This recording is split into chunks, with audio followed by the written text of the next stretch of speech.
The father of our hero and his sister died when he was little, and after that, the mother told the boy to become a shaman, as he had potential. She forced her son to study the religious aspects of shamanism, poetry, magic, and various strange things previously unknown to the boy. His mother told him that trouble awaited him if he did not choose this path, but the hero was not interested in all these teachings. The boy devoted all his time to scientific research, and after 10 years, he became part of society. But the woman turned out to be right, and one day he ran into trouble. The guy was hit by a car and died. What was surprising was that the hero was reborn and realized that his mother was telling him the truth. It turned out that there is more than one life. But also, after reincarnation, the guy realized that some things can only be learned through personal experience. And our reborn hero began to work as a teacher at the Academy of Magic. A series of events led him here. One day, he arrived at the station where there were many people waiting, serious men, a beautiful girl in a hat, and others waiting for the train to the capital. When the train arrived, passengers began to board the carriage. The conductor asked the guy to show him his ticket, and after checking, wished him a good trip.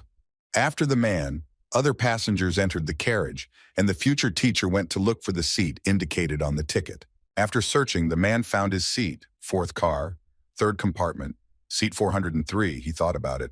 The coincidence seemed strange to him. In the compartment sat a man with gray hair, a gray beard, and was enthusiastically reading a newspaper. This is our hero. The man was surprised when the compartment doors opened, and a young guy in a hat entered and said hello, putting down his newspaper. After a while, the train moved off and set off, passing snow-covered cliffs and tall trees, and the boy and his gray-haired neighbor became immersed in reading. A little time passed, and the guy looked up from the book, raised his head, and looked towards his fellow traveler, who was sitting opposite him. On the back of the newspaper was the news that the civil war in the Utah Kingdom had ended, and the princess's faction had won. The guy said out loud to his fellow traveler that he was glad that the war had come to an end. Looking up, the man replied that he was also glad about it, and that he too was wondering when it would all end. The guy continued the conversation, indicating that the prince's faction had recently been recruiting soldiers, but it was good that the war did not last long. Our hero introduced himself as Roger Chalici, and his fellow traveler said that the guy was apparently of noble birth, and said that his name was simply Gerard. Roger said that he was a fallen noble, meaning someone who was a noble, but had their title taken away for what they did, but was still able to use magic. The boy asked Gerard where he was going, to which the man replied that he was going to Lindenbrunn, the capital of the empire. Roger replied that the Exilian Empire was famous for its advanced engineering, so there was much to see there, and added that he was heading to Leathervelk. The boy said that he was going there to join Theon Academy, which caused great surprise in the gray-haired man. Gerard told the guy that he must be an outstanding specialist, but Roger laughed and said that he was just lucky. The man said that many people dream of being in the young guy's place, so he should be proud of himself. Roger thanked his companion for his kind words, and asked if he had heard about the man from the princess's faction who had won. The guy also added that it was a wandering mercenary named Machiavelli, and he had neither experience in magic nor the highest knightly rank. But Gerard wasn't particularly surprised by the guy's question, and said that he considered this story gossip and nothing more. But it was true, because Machiavelli was the one who wandered the world in search of one object, and this was the name the guy used in his past life.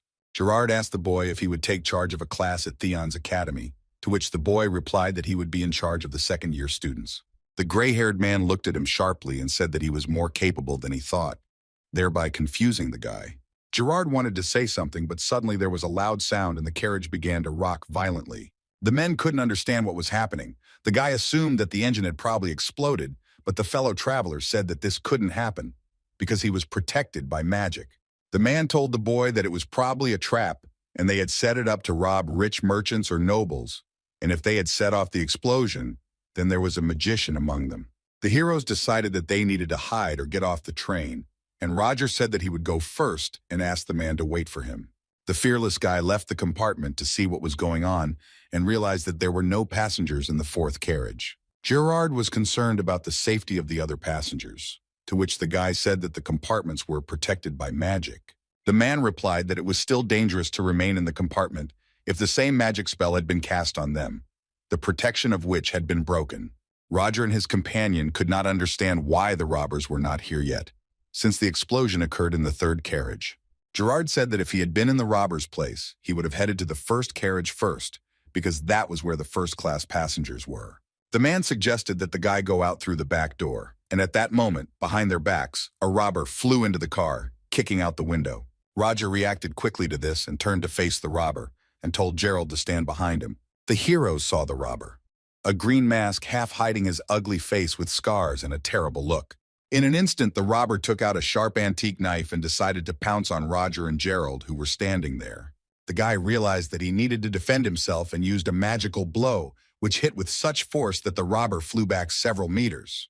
With the attacker lying on the floor, the men became more confident and looked down on him with disdain. Gerard was a bit worried and asked the guy if he killed the robber, but Roger said he only immobilized him. The guy decided to approach the lying robber to ask him a couple of questions, and his companion said that it was dangerous. The hero approached the villain and, pressing him lightly with his foot, asked why he climbed into the carriage, and the robber only began to laugh. Roger was angered by this and demanded more insistently that the robber answer his question. The robber looked angrily at the guy, calling him a dirty little man, and said that he would kill everyone here. After this, the villain opened his jacket with both hands, and Roger saw that there was a large bomb inside, with 2 seconds left before it exploded. The boy heard Gerard shout at him to hide, but he stood frozen in horror, unable to take his eyes off the explosives and the last elusive number on them. In an instant, there was a powerful explosion that resounded throughout the entire carriage. The gray-haired man sat on the floor, covering his head with his hands. When the smoke cleared a little, the man stood up and called Roger, asking if he was okay, but received no answer. Gerard didn't see a single living soul in the carriage. Roger was nowhere to be found, and the carriage was covered in shrapnel and smoke. The man called Roger again, but he was nowhere to be found, and he noticed that the skin on his face was damaged. He pulled the sagging skin of his face with his hand and tore it off, and it turned out to be a mask, under which was the young face of a guy with black hair. It was the same Machiavelli who took the name of a famous person from his previous life. He had to completely change his personality to avoid getting into dangerous situations, and he simply traveled around the world. One day he attracted unwanted attention to himself, but fortunately, when the princess and her soldiers were overcome with triumph, he managed to hide and board a train to Lindebruen. But despite this, the guy was disappointed that troubles were happening to him all the time. The hero stood among the destroyed train. He threw away his mask and thought about what happened, sadly remembered Roger. The guy didn't expect the bomb to explode. Ordinary robbers would hardly have pulled something like that off, unless their target was the train and not the passengers. Suddenly, a man with glasses appeared from behind. He saw the guy and asked what happened here and if he was okay. The guy explained to the man that the train had been attacked by armed robbers and that they were heading to the first car, and that it would be advisable not to get involved. The stranger turned out to be a conductor, and he said that passengers needed to be evacuated through the last car. He wanted to suggest that the guy do the same, but he suddenly hit the man and grabbed him by the throat with his hand. The guide looked at the guy with an innocent look and seemed not to understand what was happening, but the guy said that this game would not convince him. He said that robbers don't just attack any passing train out of the blue, let alone a protective spell that wears off on its own. The guy added that this is a difficult trick that cannot be done without the help of a person who knows the mechanism. The man realized that he had been found out, so he wanted to take a knife out of his sleeve, but the guy noticed it in time and asked where they were so fast. But the man remained silent even when the guy put a knife to his neck, so he decided to let the man go. But suddenly the hero heard a familiar sound, and with a quick movement kicked the man in the back forward. The guy suddenly crouched down, dodging the many bullets that flew through the man's body. He couldn't figure out when the enemy had time to give the signal because he was constantly watching him, so the guy decided that this operation was planned. The guy was seen by a gang of men with guns, who were very surprised that he was able to dodge the bullets and survive. The hero stood up and, adjusting his tie, told the men not to even dream of killing him. But the villains didn't even think about letting him go and pointed their guns at the guy. And one of them said to finish him off. Our hero looked at them intently and with the help of magic made it so that none of the bandits could pull the trigger, which left them perplexed. A moment later, the masked men noticed that mana was being released around the guy, and they guessed that he was a mage and that he had disabled the weapon. But then the hero felt how something began to suppress the magic in his hands, and the guy felt how he began to lose strength. Then he looked at the people with weapons and saw that a magician had appeared among them, and it seemed that the guy had heard of him before. He told the young hero not to twitch, and then he would be granted a quick death, because the guy was surrounded and had nowhere to go. The enemy felt that the guy was an unusual magician, maybe even 4th rank like him, but he didn't remember his face. The young magician stood on the edge of the carriage with the knocked-out wall and thought that 10 minutes had already passed since the explosion, and he could no longer wait for reinforcements. and he decided that there was no other way out but to jump off the train, which he did, without waiting for these villains to finish him off here. As soon as he jumped, the bandits immediately looked out of the hole, but they did not see where the guy had disappeared to, and decided that he had jumped off the train. The main man said that the guy was on the roof, and most likely he used flight magic. But they did not understand how this could be done if the train was moving. The villainous magician said that his people should find the guy urgently, and that several people should stay here, and the rest should search in the first carriage. The hero was indeed on the roof. He was running quickly along the moving train, and a further plan was already maturing in his head. The robbers noticed that the guy ran to the back of the train and headed to the last car. But when they opened the door, they were covered by a wave of a powerful explosion. The gang of villains were surprised at how quickly the guy set a trap for them, and the leader said that the hero was different from the magicians he had encountered. He said that the efficiency and results of his work were on a completely different level, and that the guy looked more like a hunter than a magician or a mercenary. A minute later, the masked men realized that the young magician was separating the cars in order to escape, and that he had no intention of fighting them. Our hero actually separated the cars, remaining behind the departing train on which the bad guys remained. The masked men realized that they had lost the magician, but they could not leave the train and go in pursuit of him. The main enemy tried to remember his face and decided to track him down and kill him. Suddenly, the main bandit felt a huge amount of energy, but it was unclear where it came from. Turning around, the villains saw our hero, who looked at the gang with disdain and directed his magic in their direction. The guy directed a powerful stream of energy at his opponents, and the main villain shouted in horror at the men to run away, while he himself was blinded by the strong light. The entire team was defeated. The villains lay dead on the floor, and the young magician was pleased that it was finally all over. But the main enemy stood opposite. His body was heavily damaged by the inflicted energy blow, but he still remained alive. Half of the enemy's face was burnt. He directed his terrifying gaze at the guy and asked him why he needed to kill them. The enemy began to accuse the guy of killing many ordinary people who were patriots fighting for peace, to which our hero asked in bewilderment how the scoundrel dared to accuse him, since it was they who wanted to kill the young man in the first place. After this conversation, the hero informed the enemy that he would be ready to let him go, but now he cannot, because he knows him by sight. The barely alive man said that it was better to decide everything here and now, and magically his body began to split into two parts like a masquerade costume. Our hero looked at what was happening in bewilderment. He did not expect this at all and simply watched in anticipation to see what would happen next. From under the man's ugly body appeared a beautiful girl with a wonderful figure and luxurious hair. She turned to the guy and asked if he was okay and if he was too scared looking at what was happening. The heroine asked not to worry and heroically announced that the Knights of Cold Steel were already here. The bandits who were in the first carriage were scared. They didn't even think that in such weather, the knights would be able to use flight magic. The Cold Steel Knights skillfully directed their magical power against the armed men who remained on the train. The heroes began to clear the carriages of villains one by one, and they transmitted information to each other telepathically by placing two fingers to their temples.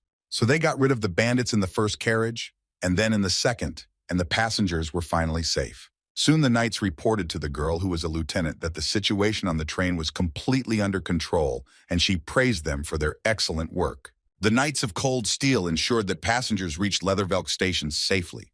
Our hero was in his compartment when the lieutenant came to him and asked how he was and whether the terrorists had wounded him. The mage replied that he was fine, thanks to the Knights of Cold Steel, and that he was simply lost in his thoughts. The girl was glad to hear that he was okay. She decided to introduce herself and called herself Veronica Devil. And then a man in a coat and hat approached the lieutenant, and Veronica asked him what he was interested in. The stranger asked her if the girl was the commander of the Knights of White Steel, and having received an affirmative answer, learned her name. The man, Remless, was an officer with the Leathervelk Police Department and showed the lieutenant his ID and said he was aware of the attack on the train in the Arita Mountains. The girl said that they had eliminated all the criminals, for which the officer thanked her, but pointed out that there was something strange in the report. The man tried to figure out how the attackers had captured the train so quickly, because even using magical power, they could not have broken through the protection so easily. Our guy watched the conversation between the officer and the girl with suspicion, and the man continued that most likely there was someone on board the train who helped them. Veronica thought about this information and said that it was a sound idea, but still only an assumption. The police officer then explained that they would not detain the people, but that their identities needed to be established, to which the lieutenant agreed. At the same time, she turned to the young man who was sitting behind him and as if calming him down, said that everything would be fine. The main thing was to answer the questions honestly. The guy again plunged into familiar sensations and realized that he was in big trouble again, and he was really tired of it. There is nothing suspicious about Gerard's identity, since he passed ticket control and legally boarded the train. But the problem was in the face, because now it does not at all look like the face of a 45-year-old gray-haired man. And the guy began to assume that if he was put under investigation, then sooner or later his secret would be revealed, and the young man would be hanged.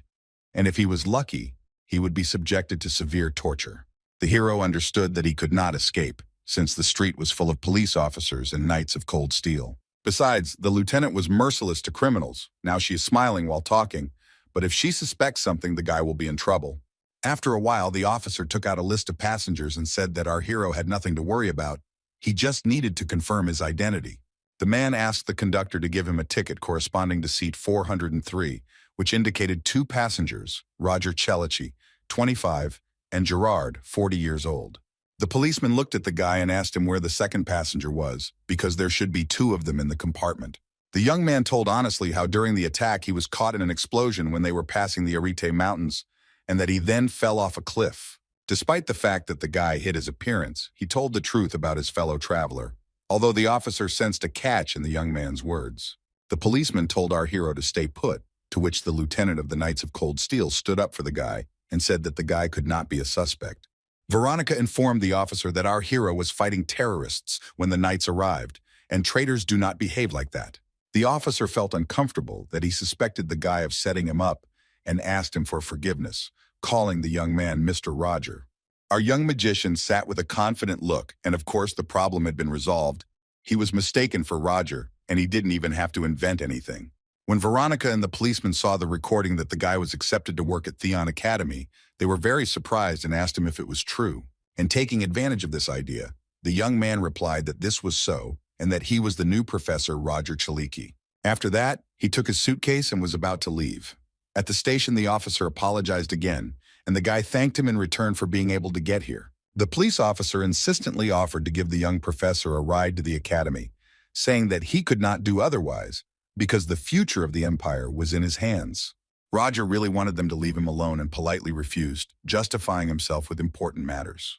The guy said goodbye to the officer and Veronica, adding that he was glad to meet the girl, having heard from her that she was also glad to meet him.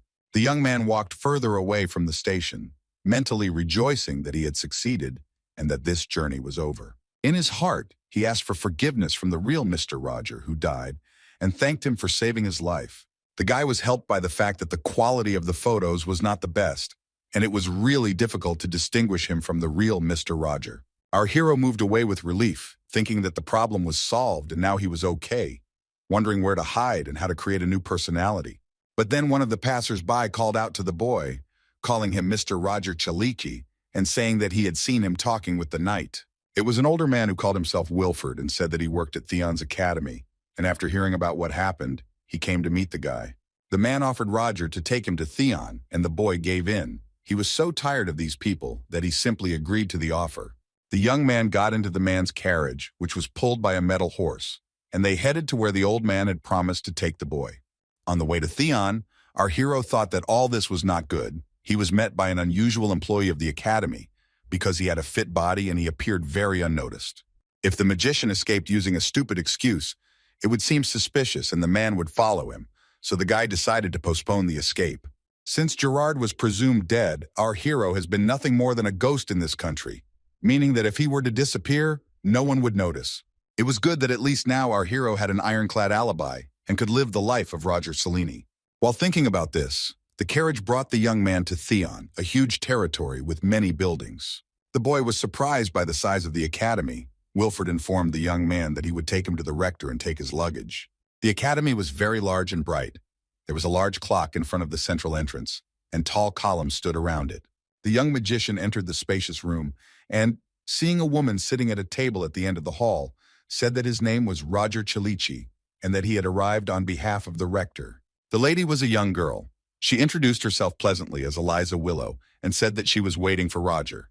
The Rector asked if everything was okay with the young man, since she had been informed about what had happened, and the hero answered her that everything was fine thanks to the knightly order. Eliza was very happy to hear this. Smiling, she added that if the guy had suffered, it would have affected the academy too. The young man was amazed by the rector's openness, and the fact that she spoke so easily about possible negative consequences simply did not fit into his head.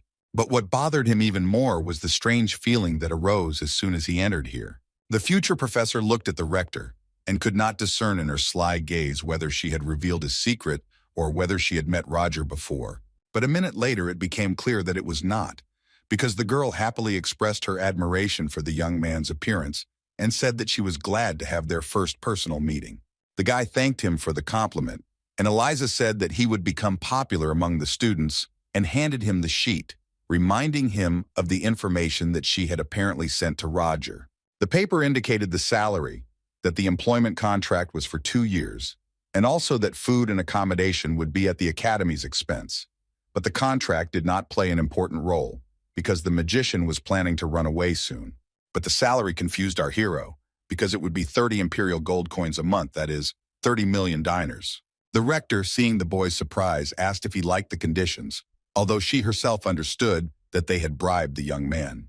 Our hero answered that the conditions were not bad, holding back his emotions, but in fact for him it was a real jackpot. But the future professor began to think, because with such a salary and responsibilities, he would have a lot at the academy. Would he have enough knowledge? Because in Theon there are only geniuses. The guy thought further and came to the conclusion that his job here was a done deal, and if he refused, it would be suspicious. The young magician knew how to lie, bluff, and read the mood of his interlocutor. He had experience of his present and past life, so he announced to the rector that he was ready to sign the contract. Eliza extended her hand and told Mr. Roger that she would be glad to work with him, and the guy responded in kind by shaking his hand. Our hero settled in Theon. He had 3 weeks left before the start of the semester, during which time he would be able to prepare. The young professor was given a whole house, which he also did not expect. Now the guy was getting used to the idea that he would be a teacher at Theon's academy. The young man recalled how, having been reborn 27 years ago, he retained all his memories, but lost all his abilities. The hero had to endure many difficult trials, but he never thought that he would become a professor. Technically, he got a fictitious job without his consent, although on the other hand, he needed a new identity. From Roger's letters, the boy learned that he was from a fallen noble family from the small kingdom of Kvoden. The only child in the family, his parents had passed away. It turns out that Roger's personality suited the guy very well and no one should reveal him. There is no better disguise. The young man needed to sort out the lectures and find information about the academy, but he decided to explore the area first. But when the hero was about to leave, he remembered that he had not eaten anything and decided to put off everything until tomorrow and go to a restaurant. 2 weeks flew by quickly. Roger sat with a cup of coffee and read papers. He managed to collect the necessary information and prepare for classes. There was 1 week left for practice. A girl in a hood sat down at the table behind him, and the guy, seeing that visitors were arriving, wanted to go home and prepare for the introductory course. But suddenly the stranger spoke. She said that she was glad to see him safe and that she was worried that something could happen to him. The young man did not pay attention to the girl and pretended not to hear, continuing to sip his coffee. The stranger continued, asking why the guy hadn't contacted her for 2 weeks, since the members of the organization were worried about him, calling him the First Order. The magician abruptly put the cup on the table and replied that he had to check something. The hero realized that Roger Chalici was being followed. The girl replied that the terrorist attack was a surprise, and they did not know that the rebels were planning an attack. The hero decided to play along, explaining to the girl that he needed information about the academy, to which the stranger was surprised, because she sent the information in a letter. With confidence in his voice, the guy replied that he just wanted to make sure that it was true, and the girl understood him. The young man did not understand what was happening. Now he had to try not to arouse any suspicion and continue to play along. When the stranger asked if he had taken care of everything, the mage claimed that he had dealt with the main figures of the academy that they had been targeting, and had also tracked down and eliminated the traitor. The new arrival said that as far as she knows, the traitors were fed their own limbs, and the remains were thrown to the dogs. And in her opinion, this was a worthy punishment, and the guy realized that everything was bad. The stranger added that she should have verified everything herself before reporting to Roger, and she apologized for this. Our hero did not understand what she was talking about, but without showing it, he calmly asked her to tell him the reason for her sudden appearance. She started talking again about how Roger had been here for a month, but still hadn't contacted them and they were worried. The guy sharply noted that her appearance attracted unnecessary attention and got on his nerves. He noticed from the conversation that the girl was afraid of Roger. Softening his voice, the young man said that he would listen to her report and asked how many people they had taken. Nervously, the stranger reported that 31 people from the Third Order and 7 from the Second had been successfully infiltrated, and other members of the First Order had already taken their positions according to plan. Roger calmly approved of the girl's words and suggested that the stranger leave if the report was finished, and she asked him to come to the previously agreed place in the future. The young man, of course, did not know what kind of place this was, and he decided to switch to a strict tone again, making it clear to her that she had no right to give him orders. Returning home, the guy tried to understand at least something. Roger is the youngest fourth-rank mage and Theon's professor. It all didn't fit together into one picture. Our hero was angry with himself for not suspecting something was wrong earlier, and Roger's personality seemed ideal to him. After all, she was specially created in such a way as not to arouse suspicion. Otherwise, he would not have been able to infiltrate the academy. And then it dawned on the young man that these letters that he found were most likely encrypted, and now the guy was in an unpleasant situation. Our hero did not understand how he could have miscalculated so much and gotten himself into such trouble with hasty actions. It seemed that Roger used the Queden language to encode the messages. The construction of the sentences immediately seemed strange to the magician. The guy couldn't even imagine that it was the First Order, whose task was to infiltrate the academy and gain everyone's trust, and then periodically report on progress. But the more he thought about it, the less he believed that the head of a secret society could die in a terrorist attack. It turns out that Roger was one of the strongest members of the organization sent to spy on the academy, and such a person should have survived. Now, to the secrets of our hero, there's also this whole story between Theon's academy and the secret organization. According to that girl, the secret society consists of 4 orders: 0, 1st, 2nd, and 3rd. The guy knew nothing about the 0 order, but now he at least knew about its existence. The young man decided to find out who else the First Order had sent, because if this person was familiar with Roger, then there was a risk that he would be exposed, and now the main thing was not to get caught. The guy decided that the best option for him would be to use Theon and get rid of the secret orders, because a secret organization would not be able to resist a powerful academy. It would be necessary to obtain the necessary information without either side realizing it, and this game on 2 fronts was causing the magician a major headache. The thoughts became increasingly heavy, and they tired the professor out considerably, predicting 2 difficult years for him at the academy. The first semester has begun, and the large auditoriums are becoming lively with the many students of the academy.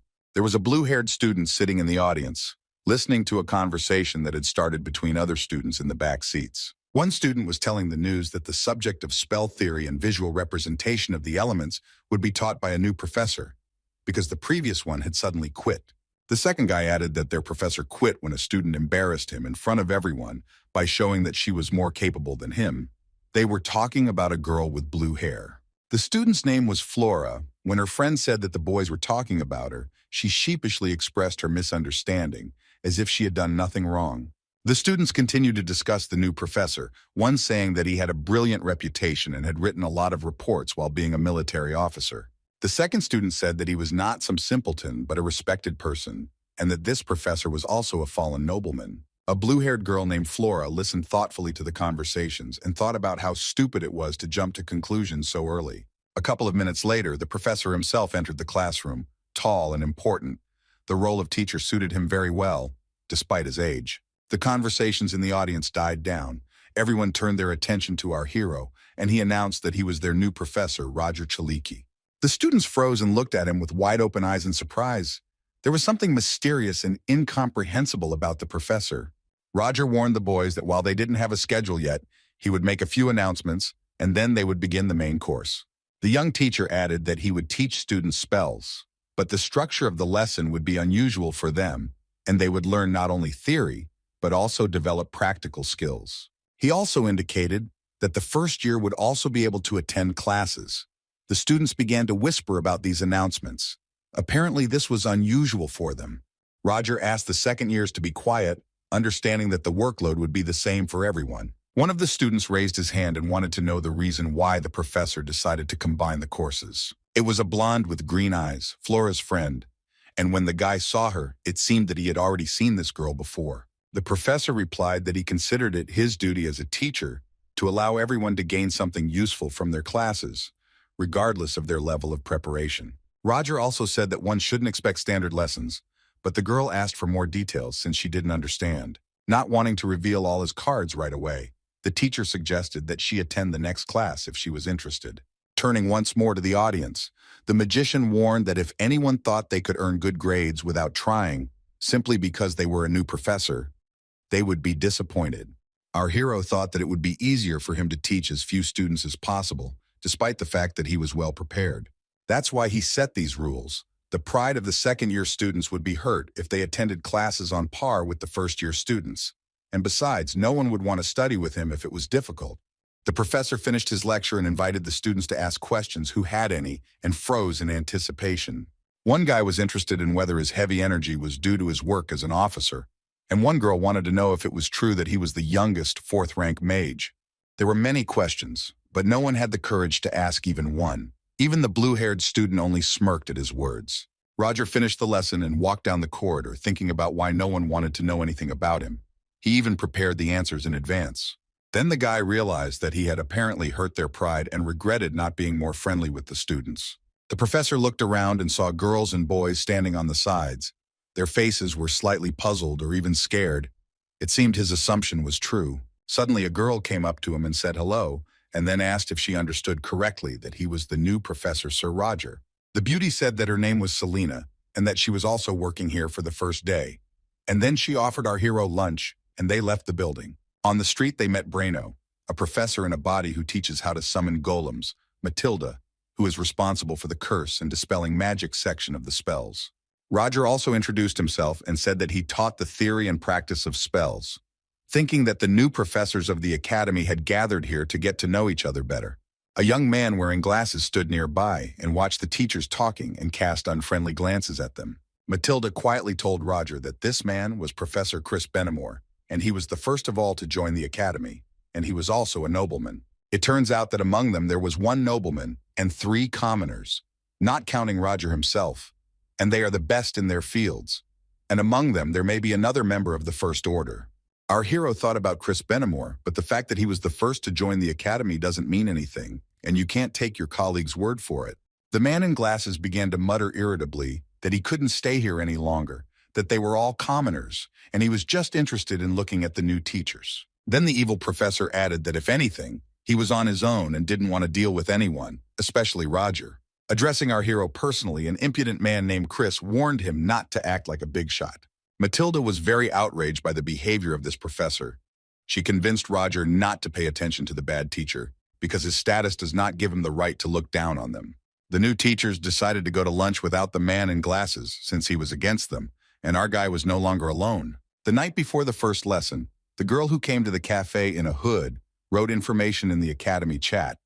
She talked about Roger, that he participated in the hunt for cryptids, and that in the magic tower he is an independent specialist.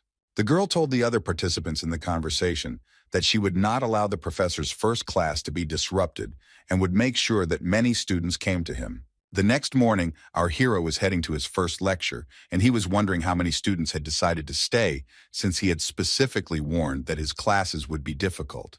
Roger was sure that most of them would definitely not come, and if they did, it would be because the other classes were packed to capacity, and at best, there would be about 30 people left, no more.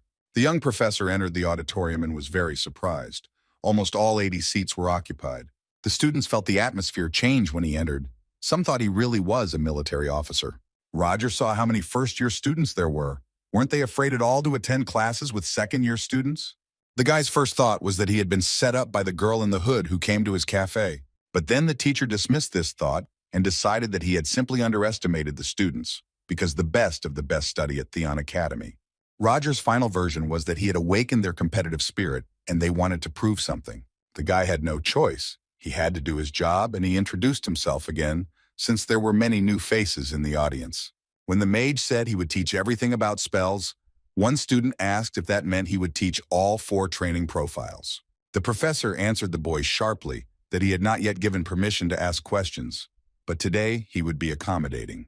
Roger warned that from that day on he would deduct points from those who disrupted the course of the lesson or questioned his authority, but reassured them that the points could be earned again. The teacher continued by adding that since the question had already been asked, he would answer and confirmed that he would teach all training profiles. The blue-haired girl thought that the professor was setting the bar too high because out of the 4 profiles called Release, Elemental Magic, Telekinesis, and Fortification, they usually teach 2 at most. Our hero decided to show a 3rd-level fire spell called Trembling Flame to pique the student's interest. The teacher explained that the spell was created based on release, using heat, ignition, compression, expansion, dispersion, and acceleration. It was a 7-component synergy technique, 3 times faster than modern methods of performing this spell. The students were amazed that Roger was really going to speed up the process of creating a spell because it was impossible and looked unconvincing. Flora's friend asked her if she thought it was possible, since the blue-haired girl was very skilled in magic. Flora wasn't sure. She said it was probably impossible since he had changed the basic structure of the spell. The student thought about the existence of scrolls for storing spells, as well as memory reverberation, which is a memorization process that includes short-term and long-term memory, but both methods have their limits. Flora decided that if the professor used one of these methods, then she would be very disappointed in him. Roger invited those present to ask their questions. Alex asked how this technique could be 3 times faster than what they knew, and the magician said that it reduced the time it took to cast a spell. Dahlia asked in her first year if this meant that the professor had changed the structure of an existing spell. The teacher pointed out that if you rework the finished technique, then it will be a completely different spell, and promised to teach students to speed up the process while preserving the technique in its original form. After these words, Flora spoke up. She very affirmatively informed the professor that this was impossible, for which Roger looked disapprovingly at the blue-haired girl. All the students froze. They knew that when Flora entered the dialogue, even professors sometimes lost in the battle of words. Roger hid his irritation and only calmly explained to the girl that he did not allow her to explain anything, only to ask questions. But he decided to listen to the girl, and he asked why she spoke so confidently. The student responded that in order to speed up the process of creating a spell using familiar techniques, one must constantly train and be a master in this matter. The teacher listened attentively. The student said that she doubted that the professor was capable of something that even geniuses could not do. Our hero reacted calmly to Flora's words and expressed his assumption that geniuses could learn this, but simply do not try. Seeing the question in the student's eyes, Roger decided to explain that magic had stagnated in development because it was focused on history and customs, while science had progressed and was now threatening to overtake magic. The professor wasn't trying to say that science was a step higher. He simply meant that magic had room to grow. The magician added that if no one had tried to improve it, then he would be the first. And Flora's statement was incorrect. The student was amazed by his answer. It seemed to her that the professor was so proud of himself that he had lost all shame. The hero decided not to be an empty talker and decided to demonstrate everything, and asked the girl if she knew how much time on average it takes to create a trembling flame. The blue-haired student replied that it depended on the mage's abilities.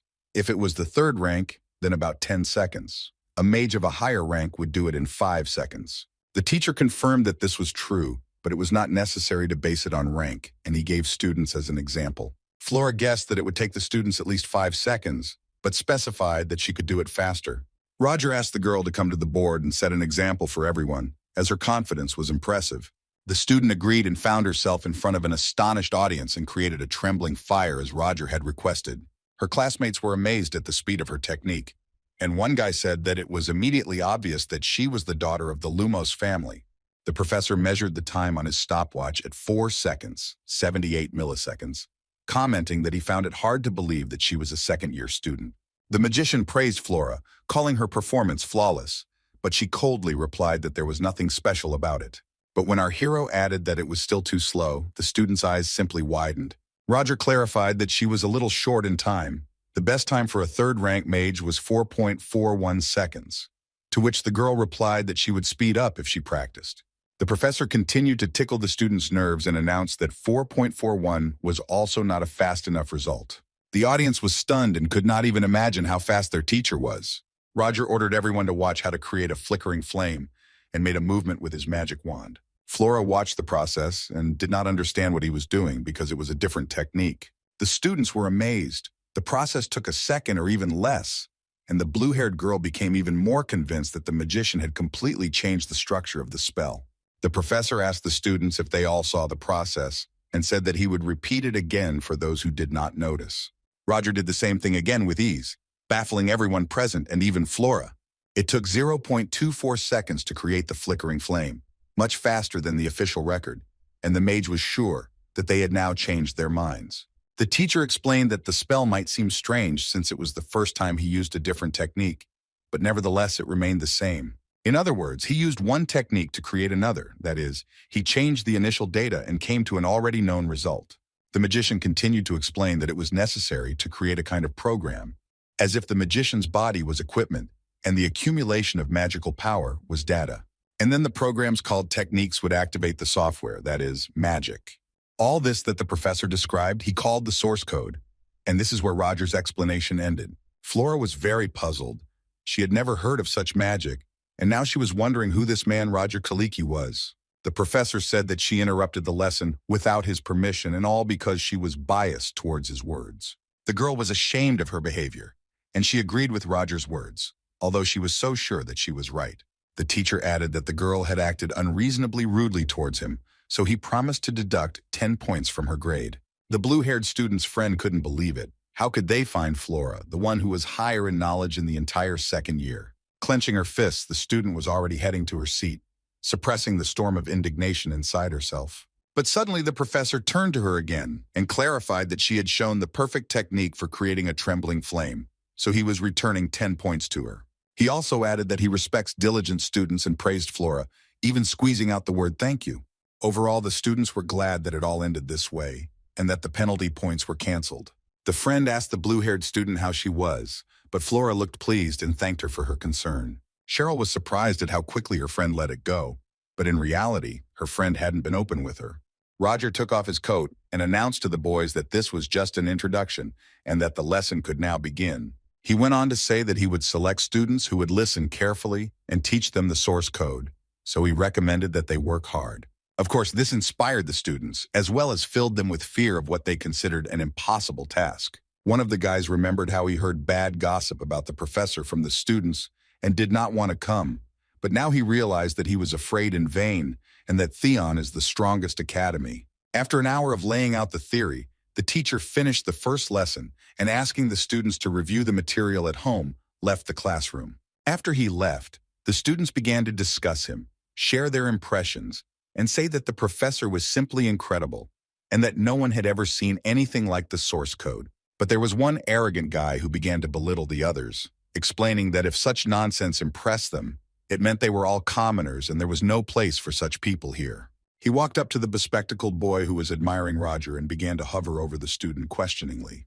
The young bespectacled man did not know that he was talking to him and remained silent, so a conflict arose between them. Ignoring the apology, the student became furious and muttered through his teeth that no one had the right to look down on Baron Filio's eldest son. One student, hearing this conversation, wondered if this was the Baron Filio, whose estate was located on the far border of the empire. Upon seeing him, the evil guy mockingly stated that he was surprised that Theon was now accepting children, to which the other guy cheekily replied that it was better to have children than the stupid sons of a baronial family. This made the pompous guy even more angry, and he took his magic wand and hissed that they would answer for their words. The student looked calmly at the angry guy, and he was not afraid at all. There was a challenge in his expression. The villain was embarrassed when he was asked to continue to see what would happen if he attacked right here. The defender came closer. He was shorter, but he was not afraid, and continued to say that the academy would not turn a blind eye just because of his status. Then he added that the scoundrel should have read the rules before joining and looked around before raising his voice, because there were observers of their conversation. The ill-wisher realized that he had lost, since everyone around him was looking at him disapprovingly, so gritting his teeth, he left. The guy with glasses sighed with relief that the villain had left and thanked his savior, introducing himself as Aiden. The fearless guy who stood up for him asked not to thank him, because he was simply infuriated that the scoundrel was bragging about his status, and replied that his name was Leo. The bespectacled man began to praise the guy even more, but Leo didn't like it and he decided to leave. Aiden seemed to think he had found a new friend because he was going to walk with Leo, not even knowing where he was going. Seeing the alchemy textbook in his savior's hands, the bespectacled man said that he was also going to an alchemy lesson now, but Leo was indifferent to this, telling him to do as he wanted. But then the guy advised Aiden not to be so obvious because he was a country bumpkin and a commoner, although the bespectacled man didn't realize it. Leo, more kindly, advised him to find out how everything was built in Theon, especially in terms of second-year students, among whom there were those who had a strong position in society. The guy explained that firstly, Flora Loomis was a second-year student, and she was no gift. It was better not to approach her, and Aiden realized that she was the one who spoke in front of the class. The bespectacled man's new friend added that, according to rumors, the previous professor of the theory and practice of spells quit because of her. The second student is a native of a noble family of the x10 Empire, the third Princess Elendil van x10. Leo clarified that commoners like him and Edmund would be in trouble if they somehow offended a person of royal blood, and the bespectacled man understood who the guy was talking about. And thirdly, the defender added that there is a student who leads the most famous company of the second year, consisting of nobles, and his name is Frieden Volberg from the most noble ducal family. The scoundrel, whom the bespectacled man had already managed to irritate, was one of their company. For them, commoners were just gnats. Edmund told his friend that there was nothing to be done and asked if there was anyone else, and Leo couldn't figure out whether he was brave or stupid. The guy informed the bespectacled man that there were a few more students he would tell him about along the way, after which his imposed acquaintance suggested having lunch together. Roger, walking down the corridor, thought about the first lesson. The reaction of the students was better than he imagined. He didn't even expect that. In this world, the time corresponds to the 19th century on Earth. Even if we take into account the presence of magical power, science here is not as advanced as in the 21st century in Roger's world. So he created the source code by combining magic and science. But the magician never thought that it would amaze the students so much. When our hero's teacher saw his development, he simply said, "Not bad," and the magician expected something similar from the students. The process of creating a spell must be quick and precise, but it is complex and limited to the third tier. But the professor couldn't teach them just the source code. He would need to prepare more spells to keep it from being discovered. The teacher approached a door. It was his office, and he decided to go in and take a look around.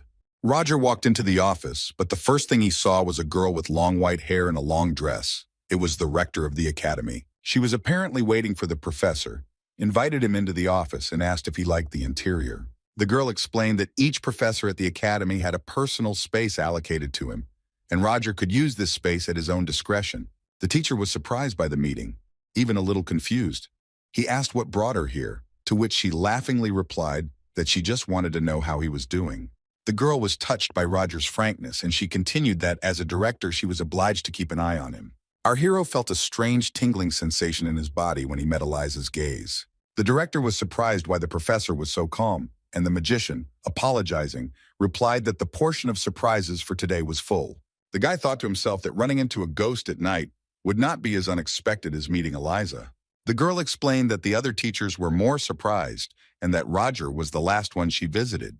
The professor was somewhat reassured by the fact that she had visited more than just him, but why she had left him for last was a little suspicious. Looking at the girl, our hero thought that perhaps she knew something about him, that he was hiding something. No matter how well the organization hides itself from the rector of the academy, suspicious details will not go unnoticed. Our hero was irritated by this unfair play. Even though he was the head of a secret organization, he didn't work for them. The rector noted that she had heard that Roger had invited first-year students to his lectures, and the guy confirmed that he did not divide students into courses. Eliza said that she doesn't blame the professor for anything, and in fact she agrees with his teaching methods, and that there are some really strong guys among the new students. She also noted that there were also students using unique magic, but Roger didn't know that because he only received a list of groups. The guy also learned from Eliza that a princess attends the classes, so he needs to try not to get into trouble. The rector added that she was not asking him to treat her specially. It would just be difficult to resolve the situation if something bad happened. She congratulated the magician on the successful conduct of the first lesson and said that she would not worry anymore because the students had good impressions of him. Our hero felt a bit awkward and offered the girl some tea, to which she replied that she appreciated his hospitality, but she had work to do and wished the guy good luck with his work. Eliza left the office, and there was an elderly man waiting for her, who asked her how everything went and whether she could trust Mr. Roger. The rector did not yet know the answer to this question, which she told the man, the same one who brought the boy to the academy. The girl continued that she usually watches those who arouse the most suspicion, but she could not say anything for sure about this professor. But the man was sure that if the rector had taken up the matter, then everything would soon be resolved. Eliza thought about it. She could not even imagine that Roger would not even flinch, having encountered her enchanting gaze twice. He would have given in to him if he were a fourth-rank mage, but the fact that the professor didn't react at all meant that he was holding on by sheer force of will. The girl noted that the professor was a very interesting man, but knowing that some secret group was operating in Theon, she had to be attentive to even the most insignificant details. The rector asked Wilford if he thought that the incident on the train was just a trick, and that the stranger had taken advantage of the chaos to take the place of the real Roger. The man replied that it was difficult for him to guess, but he was sure that Roger was an unusual young man. He added that his old gut was telling him this, and the girl confirmed that it never let him down. The rector wasn't sure whether she could trust Roger's words, so she decided to watch him a little longer. When Eliza left the office, our hero was left furious from the personal meeting, because she was clearly interrogating him. Roger tried to reassure himself that he hadn't done anything that she could blame him for, and decided to just go about his business. The professor took out the list of students and saw that the Lumos family was the most influential noble family. The guy could only hope that he wouldn't get into trouble because of the recent events with the blue-haired girl. The teacher decided that Flora should not take his words to heart, especially since he gave her extra points as a sign of reconciliation. The rector noted that he had many wonderful students, from a first-year student who was vouched for by the Magic Tower to the princess of the Exilian Empire. Roger saw a photo of a guy with glasses and wondered if this was the guy practicing the unique magic that the rector was talking about. The teacher found his face very familiar and tried to remember where he had seen it before. He couldn't remember, so the guy continued to look at the other students. In any case, you need to stay on your guard. Judging by Eliza's burning gaze, she still doesn't trust Roger. Then another thought came to the professor. Perhaps it would be better for him to stick with the secret organization. Our hero remembered that the girl in the cafe called him the First Order. It turns out she must have seen Roger's face when he boarded the train, which means that the change in appearance was not a surprise to her.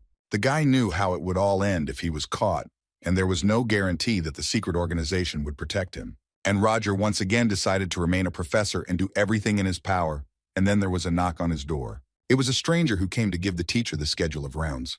Today it was our hero's turn, and he remembered that the contract seemed to mention this. The professor opened the letter and decided to clearly understand the schedule. It seemed to him that there was nothing complicated about it. The academy's premises were spacious, with high ceilings, and students gathered in one of these rooms for training. Among them were two girls between whom a conflict broke out. They argued over status. One of them proved to the other that she had the right to remain in this room, since this place was intended for public use.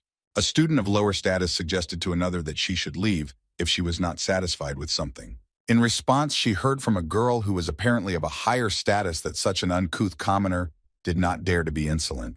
Feeling that she was being treated unfairly, the commoner said that in Theon, everyone was equal, regardless of status or origin.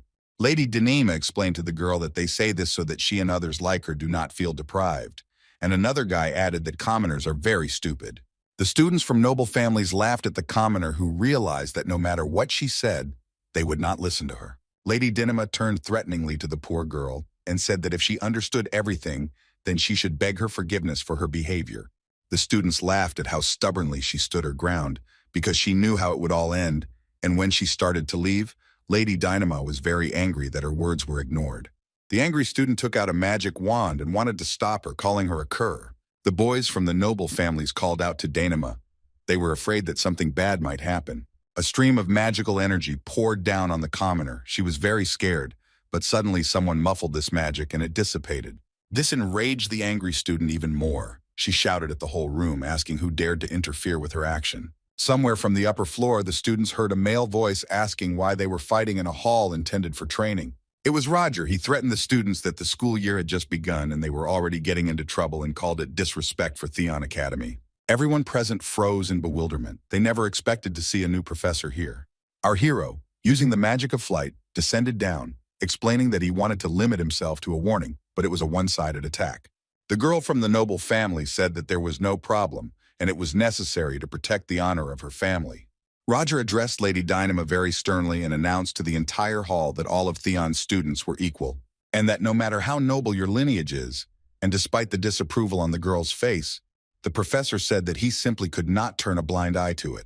After these words, our hero ordered the student to follow him immediately, after which she became even more angry. Literally losing her temper, the girl clenched her fists and called Roger an insignificant fallen nobleman. Of course, the professor, hearing this, felt a storm of indignation in his soul, and he asked the girl again what she had said, as if buying time to take control of his emotions. The teacher's voice made the students freeze in fear, and Lady Denima herself was unable to open her mouth. One of the girls called Professor Selena, and she quickly headed towards Roger to stop him, because it was dangerous to conflict with the princess. Our hero approached the naughty student, and a threat hung in the air over them, and everyone understood that the teacher would not forgive the insult. The mage raised his hand and heard Selena call out to him from behind.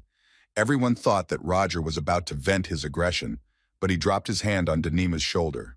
The magician had great willpower. He decided not to give in to emotions and answered the girl that he was indeed a fallen nobleman. Dynama looked at the professor with surprised eyes because she expected the worst from him.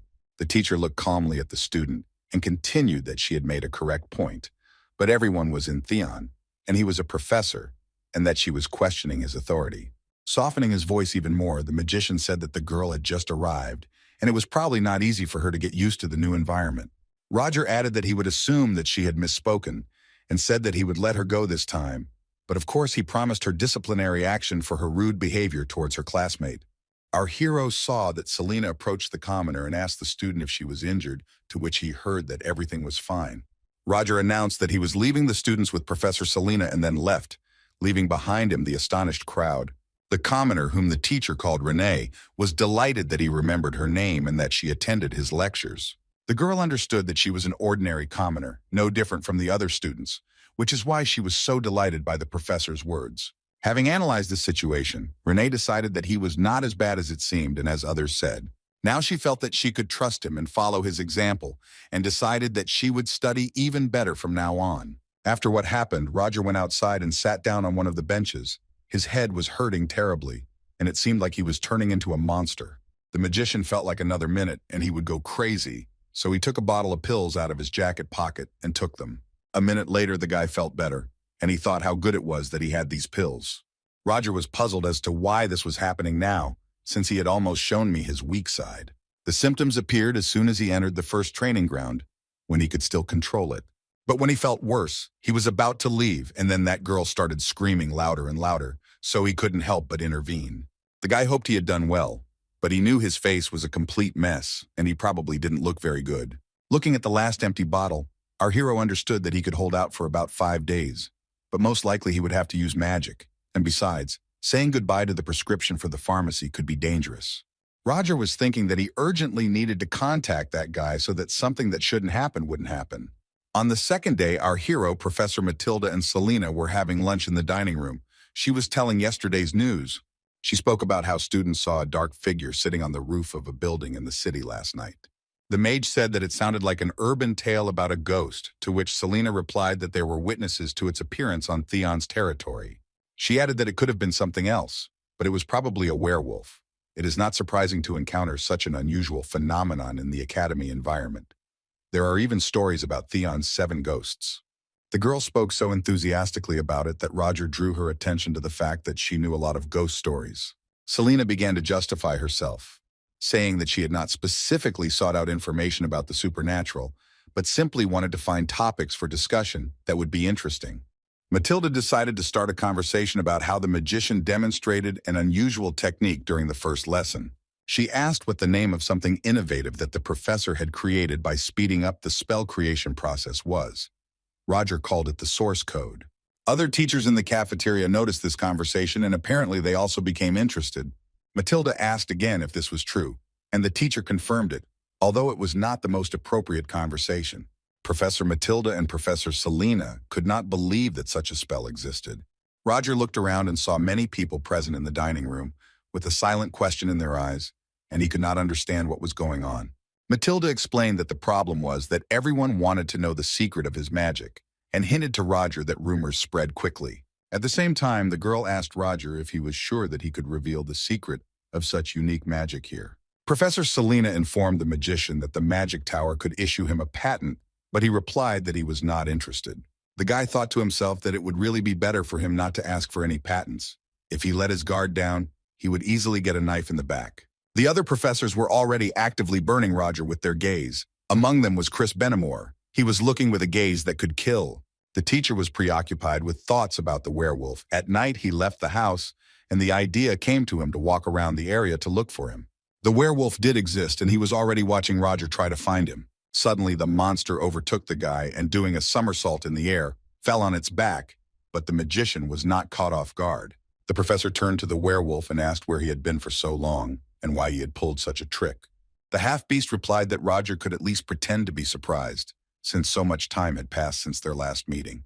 The werewolf greeted the guy, calling him Elder, and the magician said that he had not seen a werewolf named Hans for a long time. Our hero told the half-beast that he was still causing trouble and asked what he had done this time, to which Hans replied that he had not meant for things to turn out this way.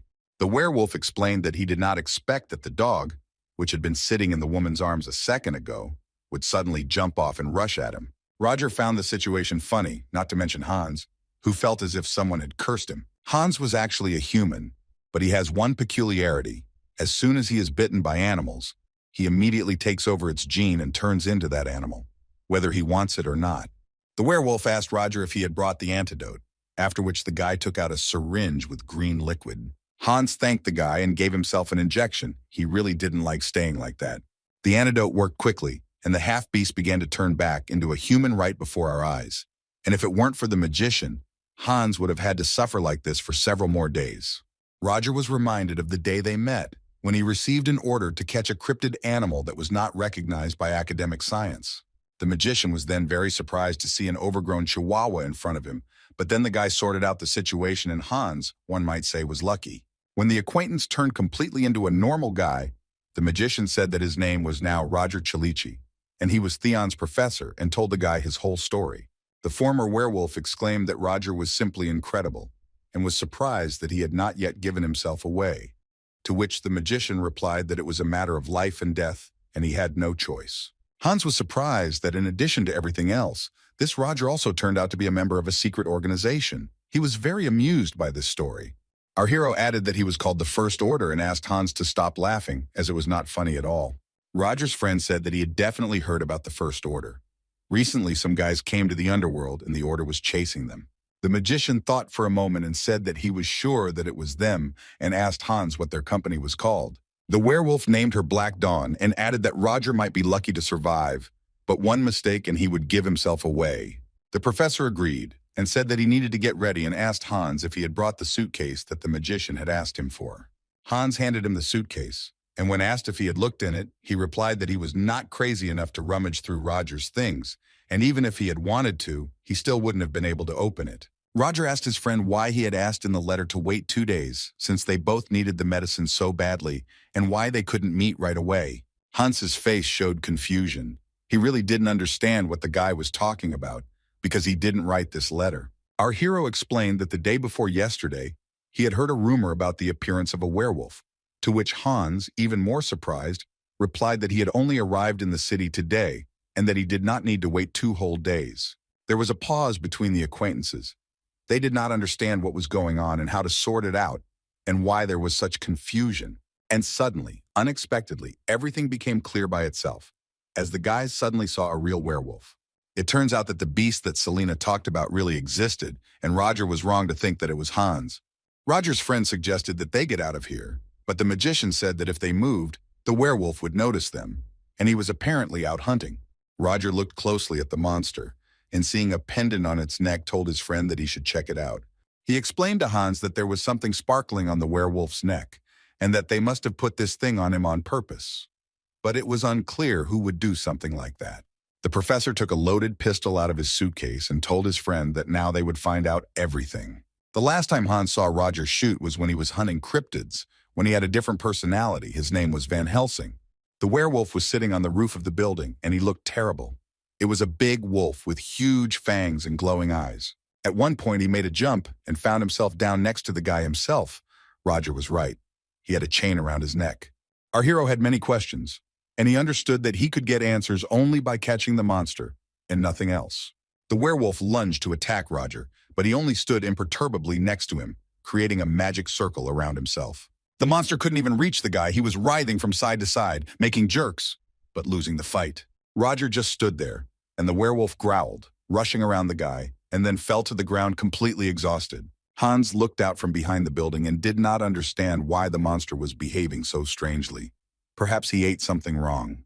Roger explained to his friend that he had sent an ultrasonic signal at it that was inaudible to the human ear, and that the animal was now experiencing a splitting headache. The magician stood unwavering, taking out the injection, and was glad that the expensive silver bullet would not be needed, and he would easily deal with the monster. Roger was about to use the injection to find out where the creature came from, but suddenly he heard police approaching from the other side of the street. The magician was distracted for literally a second, but that was enough for the werewolf to jump onto the roof in one leap. The guy used flight magic to climb higher and then threw a harpoon on a long chain in the direction of the monster, but he failed to catch it. But Roger promised himself that he couldn't let the werewolf go and rushed towards him with greater force. 2 police officers saw that there was someone on the roof and they were going to detain anyone who aroused suspicion. Our hero gave the werewolf a real chase and, not lagging behind at all, he jumped after him from roof to roof. The monster gained a lot of speed and jumped from the building onto a stationary train, and Roger jumped after him. The magician only wanted to pacify the beast, but it left him no choice and he decided to use a weapon. It was a sharp metal star that the guy threw at the werewolf, but he managed to dodge it, surprising the magician with his dexterity. The guy wanted to finish off the half-beast with one blow, but he failed, and a real fight broke out between them. The beast was very fast, and he deftly dodged the metal star, so Roger decided to use his stick. The werewolf grabbed the magician's stick with his sharp teeth, and the guy suddenly pulled the sword out of it, which the beast did not expect. Horror froze in the monster's eyes because he understood what would happen next. With one blow, Roger removed the head from the shoulders of the terrible werewolf. Hans walked down the street discontentedly. He almost got caught by the police and still couldn't find his friend, who said he wanted to catch a werewolf, but then disappeared. Suddenly, right in front of him, a bloody head of a monster fell onto the road and the guy jumped in surprise. A second later, Roger came down here and Hans angrily blurted out that he should have warned about this because he almost dropped his suitcase. The guys looked at the werewolf's head, and the professor's friend asked what he was going to do with it, to which he replied that he had studied what he wanted, and he no longer needed it. Hans asked why Roger had brought the head here then, and the magician admitted that he simply wanted to surprise him, and that he succeeded, unlike Hans. Our hero figured out that it was not a real cryptid, and that someone had created it artificially. Roger explained to his friend that if they were to do what they had planned, they had to settle down somewhere. He suggested staying in Leathervelk. It was much better here than in the capital, and besides, they needed to stay here for some time anyway. Hans was surprised that Roger wanted to stay in a city where secret organs of the organization operate, conduct crazy experiments, and street gangs operate.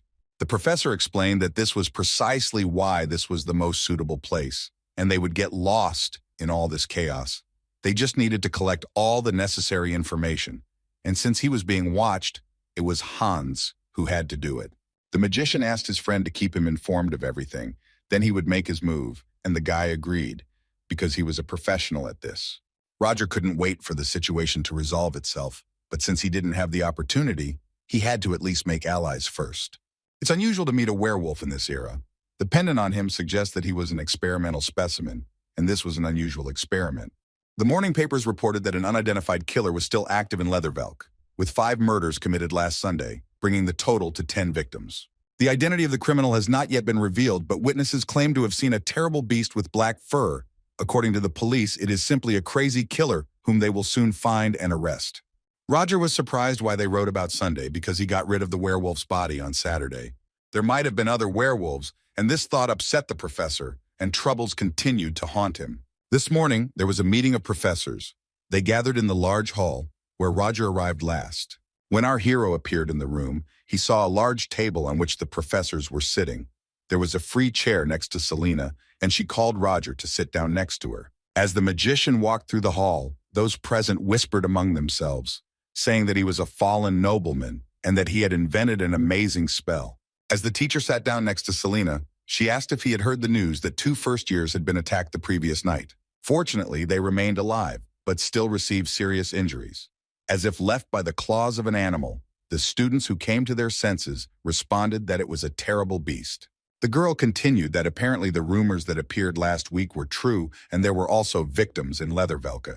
After her words, one of the women in the audience announced that the rector had already arrived and asked for silence. Selena immediately explained to Roger that this woman was a professor of pharmacology, Mrs. Marisa, and she had been teaching at the academy for 20 years. A moment later, all conversation in the hall died down. Madam Rector entered and warned that she had called everyone to this urgent meeting to make an announcement. Eliza began to tell with an anxious look that a criminal had appeared at Theon's academy and that 2 students had been seriously injured last night. While she didn't know who was responsible for this, there were witnesses who claimed that it was a cryptid, namely a werewolf. One man approached the rector and said that it couldn't be a werewolf, that it was some kind of mistake. It was Professor Hugo Barutag, and Eliza said that if he had something to report, then let him continue. Professor Hugo said that Theon's academy is under the protection of the Empire, and there can't be a werewolf here, and there is no need to believe the stupid stories of the students about Theon's ghost. Eliza repeated that they had 2 victims, but this did not convince the professor that a werewolf was behind this, since both victims were from noble families. And the man suggested that it could have been done by one of Theon's students, namely commoners. The rector asked Professor Hugo again, pretending that she did not understand what she had heard, since such a statement left her in amazement. The man kept proving that this was the work of commoners. Otherwise, why, out of all the students, only nobles suffered? He suggested that it sounded more plausible that someone was posing as a werewolf. Roger sat silently with his arms crossed. It seemed to him that Black Dawn would be at a disadvantage. Apparently, he was wrong. To stir up the people in times when they need to unite. That is how Theon, the best academy on the continent, operates. Roger's thoughts were interrupted when he noticed a small bug landing on his shoulder. When the professor took it in his palm, he saw that there were some inscriptions on it. Realizing that it was some kind of message, the guy spread it out on his palm and began to read. It said that 3 test subjects had escaped. If it's not possible to take them alive, then they must be eliminated immediately, as they are a threat to the disclosure of his identity. After reading this, our hero hung his head in disappointment. He did not understand why all these trials were sent to him. Selena was concerned about Roger's appearance and asked him if everything was okay, to which he replied that there was no need to worry. Our hero thought that this whole situation was directly connected with the Black Dawn, and apparently they also did not expect something like this to happen. It was good that their position was weakening, but Roger could not allow his secret to be exposed. It was impossible to sit idly by. The guy had to get to the test subjects before Theon, because if he was caught, it would be the end of everything. The rector turned to Professor Hugo, giving him full right to express his opinion, but drew attention to the fact that first of all he should concentrate on work. Eliza announced that she would tighten security and asked that students be told not to leave their rooms late at night and allowed demerit points to be given as punishment. The lady finished giving this order and hearing the approval of the professors and wished everyone good work. After the meeting, Roger headed into the yard, and after walking a little, he felt that someone was hiding behind a tree. The magician ordered him to show himself. It was the same girl who called Roger the First Order when they first met, and who sent the message before the first lecture. She pretended to be a student, and our hero needed an explanation from her, and he asked her what was going on. The girl looked very unsure. Roger suggested that she find a quieter place and asked her to follow him. Feeling that the student was tense, the professor decided to diffuse the situation by offering her a coffee. Our hero and the girl went into the nearest cafe, and over a cup of coffee, Roger decided to find out more information from the girl, asking first what her name was. The girl said that her name was Sedina Roshan, and when the professor objected that it was most likely a pseudonym, the student said that it was her real name. The magician admitted that this could be true and suggested that the girl tell him everything she didn't know. But since there were other visitors in the room, she hesitated. Roger reassured the girl, explaining that he had cast a spell and no one would hear them outside of this magic circle. The guy asked the student not to call him First Order, but to address him as Professor, which surprised the girl because it would be disrespectful to him. Then the professor told her that this was an order and that she must understand that nothing should reach other people's ears, and the student agreed. Roger seemed very credible despite not being a First Order, and calmly asked the girl to outline the current situation. The student reported that their daughter groups are behind the recent events related to the werewolf, who conduct experiments on cryptids using black magic and the teachings of Shamsus. The School of Shamsus is a group of scientists expelled from society for conducting forbidden experiments. The girl did not know what the essence of their research was, but the subjects escaped. The girl added that they escaped through the sewers and became the cause of terrible murders in Theon. The professor sat and listened to her report, and the girl felt that she was talking too much, but Roger calmed her down and asked her to continue. The student clarified that she understood that the responsibility lay with Shamsus's school, but she also heard that Roger had been asked to deal with it, which was why she had come. She also seemed to remind him that another order, Victor Dreadful, allowed Roger to borrow this name, which he used, but he didn't think that everything would turn out like this. The magician told the girl that the situation was out of control, so they had to solve it as soon as possible. 2 objects needed to be eliminated. The guy held out the pendant he had taken from the werewolf to show the girl, which surprised her greatly, and she asked where he had found it. He explained that he had encountered one of the werewolves in Leathervelk 2 days ago, after which the girl had called him a delightful professor. Roger wondered why such a talented girl was still in the Third Order, since she had contacted him while maintaining her cover and not arousing anyone's suspicions. Perhaps she was left with no choice. Maybe she is from a noble family, and it is unlikely that an antisocial organization treats nobles well. Apparently, she plays the role of a puppet, which, if used, will be thrown out of the organization. Roger recently realized how unstable Theon is. Now he also knows that the balance of the Black Dawn is also broken. Perhaps Grey can somehow help him in this situation. Continuing the conversation, the magician indicated that the sewer through which the werewolves escaped needed to be searched, and it turns out that Theon does not have this information. The student confirmed this, but added that she did not know how long they would remain in the dark. Roger thanked the girl for contacting him and promised to see her again if possible. And our hero also added that the student's ability to explain had improved significantly, and he was glad to listen to her. The professor left the cafe, leaving the girl alone at the table. She was still in a state of confusion after meeting Roger. She mentally said thank you to the guy, and no one could even guess what was going on in her soul. A blue-haired student happened to be walking down the street next to the cafe, and suddenly she felt the presence of magic and stopped. In the cafe window, the girl noticed a professor leaving a student at a table, and this interested her. Flora suspected that they were talking about something important because the professor used a spell. At the next lecture, she sat thinking about what she had seen and did not listen to the teacher at all. Judging from the color of the magic field she saw back then in the cafe, she could confidently say that it was a sound-blocking spell, a magical trace that was elusive to the receptors of ordinary people. But why they needed this and what they were talking about, the girl could not figure out, but she also could not think about it. At the end of the class, the lecturer announced that the rumors circulating around the academy were true and warned the students not to walk around campus too late, and if they broke the rules, they would receive penalty points. The guys began to comment on what they heard in different ways. Of course, they had all heard about the werewolf. Some suggested setting a trap for him. Others did not want it because of the penalty points. Others suggested simply not to be detected. Leo, sitting next to Aiden, asked him what he thought about it, to which he replied that it was better to stay away and not risk the points. The bespectacled man saw doubt on Leo's face and a little nervously asked what the guy thought.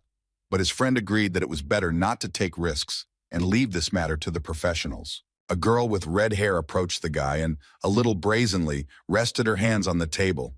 Aiden wished her good morning. But Tracy's morning was not good. She looked irritated. Apparently something unpleasant had happened the night before. Leo suggested that the girl accept the loss and calm down, to which she asked him not to interfere in the conversation, because it only concerned her and Aiden and they had a draw. She sternly told the bespectacled boy that they needed to fight again for real right away, and this time, she would not hold back. Aiden didn't like this idea and tried to justify himself by saying that he had classes during the day and that in the evening, they had to stay in their rooms to avoid running into a werewolf. Tracy shamed the guy for being scared and making excuses, and she and Leo stared at the guy, and he thought for a second. But Aiden always knew how to remain very calm, and he smiled and told the girl that she could think as she wanted. Then Tracy offered Aiden a deal in which whoever caught the werewolf first would win. But the bespectacled man didn't even have time to say a word before Leo approved the student's proposal and said that he accepted the agreement. The girl warned them to take the matter seriously, to which Leo replied that they would come, but that Tracy should not cry when she lost. When the red-haired girl left, Aiden asked his friend why he agreed because it was crazy. The answer was very simple. Leo wanted her to leave him alone because the teachers would take care of the werewolf before them anyway. But the bespectacled man noticed that the girl was not joking. Leo assumed that Tracy was not stupid enough to go after a werewolf alone, although Aiden was ready to argue with him, because the girl was capable of much more. The guys decided to check. They got up and went to the window and saw Tracy, who was already in the yard and very confidently heading somewhere with big steps. The guys thought that Tracy was heading towards the dorm, but suddenly she turned in the other direction, and Aiden and Leo realized that the girl was up to something after all. In the evening, Roger made his rounds around the courtyards of the academy. Based on the latest events, he needed to check if students were walking on the street in the evening. The magician remembered how Professor Hugo had approached him that day, and in exchange for restoring his family's reputation, he had offered to look after the students of noble birth, and added that a little flexibility towards them would not hurt. Our hero noticed that the conversation with the fallen nobleman clearly made Hugo uncomfortable. He believed that maintaining good relations with the rector would bring him some benefit. But Roger disagreed and said that he believed that in Theon's academy there was no division between nobles and commoners, and nothing would change his opinion. After this, the magician apologized and said that he needed to return to the rounds, ignoring Hugo's attempts to negotiate. Our hero understood that he would be exposed if he agreed to the professor's proposal, but he didn't need that, and besides, he didn't want to anger the rector. After walking a little, Roger noticed 3 students hiding behind a building and counted 5 penalty points to each, ignoring the boys' excuses. In total, he had already found 20 students. Roger had heard about the reward for taking a werewolf, but he didn't think that so many people would want to get it, and the threat of penalty points had no effect. At this rate, the situation could escalate even more, and our hero must do everything to prevent this from happening. The guy decided to check the wastewater treatment plant in the vicinity of the academy through which the monsters escaped. Selena said that the werewolves got in through the sewers, and this is the only sewer in Leathervelk that they could get through. Roger illuminated the area with his magic and realized that the police had not checked the place. There were traces of werewolves around, from which the magician realized that there were 2 of them, one large and one smaller, the paw prints leading in one direction. Studying the tracks, Roger hoped that they would not break off halfway and that he would still be able to find the half animals. The tracks did not disappear, but in one place they diverged. A large werewolf went towards the academy. Most likely, he went hunting. At the moment, the large werewolf was the most dangerous, and the mage would not be surprised if the beast was tracking its next victim right now. Suddenly, Roger heard someone shouting, but the tracks were a long way off, so he decided to run towards the voice. Our hero saw a picture of a huge werewolf trying to attack 2 female students. One of the girls was a princess. She was covering the other one, but she thought to herself that she wouldn't have time to defend herself. Just before the werewolf could grab the girls, Roger delivered a blinding magical blow to him and sent him flying back several meters. The students looked at the professor with admiration, not believing that he had saved them at the last minute. Roger said that Renee and Elendil Van Exilian each received 5 penalty points. Even though the students could have died a minute ago, they were furious that the professor had fined them.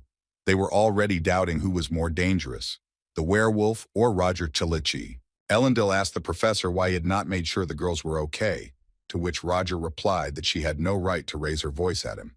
The girl told the teacher that she wanted to help Renee, but the professor explained that she had forgotten to think about her own safety and was now contradicting him. Renee stood up for the girl and told the teacher that she fell asleep while studying, and Helen Dean tried to save her and asked Roger not to punish her. Our hero turned to Renee and explained that he was grateful to her for her dedication, but she had to understand the seriousness of the situation. After thinking for a bit, Roger asked Elendin to take her friend to the dorm and promised not to give them penalty points. Elendin led Renee to the dorm, calling her Hube, a respectful term for someone of junior rank. The students went to a safe place and Roger went towards the werewolf to finish him off. But instead of attacking, the beast began to run away and Roger, catching up with it, shouted to the girls to go to the hostel. The werewolf chased very fast and soon jumped onto a high tower. Roger had to grab him by any means necessary. The magician took out his hook on a chain again and threw it high to reach the beast, but it was very nimble and was able to dodge it. The students watched from afar as the professor used levitation magic to jump onto tall buildings. Soon our hero caught up with the werewolf and a fight began between them. The beast dodged the blows and was very agile. The magician used his magic wand and created a magical light stream of energy, which blinded the beast. Then Roger did a somersault in the air, and from above delivered a powerful blow to his back. The students were simply enchanted by what they saw and understood that this is exactly what a real battle looks like. The guy dealt blow after blow to the monster, and soon the beast was thrown off the roof, and from above Roger dealt the final killing blow of magic. Finally, the werewolf was defeated, and the guy went down to him to make sure of it. He felt tired and realized that he shouldn't have used so much magic power at once. Roger knew he couldn't use magic while fighting in front of the students, so he decided to finish off the werewolf as soon as possible and find the second one. To the magician's surprise, the werewolf was still moving, and he realized that he had calmed down too early and would still have to fight. The professor realized that the werewolf was able to use foreign objects in battle and noted that the beast was very smart. It was created based on a wolf, so it can only determine the enemy's strength, and Roger thought that perhaps they weren't werewolves at all. Meanwhile, our friends Leo and Edmund had been looking for Tracy among the courtyards for a whole hour. Leo suggested that the bespectacled man return home, since they still couldn't find the girl, and suggested that she was probably already resting in the hostel. Edmund lamented that he shouldn't have agreed to this bet because anyone could have abandoned this idea, but not Tracy. Leo didn't argue with his friend, and they decided to look for her for another 30 minutes, and then think about what to do next. Suddenly, Leo heard the girl's voice and said that he needed to run towards her voice. The boys ran behind the bushes, and the girl who suddenly appeared and Aiden collided heads, causing Tracy to fall to the ground. The girl was angered by this and asked what they were doing there, to which the bespectacled man replied that he heard her scream, but Tracy didn't actually scream. The guys heard that strange sound again, and the girl told the guys to follow her. The students quietly approached the place where the sound was coming from and carefully peered out from behind the bush. They saw the animal's face peeking out from a pile of branches. Apparently it was sleeping, since its eyes were closed. Could it really be a werewolf? He looked so small it was hard to believe. Tracy claimed that she had won the bet, but Leo countered that she had simply found him. But they had been betting on who would catch him, and the girl said that she would catch him now. Aiden stopped the girl and asked her to pay attention to the fact that the beast was wounded and could not move. And here he found a secluded place. His immobile state meant that he did not find this place himself and that someone helped him. The guys remembered that according to rumors, there were 2 werewolves walking around the area, and if one of them was lying here, then the other was somewhere. Suddenly he noticed something shiny on the beast's neck. Some kind of chain was sparkling there, and he became interested in what it was. While the students were looking at the sparkling pendant on the werewolf's neck, a real big beast appeared behind them. He bared his long fangs from which drool was flowing. Apparently he really was hungry. Leo heard his growl, and then he showed his friends to go and look back. A second later, the werewolf struck Leo with his large clawed paw, and Aiden and the girl fell back to the sides. Leo was lying on the ground, and the boys were very scared, because he was a real werewolf. Tracy decided that she needed to calm down, because only by pulling herself together could she defeat the beast with magic if she tried. But the werewolf didn't wait. He attacked the girl, and Aiden covered her with himself and received a light blow to the back. The guys fell to the ground. Tracy asked Aiden why he saved her. She clearly did not expect such an act from the guy. The bespectacled man answered the girl that it couldn't be any other way, because he couldn't stay on the sidelines when his friend was in danger. Unfortunately, their enemy did not retreat, and they saw that the werewolf was heading in their direction again and preparing to attack. Aiden told his friends not to worry, and said he thought the werewolf was simply protecting his cub. And the bespectacled man turned to the beast and asked him if he was right. Of course, his friends were perplexed, because they thought that the werewolf did not understand him. Looking at the growling beast, Aiden told it to be calm, and that he would not harm it. After the guy's words, the werewolf became calmer and seemed to stop preparing to jump, and simply stood in his place where his cub lay. It seemed that the reason for his anger was fear for the cub, and the beast really understood the guy's words. But Leo drew attention to the fact that the werewolf could still show his true nature at any moment. And then Aiden asked his friends not to worry, and said that he was about to do something wild and asked the guys to trust him. Then the bespectacled man approached the werewolf again and addressed him, saying that he did not wish him harm. Taking a bottle out of his pocket, the boy told the beast that his baby was sick, and that the mixture, although it would not cure the baby, would make him feel better. It was incredible, but when the boy extended his hand with the medicine, the animal also extended its paw to take the bottle. But suddenly a magical beam of light pierced the werewolf, causing him to growl in pain, and the guys could not understand what was happening.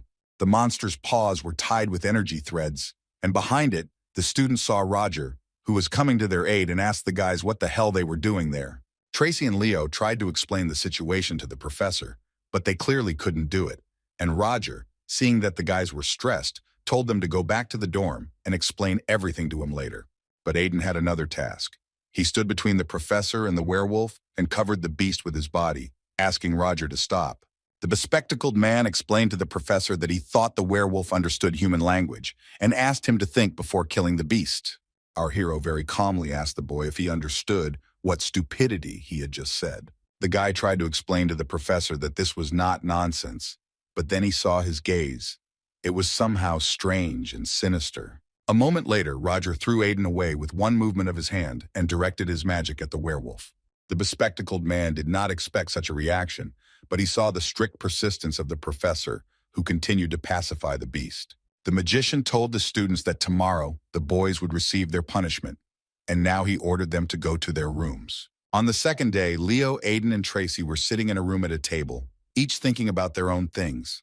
Leo was angry that they had been caught in front of Professor Roger and now they were definitely finished. Tracy thought about how she had disgraced herself and was unable to do anything with her magic and skills. Aiden sat with a frozen gaze as if in a daze, and even the girl noticed the strange expression on his face. Soon the rector entered the room and greeted the children with a smile, and Roger appeared behind her. The students, one after another, began to emotionally relay what had happened yesterday to Eliza, but it was difficult to understand anything in their conversation. The rector asked the students not to be nervous and to relax, but they understood that if Eliza was here, then they would definitely not get by with a simple disciplinary sanction. Roger asked the students why they thought he had called them there, and Leo, with his arm in a bandage, replied that it was probably because they were facing a punishment worse than demerit points. The professor confirmed the correctness of Leo's words and added that they should understand how willful their actions were. After all, if something had gone wrong, new victims would have been inevitable, and he told Eliza that they could not let them get away with it. Eliza asked the professor not to intimidate the students because in the end, everything worked out and the situation was resolved in their favor. And besides, the guys described the situation to her in great detail. Then the rector turned to Aiden and said that she had heard that he had risked his life to protect Tracy. She then informed the boys that they would each receive 10 penalty points, as she was sure that they were aware of how dangerous and wrong their actions were.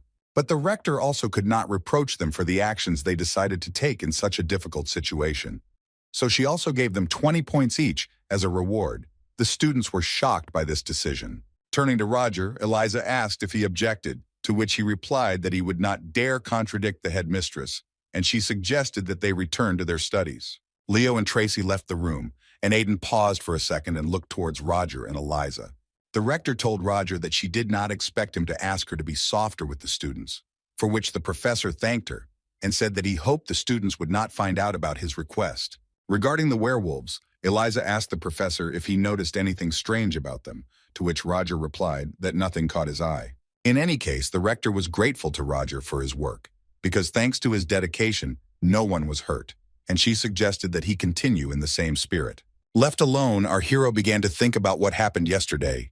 He remembered that he noticed one important nuance. From the body of the little werewolf that was crawling out from behind the bush, it was obvious that he was a man who had not yet completed his transformation, and Roger was experienced in this matter. As a result of these reflections, the professor came to the horrifying conclusion that the experiments were not conducted on wolves, but on people who were caught and turned into werewolves. Despite this, Roger did not regret his choice, because if he had not done so, he would have been in trouble. He was also influenced by the fact that many people had suffered because of them, and that the students had also been in danger yesterday. Therefore, the professor had no choice. At least he decided to make such a conclusion now. Roger took out a glowing magic ball, thanks to which he decided to contact Hans and ask him for a favor. Aiden, Leo, and Tracy couldn't even imagine that not only would they not be given penalties, but they would also be awarded extra points. The girl asked Leo how his arm was, and he replied that he needed to wear a bandage for a few days. And looking at Aiden, she saw the same silent expression on his face. The student couldn't resist asking the guy what was bothering him, but in response, she heard that everything was fine. The bespectacled man reminded his friends that they saw a collar on the werewolf cub's neck. The guy explained to his friends that this was one of the reasons why he tried to stop Professor Roger, and that if werewolves were created artificially. Leo supported Aiden's assumption, and added that there was a rumor that suspicious characters were hiding in Theon, and Tracy was amazed that this could really be true. Developing the topic further, Leo said that a werewolf in a collar was very unusual, and Aiden also remembered another oddity. The girl guessed that he meant Professor Roger, and the bespectacled man confirmed that although he did not suspect the teacher, the expression on his face that evening was very strange. The professor clearly noticed something, and he knows much more than the students, and they were almost sure of it. Aiden admitted that all of this could be just his invention, because Theon's teacher would not do anything like that. But what if this is true? What if Professor Roger is somehow connected to these rumors? Tracy flared up and said that this was all nonsense, and that the boys thought too much and reminded them what Madame Rector had said. The professor told her about what happened in great detail. Would he have done such a thing if he had been involved in something? Finally, the student emphasized that he tries not to show it, but in fact he cares a lot about his students, and the guys decided to suspect him of something. Aiden decided that it was easier to agree with the girl and the guys preferred to go to lunch than to continue digging into this further and invited Tracy to go with them. Seeing the girl's surprise, the bespectacled man explained that friends often do this, and they are friends. And although this embarrassed the student, she agreed to the proposal. Our hero studied the papers that Hans had sent him. Here was the total number of missing people from Leathervelk and a list of places of public gatherings. When Roger contacted the guy with a magic ball, Hans said that he knew a bunch of big guys who were always hanging around the abandoned factory. Regarding the information that Roger asked his friend to check, he said that several workers had recently disappeared outside the city. Roger asked Hans if there was a family of 3 among them, to which Hans replied that there was, and that this was the only case of an entire family disappearing, and the magician decided to check this factory. In one of the old buildings of the city, 2 men were talking. One of them was dying of boredom, and he asked the other how much longer they would have to hang around there. Another replied that it would be 2 more days, since the subjects had escaped, and he could not understand how this could have been allowed to happen. In fact, the child did not receive enough of the drug. They were going to increase the dose, but he started screaming and crying, raising everyone's ears. The man said no one was prepared to confront his furious parents when they saw it. The second man was surprised that the parents had already been turned into werewolves, but were still worried about the child, so they made a fuss and disappeared. He also added that they had a trusted person who could resolve this situation, and after this was said, the men saw a light in the direction of the sewer pipes. As soon as they noticed this, a shot rang out and 2 bullets flew through the stupid heads of 2 people. A man emerged from the darkness and fired the bullets, and it must be said that he was a very accurate shooter. It was Roger who had arranged to meet Hans here. Our hero decided to go to the factory and sort it all out. Hans said that there were about 40 people in the room. They were getting ready to leave, so there was no need to waste time. In 3 days, there would be no point in this anymore. Asking about their fighting strength, Roger learned that he had to be prepared for them to be armed. 2 wizards and 3 in full combat gear. Finally, Hans said that one could get there through the sewer passage and asked Roger to be careful. As he was leaving, Roger asked Hans about the family on which the experiments were conducted and how old the child was. Without turning around so that his friend would not notice the confusion in Roger's eyes, he heard Hans's answer. The child was 7 years old. He was very small. With these thoughts clenching his fists, our hero headed toward the sewer passage, and God alone knew what was going on in his soul. It seemed that no one could stand in Roger's way, and he dealt with those who appeared in his path quickly, leaving no one alive. But the guy didn't know that all this time he was accompanied by a bug that was watching him, because it had a camera built into it. There were many men in the secret factory, and one of them noticed that they had a rat, to which the second responded that if he was from the security department, they should fold up and fire the people. But he saw everything through the flying insect and knew that it looked like the rat was not from the security department, and that was only to their advantage, because no one would miss him if he died. The workers in the building heard someone stranger enter the building and started shooting at him, but soon saw that their bullets were not stopping the man walking towards them. But Roger, as always, was on top of things, and as soon as he entered the room, he used magic, directing it towards the men. One of them realized that this was not a man, but a magician, and ordered them to leave their weapons and arm themselves with knives. But Roger not only had magic, he was also a good shot. He took the pistol out of the holster. As soon as one of the men shouted to the magician that his weapon would not work, he immediately received a bullet in the forehead.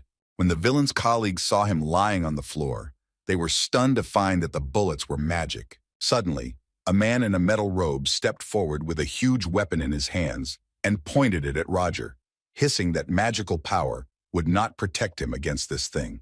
This man fired a shot towards our hero, and it was very powerful. The man laughed, because he was sure that he would defeat the magician. But something happened that the man clearly did not expect. Elemental magic with the addition of alchemical metal protected Roger, and the man realized that electrical power would not help here. Our hero shot at the electric source of the villain's weapon, and they all died from the powerful discharge. In total, Roger already counted 20 people dead, but suddenly he fired another shot from the pistol as he heard a rustle behind him. Seeing a dead bee, our hero guessed that he was being followed and they were doing it through insects. They were used as a means of observation. Could these really be those same insect brothers from another world? The guy felt that they had been waiting for him for a long time. But first, Roger decided to deal with these insects. He stepped on one of them with his foot and saw that other dead insects fell to the floor around him. In the next room, a man noticed that the signal coming through the insects had disappeared, and before that he had felt vibration. The sound waves were similar to those created by elementary wind magic. The man understood that if he really owned her, then they were in trouble. Small insects would not be able to cope with such powerful energy. It seemed like it was time for the bigger guys. And he ordered a large and tall man named Baron to get ready, for they guessed that Roger would come here any minute. According to his intended route, he should enter through this door.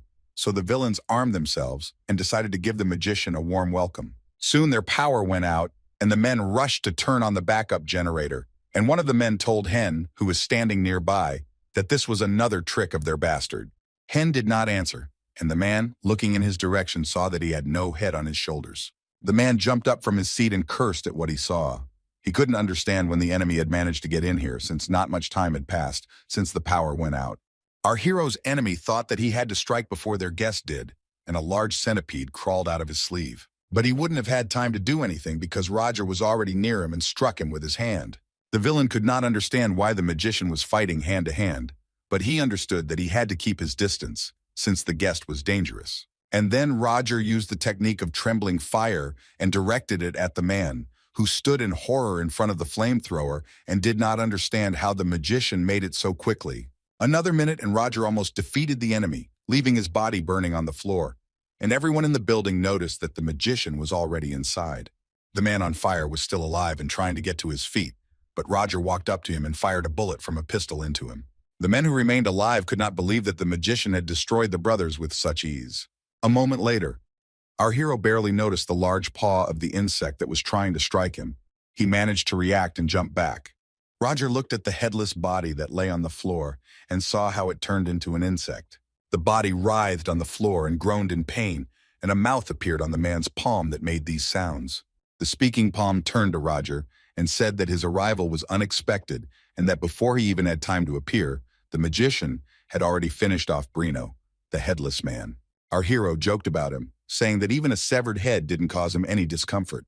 The villain said that his body had reached a transcendental state, and he had completely transformed into a large insect monster. The monster said that he did not grieve for his dead brother, but Roger would still pay when he tore him into little pieces.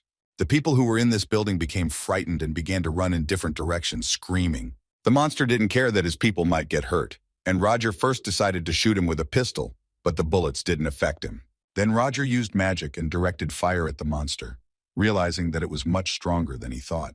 The guy thought about how, with such a body mass, the monster managed to dodge his attacks and how he could withstand such a powerful blow of magical power. Laughing, the insect told Roger to use at least a 4th-level spell if he wanted to fry him. After that, the monster noticed that the guy had disappeared. He hit the place where Roger stood, but only broke the wall, and the guy was not there. The magician found himself behind the monster in a second, and the monster said that with his quick movements, he reminded him of a winged insect. Our hero thought, the gun and 3rd-level magic are powerless against him, and there is no hope of using a 4th-level spell either. Roger decided it was time to use his special magic and he focused it on the monster. Hans waited for Roger and thought that he needed to dress warmer, as he was already a little cold. The guy thought that the magician should have finished by now. Fighting with 2 dark magicians is not an easy task, but he is not one of those who lose. Hans raised his head and saw that from the windows of the building, where his friend and his enemies were, powerful rays of bright light were emanating in all directions. Looking at the building that was literally drowning in light magic, the guy realized that Roger had actually used his true magical power, as he called it. After some time, our hero appeared next to Hans below and said that he had taken care of all the test subjects. The assumption about the friends was confirmed. After the transformation of the werewolf, they can no longer return to the human body, and Roger had only to save them from suffering. Hans looked at the drug that turns people into werewolves and was surprised at how much cruelty there is in this world. Who would have thought that such a large-scale experiment on people exists? This wouldn't have happened if someone hadn't decided to sponsor such an idea, but Roger calmed the guy down and said that he had already found out who was behind all this.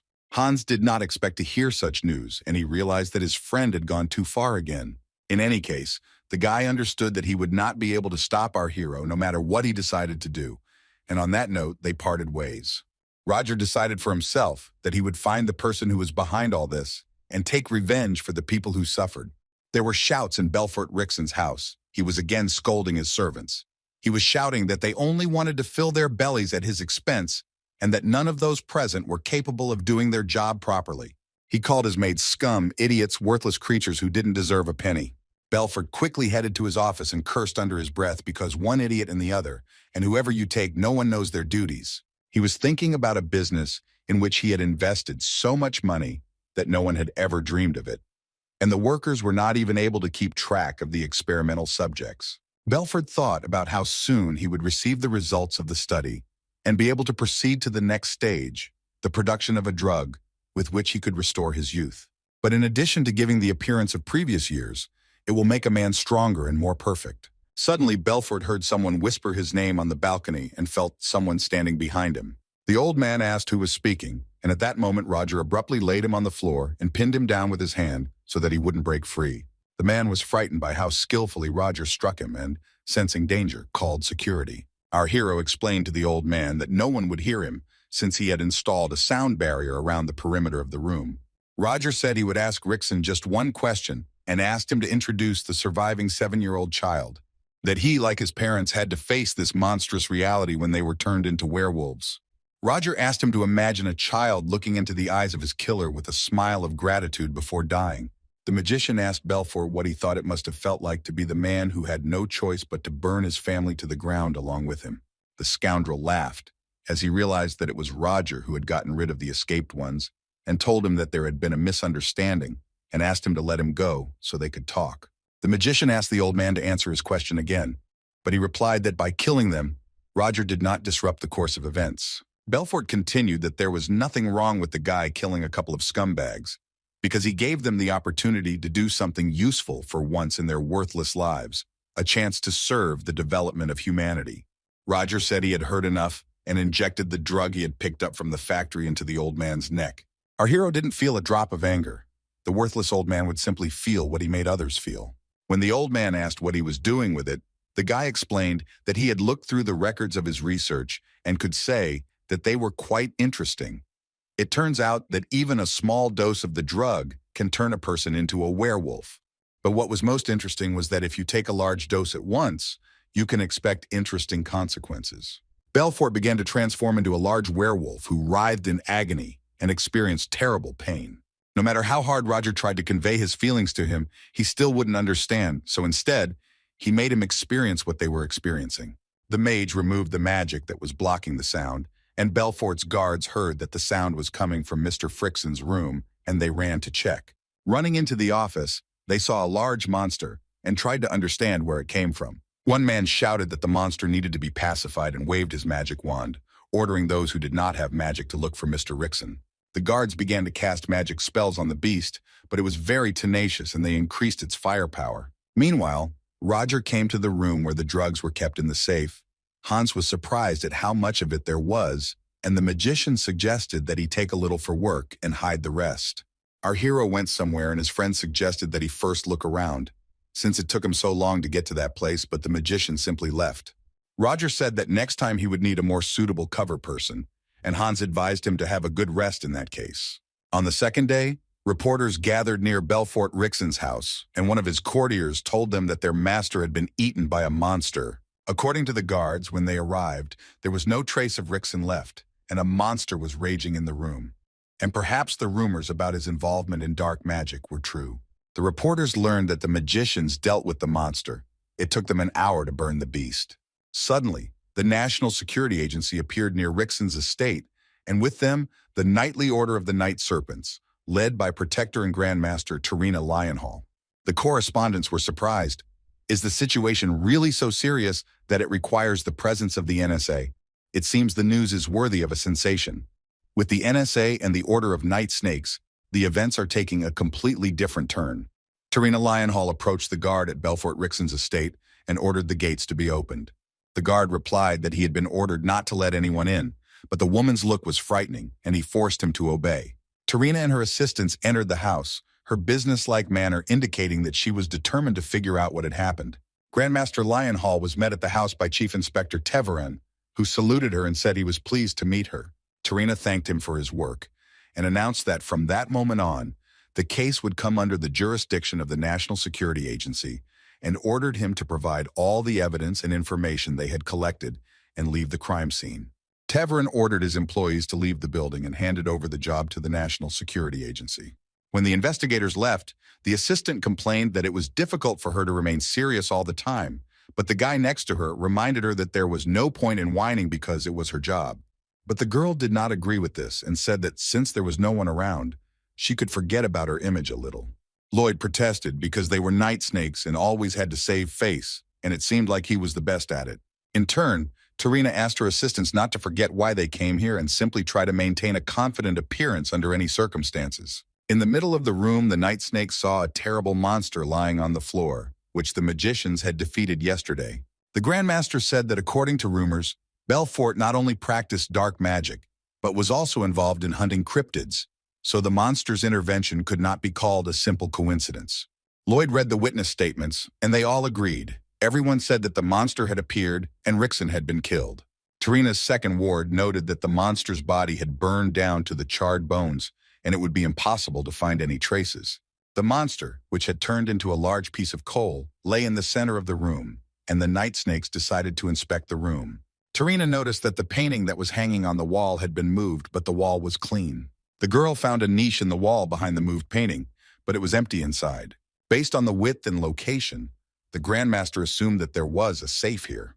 Lloyd clarified that Belfort Rickson was called a sinister businessman, and perhaps he hid his dirty money in the safe, and Tarina agreed that someone like him could keep his secret reserve fund there.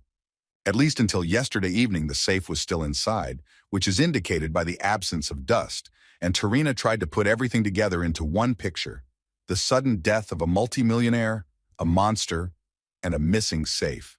There were too many components to call it a coincidence, and from all this, the girl concluded that there was someone else who took part in the murder of Belfort. The question was how he left without leaving fingerprints. Tarina knew only one person out of all the people she knew who could pull off such a thing. She remembered the man who had fallen into suspicion. His name was Arsène Lupin. Tarina asked the assistant if he recalled any unusual events in Leathervelk recently. And Lloyd remembered one, namely the explosion at the abandoned factory. It happened just shortly before Belfort's death. The chief of the Night Snakes said that she was sure that they would definitely find clues there, and they gathered at the abandoned factory. Roger woke up with a headache. The side effects were tormenting him. True magical power required too much energy expenditure. If it weren't for the pills that help save magic, the guy would have been much worse.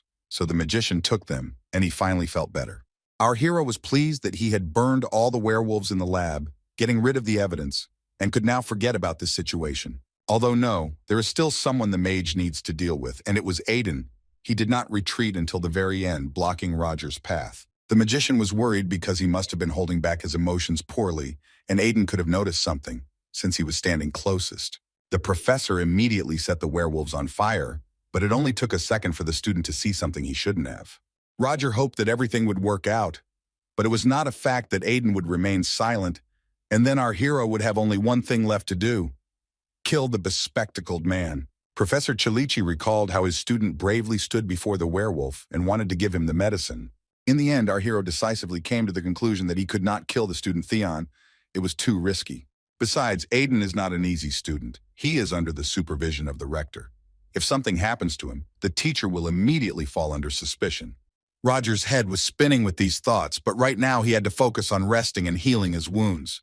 But suddenly the guy remembered that the bespectacled man had written that in his childhood, a wandering magician had taught him a special magical technique, and Roger wondered if he should perceive this as a strange coincidence. Grandmaster Lionhall and two assistants came to the site of an old abandoned factory, and everything was as they thought. Everything was burned to the ground, and it would not be easy to find anything. It was interesting to see where the fire came from in the abandoned factory, especially just before Belfort's death. Lloyd suggested that it was only officially considered abandoned, but in fact it continued to be used. And Tarina agreed with him, because otherwise there would not have been a fire. The assistant said that if dark magicians or cryptids were conducting their research here, but when they were caught, they got rid of the evidence, and Tarina called this a logical assumption. Now it remains to understand who interfered with them. The Grandmaster knew about this incident, but she didn't think that it would concern their case. Maybe the arsonist didn't just want to start a fire, but did everything to get rid of the evidence. Although too many factors indicated that this was a simple coincidence. Tarina asked Lloyd again if there had been any other unusual incidents besides this one, and he replied that there had been nothing other than the werewolf commotion a few days ago. And the guy said that he was found in Theon's academy, according to reports he got out through the sewers. The girl was not surprised, because the security there was weak, but she was interested in what happened to the students, whether anyone was hurt, and what happened to the werewolf. Lloyd reported that the werewolf had injured 3 students, but one of the professors dealt with him, although the body was not identified, since no remains were found. When Tarina heard that all the remains were burned, she became suspicious because there were fires at all the murder scenes. Seeing that the Grandmaster was deep in thought, the assistant suggested that she check the academy, but she decided to stay here and try to find evidence. A burned factory and a burned werewolf. The similarities alone are not enough to connect the 2 cases.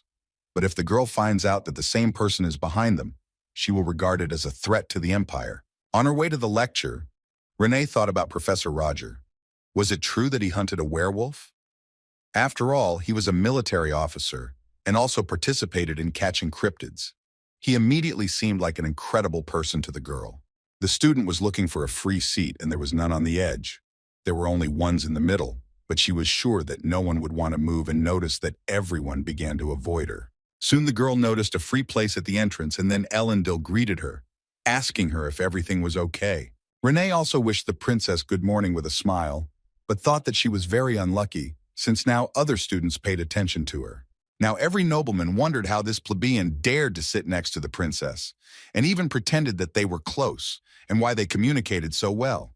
After all, no one knew what situation they found themselves in, and how they worried together about Professor Roger. When the girls met the night before, the princess asked Renee what she was doing there at such a late hour, and she told her that she had fallen asleep while studying. Elendil wanted to go and tell the librarian everything she thought about him, since he did not wake Renee, but the commoner told the princess that it was her own fault for dozing off. The noblewoman asked to be called older sister, because in Theon, everyone is equal, and said that she decided to simply make sure that all the students returned to their rooms. At that moment, she could not even imagine that the princess was making her evening rounds alone. And then, without hesitation, she approached an ordinary commoner. The girl's thoughts were interrupted as soon as Professor Roger entered the classroom and announced the start of the class. Today, the teacher was going to talk about the features of manifestation and the basics and principles of elemental magic. Roger explained that it is the most used of all the abilities and is the most important of all, the foundation of all foundations, which most students are already familiar with, and today he will demonstrate a new method. The students held their breath. They no longer knew what to expect from the professor, although some, like Flora, were very interested in what he had prepared this time and how he could surprise them. The magician continued his lecture. He said that this method would help increase their elemental power from 20 to 80%. The students immediately began to whisper. Some did not believe that this was possible. Others thought that the professor would not lie to them. Roger asked a guy named Anthony what attributes of elemental magic he used, and the frightened student replied that he used water and ice, and also plants. The teacher asked the boy to demonstrate the one he was most confident in. Anthony concentrated as best he could and created a small ice magic ball for which Roger praised him, but said that it was still far from ideal. To teach the students, the magician asked them to carefully watch his hand movements. The professor made just light movements with his fingers and created an ice sphere, smooth and beautiful, like a snowball, and a moment later it turned into a beautiful snowflake. Everyone was surprised, and Tracy told her friends that this was unusual. Could he really have done this using the same kind of magic? This was a completely different level. Roger told the students that now that he had their attention, he would start with the theory. Flora's gaze seemed to be challenging. She was already waiting to see how the professor would explain today's topic. Since the history of the attributes of elemental magic is deeply rooted in the manifestation realm, they were once considered the original forms of magic, but now they are only part of the spellcasting process. And Roger revealed the 4 main elements from which it all began. The professor noted that compared to the 10 elements they were using now, these looked too simple, and asked which of the students knew what had caused such a strong leap in their development. Roger promised 5 points to anyone who could give the correct answer, using the element of fire as an example, and heard students answer that fire was used to dispel darkness, or that it was used to burn and clear forests. One guy said that fire had snatched humanity from the clutches of darkness, which inspired fear, and Roger, jokingly, asked if the guy had ever thought about becoming a poet. And only Flora's answer was correct. Fire was used as a weapon against people to burn them. Burning, drowning, wind-blown slashes, electric shocks, war, and murder have all taken magic to new levels, and some students have been left dumbfounded. The magician continued to tell how in cold times, fire served as a symbol of survival, not destruction. Water became an important component of the water wheel. The wind turned the blades, and electricity illuminated the cities. Professor Roger explained that the purpose of elemental attributes can change depending on a person's actions, and students should begin to master them with the mindset of fighting for a better world. Having completed the theoretical part, Roger proposed to move on to the practical part and asked the students to create an elementary sphere. Joseph's teacher advised him to focus on the flow, since for a second-year student, he was too inexperienced in releasing magical power. Irina Carmen created a plant attribute, but the professor said that it was as if she was looking at a rotting autumn leaf and advised her to imagine a sprout breaking through the soil. Tracy thought that Professor Roger didn't even choose his words carefully. The teacher turned his attention to Aiden, who sat with his fists clenched, but could do nothing. Roger walked closer to the bespectacled man and thought for a minute, wondering why the guy was acting like that and what it could mean. Could it be that Aiden decided to rebel against the magician after that incident with the werewolf? Taking a closer look, Roger realized that this was not the case. The student did not look like a rebel at all. The professor realized that this was not the case and asked the guy if he understood correctly that Aiden had not yet practiced elemental manifestation and heard an awkward confirmation. Our hero thought that it turns out that Theon's special student does not have basic knowledge. How could this happen, even if he was accepted as an exception? Roger couldn't take responsibility for a person who needed to be explained everything from scratch, and he basically didn't care whether he would lag behind the others or not. But something prevented the magician from leaving the guy. The professor asked Aiden to name the attributes he could use, and the bespectacled man said he could use fire, water, and wind. Roger suggested the boy to use fire and promised to teach him this, adding that he could not leave a student who needed his help. Leo and Tracy watched in surprise as the teacher taught the boy.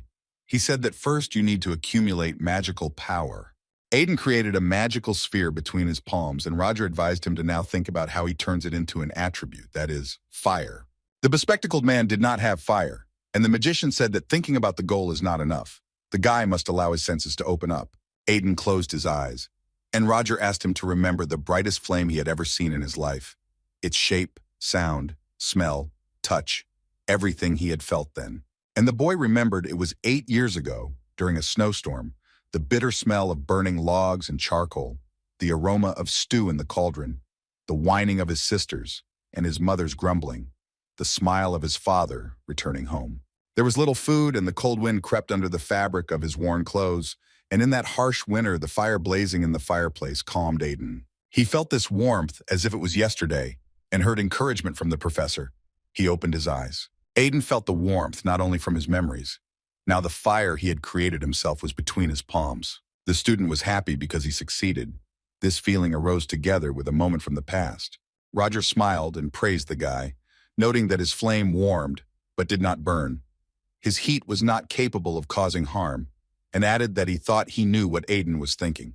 The students were very surprised by what they saw. They were puzzled not only by the fact that the bespectacled man was able to make a sphere, but also by the fact that from Professor Roger, one can hear not only criticism, but also warm words. The magician went on to explain that the fire in his hands was an attribute, the image of which he had imagined in his head, but not just an attribute. It was the flame of his magical power, and Roger asked to remember this feeling. Addressing the audience, the teacher said that he was sure they already understood that this was the very method he was talking about, and advised them to rely on their senses and their own experience. And basic knowledge will serve as the basis for using the attributes of elemental magic, and Roger added that ideas about the heat of fire and the cold of ice are not enough. Even a 3-year-old child knows this. Our hero repeated that a true magician must put something unique into his spell, and advised the students to remember a moment that was of great importance to them. It was necessary to connect all 5 senses. And the difference was really significant, and the students felt it when they started to succeed. Flora sat there lost in thought, because she had already mastered all of this a long time ago, and thought that today she would learn something new. But it seemed she was wrong, and besides, she became interested in why the professor devoted so much time to some first-year student. And he even praised him for simply manifesting an attribute of elementary magic. The girl could not understand this. Flora wondered where that man had gone who had disgraced her in front of the entire audience on the very first day and decided to show real magic. The girl decided to see how Professor Roger would compliment her and made an attribute overlay. She added the wind magic technique, created a whirlpool, and she got a very bright sphere that illuminated everything around, and Flora's friend asked her to stop because it was dangerous. Flora thought that she had to stop this, otherwise the explosion would be unavoidable, and she needed to set up a barrier so that no one would get hurt. It was really dangerous, and the students started running in different directions as the huge sphere was about to explode. The girl decided that she was not in control of the situation, and an explosion was inevitable. But then Roger came up and held back the energy with his hand, telling Flora to concentrate and not give up, controlling the flow of her magical power. Professor Roger was very calm and seemed to instill calm in others. He told the girl that he would help her. Suddenly, the students saw that the large sphere from which the energy flow was pouring out was gradually stabilizing. The magician asked Flora not to stop, because if she stopped now, her magic would simply dissipate, and she didn't want that. The professor was right. The girl had to see the matter through to the end, and she concentrated on the process. Since childhood, the glances directed at Flora Lumos always expressed only envy and jealousy. But she didn't pay attention, continuing to walk forward. But there was something that the girl couldn't bear. It was her father's cold gaze. He looked at her as if the girl did not exist. And then, at the first lecture, when the professor penalized the student 10 points, following the humiliation, she was overcome for the first time by a feeling of defeat, and it affected her so much that these childhood memories returned to Flora. Even though the student couldn't see his expression, she knew he looked exactly the same way her father had once looked. Lumos never forget their offenders, and the girl decided that one day she would definitely fight Roger and win. At least she thought so.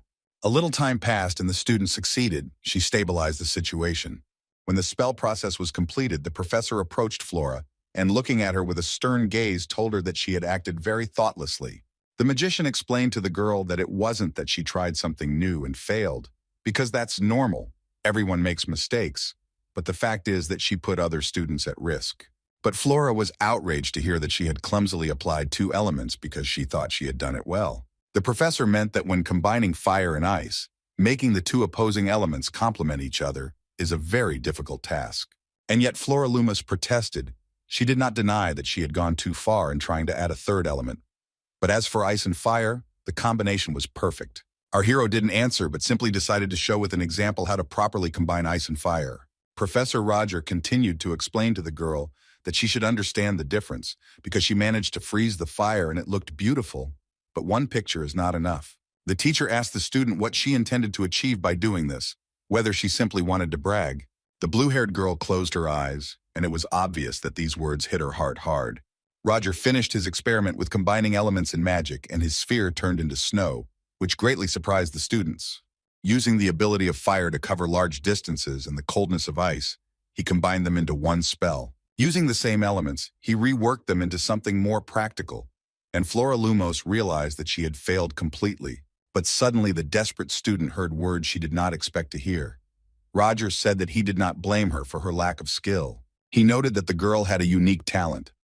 Among the kids her age, the professor had never met such a technically savvy wizard. The magician continued by adding that this is not what we are talking about now, but something more important. In his opinion, the girl was simply playing to the crowd.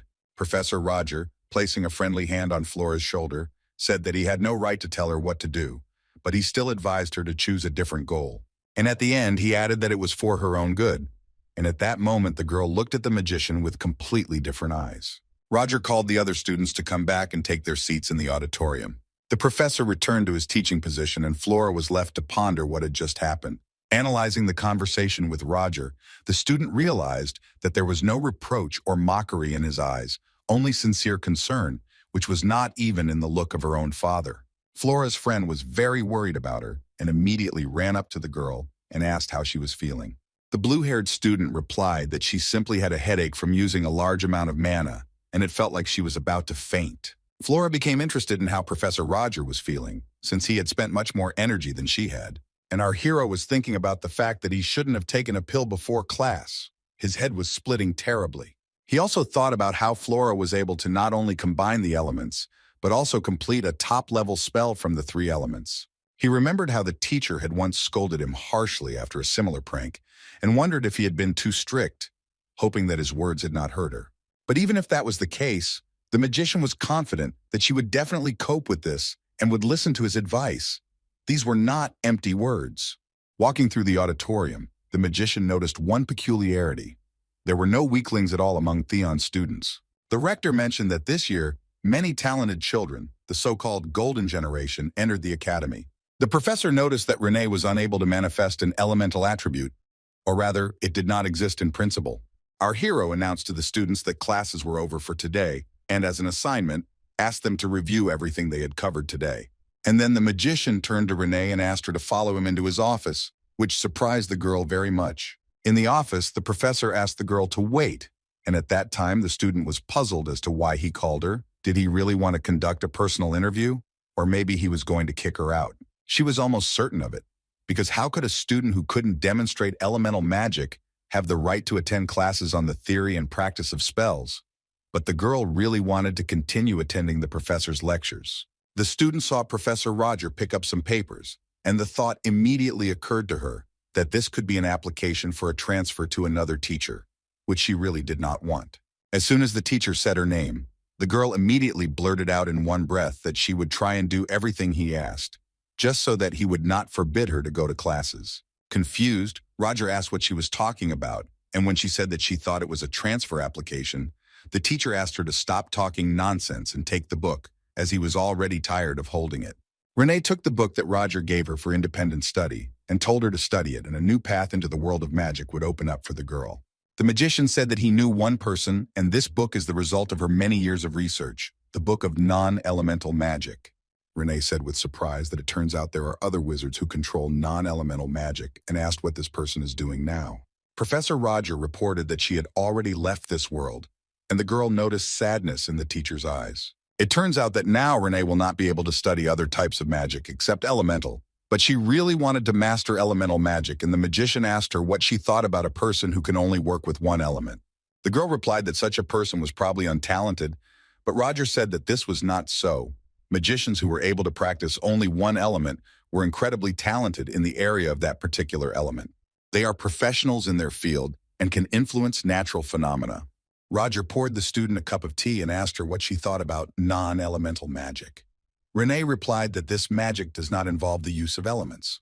The teacher calmly sipped his tea and told the girl that in fact this has not yet been proven. The 10th element of metal is considered part of the element of earth. Therefore, Professor Roger assured Renee that there was no need to worry. The world and magic were constantly changing, and first advised the girl to read a book. This would be her homework. It was a surprise for our hero to meet a student practicing non-elemental magic. He had the opportunity to look into the eyes of a man who could distinguish good from evil. Professor Roger understood that she was still at the very beginning of the journey and did not realize it. The magician looked thoughtfully out the window, realizing that the book had found its next owner after all. It seemed to be fate. Aiden trained in the elemental magic technique that Professor Roger showed him, and it turned out to be very useful. The magician remembered the moment when the guy used magic. Kindness and wisdom could be seen in his gaze, and perhaps he doubted him in vain. After class, the students spent their time in different ways, talking, practicing their abilities, and Aiden noticed a group of guys, among whom one guy looked unfriendly. Tracy was talking to Leo, practicing the technique, and Aiden was thinking about that guy. How could it be that a person who loved magic turned out to be a villain? The bespectacled man became interested in who it was, and why so many guys were crowding around him. This guy must be popular with Theon. Suddenly, the student who had once pestered the bespectacled boy noticed Aiden and addressed him in an impudent tone. He began to mock Aiden for not being able to materialize his own element, and that he was rather arrogant for still hanging around here. This time, Leo stood up for the bespectacled man, but he asked him to calm down and said that he would talk to him himself. Turning to the scoundrel named Javan, Aiden said that he had no idea what it was about him that irritated him so much, but asked for forgiveness and suggested that they just forget about it. Laughing, Javan agreed to forget about everything, but only after the bespectacled man got on his knees. Tracy couldn't stand it and flared up, telling Javan that he himself should be ashamed because he was a nobleman. Continuing to mock, the scoundrel answered the girl that the fallen were not given the right to vote, although what can you expect from an uneducated bungler? After these words, Aiden came right up to Jivan Filio and sternly said that he could say whatever he wanted about him, but he didn't dare touch his friends. The villain told the guy that he wouldn't do anything to him, so Aiden had no choice but to challenge him to a magical duel. The bespectacled man's friends tried to stop him, but it was too late and Jivan accepted the challenge. Fearless Aiden announced the condition that if he won, the villain would have to apologize to Leo and Tracy, although he did not intend to lose. The students were already preparing for the fight, but suddenly a figure of a man appeared from behind. It was Professor Roger who demanded an explanation.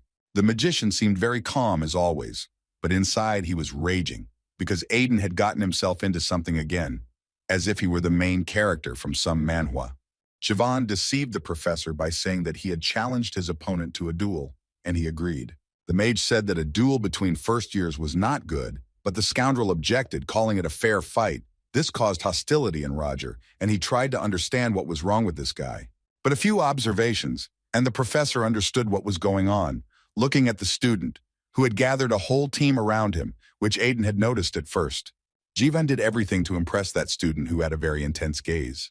Our hero told the boys that he would not punish them for something that did not happen and ordered them to return to their rooms, despite Jivan's displeasure. They had hardly left before they were joined by the unfriendly professor who had said on the first day of class that he would stay away from commoner professors and told Roger that he was overstepping his authority. He explained that the teacher had no right to interfere in a duel that was being arranged on a mutual basis, and some students supported him. Roger Chelici realized that whatever this professor was trying to achieve, he had succeeded. Our hero replied that in any case, he could not allow the students to harm each other, and suggested that his colleagues sit in on the duel, asking the opponents if they would mind. Aiden and Jivan were not against the idea, and Roger confirmed that the duel would take place. But the enemy also offered Professor Roger to make a bet, although he considered it stupid to bet on a duel, the result of which was already known, hinting at Aiden's loss. Our magician agreed, although his colleague did not expect him to accept his offer so easily. He asked Roger who he thought would be the winner. Without waiting for Roger's answer, Professor Chris placed a bet on Jivan Filio and said that he considered him an incredibly talented magician, and assuming that our hero would also choose Jivan, the sly fellow offered to bet on how he would win. Professor Chelici replied that there was no need for that, as he was going to bet on Aiden, which made his colleague laugh as he couldn't understand the confidence in this student. For the guy with glasses, this came as a surprise. He experienced mixed feelings, pride, and worries about the duel. Since both professors taught spellcasting, Roger's colleague offered to bet him the records of their research. Our hero sincerely answered that he did not know that his colleague also teaches students about manifestation. And although he really didn't know it, the second professor became very angry and thought to himself that this fallen nobleman did not dare to disgrace him in front of the students and decided that he would not get away with it. Our magician suggested that they have a duel in 4 days, and that's where they parted ways. Aiden immediately decided to apologize to Professor Roger, because if it weren't for him, then nothing would have happened. But the magician said that it would be better for him to think about how to win. The teacher added that Jivan had the advantage, but it was too late to back out. Professor Roger also noted that in battles there is always room for unexpected variables, and Aiden already has this variable. He just needs to use it at the right moment. The bespectacled man told the teacher that he wanted to defeat Jivan using only his skills, and with great inspiration, asked Professor Roger to prepare him. Once upon a time in his childhood, Aiden was taught skills by a girl. She said that you can't casually show off your skills.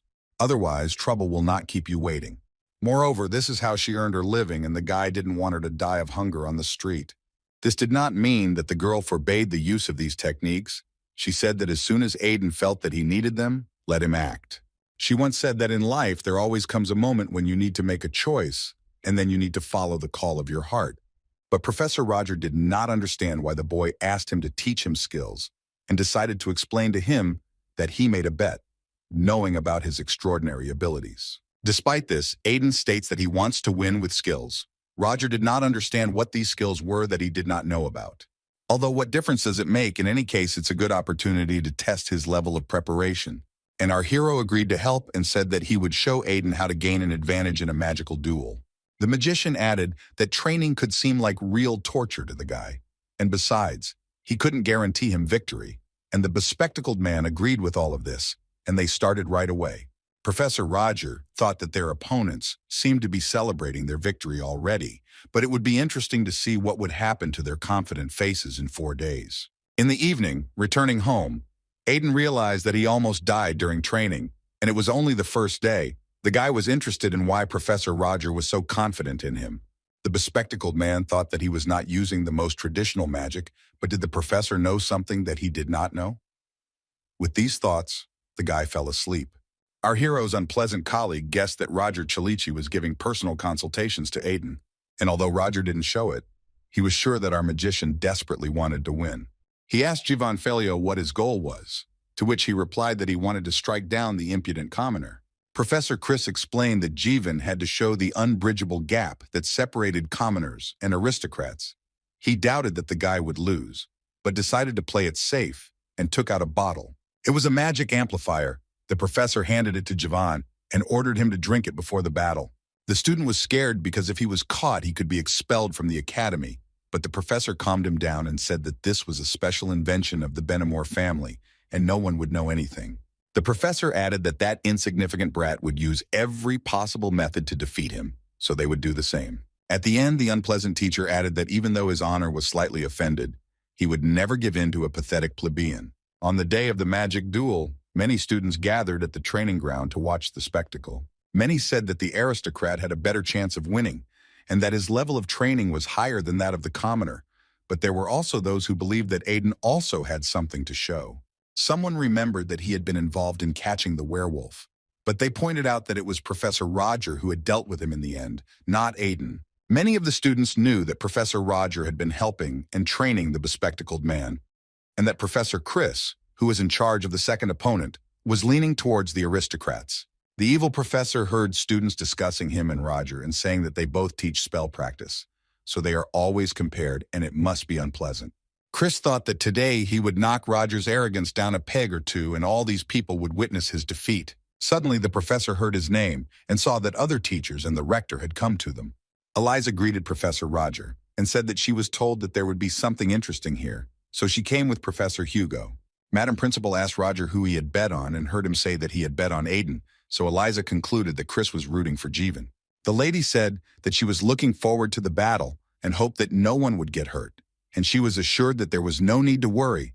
The protective equipment helps to create a barrier responsible for the safety of the wearer. Soon the participants appeared. Aiden had not only protective gear, but also a fearless, confident look. Tracy was shouting out encouragement. Leo was yelling at the boy to crush the pompous aristocrat, and the other commoner students were cheering for the bespectacled boy. The nobles, of course, were rooting for Jivan and wanted him to show his true strength. The referee approached the opponents and said that before they could begin, the guys had to go through a little testing. Aiden turned to Jivan and reminded him not to forget to keep his promise when he lost, but his opponent told him not to dream, because victory would be his. The judge checked Jivan, and when it was the bespectacled man's turn, he asked what kind of weapon he had. Aiden replied that it was his combat weapon, and it was shaped like a sword, but it was not him. The guy thought it was illegal, but the judge noted that it was a completely safe blunt blade, so everything was fine. The judge explained the rules. The first one whose magical barrier falls from the protective equipment loses, and ordered to get ready. After the command to begin, the boys began to use their magical powers against each other. Leo noticed that the guys were moving at the same pace, and Tracy was surprised because some of them were very fast. Jivan used the element of fire, and Aiden guessed that he would start with the strongest element. In turn, the opponent noted that the bespectacled man was doing better than he expected, and he could have found himself at a disadvantage if the amount of his mana had not exceeded it by several times. The boys began to use blow after blow. Jivan called Aiden a pathetic plebeian and ordered him to know his place. The guy in glasses was successfully fending off magical attacks, but at some point he began to lose ground. Tracy and Leo, as well as other students, noticed that the boy was getting weaker and began to worry about him very much. Aiden was a smart guy, so he also understood that at this rate he would lose, and that it was time to apply the technique that Professor Roger taught him. The opponent already had a premonition of victory and decided that the bespectacled man would surrender. Professor Chris believed that the duel was practically over and smiled victoriously. But suddenly he noticed with horror that Aiden was using a sliding maneuver and did not understand how this student knew the technique of combat mages. Professor Chris guessed that Roger had taught him, although the more important question was how this plebeian had managed to master the sliding maneuver in just 3 days. Javan especially didn't understand what was happening. Magic is based on concentration. If Aiden continued to move so chaotically, it would be difficult for him to concentrate on the manifestation. But the guy reassured himself that he had already cast a spell with the elixir that Professor Chris had given him, and now it would put an end to his tricks. Javan thought he had landed the winning blow, but what a disappointment it was when he failed. Aiden managed to resist his spell. Following the sliding maneuver, the bespectacled man delivered a magical blow to Javan, and it was his winning blow. The enemy fell to the floor, and Aiden walked up to him, pointing his combat weapon at him and looking proudly in his eyes. All the students in the audience who were supporting Aiden screamed with joy. The judge approached the guy and, raising his hand up, said that Aiden wins. But the guy couldn't believe that all this had happened to him. Leo shouted to the winner that he was cool, and Tracy shouted to him that the training had paid off. They were very happy for their friend. The students from the noble families were very disappointed with Javan, and now they felt that he had tarnished the reputation of the aristocrats and that he could no longer be relied on. They despised him because he boasted that he was the son of a baron, but lost to a plebeian. They called him a loser who had disgraced them all. The loser couldn't understand how he, Javan Falio, could lose. It couldn't be. Javan decided that the bespectacled man had cheated. Otherwise, how else would he have managed to cast the spell while moving? These thoughts caused rage inside the guy, and he decided that it was too early to give up, and with the desire to finish off Aiden, he struck. Leo shouted at Javan to come to his senses. The students froze in horror, looking at what this guy was doing. Aiden and the judge looked into the eyes of danger, and the boy remembered the words of his teacher that there comes a time in life when you have to make a choice. The master told the boy that at this moment of choice, he needed to follow the call of his heart, and Aiden decided that now was the moment. The guy covered the judge with his body and, stepping forward, began to resist the magic with the help of his combat weapon. A couple of seconds passed, and Aiden was able to suppress the magic with his resistance, although it took a lot of effort. Everyone present was, to put it mildly, in shock. The rector was amazed that the guy was able to cut the magic. Our hero thought about how stubborn the boy was. He used this technique without hesitation at the most necessary moment. Professor Chris was amazed that the boy used anti-magic, a technique that allows one to nullify the effect of magic in combination with the sliding maneuver technique. But Aiden didn't stop there. He ran up to Javan and punched him because the scoundrel deserved it. The guy told him that he had hoped that Javan would accept defeat with dignity and had not expected him to be such a bastard. One student approached second-year student Frieden Wohlberg, the sharp-eyed boy who Javan had been showing off to, saying that Falio didn't even know how to lose. But Frieden replied that he didn't care and that he hadn't had any interest in him to begin with. But the guy decided that he needed to keep an eye on Aiden, as this was not the first time he had proven his superiority over the aristocrats. Frieden and the girl left the classroom, and Professor Roger noticed this moment. Professor Chris asked our hero if he knew that this student had anti-magic skills. Roger replied that he knew, and he didn't understand the reason for Chris's irritation. After all, he was responsible for the first-year students. Hadn't he bothered to get acquainted with their personal files? The magician added that in any case, anti-magic did not affect the outcome of the duel in any way, since Aiden initially won. As he was about to leave, Professor Roger reminded him that they had been betting on scientific research, and Professor Chris had asked if he wanted to look at anything in particular. Our hero replied that he didn't need it because he hadn't said he was interested in it, which surprised Chris even more. Roger explained that it was not his style to argue over other people's research records and claim them for himself. The defeated professor was left sitting alone in the auditorium, and thoughts came to him that he, Chris Benamor himself, had been insulted again, and even more hatred settled in his soul. Walking down a long corridor, Roger met a girl named Selena who congratulated the magician on his victory. Selena was happy about the professor's victory, but noted that now he attracted even more attention, but Roger replied that this was even good. The magician explained to the girl that Madame Rector was suspicious of him. She knew that they had infiltrated Theon, and despite his status, it would not be easy for Roger to gain her trust. Selena was surprised, because having become a professor, Roger should have been out of danger, and the magician clarified that this was why he decided to make a good impression on the rector with the help of a duel. Our hero said that he needed help from the girl, but their meetings would be conspicuous until she became a model student. So he asked her to make an effort to reduce the level of suspicion. Impressed that Mr. First Order had given the girl a personal mission, she declared that she would do everything possible, even if it cost her life. When Roger said that there was no need to die, Selena enthusiastically blurted out that she would not die, even if this mission killed her. As always, according to tradition, our hero, sitting in his office, reflected and analyzed the current situation.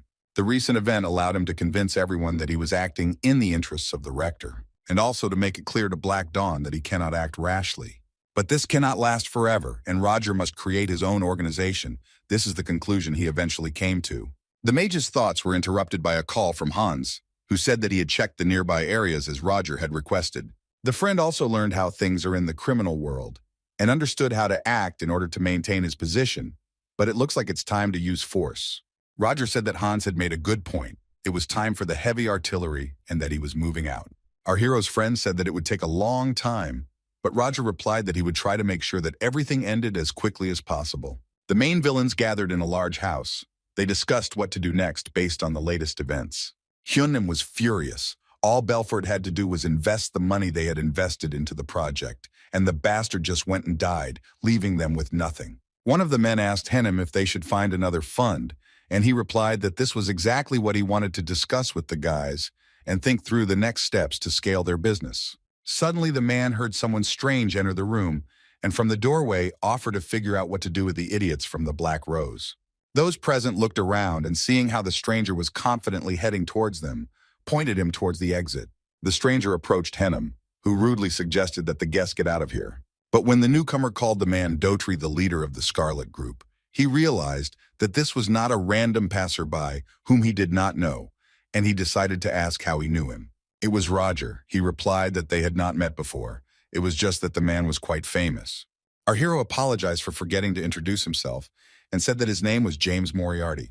It was the name of the villainous consultant who ran the Delica Kingdom's criminal system. He had been hiding his identity for years, and Hennim wondered what he was doing here. The man replied that he was glad Moriarty had come, but he could not take his word for it. His appearance in such a place was too unexpected. Roger was considered an imposter and told those present that their suspicions were justified. The magician felt pistols pointed at him from behind his back and, raising his hand, asked them to refrain and not shoot in vain. Our hero chuckled, indicating that there was so much tension here, and he was sorry to disappoint the guys, but the gun wouldn't help them. Hennim signaled to one of the men to shoot him in the shoulder, but when he wanted to shoot, he realized that his pistol wouldn't fire, just like all the other scoundrels. Roger turned to face them and, performing silent fire magic, said that he had warned them. The magician performed a magic trick showing the power of energy to scare away bad people. Immediately after the magical explosion, a werewolf appeared in the room and walked towards the villain with a roar. The monster stood next to Roger, as if ready to protect him, and the villains, thinking that Moriarty had tamed the beast, decided that the recent incident was also his doing. In fact, the werewolf was Hans. The day before, he told Roger that the criminal area in which their hideout was located was divided between 4 criminal organizations. The largest of them is called the Scarlet Group. They do the dirtiest work and essentially control the entire area. Roger indicated that they were their target. Hans agreed and said that it would be nice to deal with them, but it would not be easy. Their power was too colossal. A friend suggested not to go straight ahead, but to start with the pawns. But Roger said that they would only waste time that way. A frontal attack would be much faster. They would deal with the leaders, and the rest would fall on their own. Hans objected that now was not the best time for this. Not long ago, they began to form gangs.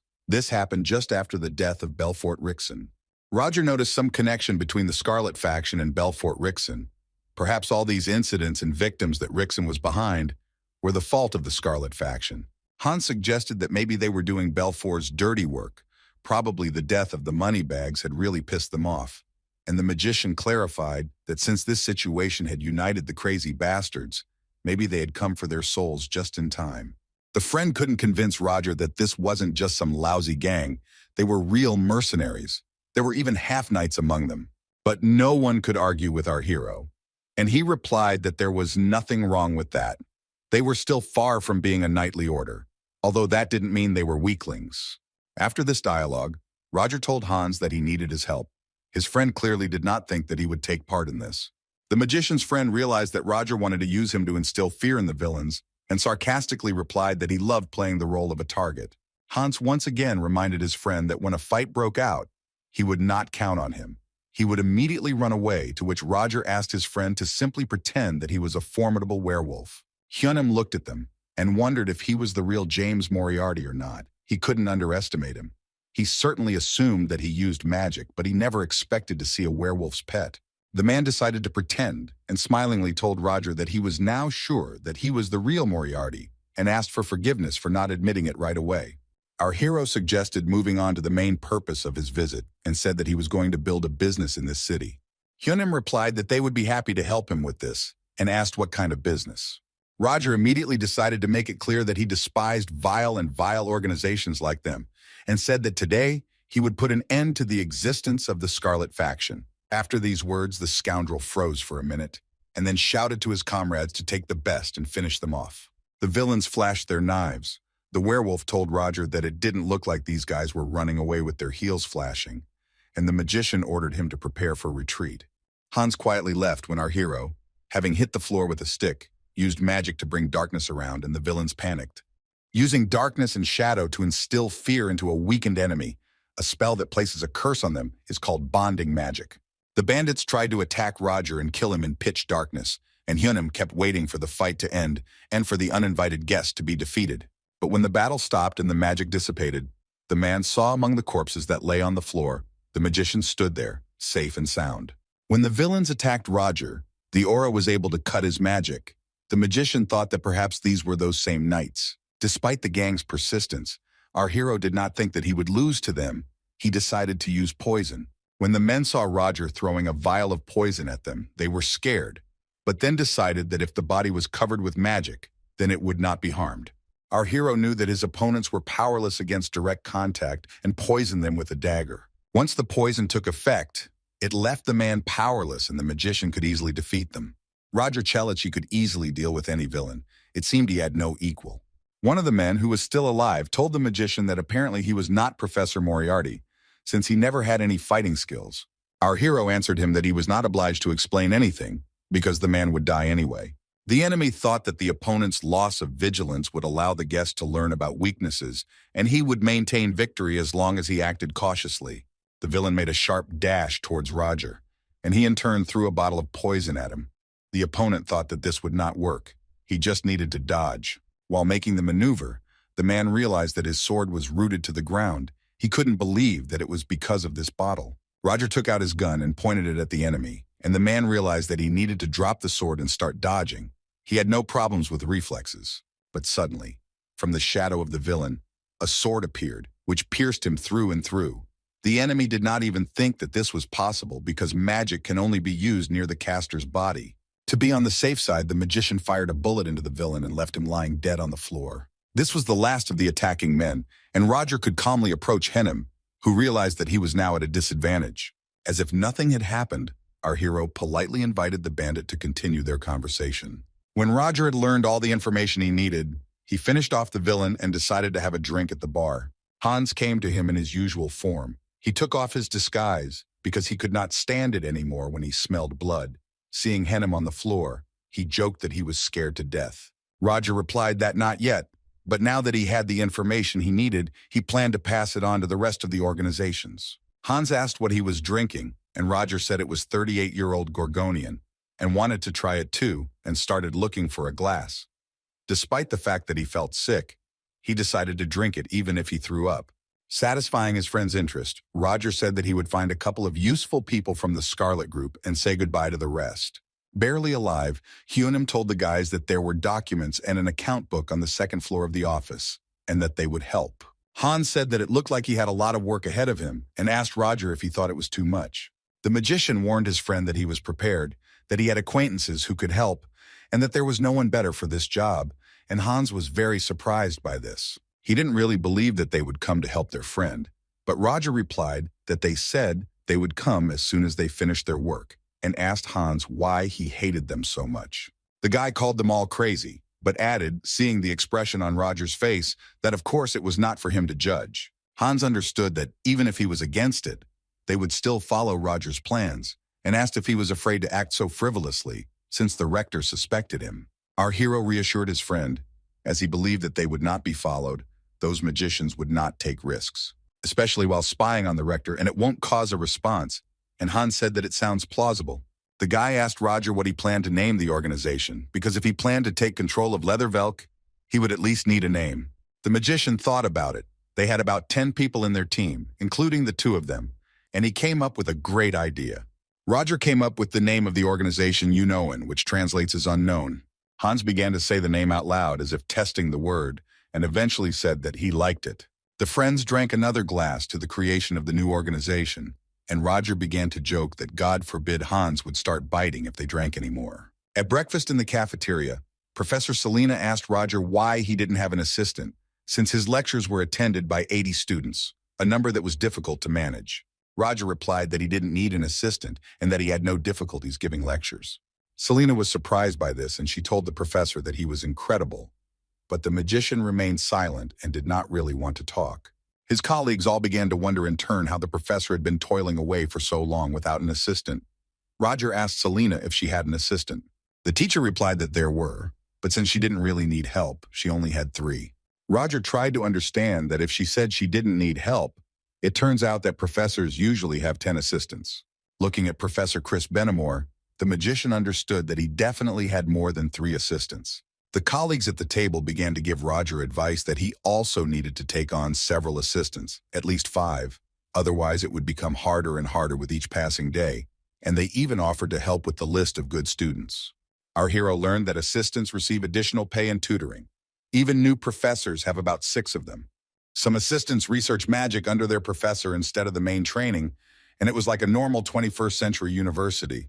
Professor Roger would not mind getting rid of all the minor errands, but he did not know whom to choose. Our hero decided to turn to the list of students he had, although it was not an urgent matter, but he already knew that he would offer this matter to Sedina. Walking down the corridor, Professor Roger noticed that someone was hiding near the window. It was Sedina, and the magician said that if she had any questions, she could ask them. Sedina apologized fearfully and said that she had no business. The professor was just passing by and she was watching him. Roger explained that students don't just stalk their professor, but since he had already met her, he said he wanted to ask her something. And the magician asked Sedina if she had classes on Tuesdays and Thursdays from 10 o'clock to 12 o'clock. And the girl decided that the professor wanted to assign her something. Roger approached the student closer and asked if she would be his assistant. And hearing the uncertainty in her words, he explained that if she became his assistant, she would be able to communicate with him calmly. The girl asked if it would be suspicious, but the professor assured her that there was no need to worry, as she was on the list he had been given. The teacher decided not to insist too much if the girl did not want to, but Sedina immediately protested that she really wanted to be his assistant. Since the student agreed, Roger asked her to bring him the assistant's registration documents within 2 days. Our hero thought that it was quite good for a first assistant, and now it would be easier to find out from her about the Black Dawn. In 2 days, he would have a loyal assistant for small assignments. An hour later, Sedina arrived at Roger's office with the completed documents. The professor took the documents and praised the student. He got an assistant faster than he expected in just an hour. There were many students in the auditorium. Renee noticed that it was very noisy, and the princess reported that there was a strange rumor going around among the students. And a friend told her that Professor Roger was looking for assistants, and Renee found this a tempting offer. Elendil said that the most interesting thing was that he had never taken anyone before, and everyone thought that he didn't even know about their existence.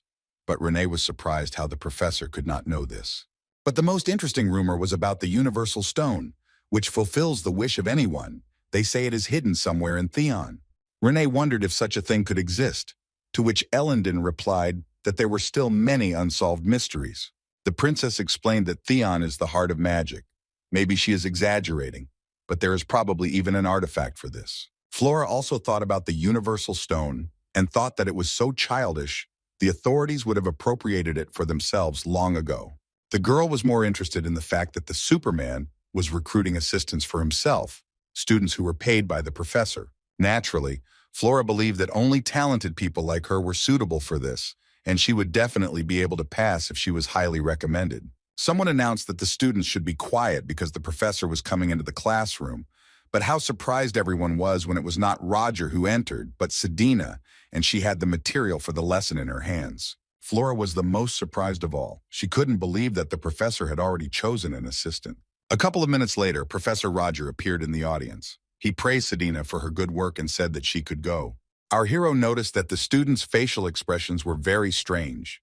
He did not understand why they perceived his assistant that way, and announced the beginning of the lesson. Roger gave a lecture and reminded the students that today's material would be on the exam and asked them to review it at home. A student named Julia Plumhart said she wanted to ask the professor a question and sarcastically expressed surprise that Roger remembered her name when he said it. Our hero knew that she had won first place at the reception ceremony, and he also heard that the magic tower was supporting her. Julia asked the teacher how he chose his assistant, and Roger tried to understand why she was interested. When the professor said that he had chosen her himself, the student asked, smiling slyly, if there were any conditions, such as the highest magical skills or perhaps a recognizable personality. The magician realized that this was not a question out of pure curiosity and announced to the girl and the other guys that he looked at only one thing when choosing an assistant, and that was character. And continuing, the professor clarified that if she had the right character, then she would pass the interview. But after her question, Julia might not attend it. Roger added that she would not be able to become his assistant and looked at her with a sharp gaze, and without hearing any more questions, he left the classroom, saying at the end that the students should not forget about the exam. When the professor came out, he saw Selena in the corridor. He told her that next time she should wait for him in the assistant's office. Roger noticed that the girl wanted to say something, and the student noted that they had worked well today.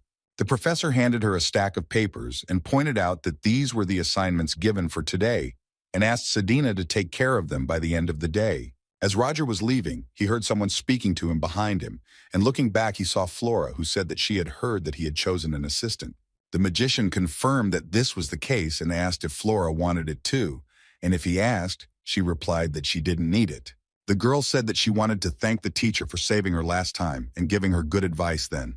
Roger replied that he had only done what a professor should do, and that it was enough for him that she had taken his words seriously. Flora noted that he must have been feeling bad then, since he had used more magical power than she had. But the magician replied that he was completely fine, and he himself remembered that he had almost died. The student asked how many elements he could control since she had seen 5 in class. The professor answered the girl that those 5 were the only ones he could control. In fact, Roger could use all 10 elements, but there is nothing to be happy about here, unlike mages who focus on one element. Unable to use any element until he reached a certain level, he considered himself mediocre. But if they found out about this, the magician would be in trouble, so Roger decided to just say 5, but Flora already thought that was a lot. The teacher said that if the girl had no more questions, he would go, adding that if she changed her mind, she could apply to be his assistant. She would definitely succeed. Roger left, and Flora remained standing, not having finished her expression. Something in the professor's behavior irritated her. After some time, our hero came to the rector, as she asked him to come in. Eliza greeted Roger and asked if he had heard about the recent rumors. There was information that the universe stone was hidden somewhere in Theon, and the professor replied that he had heard about it and thought that it was a false rumor spread by the students. But Eliza objected to Roger. The universal wish-fulfilling stone really does exist, and the professor saw a blue shining stone in her hand. A mysterious object with a unique power, it has existed for a long time. The magician gave it a definition, a relic, and Eliza agreed with this. It was an ancient relic of unknown origin, the power of which was hundreds of times greater than the power of artifacts created by great magicians. Roger asked the rector if there was such a relic in Theon, and she replied that they had had it for a long time. Eliza noted that it was a top secret. If there are rumors, then the information leaked out and someone revealed the secret. Since the universe stone is very powerful, constant maintenance is required for the area where it is stored. Information may have leaked during transportation of the stone during maintenance. And since the rumor was so special, Madam Rector wanted to know if Professor Roger could take care of it. Mag thought from the outside it seems that the Rector trusts and entrusts this to him, but she is not the one who trusts him just because he's in her faction. Most likely she is trying to find out who is behind Roger. That is the conclusion the magician came to. Eliza asked the professor to let her know if he noticed anything suspicious, and also asked him to help them with the next transportation of the relic. He agreed and asked which of the professors was involved in this. The rector replied that other professors were also participating, but since they were all assigned to different areas, Roger would not run into any of them. Since there was still time before the stone was transported, Eliza advised Roger to behave as usual. Our hero in the office was thinking about the fact that the information had leaked to Theon. Had the Black Dawn really started to act, but Selena hadn't contacted him? Everything is not so because of the First Order, or maybe there was another reason for this, but an incident may happen soon. In addition, our hero found a relic here, although he did not think that it could be kept in Theon. The mage constantly changed identities during his travels. He was a mercenary, a criminal advisor, and a merchant. It wasn't for nothing that our hero wandered around the world with so many personalities, all in order to find the missing piece of this relic. Roger's here because of rumors of a relic in the Empire, but he didn't think there would be another one in Theon. Of course, this relic is different from the one Roger was looking for, and he thought he could use the Universe Stone to find the relic he needed. The thoughts were interrupted when the professor got in touch and reported that he had found out about the situation. The guy said that Roger dealt with the Scarlet Group, but the other three organizations went quiet. But the piranhas, who wanted to take control of society, are going crazy. Hans asked Roger for help, and the magician said that he would find time in a week, asking what happened to him and adding that there was a relic in Theon. The friend wondered which school might have the relic, and suggested that it might be kept by the Rector in a secret dungeon. Not understanding his friend's joke, Roger asked him not to talk nonsense, and Hans decided to leave him and look for a time to meet. Our hero would like to go right away, but for now he decided not to get nervous because of the Rector's order. As Roger looked at the Universe Stone, he thought that since it could grant a wish, perhaps this was a great chance. The relic is hard to find. Even he, an avid seeker of these relics, has found 3 so far. Judging by the size and shape, there are 4 pieces remaining. Roger will complete his relic once he finds all 7 pieces. And if that happens, then something important will happen. Something that did not leave Roger's thoughts until the morning. Elendil sat in her room, having sent away the servants, and thought about how tired she was. They could not leave her alone even for an hour. Her status is to blame for everything. No one could have guessed how much she wanted to live a normal student life. A minute later, the servant came to her again. He apologized and said that someone was asking her for a meeting. It was Terina from the National Security Department. She apologized to the princess for meeting so late, but said that it was an urgent matter. She reported to the girl that she had recently heard about werewolves in Theon and asked her if it was true. Elendil said that it was true, and one of their professors had already dealt with the werewolves. Terina said that she was investigating a matter related to this, but it was kept secret, and she was going to meet this professor and asked the princess if she by any chance knew who he was. The student decided to tell that the new professor's name was Roger Chaliki and said that she hoped that Terina would make progress in her investigation. Terina also reported that the first princess had conveyed that she wished to contact Elendil and that she was saddened that the girl had not contacted her recently. The princess guessed how her sister was doing. Probably she wanted to show that she had not forgotten about Elendil. On the second day, Terina asked her assistants how the investigation at the plant was going. Enya's assistant reported that she looked through some pieces of documents that were not completely burned. It looks like they were developing or researching something there, but it is impossible to find out the details. The main one said that they can't continue to work with just this. More information is needed. The assistant remembered another point, that Black Dawn, the Scarlet Group, had recently disappeared in Leathervelk. Enya clarified that it was irrelevant, but they had to take it into account since it was unknown where they might find a clue. Advising not to worry about it too much, Terina ordered her to focus on her own investigation, asking her assistant to check Leathervelk some more and then head to Theon. While giving his lecture, Roger thought about how many rumors had been spreading in the academy in the past few days. Students might be moving around like during the werewolf incident. This would cause even more trouble. The professor looked back at the students and noticed that they were bored and decided to show them something fun. The magician released a flame from his index finger and said that magicians always manifest magic using themselves as the core. This is because the magic power comes from the caster. After these words, Professor Roger grabbed the light in his fist. He saw that in the audience, one guy fell asleep at the table. A second later, Roger redirected the fire towards the guy and he woke up in surprise, as it was blazing right under his nose. The teacher said that if they touched, they could do something similar. Roger reminded that magic manifests itself using the caster as the core, but in reality there is a small space between them. Usually about 1 meter is the limit, but if you realize that the consumption of magical power can increase, you can go even further. The formula for assigning coordinates, as Roger called it, none of the students knew about this technique until now. Flora thought about it. She had never heard of the coordinate assignment formula, and she didn't understand where the hell he had mastered such magic. The professor asked the students if they were interested in this information and added that it was just a small modification to manifest magic. The teacher clarified that one inspired magician invented it, but he was not going to teach it to them. The students were amazed and started whispering to each other about why he didn't want to teach them and why he showed them this technique at all. The magician explained that he wanted them to understand something. All magic develops from a solid foundation and full manifestation comes only after that. In order to use magic properly, they must learn everything step by step.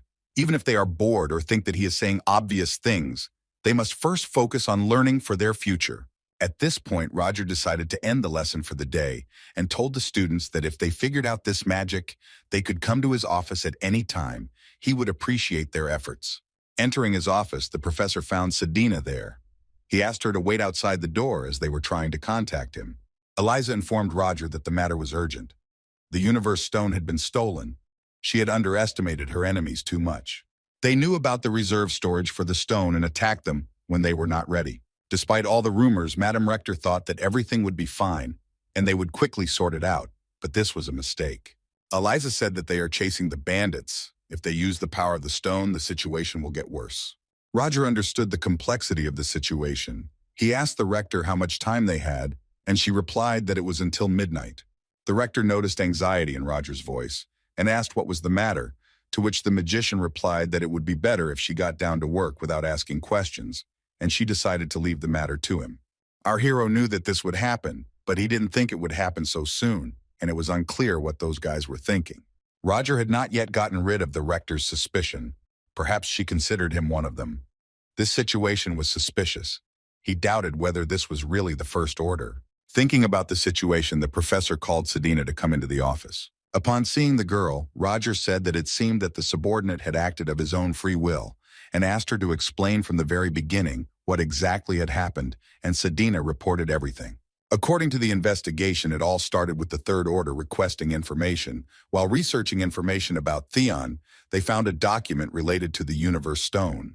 Coincidentally, rumors about the stone began to spread among the students. He believed the rumors, as he had already seen the information, and after that he learned about the existence and location of the stone. The Third Order immediately told the Second, but the Second Order decided not to inform. They began to act independently. Selena said that his name was Demils. He had connections with the government and was also responsible for all affairs in the Second Order. Roger told the girl that if it was that serious, he would definitely have let the First Order know about it. Did he really think that the magician wouldn't find out? Why was he doing this? The assistant noted that this was her opinion, but she thought he wanted to take a place in the First Order. The Zero Order said that the 7 places of the First Order could always change. The girl also added that compared to his greed, Demils was not talented enough. Maybe that's why he wanted to do something great. Roger replied that he understood and asked Selena how things were now, and the assistant asked if he planned to act independently. With a serious look, the professor replied that they were already chasing him, and their identities would be revealed if they interfered.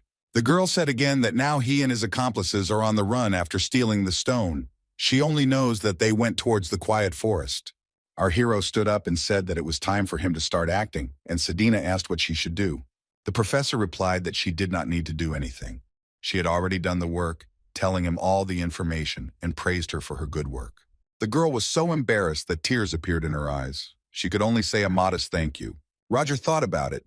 He just thanked her, and she was so embarrassed it seemed to him that this was excessive devotion to the First Order. But it seems that she has personal reasons. Our hero walked out into the empty corridor and cast the spell Aeterna Nocturnus, and the magic began to swirl around the mage. It was a summoning magic spell known as Magic Passage. It consumes a huge amount of magic power, but in return completely hides the presence of the caster, so no one can see or find him. Students and professors passed by Roger, but no one could notice him or sense the presence of magic nearby. Well, almost no one, because Flora Lumos had a very keen sense of smell, and she froze for a moment when he passed by her. She didn't see anything, but she felt magic. She knew that it was the magic of invisibility and decided to check. The people sent to search did not know what to do because they had to search in a quiet forest. At first, they thought about taking more people, but in the end, they decided that it would be safer to simply block the entrance to the forest. There were attempts to get rid of the forest, but no matter what they did, the forest quickly recovered, and the people who entered it went crazy, and that's where Roger went. Demils and his men were indeed in a quiet forest, and they had a problem. The second guy was already going crazy. The forest was surrounded. They couldn't stay here for long, but Demils shouted that he had a plan. The man was told that he had stolen the Universe Stone, but as he held it in his hand, he realized that the stone was absolutely useless. The scoundrel could not understand why it did not work and did not react to anything. This is real power. Suddenly, Roger appeared in front of them, and this scared them so much that they panicked even more. Roger assessed the situation. There were at least 10 bastards. The rest were probably caught. DeMille recognized the magician, calling him Sir John Doe. Our hero also guessed who the man was who was talking to him. It was DeMille from the Second Order, and Roger asked him why he thought he personally came here. The Second Order was thinking about how unlucky he was. Was it possible that the famously ruthless Sir John Doe had come, and that he would die like this? The boys bowed before Roger, and the leader presented him with a stone and said that it was a relic called the Universe Stone, and said that he wanted to offer it to the First Order. Our hero took the stone from Dimmel's hand and told him that the job was well done and said goodbye. Sharp magical thorns emerged from the ground and pierced the bodies of the villains. Before he died, the Second Order wanted to know why he killed them. But Roger didn't want to waste time explaining. Roger took the Universe Stone and examined it carefully and realized to his horror that it was not a relic. It contained an incredible amount of magical power, but nothing more. The magician could not understand what was happening because the Rector told him the opposite. And suddenly Roger saw a bright, blinding light above his head. A huge, bright beam of light struck with great force at the place where the professor stood. It was Eliza. She picked up the stone and was surprised that she hit it with such force. But there was not a scratch on it. Now she had a fake Universe Stone. She had to work hard for this bait, and she hoped that it would bear fruit. Eliza wondered if Professor Roger was nearby. She knew he was supposed to come here. Our hero understood the danger he was in and what threatened him. The blow was strong and damn close. When the mage saw a beam of light above his head, he used the spell Aethern Nocturnus and teleported to another location nearby. Roger thought that magic would give him away when he used a spell. There was no teleportation-type magic in this world, but nothing was impossible when you used the coordinate assignment formula and the characteristics of this magic. The magician understood that what he saw was the power of the 6th rank teacher Eliza Willow. But why did she come if she asked him to do everything? Moreover, the stolen Universe Stone turned out to be a fake. Perhaps she revealed his identity by setting a trap. Roger felt very bad. This teleportation magic had sucked out all his magical power. And yet our hero believed that Eliza would not use such problematic methods. So from the very beginning, she planned to do everything herself. For maximum efficiency, she hid the truth from her own allies. A truly extraordinary person. Suddenly, Roger heard a rustling sound behind him, and looking back, he was ready to strike. But he saw that it was Flora, and he stopped in time. The professor asked the girl why she was here, because she knew that this was a dangerous forest. But Flora attacked the teacher, saying that she wanted to ask him first why he was here and what kind of spell it was. As always, Roger sternly replied that it was none of her business, adding that this forest was a dangerous place for students and ordered them to go back. But the student wanted to argue and replied that she was not that weak. It seemed that Flora didn't suspect anything, but the magician didn't understand how she found another way to get around the people guarding the passage. The girl was thinking about how to explain to him that she came here, feeling something strange, without even knowing that Professor Roger would be here. Suddenly someone called Flora, and from the voice, she and the professor realized that it was her friend who was looking for her. She screamed that she was very scared, called her friend throughout the forest, and cried bitterly. Roger ordered Flora and her friend to follow him and promised that he would lead them to the exit. When the student just approached Roger from behind, she saw that he was taking some pills, and she became very interested in what kind of medicine he took and what illness he had. Coming out of the forest, Roger saw the rector's lady standing with other people, smiling sweetly, as if nothing had happened. Eliza was very surprised when she saw 2 students next to the professor, and the magician explained that they were wandering through a quiet forest. When the rector asked why the students were wandering around the quiet forest, Flora immediately replied that it was all because of her. She went on to explain that she had gone into the silent forest herself, and her friend Cheryl had run after her, and sometime later Professor Roger had found them. Our hero asked Eliza what he should do with them, to which she laughed and replied that students often make mistakes and asked him to just leave them. The rector said that, because of such an urgent matter, she had to come first and take care of everything. Roger told Eliza that he knew that the magic was from her, and since it was her, he was sure everything was okay. The professor added that he would send these 2 students to the academy, for which the rector thanked him. At the academy, the old professor who brought Roger to the academy again asked Eliza what she thought of Roger Celici. The rector noted that because of this event, she thinks she can leave all suspicions behind. She studied his reaction and did not notice anything strange. The old man smiled and sighed with relief, saying that there would be no one like him again, but asked the rector why he had spread the rumors. Eliza said they had to do it so that all the little rats would peck first. The real universe stone was transported safely, thank God. Nothing happened to it. In the past, this stone destroyed an entire kingdom because it was in danger. Madam Rector told the old man that now that they knew the real one was safe, they could go. She didn't want to stay here long. Roger was incredibly happy that he left his mark on the fake stone, thinking that the rector would decide to check the real one. The release of magical power from the real stone was much higher. It sucked Roger in with force. But he does not have the strength to fulfill the true desire of our hero, he knew, because he had seen many things and understood that there is a limit to his strength. But at least he is able to tell the mage about the location of the remaining relics. Roger touched the stone and felt more magical power building up, trying to invade his consciousness. The magician asked him not to twitch and warned that if he tried to get through, then regardless of his desire, he would break. The stone obeyed him, and Roger took it in his hand and asked to show him the location of the remaining pieces. But the stone did not want to tell the magician about all the pieces, and this greatly disappointed Roger. Late at night, our hero contacted Hans and said that he had done what he had recently said and asked to reschedule the meeting for tomorrow night, to which Hans replied that it was for the best, since the deadline was pressing. When asked what was wrong with his voice, Roger replied that everything went as it should. They found the location of one relic, but it was hard for him to recover due to constant hard work. The friend understood his friend because so many events had happened, but one of them was not worth it. To be more precise, there are two of them, but one of them is already known. The other is here in Leathervelke.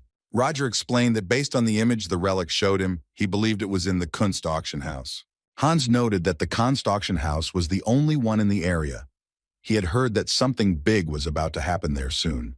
The magician suggested that perhaps she would be an item for auction and asked his friend to look at the list of items prepared for the auction. The next morning, Roger, approaching his office, saw Flora Loomis near the door. He asked the girl what she was doing there. The girl thought he was in the office, so she couldn't figure out where to start, whether to ask about the special magic he used or about the medicine. It was very difficult for Flora to ask the professor such a question, and Roger said that if she had nothing to say, he would go to his office. The girl asked him to wait anyway, and Roger looked back and saw a bubble flying in the air. The magician saw the element of fire and the element of ice around the girl and this flying bubble.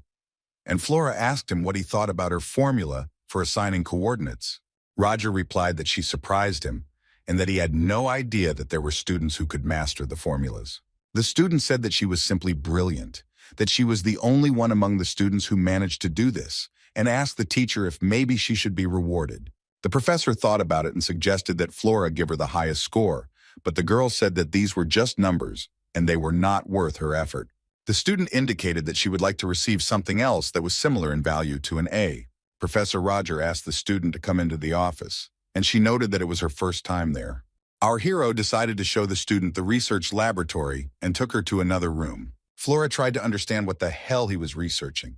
She had never seen such a pattern before. It didn't look like simple drawings. The professor admitted to the girl that he did not expect that she would be able to do this, and he even had to think about a worthy reward. As the student already knew, assigning coordinates is a mathematical formula. It is the principle of managing mana in one coordinate and using the formula in it. Now Flora understood how it worked, because she simply copied what she saw from the professor. The magician told the girl that since she had managed to find out this and repeat it, he would show her something else. Using a wand, the professor created a magical figure of a lattice structure that had an entrance and exit in one place. Not only did it look unusual, but Flora also felt very strange sensations. It seemed to her that her head was about to burst. At first, she felt a strong tension, and then her body began to weaken, and she did not notice how she fell asleep. When the student woke up, she was shocked that this had happened to her. Roger was sitting at the table reading some papers and told the girl that she had been sleeping for about 30 minutes. Flora immediately needed an explanation and asked the professor what kind of magic it was. It was Klein's bottle, at least that's what our hero called it. He said that he saw it once and decided to just repeat it, just for the sake of an experiment. The girl was amazed that the professor had created such complex magic just for the sake of an experiment. But Roger did not explain further, but asked how her eyes and nose were. The student did not understand why the teacher was asking behind her back and nose, but Roger explained to her that she had the ability to sense all the features of manifested magic. He explained that when she saw his formula, her pupils dilated and her fingertips trembled. She felt the formula in a different way. Ordinary people can't do that. She must have been shocked by the magic she had never seen before. Flora asked if he wasn't interested in her ability. Roger replied, without looking up from his reading, that he was not the least bit interested in abilities. But other magicians might think differently, so the professor advised the girl not to get caught with this. The teacher told the student that it was too late and she had to leave. Flora left the office. The girl wondered how he could be so calm after he learned of her ability. Maybe he had already met people with a similar ability. In general, the professor rewarded the student appropriately, and with these thoughts she returned home. Roger went to meet Hans as promised. He met him on the street near the car, and in a stylish suit. The magician told his friend that he could not get used to his stylish appearance. Our hero asked his friend where he got this car from. Hans said that he got it from the best of the best in society.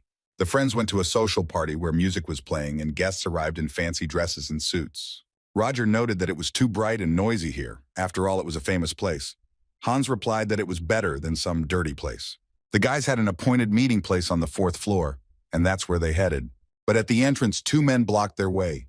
They said that Roger and his friend could not go to the 4th floor without permission. Hans handed the man a ticket and, looking back at Roger, said jokingly that they could do anything.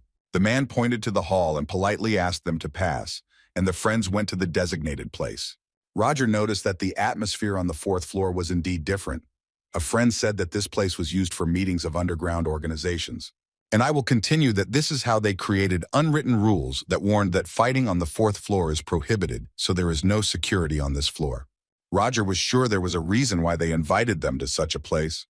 Maybe they were testing whether they would follow this rule. They entered a room where there was a large round table, and behind it sat people who were clearly hiding their identities. Black Rose Violetta, her face covered by a veil, addressed the mage, calling him James Moriarty, saying that she was sure he would not lie in such a place, and that she thought he had disappeared after a failed attempt to start a war in the kingdom of Delica. She asked him if he had come here to correct his mistakes, but Roger replied that that would be stupid, and he had not even thought about it.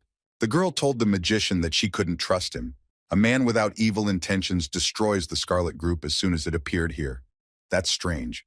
Roger replied that he just wanted to get rid of the dirt in front of his eyes, and a man named Karuka's Pinion asked what he wanted, since he hadn't just accepted the invitation for nothing. Our hero noted that the man was quick-witted and said that he was planning to increase his strength, and the interlocutor asked whether Moriarty wanted to create a second Scarlet Group. The old children of Theon were also sitting at the table. They were suspiciously waiting for an answer from their guest. Roger said that he didn't want to create a second Scarlet Group, and he understood why it had become so stuffy here. He decided to clarify all the misunderstandings. A bearded man from Theon's old children asked him what misunderstandings he was talking about. Roger said that he wanted to talk in person, but the old man seemed not to understand him, and the girl sitting next to him calmed him down. A girl from Estella's old children explained that she was usually looked down upon because she was a child, and Moriarty seemed to understand. Our hero replied that he was not so stupid as to look down on her because she was a child, and repeated that he had no desire to create a second Scarlet Group, but was planning to create his own business. Roger decided to offer it to the people who sat at the table with him. He gives them work, and they rake in huge amounts of money. Hans did not intervene in the conversation, but what Roger said caused him misunderstanding and irritation. Violetta noted that it was no different from the Scarlet faction, as he would force them to obey his orders. Our hero replied that this was just a suggestion. If he wanted to, he would have started doing it a long time ago. Roger added that he would hand over part of the Scarlet Group's business area to them even if they refused his offer, leaving his interlocutors puzzled. A girl from Estella's old children decided that Moriarty was up to something if he agreed to give it to them, even if they refused. Clearing up the misunderstanding, Roger explained that it was dangerous for him to act openly now, and they knew it. He needed his own loyal forces, and useless battles would not achieve anything. He said they didn't have to trust him, and they had nothing to lose by refusing, but he wanted an answer here and now. After the magician's words, everyone present in the room fell silent for a moment, considering the proposal. A bearded man named Pinion asked Roger to tell him what exactly this business was, which made the Black Rose angry because he had not discussed it with them. Pinion explained that he did not really want to interfere in such a dangerous matter, but Roger promised that there would be no danger and motioned for Hans to come to him with the papers. Roger said that they knew what pleasures the nobility sought, opera, music, for example, to which Pinion replied that he hoped they would not have to do that.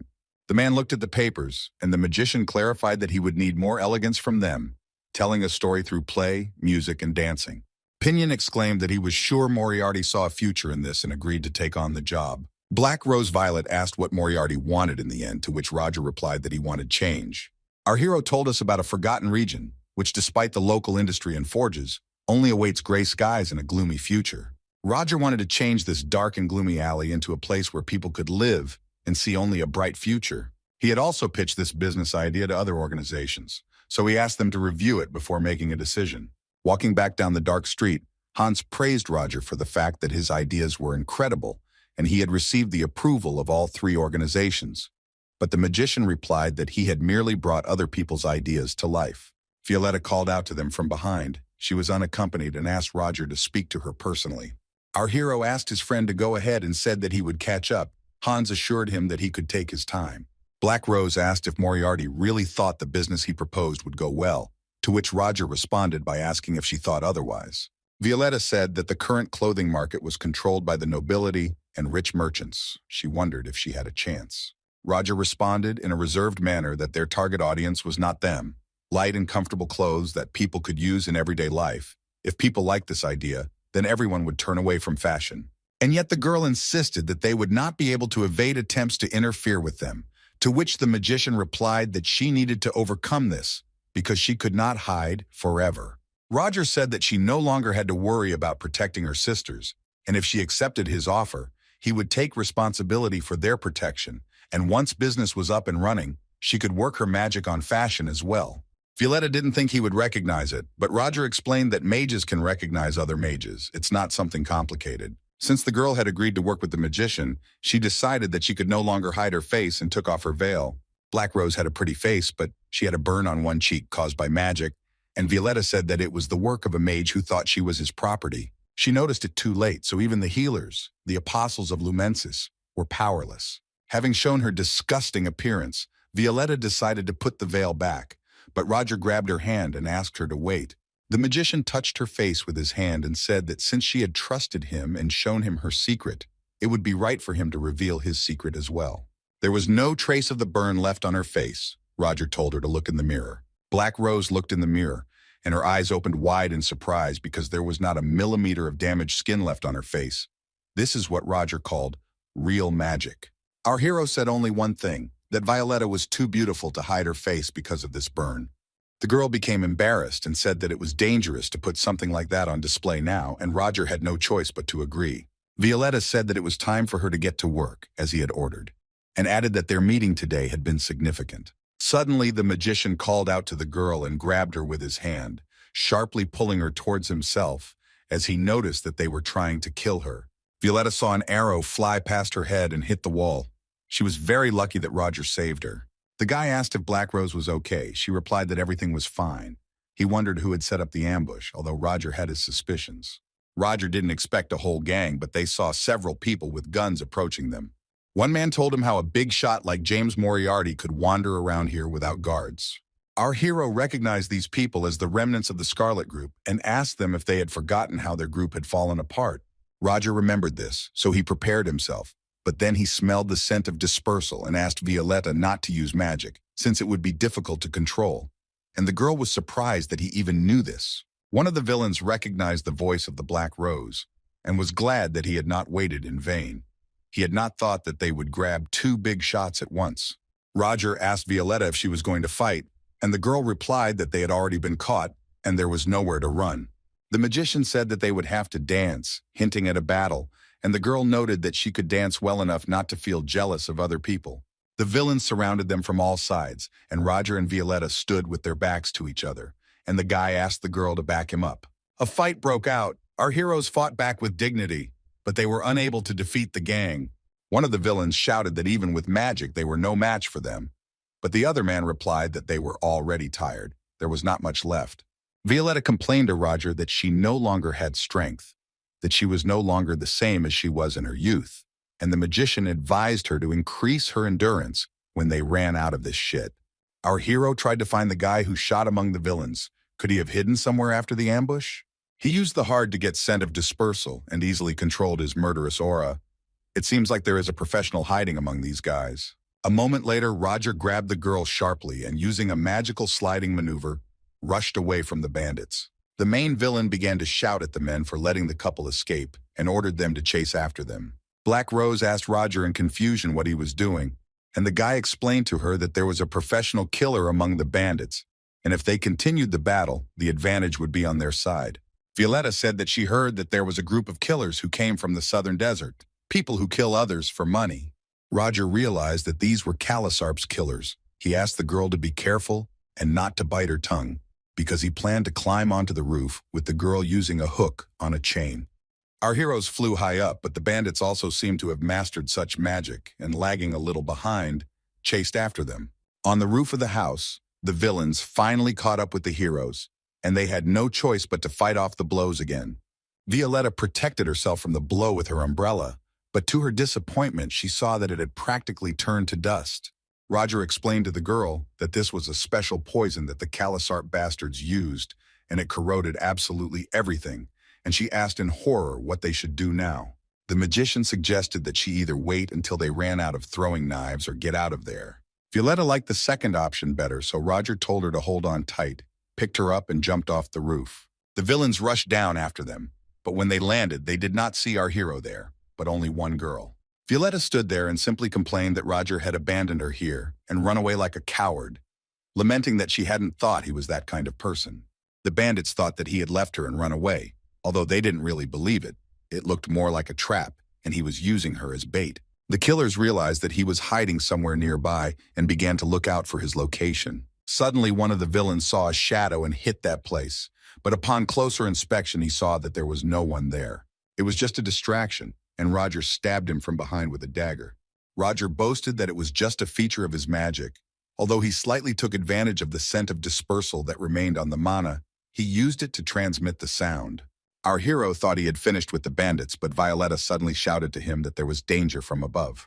The bandit threw a long chain with a hook, and with one sharp movement grabbed Roger's cane, which was also a dagger.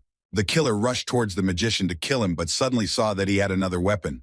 Roger quickly pulled out a sharp knife and stabbed his opponent, the last of the attacking killers. The enemy lay defeated on the ground, and our hero finally told him that he had acted well, but at the decisive moment he had let his guard down. From afar, the voices of men who were going to catch them could be heard. They were running towards them. The scent of dissipation had almost disappeared, and Roger asked if he could leave the rest to Violet, and she said it wouldn't be difficult.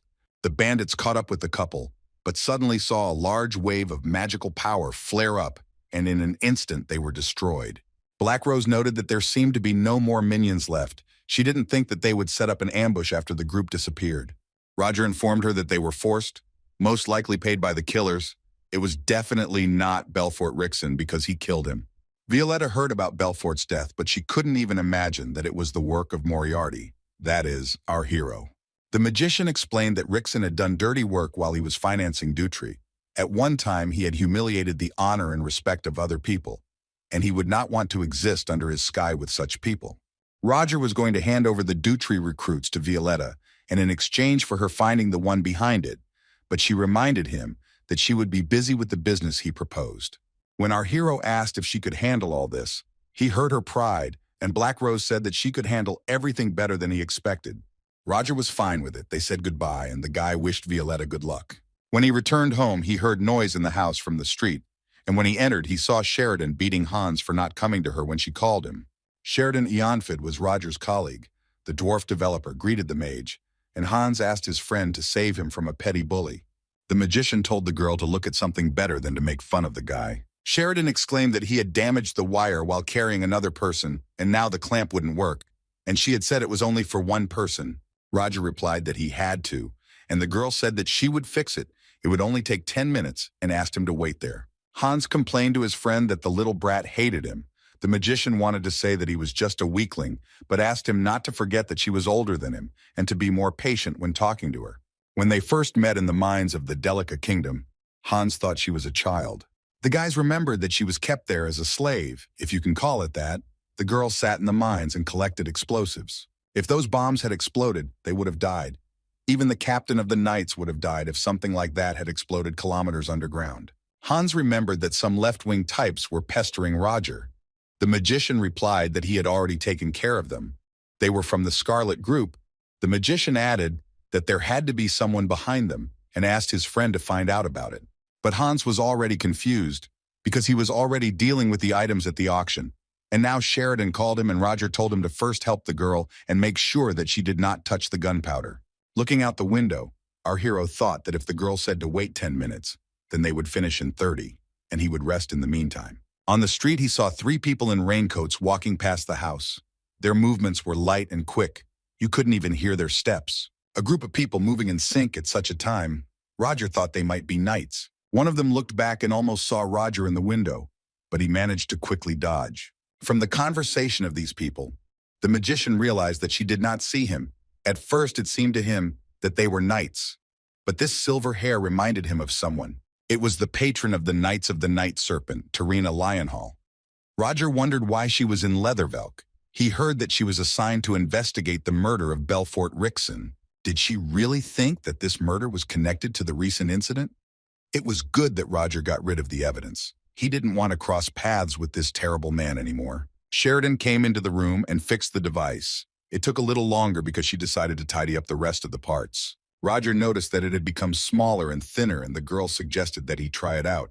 Our hero threw a hook on a chain from the bracelet, and they saw how the hook went completely into the wall and caught on it. Sheridan made it twice as powerful. Now the mage will be able to use it on multiple people. The girl also added a new feature and suggested that Roger try to clench his hand into a fist and bend his wrist. When the guy repeated what the girl asked, a sharp knife came out of the bracelet. Sheridan did this because she remembered what Roger told her, and it would disappear if she relaxed her hand. She also showed a small hole on the left side and told Roger that he could shoot needles from it to paralyze the enemy. The magician really liked it and thanked the girl for her work. Sheridan said the guy had excellent taste, but her cowardly assistant, referring to Hans, kept saying it was dangerous. From a distance, Hans could hear that this was expected from a professor at Theon Academy. It sounded a little strange, but Roger decided not to pay attention to it. The girl added that Roger looks great in these fashionable clothes. Just one look is enough to understand that he is a gentleman, just like an aristocrat. The guy thanked her for the kind words. Our hero said he wanted to go for a walk, and to Sheridan's disappointment, he said goodbye and left. The night snakes came to where Roger had recently fought, but it was clear that the wounds on their bodies were caused by magic. Perhaps some kind of fight had taken place between the groups. Terina recognized one of the dead. He was from the Scarlet Group. The assistant was surprised, because the Scarlet Group had already been eliminated. She picked up the bloody knife and smelled a sour smell. She recognized the special poison that Calsap's killers use. Terina's assistant suggested that there was a conflict between Calsap and the Scarlet faction, but the main one answered that most likely they were on the same side. They did not die from poison. One was killed with one blow, the second one too, and it looks like his heart was pierced from the back. The assassin switched to a short-range battle. Most likely they thought that their opponent was an ordinary mage and died because of their own mistake. Terina realized that the one who dealt with the killers was a mage who knew how to handle a sword, and he was the one who finished off the Scarlet Group. The collapsed organization went so far as to hire someone to kill Calsap, which meant they had a huge grudge. If you think about it, Belfort's finances at some point went to the Scarlet faction, and the one who got rid of Belfort and the Scarlet faction, the burned-down factory and Professor Tiona, who burned the werewolf to the ground.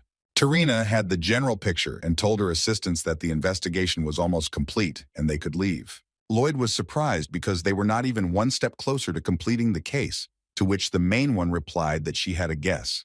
There was a place where there could be a clue. In the morning, Selena knocked on Roger's door. She heard that he hadn't come to work today, and as she was passing by, she decided to drop in. The professor confirmed that he had no classes today and asked his colleague what brought her here.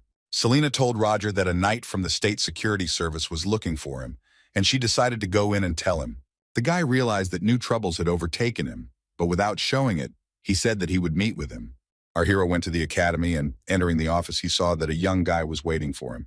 The professor invited the guest to sit down, and the guy introduced himself as a state security officer named Lloyd. Roger offered the guest some tea, but the guy refused and said that he doesn't eat while working, and decided to get down to business right away, asking the professor how he dealt with the werewolf that appeared on the academy's territory. Lloyd asked for more details about the incident and asked Roger not to worry and to imagine that he was talking to a friend. The mage was preparing to meet Terina Leonhall, but since it wasn't her, there shouldn't be any problems, so he decided to begin the story. When they finished their conversation, Lloyd thanked the professor for his time. Roger shook his hand and said that he was glad to help someone who worked for the government. As I was opening the door, Loy said that it was an honor for him to meet Professor Chalici. When the employee returned to the agency, Tarina asked him if he had found any leads, but he replied that he had found nothing worthwhile.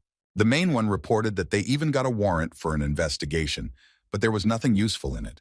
Tarina asked if he had followed her instructions exactly. Lloyd replied that he had done everything as she had said. The girl asked another question, whether he was someone who devoted a lot of his time to training. The guy said that Chalici was wearing gloves when they shook hands. It felt like the hand of an ordinary magician who had never used a knife before. The assistant asked Lloyd again if he had made a mistake, but the guy was very confident in his words. It must be said that Tarina did not expect this at all. She thought that she had finally found a clue, but the whole thing becomes a mystery again. She announced that without any leads, the investigation was closed and asked Enya to stay here and report anything suspicious. The assistant suggested checking it out in person before leaving, but Tarina replied that they couldn't. It was one of the conditions. Suddenly, Eliza Willow, the rector of the academy, called out to her, and the assistants were very surprised that they knew each other. Eliza asked why her friend didn't even greet her, and Tarina reminded her that she wasn't so friendly when she didn't let her meet Professor Roger in person and asked her to stop pretending. Eliza, as always with a smile, asked her friend not to bully their useful newcomer. She liked him so much, so she could not leave him alone with Tarina. Madam Rector considered her friend to be a person who constantly breaks others, and Tarina was only just convinced of this. She was offended by this and asked Eliza not to see her off and did not even accept the invitation for tea. Professor Roger looked at this picture from the window. He had no idea what kind of relationship there could be between the rector and the patron. At least thanks to Rector Eliza, the magician was able to avoid meeting this madwoman, and Lloyd was one of those in front of whom one cannot relax one's vigilance. First, he checked to see if there was dust on the shelves, something Roger noticed as soon as he entered the office. He himself looked clean and well-groomed. The professor thought that he was a germaphobe. That is, he was afraid of germs and their getting from any surface onto his hands. If someone like him offers to shake hands with his bare hand, it means he wanted to know something. Just in case, Roger asked Sheridan to make him artificial skin, and for good reason. The professor thought their attempt was good, but unfortunately for them, he had prepared better, so now they could relax and prepare the test. A week later, Selena reported to the professor that everyone had been acting very cautiously lately, apparently due to the recent visit of Tarina's patron to Theon. People have been trying to avoid contact with each other as much as possible, and private gatherings now take place outside of Theon. The girl also said that 2 days ago, 3 people from the Third Order were captured by the police. The magician was surprised by this. Selena clarified that it was not worth the professor's attention, so she did not tell him about it, to which Roger said how stupid they were to get caught by the police. The girl gave the reason that Theon's students were involved, 2 boys and 1 girl from his class. Roger's intuition rarely failed him, and he immediately realized that these students were Aiden, Leo, and Tracy, which the assistant confirmed, but it was unclear how these guys were able to catch someone outside the city. Selena explained that it seemed like they were doing an assignment at the time. Low-class students have an assignment board that they can use to pay for their education. Those 3 students weren't from the richest families. Roger wondered, even if that's how these guys caught the Third Order people. Sedena's assistant asked the teacher what she should do with the people from the Order. Roger told her to leave them. He didn't need anyone who could be defeated by some students, and the girl said that he was absolutely right. The assistant added that there was nothing more except an agreement to lie low for a while, and Roger invited her to go to a lecture. In class, the professor announced that the first testing round was starting today, and he was confident that the students had prepared diligently for it, and promised that he would teach the students who placed first 5 on the list the formula for the source code. Roger explained that of course he would not teach them the entire formula at once. He would divide the formula into 4 stages and teach one for each test. He pointed out that if he found out that they were cheating, then they would have to pay a corresponding price for it. Roger began the test, which seemed to last forever as the students had no idea it would be so difficult. Many people realized how difficult the test was when the professor allowed them to use notes, because it was so difficult that they weren't even needed. After all the students had left, Renee approached Roger, and he thought she had questions about the test. But the student wanted to return the book that the professor had given her, since she had already finished reading it. Our hero answered the girl that she might not return the book, that she would need this book again in the future, and added that the edition he gave her was much more important. Roger said that she could consider it a tribute to the previous owner. Renee was amazed by such a statement from the professor. As he left, he added that he believed that only in her hands would this book show its full potential. Elendil approached her friend and asked why she ran away so quickly, but Renee did not tell her about the book. The student's relative asked how she wrote the test, and the girl answered that it was not so difficult, not at all as she imagined it. Seeing that the princess was embarrassed, her friend consoled her, saying that she was probably very tired and could not get herself together at all. This happens, and Elendil agreed. She had a lot on her mind and she could not prepare properly. The rector looked at the test and was surprised. Just think Professor Roger could make up such questions. For this you need a strong foundation and knowledge of the basics. With the right placement of tricks and the complexity of the test, she did not expect much from the stern guy, but he really surprised her. The old professor asked her how she would compare Roger to Professor Chris, since they were both embodiment professors, and he was sure the sections on the test were similar. Eliza replied that it would be cruel to compare them. Professor Chris only puts difficult questions on the exam to show off his knowledge, and she is sure he has already looked at this test. The rector was interested to see the expression on his face now. Professor Chris really did read the test, and it made him so angry that he tore it to shreds. Of course, the rector asked him to take note of the questions from Professor Roger's exam, and for him it was sheer humiliation. Chris couldn't forget the look on Eliza's face when she brought him Roger's test, saying it might be useful to him when writing his next exam. Just thinking that he, a nobleman, was compared to some fallen one, made Chris's soul filled with even more hatred and desire to avenge this shame. Renee had prepared for other exams, so she could now have lunch in peace, and taking her lunch, went out into the yard. Elendil returned immediately because she was shocked by this exam. Her friend was worried about her with the hope that she would get better. On the way, Renee saw some guys who were not very famous at the academy and realized that they had noticed her. One of them, similar to the main one, told his friends to look at the girl and said that she was a proud and noble commoner, mocking her. Not wanting to get into trouble, Renee politely asked him to move away so she could continue walking, but he didn't seem to hear her mumbling. Renee told him that he was probably angry because she rejected him, and added that he should be ashamed of himself for being noble. The guy, who was really angry, called the girl pathetic and a commoner and ordered her to know her place. The villain grabbed Renee by the hand and told her to follow him, but she began to resist and demand that he let her go. He hit her in the face with all his might, and the girl fell to the ground, and her lunch fell out of her hands and spilled onto the ground. Renee was taken aback and looked at the scoundrel, and he sarcastically said that she did not dare look him in the eyes. And he added that that is why it is necessary to teach common people. And he looked down at her proudly, as if he were a hero. Suddenly, the students heard a guy with a sharp look approaching them. They looked around and froze, and he asked the scoundrel what he was doing. It was Frieden Wolberg, the guy Javon had been showing off in front of, the guy Aiden had noticed, and about whom there were generally some not very good rumors. Seeing him, Renee remembered that there were rumors that he was cruel and merciless to commoners, and now she wondered why he came here. The girl was still sitting on the ground, and the guy who had bullied her explained to Frieden that he was raising an impudent commoner because he was noble. Frieden clarified that he was not educating her, but mocking her, but the guy began to justify himself, saying that a commoner dared to look down on a nobleman. The new arrival ordered the guy to be silent, and without even blinking an eye, used magic to put him on the ground. Looking at him with disdain, he said that he was trash that had tarnished the name of a noble man, and added that he could no longer tolerate scum who had nothing better to do. The scoundrel stood up and began to leave quickly, and the guy who stood up for Renee asked if he was angry that he was being scolded. The scoundrel replied that he was not angry as long as he left. Frieden stood his ground and repeated that he should leave and that he would not repeat it twice. Renee didn't expect such actions from this guy and thanked him from the bottom of her heart for helping her. The guy was either surprised or embarrassed. Strange feelings arose inside him when he looked at the girl. Renee noticed the confusion on the guy's face and looked at him questioningly, but he turned away and pretended that nothing had happened. Frieden saw the girl's scattered lunch and said that she couldn't eat it anymore, but Renee replied that everything was fine and she would clean it from dirt. But the guy offered to treat her to his lunch. He couldn't eat something that touched the ground. They came to a place that Renee had never noticed, and the guy explained that this was his personal space and even his bodyguards didn't know about it. Frieden said that if she kept it a secret from the other students, she could come here whenever she wanted, and the girl said that of course she wouldn't tell anyone. When the guy opened the food box, Renee asked if it was really his lunch. Frieden replied that he just got carried away and made too much of it. The student was surprised that he made the lunch himself. He offered her to try it and Renee couldn't stop. It was so delicious. The guy was glad that she liked it and asked her not to rush. The girl ate and thought, looking at the guy, They said that he hated commoners, but he did not look like such a person at all.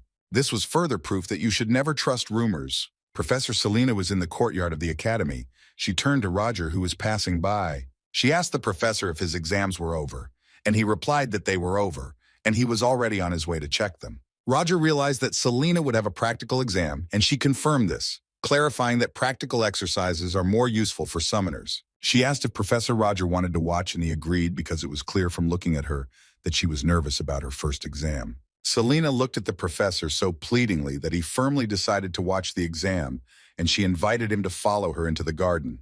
The teacher explained to the students that during the exam, they would communicate with spirits and ask them to use their magical powers to communicate and make friends with them. At first, Selena decided to demonstrate how this happens. She used magic and a glowing ball appeared in her hands. Roger watched this from the side. Then the teacher, squinting her eyes, greeted the glowing ball, which was a spirit, and it vibrated slightly. The students were surprised by this and watched what was happening in fascination, observing the power of the spiritual professor. Professor Selena noted that it was not difficult, and if the students followed what she showed, they would succeed, and asked them to get to work. Students began to practice working with spirits, and many succeeded with ease.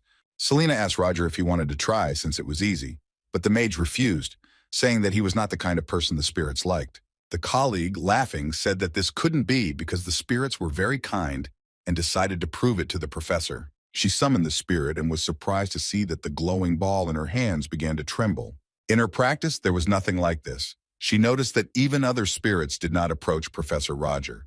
Our hero calmly explained to her that he had warned her that the spirits did not like him. The magician remembered his mother's words that he had the qualities of a shaman and that divine spirits protected him. Selena said that there are cases when spirits are not interested, but she has never seen them scared, and yet only spirits of lower ranks were afraid of him. Spirits of middle rank were calm. The teacher said that it was unfortunate. It would be nice if he could also get closer to the spirits. But Roger replied that there are different people in the world. In this matter, he is an exception. Professor Roger reminded her that she was still conducting an exam, and it was unlikely that this could be left to assistants. Selena, having come to her senses, ran to the students. Thank God the professor's magical power is still sufficient, because if the mid-ranking spirits had also reacted, Selena would have suspected Roger. The spirits were not afraid of Roger, they were afraid of what was behind him. They were hiding between the trees. This is the energy of two fires, and of a high level. Looking at the others, Roger wondered if the others hadn't sensed him. Even Professor Selena, who was sensitive to spirits, didn't react. A presence that cannot be felt by a spiritual professor who controls mid-level spirits. So this guy is not a spirit that exists in nature. He is a spirit controlled by someone. And if they were so clearly following Roger, then there is only one answer. There is another First Order hiding in Theon. The magician wondered why they suddenly decided to appear right now and why they were just watching him, doing nothing. If they knew he was fake, then they wouldn't watch him, but would act immediately. Perhaps they were sending a signal to Roger. These thoughts made the magician feel hot. His temperature rose. The spirits reacted to his words. Professor Selena and the students were nearby, and our hero decided to move to another place to be unnoticed. Roger was curious what the spirits would do now. Even if they didn't react, he would at least know who he was dealing with. Now was a good opportunity to find out, and our hero could not miss it. Soon Professor Roger saw how two lights were connecting with him near one of the trees. The tongues of flame lined up into fiery letters, and the letters into words, and the magician realized that this letter was for him. It contained an invitation to this evening after classes at this place. Roger was used to clarifying unclear situations, so in the evening he came to this place even earlier than expected. A spirit of fire appeared before him, who said in surprise that he did not expect the magician to come earlier than expected. Roger had a premonition that the meeting would take place without a physical body, but it was not to say that he was not surprised. Our hero decided to get down to business without delay and with a serious look asked the flame what it wanted from it. The spirit of fire said that he needs the help of a magician. He is going to cause chaos in Theon because his role is destruction. But those magicians put out the fires that he causes. Roger guessed that they were planning a terrorist attack and asked if the fire spirit wanted him to help him in his fire games. The spirit replied that he did not want to do anything like that, but after his subordinates, the Second Order disappeared. Unlike other members of the First Order, Roger does not work with anyone, with his skills to hide his identity, and help should not be a problem. Of course, the flame did not ask for free work, but promised to compensate if the magician helped him. He called it a mutual contract, but Roger asked between whom exactly the contract was, and the spirit replied, smiling mysteriously, that of course it was between John Doe and Esmeralda. Our hero assumed that this was not his real name. It must be a code name like his. The spirit of fire asked again whether Roger agreed to his proposal, but the magician replied that he refused. He explained to the spirit that in his current situation he could do nothing, but Esmeralda was surprised. She had told him everything. Was he really refusing? The spirit thought that perhaps Roger was just too lazy to do it. But the magician explained that in a normal situation he would agree, but now everything is different. Our hero openly said that the Rector still suspects him, and he cannot make rash decisions. Roger decided that he had enough information, and it was time for him to leave, and told the flame that if that was all she wanted to say, then it was time to say goodbye. Esmeralda asked the magician to wait and said that not long ago she learned interesting information. She informed our hero that she had heard that he had a subordinate, meaning Selena, but how the great John Doe, who could do anything, could have a subordinate. And on top of all that, he's from the Second Order. Esmeralda asked Roger if he thought there was something wrong here, or if he was still planning something in secret from those people. Roger answered the spirit of fire that she spoke as if she knew him well. The magician did not like her rhetoric, especially since she came to him for help. Our hero indicated that she was not only rushing to conclusions, but even suspecting him. Roger didn't like the fact that just because he had infiltrated Theon and done nothing outstanding, she dared to look down on him. But the spirit replied that it was he who was acting strangely, and the magician explained that he could not be the only one who did not have an assistant when all the other professors had them, and decided that it was better to choose someone from the organization. Esmeralda did not argue with Roger, and said that she thought there was no point in explaining to him further. The fire spirit turned it all into a joke and asked the boy if he thought he had taken the joke too seriously. Roger looked back and replied that he didn't care whether she suspected him or not. He wouldn't pick on it this time, but added that she shouldn't even dare to doubt his loyalty to the Zero Order. If this happened again, one of them would have to pay for it, and Esmeralda decided to apologize, and since she had nothing else to say, she decided to leave. Roger stood and stared unwaveringly at the flames of the spirit of fire that dissipated into the air. When the spirit disappeared, our hero was finally able to catch his breath and relax. Just think, this could have ended very badly. Roger thanked God that he had researched what this John Doe was like. If he hadn't, he would have died on the spot. The guy leaned against the tree and decided that he needed to think it over. Judging by the voice, there was a young woman behind the flame. Perhaps it was an elementalist who could control high-ranking flame spirits. The first to fall under suspicion are the elementalist professors. Also, one must not forget about the students who can control the spirits of flame, Roger remembered. Leathervelk is organizing an event to accept new professors. Since all of Theon's sponsors would be there, all of the professors would also be present. If she was a professor, she would be present at this event. It was a chance for the mage. Roger was returning home when it was already dark, and the same girl who had communicated with the magician through the spirit of fire was looking at him from the window. Our hero did not notice that there was a light on in one window and could not imagine that he was being watched. Esmeralda thought that he was so focused on his work that she wondered if something had happened. It seemed like she was worrying for nothing. What worried her was that he didn't feel any fear from her flame. Perhaps he was much stronger than she expected, and all her efforts were in vain.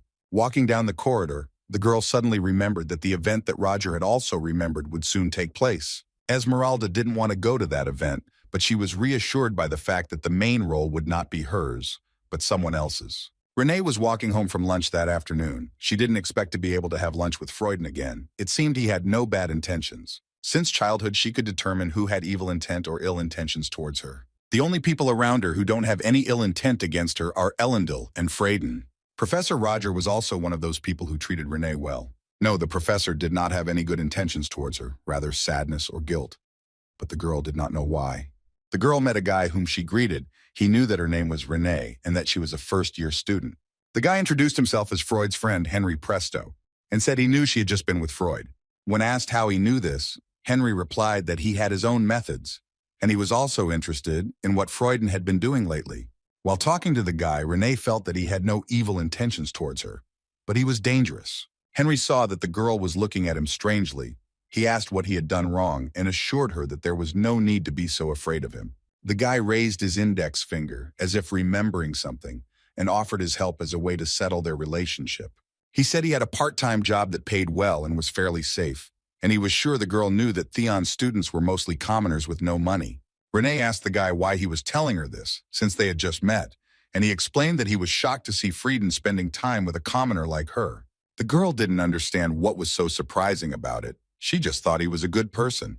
Henry laughed at the girl's words that Frieden was a good man, but she did not understand why he was laughing. The guy said he hadn't laughed like that in a long time and added that he thought the same thing even after all the time he spent around him. Henry stated that in any case, he was just curious to see the two of them together, and that Renee could decide if she wanted to accept the offer after she learned all the details. The day of the event came, where all the professors, Theona and Roger among them, were supposed to come. All the main characters of the party were already here in beautiful evening dresses. The new professors had a good reputation at the party. When Roger entered the hall, he attracted the attention of those who were talking about the merits of the new professors, and everyone realized that it was because of him that such rumors were circulating.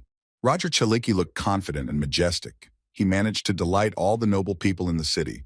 Professor Chris Benamor was approached by a stranger who told him that he was as irresistible as the rumors said. Roger watched as everyone searched for connections. He decided to study the situation first and then go in search of Esmeralda.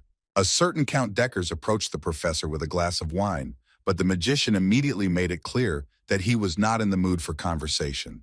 The Count was understanding of Roger and respectfully replied that he would not take up his time.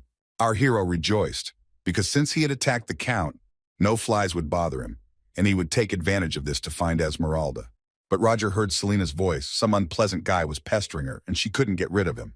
The enemy asked her why she wanted to avoid him so much and did not give her the opportunity to leave. The professor stood between them, blocking Selena from the man with his hand, and ordered him to stop and that the girl had plans for him. The enemy did not know who Roger was, but his subordinate whispered in his ear. But the fact that it was a new professor didn't stop him, and he said that this bastard should know who he is. And he proudly sang that he was the director of the Luke Company, Evan Luke, and he was sure that the professor had heard of the Luke Company, ordering him to get out of the way. Our hero felt how Selena lightly grabbed the edge of his jacket with her fingers. She was probably worried. Professor Roger calmly repeated that he already had plans with this woman, but the scoundrel impudently pointed his finger at the magician and ordered him not to think about joking with him, and that he would not leave him alone just because he was Theon's professor. Roger could not tolerate Evan's stupid remarks any longer and grabbed his enemy by the wrist. Since he spoke in such a tone, the magician decided to speak to him in the same way, and said that he would not leave him alone, and asked how long he would go on babbling about being the director of Luke's company. Luke was screaming at the professor to let him go, or he would be fired from his job. It was amazing how hard Roger was squeezing his hand. But Evan's intimidation did not stop Professor Roger, and he only proved more strongly that he would not give up. This continued until Luke's subject asked to stop so that people would not get hurt and removed the professor's hand. Evan huffed in anger, calling Roger a fallen nobleman, rubbing his wrist, and his subject told him to calm down because he was being watched, calling him young master. People were shocked when Evan slapped him and ordered him to call him director, and said that he could not calm down after being treated like that. The villain shouted that he would get Professor Roger fired, and our hero thought that everything was going even more unusually than he expected. He wanted to run away, using Professor Selena as an excuse. But the rector arrived, and Evan started yelling that she had arrived just in time and asked how they even trained professors in Theon. Evan Luke started complaining that this fallen nobleman was trying to use violence against him, and if she still wanted the Luke Company to sponsor them in the future, then she should fire him immediately. Eliza noted that the owner of the company, Luke, is the chairman Theodore, and Evan is the son of the chairman Luke, and it is unclear why some director is throwing around empty words. The rector asked if he had discussed his demands with his father. Evan assured that his father would of course agree with this, because he was his son, but suddenly he heard his father's voice. When Theodore came closer to Eliza, she smiled and asked if he thought so, and he had no choice but to apologize for his son's behavior. But the rector replied that everything was fine, and she even felt a little refreshed. Looking at his son with disapproval, Theodore thanked the rector for expressing herself that way. But since leaving everything as is would be a bit ugly, Eliza came up with an idea to fix the situation, and Evan's father became interested in what she meant. And she announced that here, in front of everyone, Professor Roger and Evan Luke could have a fair duel. Roger was really upset by this. Eliza handled the situation so well, and suddenly everything changed. No. Maybe it was a good thing if the situation had ended like this. That guy wouldn't have accepted it. Chairman Theodore didn't look happy about it either. And our hero came to the conclusion that a duel here would guarantee that there would be no trouble later, and said that he did not mind. Since Evan didn't have any magic, he was allowed to have someone else fight for him, and he offered his assistant to correct his mistake in this way, remaining basically satisfied with this arrangement. The scoundrel decided that it was worth trying to fight the assistant in a duel. He is quite an experienced magician, but only a few seconds passed and he realized with disappointment that the duel was already over.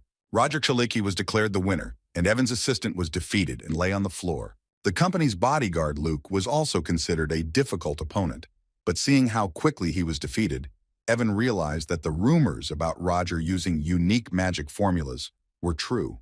Chairman Theodore wondered if all of Theon's professors were monsters of that level, to which Eliza laughed and replied that of course not. It was just that Professor Roger was a rather unique individual. Eliza asked if he was complaining about it.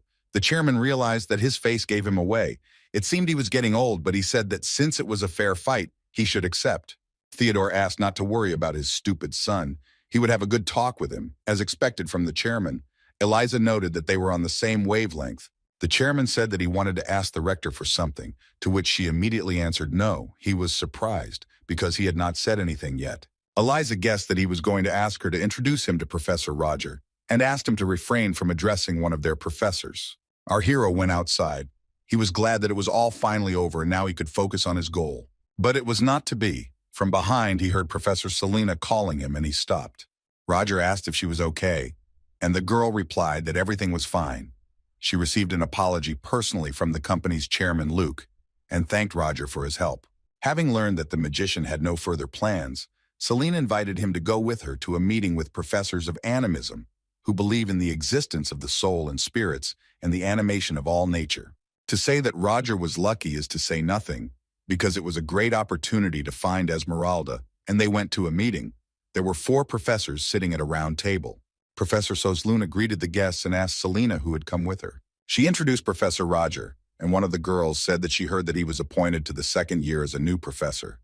But the magician noticed that no one was really reacting to him. The professor replied that someone like him did not deserve to teach the 2nd year, and he was considered a very modest person. They talked in this spirit for some time, and Roger became upset. It was useless. He apparently came here in vain. The magician watched the 3 professors closely, but none of them showed any particular reaction. In a recent conversation, Roger noted that Esmeralda was difficult and hot-tempered, not the type to keep her composure in a situation like this. So she wasn't one of the professors, although since Roger lacked information, he had to consider all the options. Passing by the waiter, the professor took a glass of alcohol and decided to wet his throat, and heard someone calling him. Roger didn't even notice when he took the glass that Renee was in the waiter's place. Seeing her, the teacher asked what she was doing there. The student told the professor that she had been recommended to work here part-time, and drew the teacher's attention to the fact that several of her classmates were also here.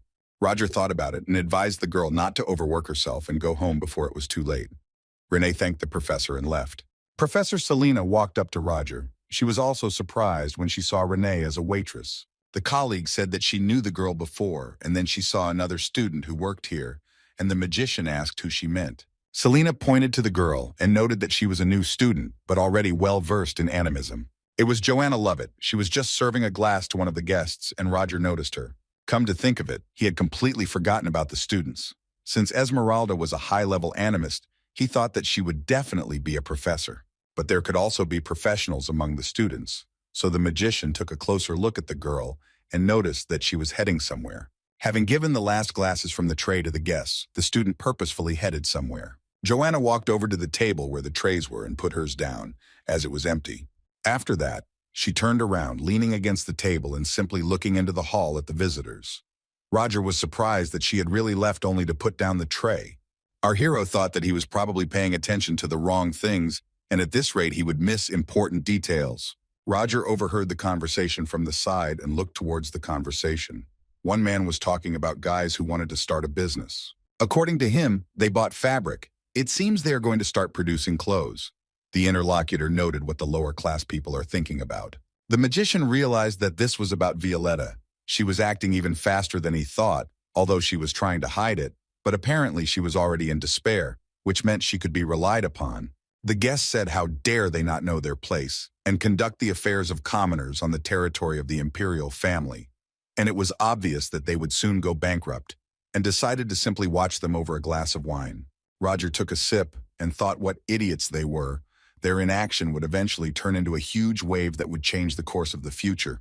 Soon these people will understand this, and these conversationalists and all the others whom the magician knew here. Thinking about this, Roger felt something happening to him. His body began to tremble and weaken.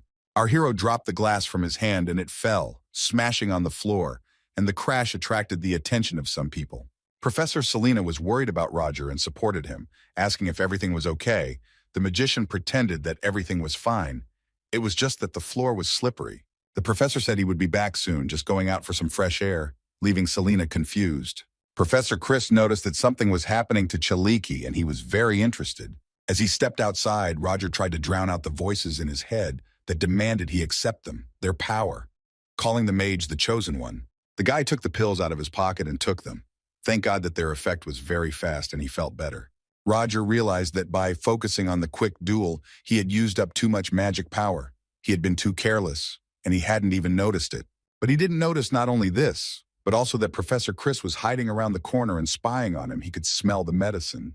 Returning to the party, our hero heard cries for help and immediately tried to find out what was happening in the room. In the hall, he noticed a blazing flame, and people were shouting about a monster and running in different directions. But Roger couldn't understand what the hell it was. He saw a monster that was all on fire. The first thought that came to the professor's mind, looking at what was happening, was that it was Esmeralda.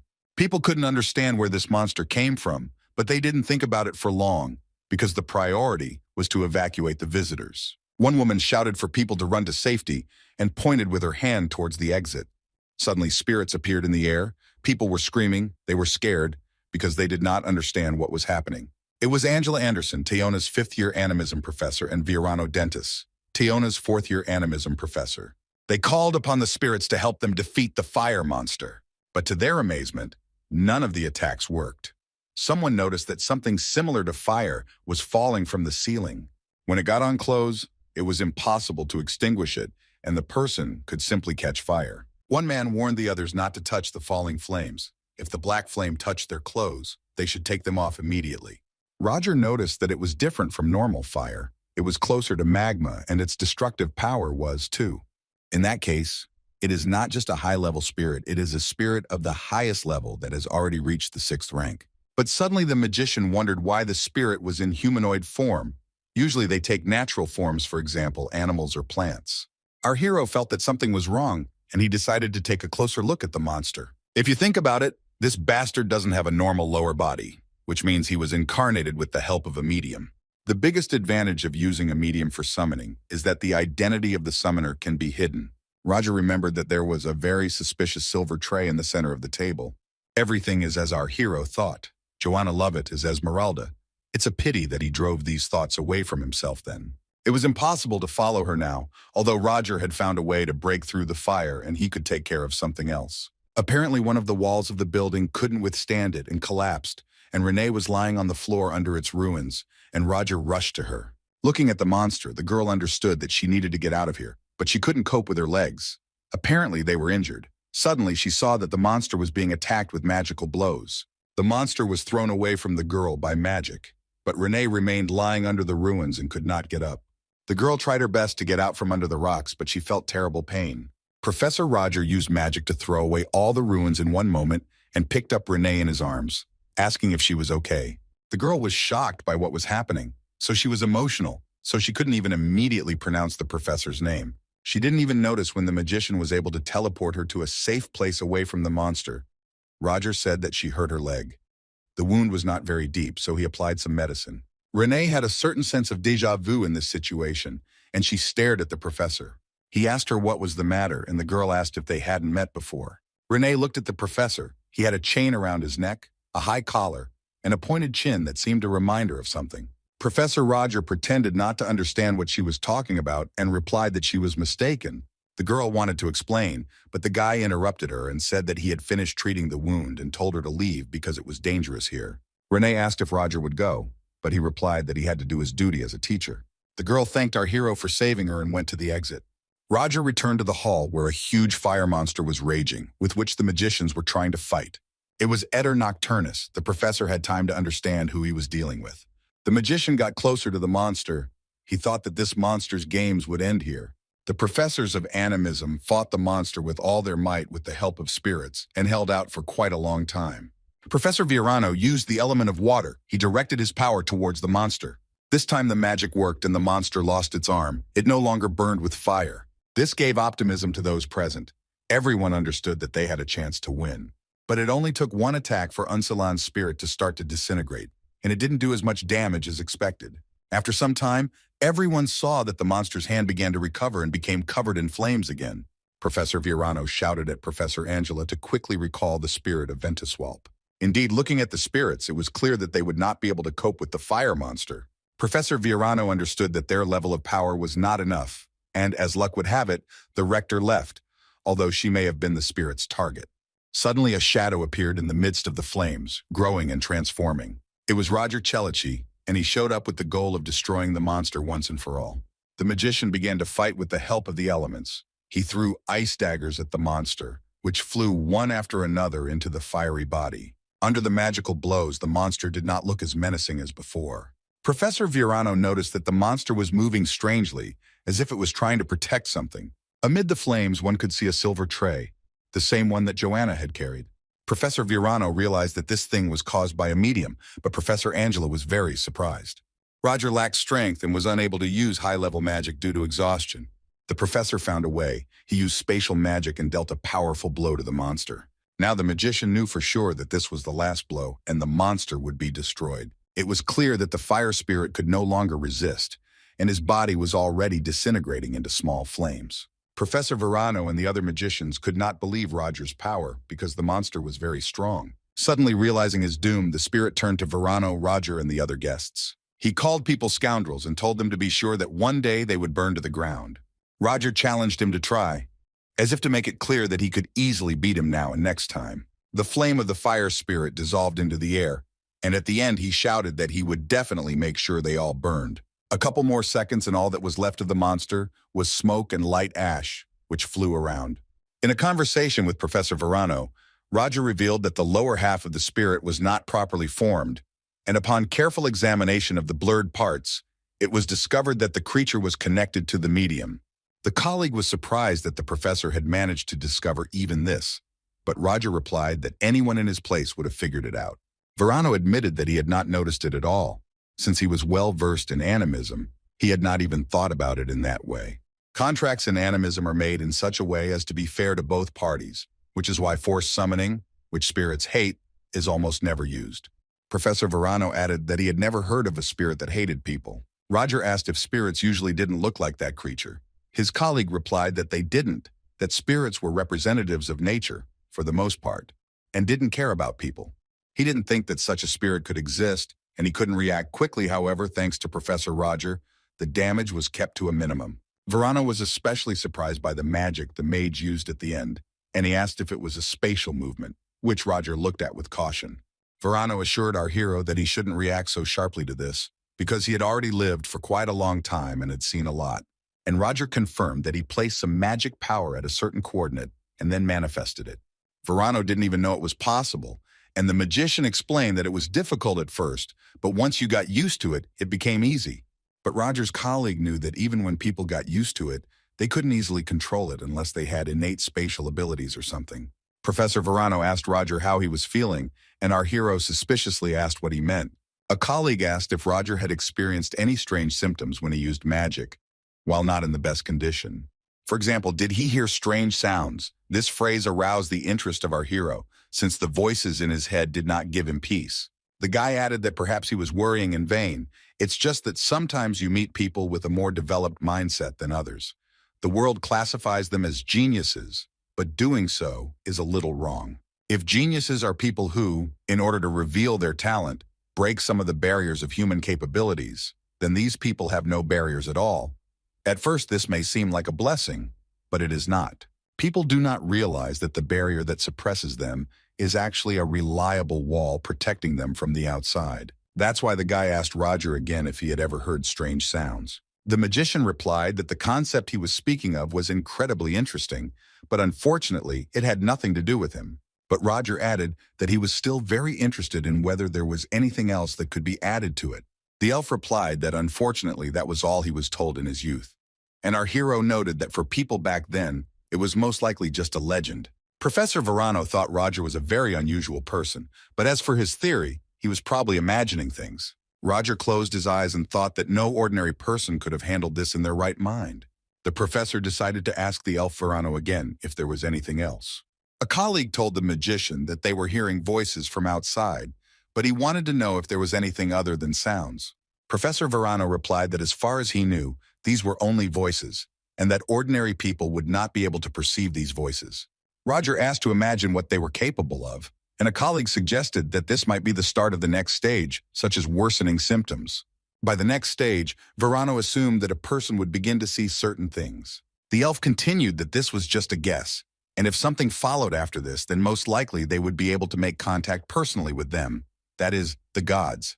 The next morning, Roger was reading the local newspaper, which wrote about the terrorist who attacked the banquet hall and tried to find out the identity of the perpetrator. They wrote that the damage was significant, and most of the victims were the cream of society.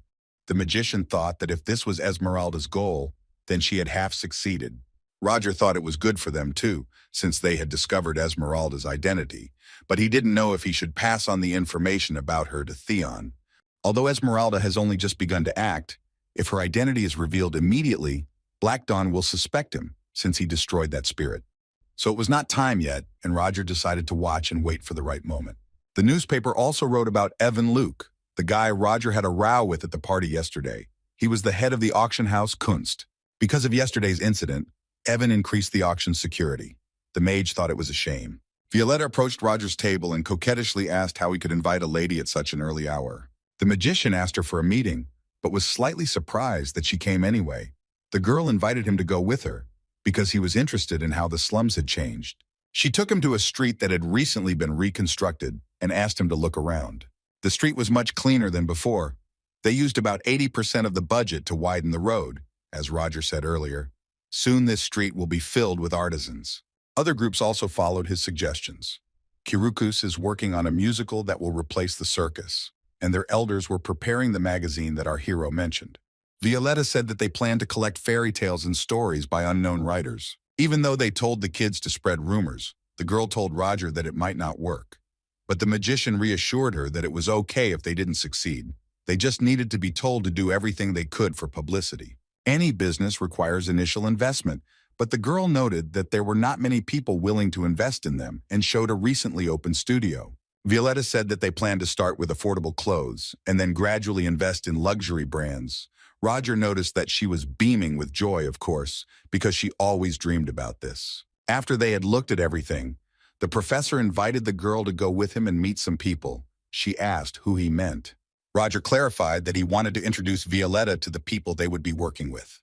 Walking down the street, they noticed that some guy was trying to charm a girl and was forcing himself on a date with her. It was one of those people. Roger took the guy by the elbow and apologized to the stranger, saying that he would have to steal it from the girl, since he had a meeting with him. The girl, of course, had nothing against it, because she had no intention of meeting the guy.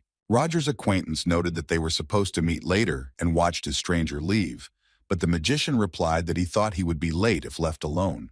The guy convincingly said that he would never be late and asked who this beautiful lady was with him. You could say that Violetta didn't like this man at all, and she asked Roger if he was serious about working with them. Roger explained that he might not look like it, but his skills spoke for themselves, and the guy named Alex laughed, and the girl thought that maybe there was more to him that she wasn't seeing. The new acquaintance suggested getting down to business and asked Roger what treasures and what girls they were looking for. These manners disgusted Violetta, and she asked again if Roger was sure that he could be trusted. The guy apologized to the girl for not introducing himself right away and said that he was a nobleman from the southern kingdom of Fatima and was very glad to do business with her. Violetta hesitated for a moment.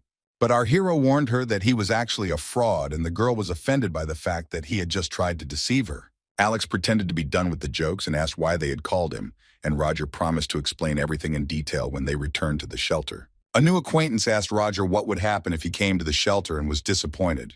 Our hero asked not to worry about it. As always, he was confident in what he was doing. Our hero, together with Violetta and his new friend Alex, came to the house that was called a shelter. Other people were supposed to come here too. Hans opened the door for them, and even from the threshold, it was noticeable that he was very exhausted and was apparently waiting for Roger to return. The magician asked his friend how the investigation had gone and added that he looked tired, to which Hans replied that everything was fine, but he couldn't do it anymore. An elf girl ran up to the guy from behind. Her name was Bellaluna Fatana. She asked Hans where he had gone, and seeing Roger, greeted him. After that, she immediately dragged Hans away with her to continue her business, and Violetta and Alex were amazed by what they saw, especially the fact that the girl was an elf. Roger told his friends that Bellaluna was an elf, and that she was responsible for the production of medicine and gunpowder, which surprised them because they thought that elves hated things made by people. The mage explained that it was just a stereotype about elves. It was a completely different situation when other races subconsciously understood that you were a fraud, hinting at Alex, who, laughing, said that he wondered what Roger thought of him. Sometime later, two more people approached them, and Violetta noticed that they had arrived just in time. These were also members of Unoan, which meant their new friends Phantos and Arfa, and now that they were all here, they went into the house and decided to talk.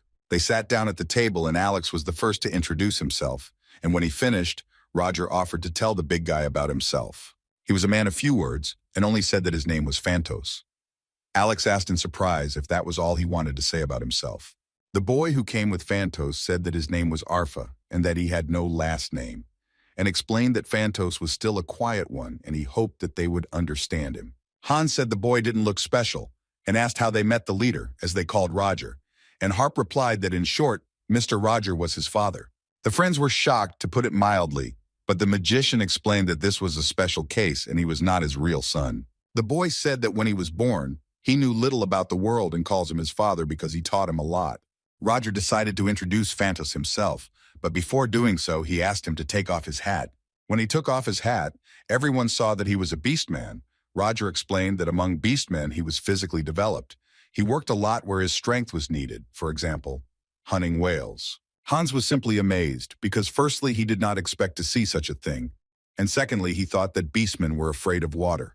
Roger said that wasn't the point. Phantos' strength and skills could lead his men, and the big guy said that he lost to Roger anyway, which is why he decided to work for him. One way or another, the mage appointed Phantos as their main combat agent. He should be the second most powerful in the group. Finally, it was Violetta's turn. Our hero announced that he hoped she would continue working with them, but the girl replied that she just wanted to show him the street and that she was already busy. Roger said that since she was talking about business, it meant she was ready to work. The girl became embarrassed and said that she was not sure whether she should join, because everyone has something they are good at, but she does not. The mage interrupted her, saying that if he thought she didn't have enough skills to join them, he wouldn't have brought her here. He added that there was only one reason why he brought her here and introduced everyone, because she was more than qualified to join. Roger turned to the girl, holding out his hand, and said that he wanted to hear her decision whether she would work with them. Violetta thought for a moment, then took the guy's hand and agreed to cooperate.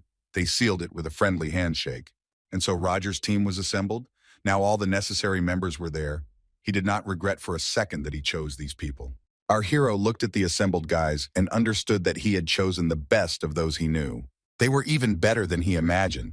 They were reliable people in whom he did not doubt. Overall, Roger was pleased. Before starting, he decided to introduce their goal. The mage announced that they would soon raid the upcoming const auction. Violetta immediately flared up in surprise, and our hero explained that they had what he needed. Roger also added that once they get it, they'll be able to grab a few gifts on the way out. Alex asked the leader, as he called the magician, to let him clarify something. The guy said that as far as he remembers, no one has ever managed to rob the const auction. There have been hundreds of attempts over the past 20 years. Additionally, due to recent events, security has been tightened, and there are rumors of an artifact that allows them to constantly monitor the vault. Alex replied that looking at Mr. Rogers' confidence, he dared to believe that he had a plan, and looked questioningly at the magician. Roger confirmed that he naturally had a plan and asked Hans to bring it to show the others. The leader asked for attention by placing the plan on the table and explained to the team that it was a drawing of a building. Then Roger laid out the drawing on the table and pointed his finger at one place, saying that their target was in that place. The next morning, the professor was walking through the courtyard of the academy and noticed something. He saw Professor Selena with Joanna Lovett. They were talking to some man. Our hero decided to approach them. Selena saw him and greeted the teacher. Roger said they hadn't seen each other for a long time, and the colleague confirmed that a lot of time had passed since the incident at the banquet. The unfamiliar man looked displeased and suspicious, apparently because the magician intervened in the conversation. Noticing this, Roger noted that they were apparently talking about something important, but Selena countered that he was simply worried about what happened at the banquet. The professor apologized for asking her so late how she was feeling. The girl replied that she was fine, and it seemed like he had handled everything himself. The teacher said that thanks to him, all the students were safe, and then asked the assistant if she thanked the professor. Roger looked at the girl. He realized that it was Esmeralda and was surprised that she chose the option of pretending not to know anything. Professor Selena expressed her regret that she did not have the skills to help Roger and could only evacuate people. Our hero realized that the girl was worried about the fact that she had done little that evening, and she was even a little ashamed. Roger told her that unlike her, he did not know how to smile brightly and be kind to others. He explained to her that her attitude had helped calm people during the evacuation, and that she had done the best she could in the role she had been given. Teacher Selena was upset. She didn't even know if she had the right to hear such kind words about herself. The colleague said that classes had already started, and she apologized to the professor for wasting his time. Selena thanked Roger for listening to her concerns and promised to treat him to something tasty next time. The girl and her assistant went to class, and Roger watched them go. An incomprehensible feeling left in his soul. Selena quietly approached from behind and said that Professor Selena looked pathetic, and in general, how dare she shift her worries onto the master of the First Order. Roger looked at the girl and advised her to learn to control her emotions. The assistant said that she would keep this in mind. The professor got straight to the point and asked the girl to find out about one person for him, to which she replied that if he entrusted her with this, she would even check his entire family and friends. Roger said that there was no need for that and asked to find out only about Joanna Lovett, and Selena decided to get down to business immediately. The Const auction site was very large and contained many buildings and a large courtyard. The auction owner, with whom Roger had quarreled at the party, told his subject that they would come, but it was unclear how long he would have to wait for them. The assistant suggested that he wait inside, but Evan was angry and didn't want to ruin anything. This is a great opportunity for the Luke Corporation to displace Lawson and expand its business, and it is also his only chance to regain his father's trust. Finally, those who the auction owner was waiting for drove up to the central entrance by car. As the guests exited the car, Evan Luke immediately introduced himself as the manager of this auction site and greeted Lord Arguar Musil with joy. It was actually Alex who had dressed up as a lord to carry out the operation Roger had planned, and he said it was an honor to see someone abandoned by their family still warmly welcomed. Evan offered to take care of them, gesturing towards the entrance, but the guest replied that there was no need to be so formal. Lord Arguara Musla offered Evan to become friends. Since they were the same age, the guy agreed and immediately offered to go where they agreed. Alex suggested taking things slow and said he was thinking about asking Luke for a favor. He said that on the way here he was given a valuable item, but he cannot find a suitable place to store it. When Evan asked what was there, Alex said that his family currently uses magical liquids to produce high-quality magical stones. It was a prototype for a business, so Alex wanted a good place to store it, and the owner suggested a suitable place in the basement. He invited the guy to follow him. He was glad to make friends with the guest and ultimately get his benefit. Alex had an earpiece in his ear, invisible to outsiders, through which he communicated with the team. On the way, Roger said that he was impressed by how the guy was able to find an exact copy of the clothes of the Southern aristocrats. Violetta helped him with this. Alex was to play the role of a young nobleman whose father was engaged in business in the market of magic stones. Roger told Phantos that he would just have to keep quiet and act as the guest's bodyguard. The magician said that recently, the Luke Corporation has been trying to expand its influence through magical tools and artifacts, as a result of which magical liquids have become a necessary ingredient for their creation. Alex asked if that was why he chose this identity as a disguise, and Roger replied that it was. He was using this opportunity to establish a connection with Evan. When they were almost there, the leader gave the guy a mobile communication device that Sheridan made and asked Alex to put it in his ear. Heading to the basement, the guy announced into the earpiece that they were heading to their destination. Evan heard something, but the guy said he was just admiring the interior design. They approached the elevator. There were 2 guards standing in front of the entrance, and the door was closed with a metal cage. The elevator entrance was opened with 1 key, which was in Evan's possession. The guest tried to remember all the nuances. As Hans said when preparing for the mission, the basement is guarded by armored knights. The team's goal is the basement of the Const building. It's not easy. All the auction items are stored 30 meters underground. Also, there was an artifact there that was watching their every move, but that didn't mean it was impossible. Roger told Alex and Phantos that they would need to inspect the interior of the vault. After some time, the guy told the leader that the reconnaissance was successful, and looking at the model, he was now absolutely sure that everything would work out, and Roger sighed with relief. Alex was going to continue with the plan, and Roger approved of this, only reminding him of what they had discussed earlier. Our hero asked to finish quickly and come back, and Alex said that he would just say goodbye and leave. The guy was wondering why the leader didn't want him to stay here, but suddenly he heard a familiar female voice. He looked into the room and saw that they had a problem, which he immediately reported to Roger. Alex said that Enya Joyner, whom the guy used to date, was present. Roger couldn't figure out what the authorities were forgetting at this event and ordered the guy to run away as soon as he had the opportunity. The magician added that it would not end well if he caught her eye, especially for Alex, but he knew it himself and was going to leave when the chance came. For a moment, the guy admired the girl. Enya was the same as always. Alex informed the auction owner that they needed to leave and said that the matter they had been discussing needed to be discussed in a more private setting. Returning home, the boy could explain everything to the leader until Bella Luna, Hans's tormentor, returned. He reported that the auction house was structured roughly the same as the map Roger had shown, but more importantly, the storage area for the auction items was divided into 3 rooms. Based on importance, the most valuable items are placed in the rooms with the largest number. The duration of the auction is 3 days. Each day, the items of one of the rooms are put up for auction, starting with the first. They found out that the item they needed was in the 3rd room, which meant, as Hans noted, they should aim for the 3rd day of the auction.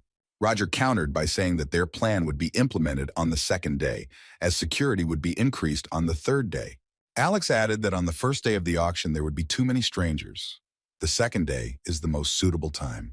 Roger asked Sheridan what about his request, and the girl replied that it was almost ready. In 3 days she would finish.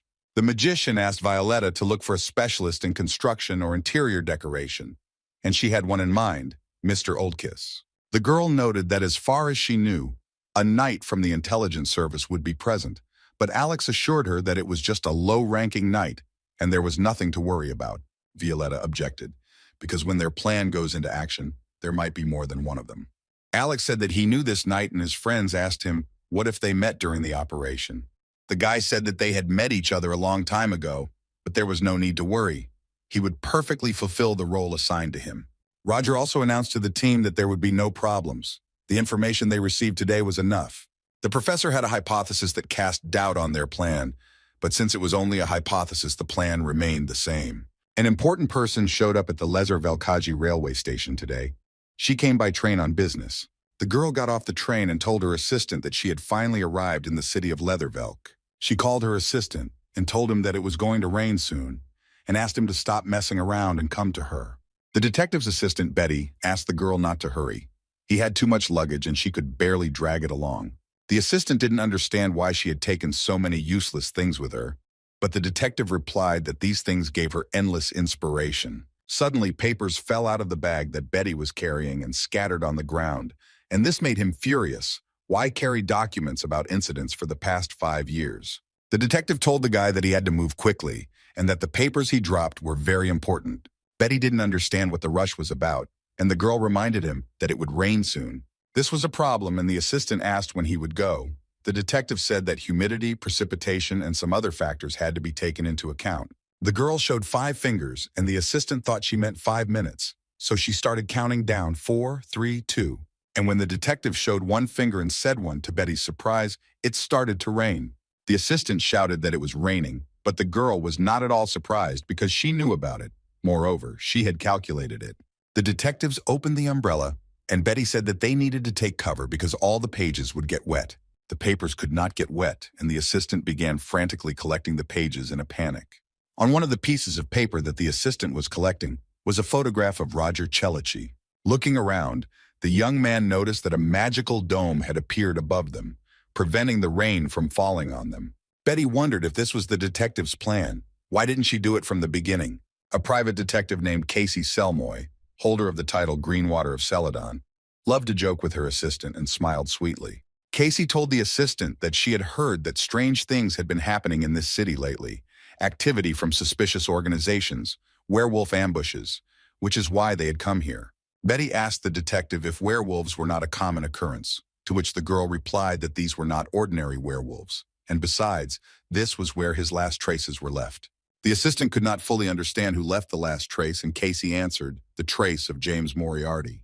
Betty believed that Moriarty died while fighting the detective, but the girl assured him that it was just a stupid rumor.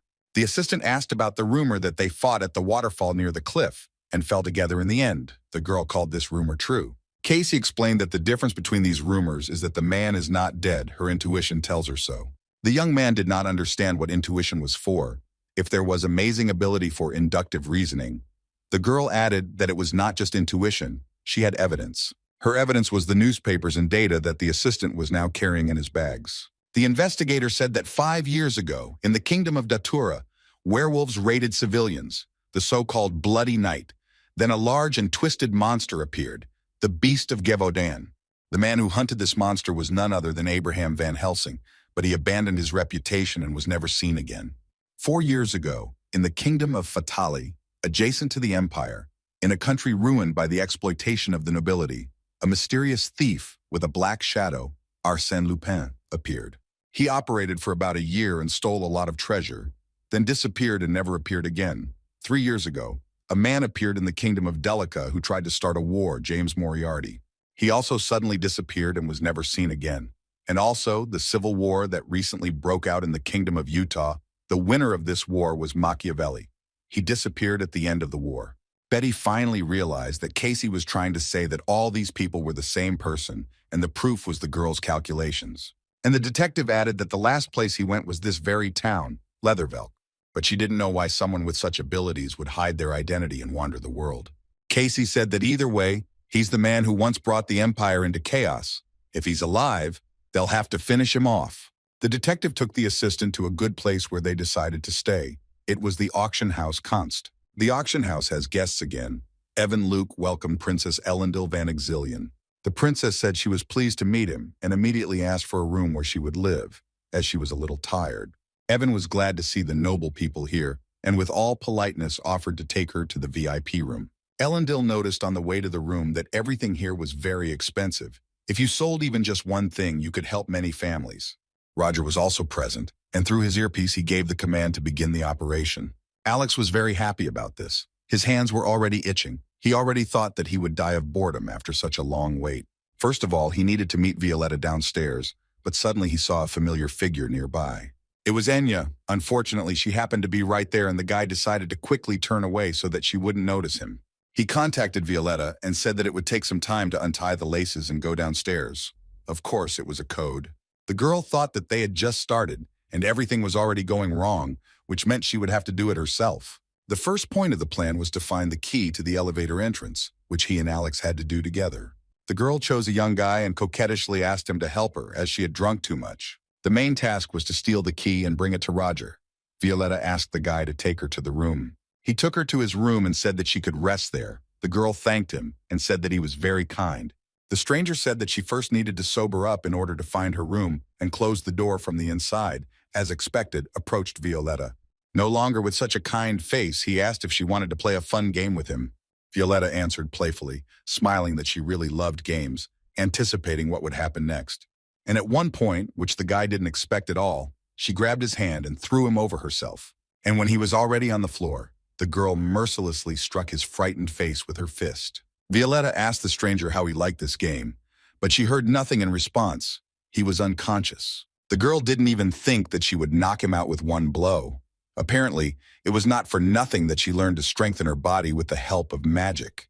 When she opened the closet, there were many keys there, but she needed to find the one for the elevator. Meanwhile, a lot of people had gathered at the auction and everyone was waiting for the performance to begin. On stage, the host greeted everyone and thanked them for visiting the Kunst auction house once again. Without further ado, he suggested looking at the first lot of the second day, and pointing with his hand to the shining stone, added that they say this jewel was cried out by the mermaid herself. Many of the visitors gasped in delight when they saw the mermaid's tear. It was so beautiful.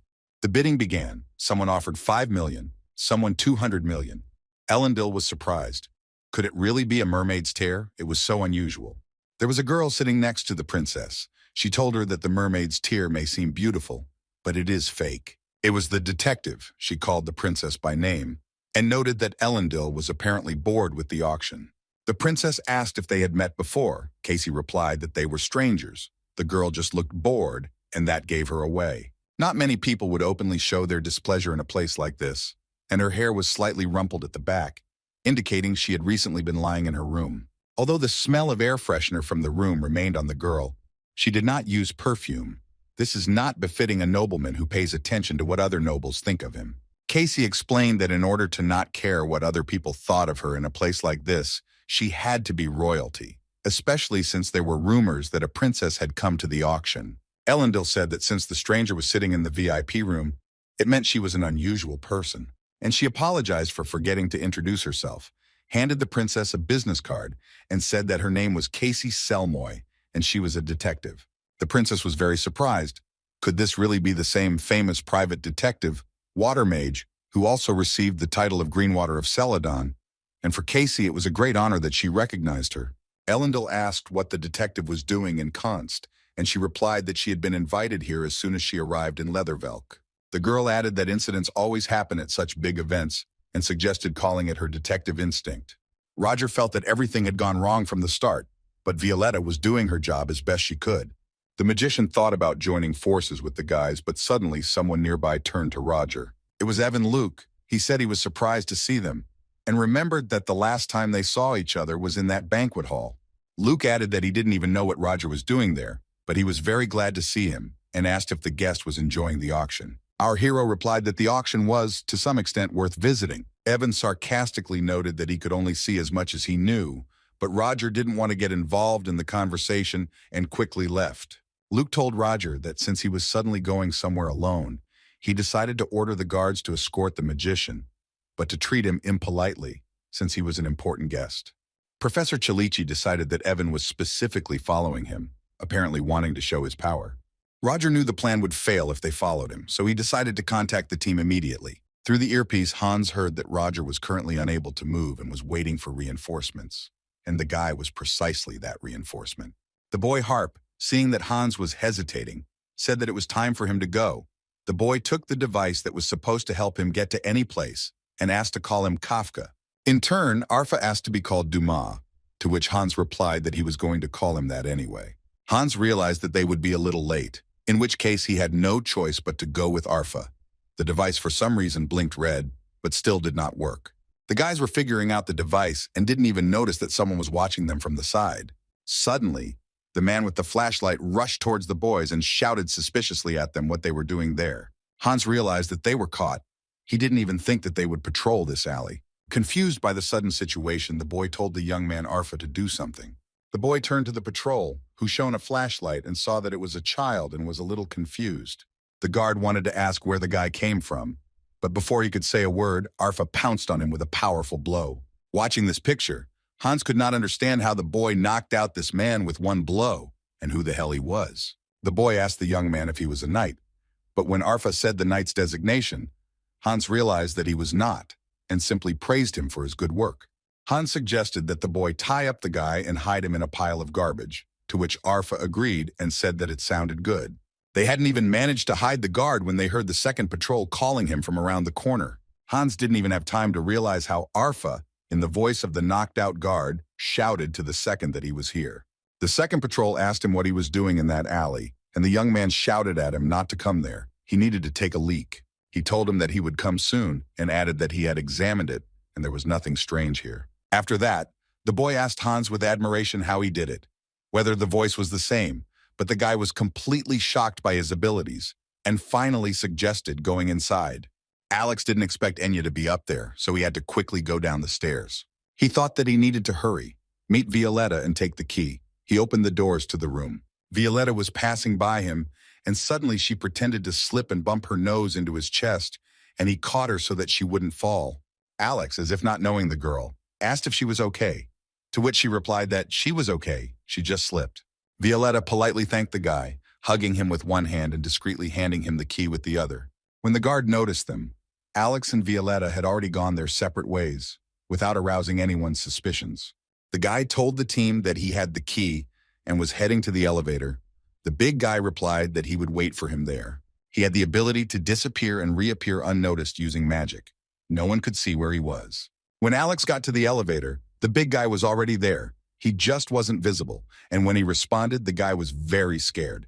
And the beastman immediately got down to business and demanded the key. Alex noticed that the number of guards had increased. As he expected, he informed the others that they had reached the entrance. Sheridan took the initiative and told everyone that she was moving forward to continue the operation. Sheridan simply walked through the room, with smoke and tear gas coming out from under her shoes. People did not understand what it was and where the smoke was coming from. Some decided that it was a terrorist attack. Sheridan, hiding around the corner, watched this picture and noted that it was better than she expected, especially if the gas of Bella Luna is sharpened. The auction workers began to calm people down and ask them not to panic and to go to shelter and ask security for help. One man told the knights at the entrance that they should see this, but he said that the two of them would stay here for protection and the rest should go. Alex was confident that the big guy would be able to take on those knights of yours who remained at the entrance to the basement. When the two of them approached, the knights immediately stood on the defensive and said that entry into this area was restricted. The guy told security that there had just been a commotion and they had gotten lost trying to find shelter. Alex also added that they should know him. The last time he was here was with his friend Evan Luke. The guy continued to talk to them, said that he remembered, and when he saw them closer, he asked if they knew Evan. The knights asked them not to come closer, but the beastman suddenly lunged at them and knocked them out. Alex was scared because he thought the big guy had killed them, but he replied that he was trying not to hit any vital points. The guy was surprised at how strong the big guy was. He bent the knight's armor with one blow and was surprised how the leader even found such a guy. Alex and the big guy contacted the team. On the radio, they called themselves Hugo and Melvin. And Kafka and Dumas, that is Hans and Arfa, said that they were already on their way. Hans finally figured out the device and the red button worked and they were able to get inside the building. They changed into workers with a cart and Hans announced that they could enter. The young man was also ready. The next lot was put on stage again, which sparkled throughout the entire hall. The bid started at 500,000 diners, and immediately they began to offer 5 and then 10 million. Roger could see that he was still being watched by security, and he knew it would be difficult to move around normally. But judging by the chatter on the radio, everything was going smoothly so far. Looking around, the magician froze for a second as he saw a familiar face among those present, Casey Simone. Roger remembered the day when he and Casey fell into the water from the bridge. Then it seemed to him that the girl had completely gone crazy, and at this rate she would kill not only him, but herself as well. But she didn't care. She screamed that even if she couldn't defeat him now, she was ready to give her life to defeat a villain like him. Casey was truly ready to fight until she defeated James Moriarty. And now, sitting in the hall, Roger felt in his spinal cord that she was looking at him. He didn't understand what the hell this woman was doing here. He was disguised during their meeting so she wouldn't recognize him easily, but anything is possible. This woman is so damn experienced, she even earned the title of Sea Green. And if she gets involved in their operation, weeks of planning will be for nothing. Roger figured that she couldn't possibly already know about their plan, in which case she definitely wouldn't be speaking so calmly. Now she doesn't know what's happening, so he can only hope that his subordinates will quickly and efficiently complete the assigned task. One of the men who worked on the auction's video surveillance yawned from boredom and did not understand what kind of brave idiot would dare to steal art. But the second was more responsible and advised him to concentrate. The second one objected, because they have so many incredible artifacts, and from each artifact room a video is broadcast in real time. It's a shame to use it only for security. Suddenly, they saw interference on one of the surveillance cameras. The video of the second room glitched for a second and then recovered. The man thought that his eyes were simply tired of looking at the same picture. But he wasn't imagining it, and he pointed his finger at the screen, not believing his eyes, which frightened his colleague. On the screen, they saw an intruder who had dug a tunnel in the wall. But how if this place was so deep underground? The guard immediately reported the break-in to Evan, who immediately blamed the guards at the entrance. The guard said that it was not their fault, since the bandits had dug a tunnel, but Luke called this nonsense and ordered that all security be called. When all the guards were assembled, they were informed that the intruder had entered through a tunnel he had dug, and some of them were sent to inspect the sewer pipes. The rest were divided into transmission and attack groups and sent to the storage facility with the commander. The soldiers headed towards the elevator, while Evan and his assistant watched the events through the camera. Evan Luke thought that these artifacts were so valuable that he couldn't sit and watch them take them away from him. He briefed everyone on the procedure and that their top priority was to move the items in the third vault to a safer location. The attack team was to go to the second vault and take the hostages. The move team immediately took care of the items in the third vault, and the attack team took care of the invaders. Evan's assistant ordered the attack team to open the gate of the second vault and said that the intruders were still inside the vault, so they needed to enter quickly. The attack team immediately burst into the vault and immediately shouted at the intruders to stay in their places. But what was their surprise when they found no one in the vault, moreover? There was not even a trace of a tunnel on the wall. Evan was told that there were no signs of forced entry, and that all items were intact, and he was simply furious because the situation was so unclear. On the screen, he saw invaders looting treasures, and he shouted to the soldiers that they must have mixed up the vaults. But after a couple of seconds, the picture changed, and Evan saw guards in the storage room where there were no signs of intrusion. Luke and his ward watched as the recording changed, and it was now clear that it was simply a fake. The guards asked what they should do and whether they should return the items from the third vault to their place, but Evan decided that they should be moved just in case. Evan wondered if there was a fake video. Then someone had turned it on in the middle, and the assistant thought that someone had replaced the video from the storage room on their own, but it was unclear what they would gain by swapping the videos. And then it dawned on the ward that it was a trap.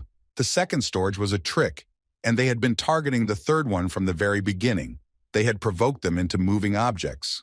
The attack team informed the commander that the elevator to the surface was destroyed, and Evan became furious because they would not be able to get out of here without the elevator, and he asked for help from the soldiers. Unfortunately, they reported that they had no free units left and offered to ask the police for help, but Evan and his assistant unanimously refused.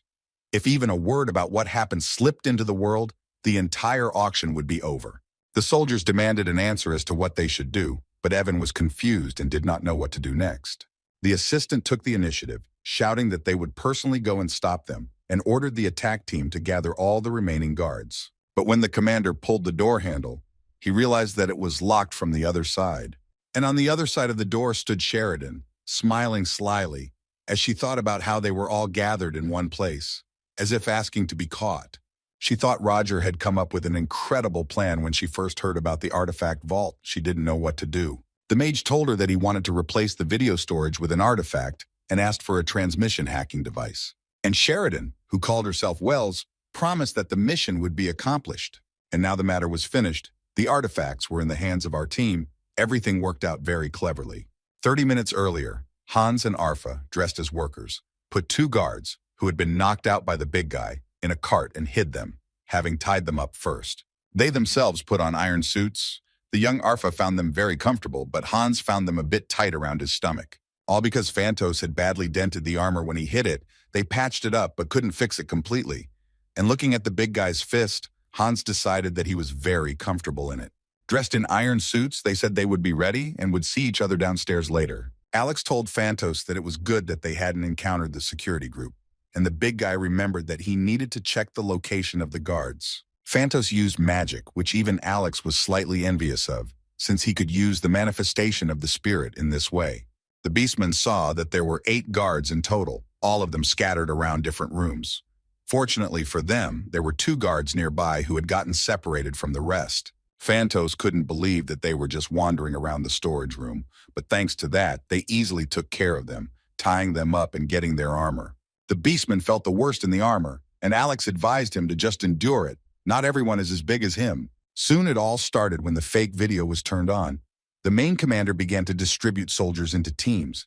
The porter group was ordered to move the items to the 3rd storage room, and the assault team was ordered to proceed to the 2nd storage room and eliminate the enemies. One soldier complained that the commander was again forcing his subordinates to work for his achievements and merits, while the second noted that he was doing this because there were not many opportunities to stand out in Const.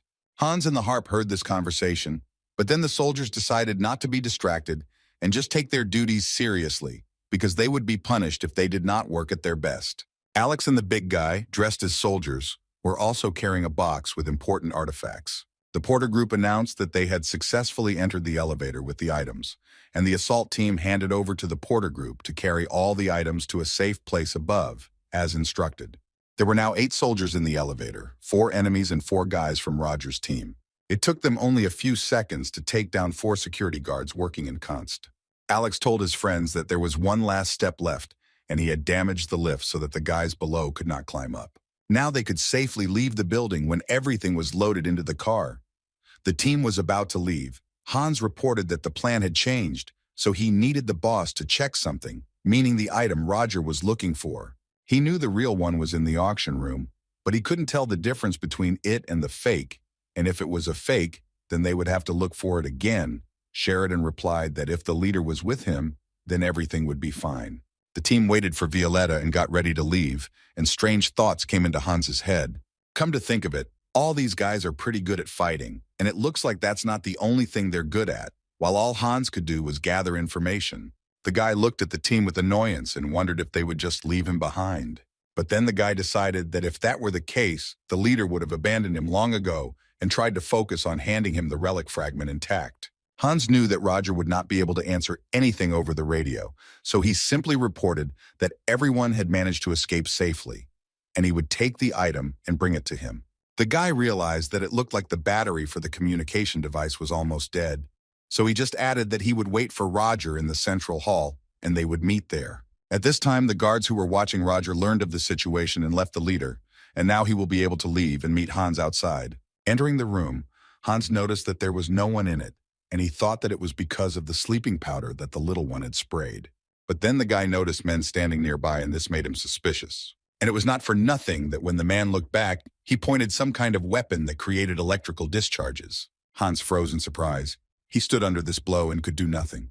There was a huge explosion, and Roger was shocked that this could happen because Hans reported that everything was fine. Suddenly, a gang of killers ran out of the smokescreen. They ordered not to move, and whoever disobeyed would die.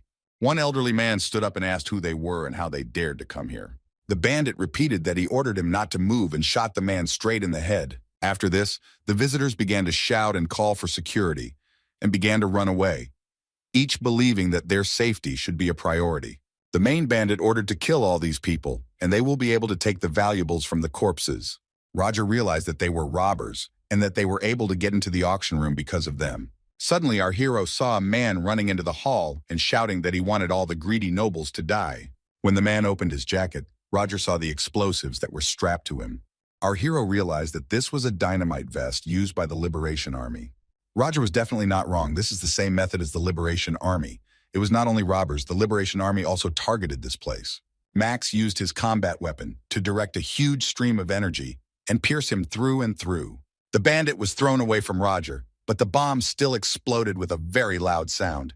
Our hero understood that he could die, and besides, the entire building should be under a fiery silence. How did the bomb go off then? Maybe it was custom-made gunpowder, but Roger got rid of it when he played Moriarty.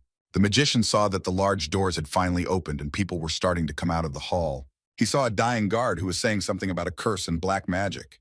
Everything was mixed up, the robbers, the Liberation Army, and now black magic. It was starting to anger Roger. He wondered if Hans was okay. The princess managed to get out of there unharmed. She also couldn't understand where the robbers came from in Const. She also became worried about Casey. Bandits were running towards Elendil. Apparently they were looking for her, as they were shouting that they would show the strength of the Liberation Army to the royal family. The girl knew that she shouldn't have come here. It would have been better to stay in Theon. The bandits ran too close to the princess and were already ready to kill her. But suddenly bubbles appeared above them. They flew in the air and slowly descended on the villains. The bandits watched in bewilderment as the bubbles enveloped their bodies and lifted the air. They couldn't get out of them. Even the bombs they wanted to detonate didn't work, despite the fact that special gunpowder could bypass the fiery silence. These bubbles were created by Casey, who managed to save the princess in time, and she offered the bandits to surrender. The detective told the scoundrel that no matter how special he was, gunpowder was still gunpowder. All she had to do was wet him. From the hallway, Betty dragged two villains in a half-dead state, and Casey praised her assistant for a good job and said that she had just finished too. The detective asked Princess Elendil if she was okay, but suddenly they heard someone nearby kill another bandit. The princess recognized this person. It was the girl who came with Tarina. Enya introduced herself, said that she was from the Order of the Night Serpent, and that she was flattered that the princess remembered her. Casey happily announced that it looked like everything was clear, and suggested that everyone join forces and get out of this place. But the girls couldn't understand where these guys came from, how they got past Const's security. They noticed that they didn't see a single guard nearby. The detective thought that for some reason all the guards had left, and all sorts of organizations had decided to take advantage of the opportunity while this was happening. It was dangerous here anyway, so Casey suggested they discuss everything once they got out of here. Suddenly, there was a loud roar from everywhere. Stones flew and the girls screamed. It felt like the building was collapsing. When Roger and Hans were sitting at the bar after dealing with the villains, Hans asked the boss why he accepted such a coward like him. The magician was surprised why he was asking such a question. The guy said that the boss knows that he is a coward and leaves all the fighting to him, even though he has abilities that others do not have. Roger replied that he accepted it because he was a coward, but this answer did not satisfy his friend and did not explain anything. The magician explained that he knew very well about its power, how dangerous it was, and what responsibility it carried. The words that Hans had hurt someone with his power touched him deeply, and he tried to explain himself. He told the magician that he was an orphan and spent his youth in an orphanage. He did not get along with others. But there was one girl he got along with. She was like a sister to him. She was such a smart and sweet child, and he was nothing compared to her. Hans remembered how she once found and returned a puppy. It was so cute, and he petted it, and then he bit it lightly. Roger sensed the annoyance in the boy's voice and said he didn't have to continue. But Hans, clenching his fists, continued to tell that this was his first transformation in life and his first murder. If the dog had not bitten his hand, if he had known about his condition in advance, perhaps everything would not have ended this way. Hans added that he shouldn't have accepted the girl's kindness in the first place, and then everything would have been different. Roger felt sorry for the guy. He told him that it was time to face the reality that was so disgusting and showed him one thing. Hans asked what it was and what kind of creatures this thing was made of.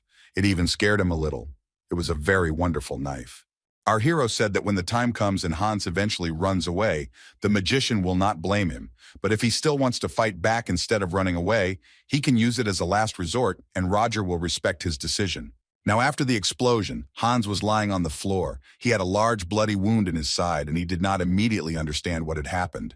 The villains rejoiced that today was apparently their lucky day, and whoever it was, they had weakened Hans's guard well and had such luck. One bandit told the other to hurry up and take Hans's bag, because the building had just shaken and other people already realized what was happening. The scoundrel took the pouch and said to the boy, "Did he really think he could hide the relic's mana in a pouch like this?" Hans grabbed the scoundrel's leg with his hand, but he had practically no strength left. He was badly wounded. He hissed at the bandit to give it back. He needed to give it to his boss. The villain looked at the boy mockingly and said that it seemed the curse had worked as planned and kicked him hard with his foot. The bandit was surprised that Hans couldn't even move, and yet he demanded that he give him the bag. The poor guy was writhing in pain. The bandit noted that he held on for a long time with the help of his willpower, and this is amazing, but he will not live long.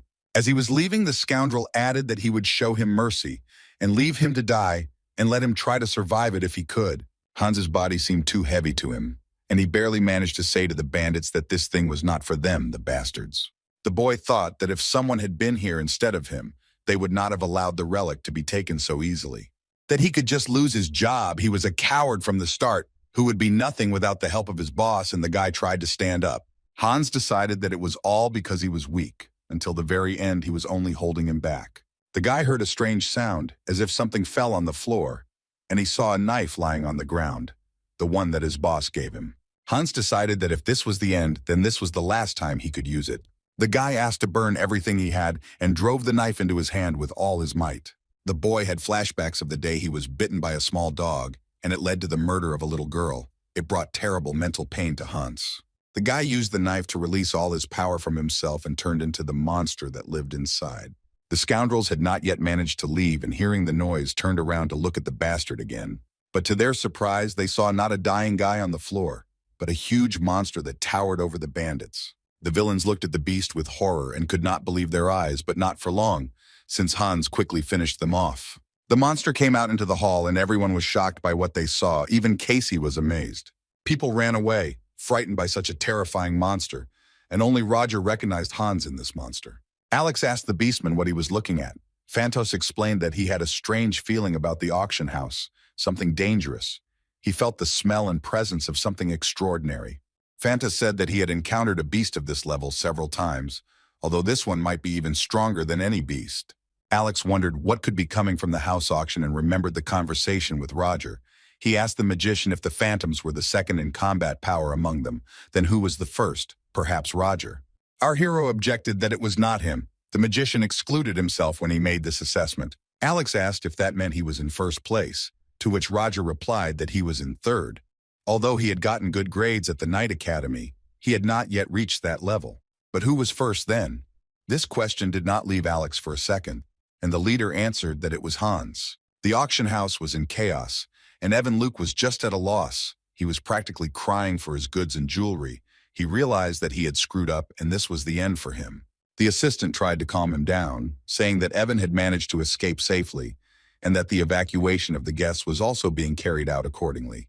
When his ward started talking about the guests, Luke remembered the princess, because if something happened to her, it would be the end of everything, and he ordered that she be found immediately. People were so terrified that they began to pray, because the monster was truly too terrible. He was huge with a long tongue and glowing eyes. The monster had 4 long horns, and in his long fur hid many terrible werewolves. People were like insects compared to the great monster, and everyone understood that it was impossible to defeat it.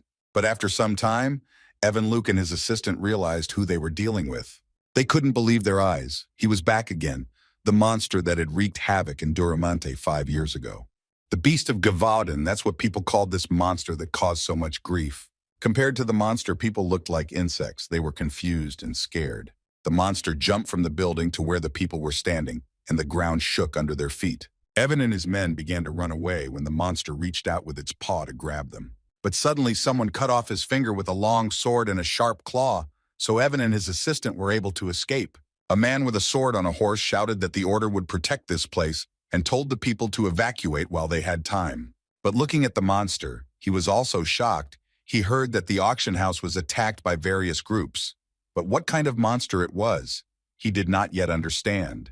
No matter what happened, the safety of civilians was their top priority, and the man ordered to focus on destroying the monster. The monster lowered its huge paw over him to grab him, and the commander ordered the others to get out. He quickly accelerated his horse, and while running away, protected himself from the monster with a magic shield. The soldiers began to attack the monster, but the commander ordered not to attack thoughtlessly, but to wait for the right moment.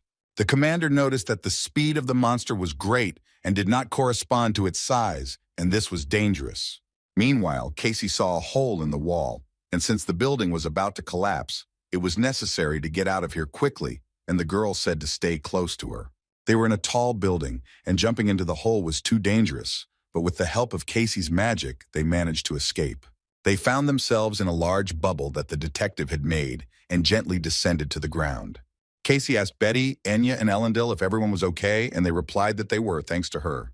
But when the girls went down, they did not feel safe, as a huge monster was raging not far from them.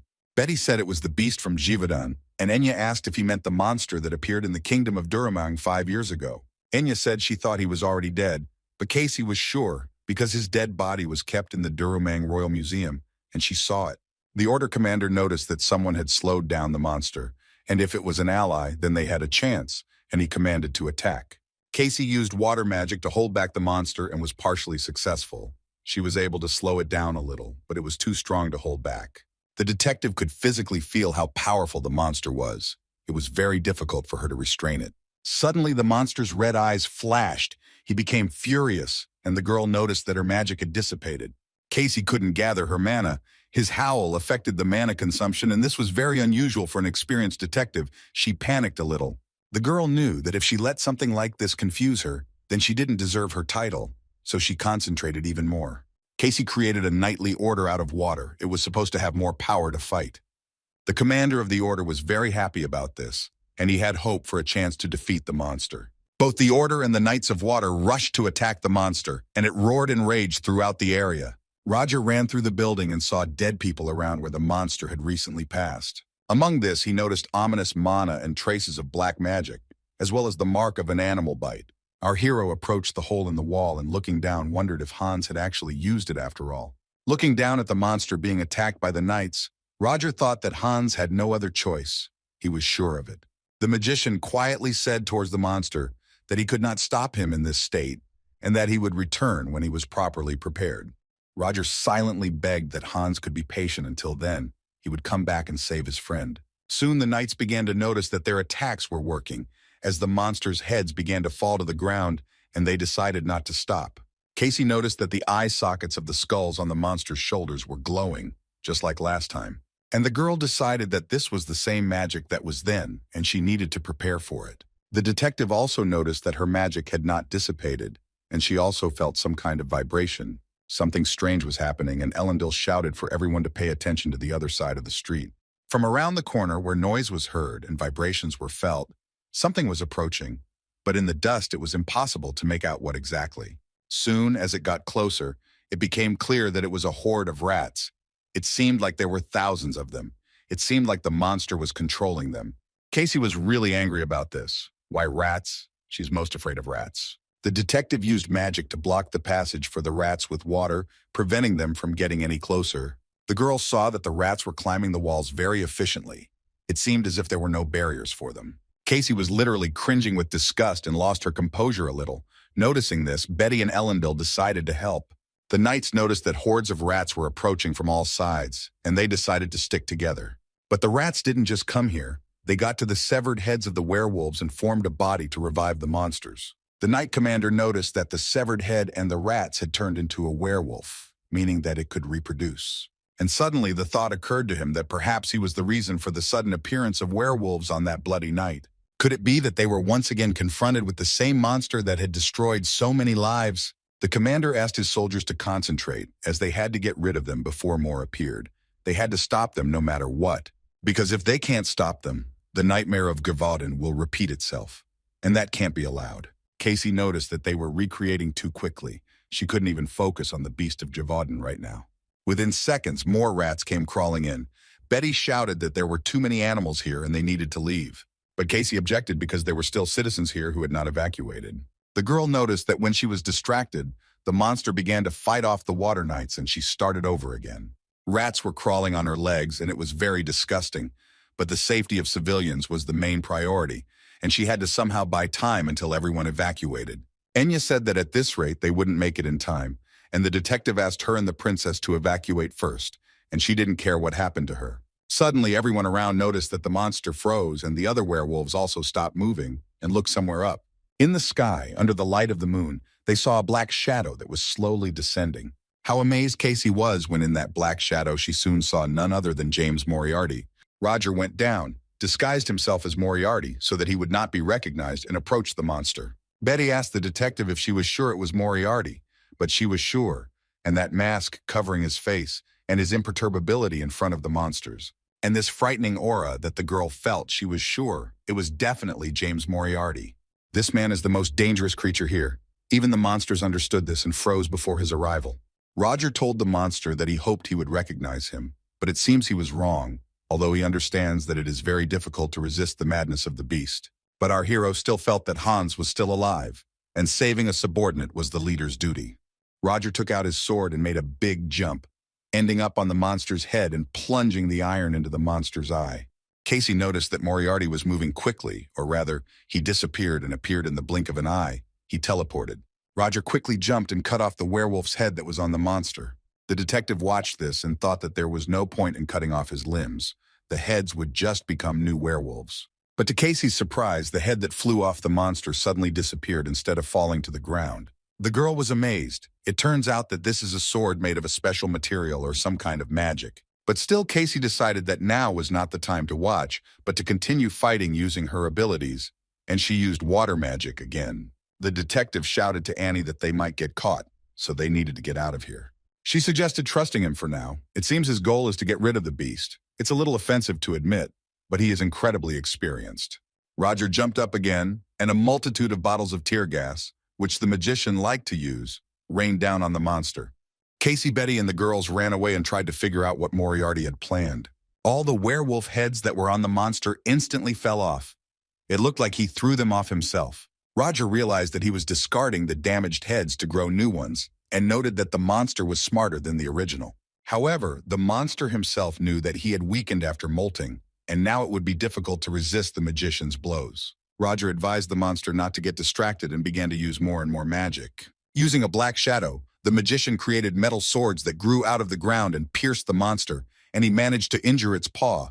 But the monster was cunning and was not going to give up, and it created new werewolves. Roger pulled out 2 pistols and shouted at the werewolves to attack. He was ready to deal with them. But the werewolves didn't even have time to attack. Our hero shot magic bullets through their bodies. There were, of course, many of them, but no one could resist the magician's dexterity, and the werewolves were finished. The monster stood motionless, its paws pierced by large spikes, and Roger told it that no one would protect it anymore and it was time to finish. Blood was flowing from the monster's hands. He was in great pain, but he made a great effort, and the thorns that pierced his hands began to crack. A couple of seconds and the spikes just flew into pieces and the monster freed his hands. Roger realized that he wanted to fight to the end. Our hero asked Hans to stop making a fuss and get out of there. Roger pointed his gun at the monster and said that this body was not his. He still hoped that Hans would be able to overcome this. But he didn't fire the bullet, but saw how the monster opened its mouth and began to growl in pain. The magician saw a sharp harpoon, to which a syringe with green liquid was attached, crash into the monster's back. A man in a suit similar to Roger's jumped onto the monster's back and squeezed the drug into the monster's body. Strange things started happening to the monster. His eyes started to glow and sparkle very brightly. Our hero watched as the monster's body gradually disintegrated into pieces that fell, scattering like ash. The masked man wasn't alone. There were 3 of them. They poured all the liquid into the monster's body, and Roger told them that they were just in time. Our hero asked Hans to return, waiting for his good friend to emerge from the monster. There was no trace left of the monster, and Hans's body lay on the ground, all wounded. The commander of the order noticed that the monster had stopped screaming. He wondered if it had died, but nothing was visible because of the dust, and he suggested that his subordinate check. But first, they decided to protect the civilians. The guys were worried whether everything would be okay with Hans, because they stuck such a huge harpoon into his neck. But the magician promised that everything would be fine. He has an amazing ability to regenerate after transformation. Roger contacted the others and informed them that they had rescued Kafka and suggested that they get out of there before the knights arrived. But from behind, the magician heard someone tell him to stand, and Roger looked back, although he could guess who it was from the voice. Casey told him that they hadn't seen each other for a long time and called him James Moriarty, while behind her stood Batty, Elendil, and Enya.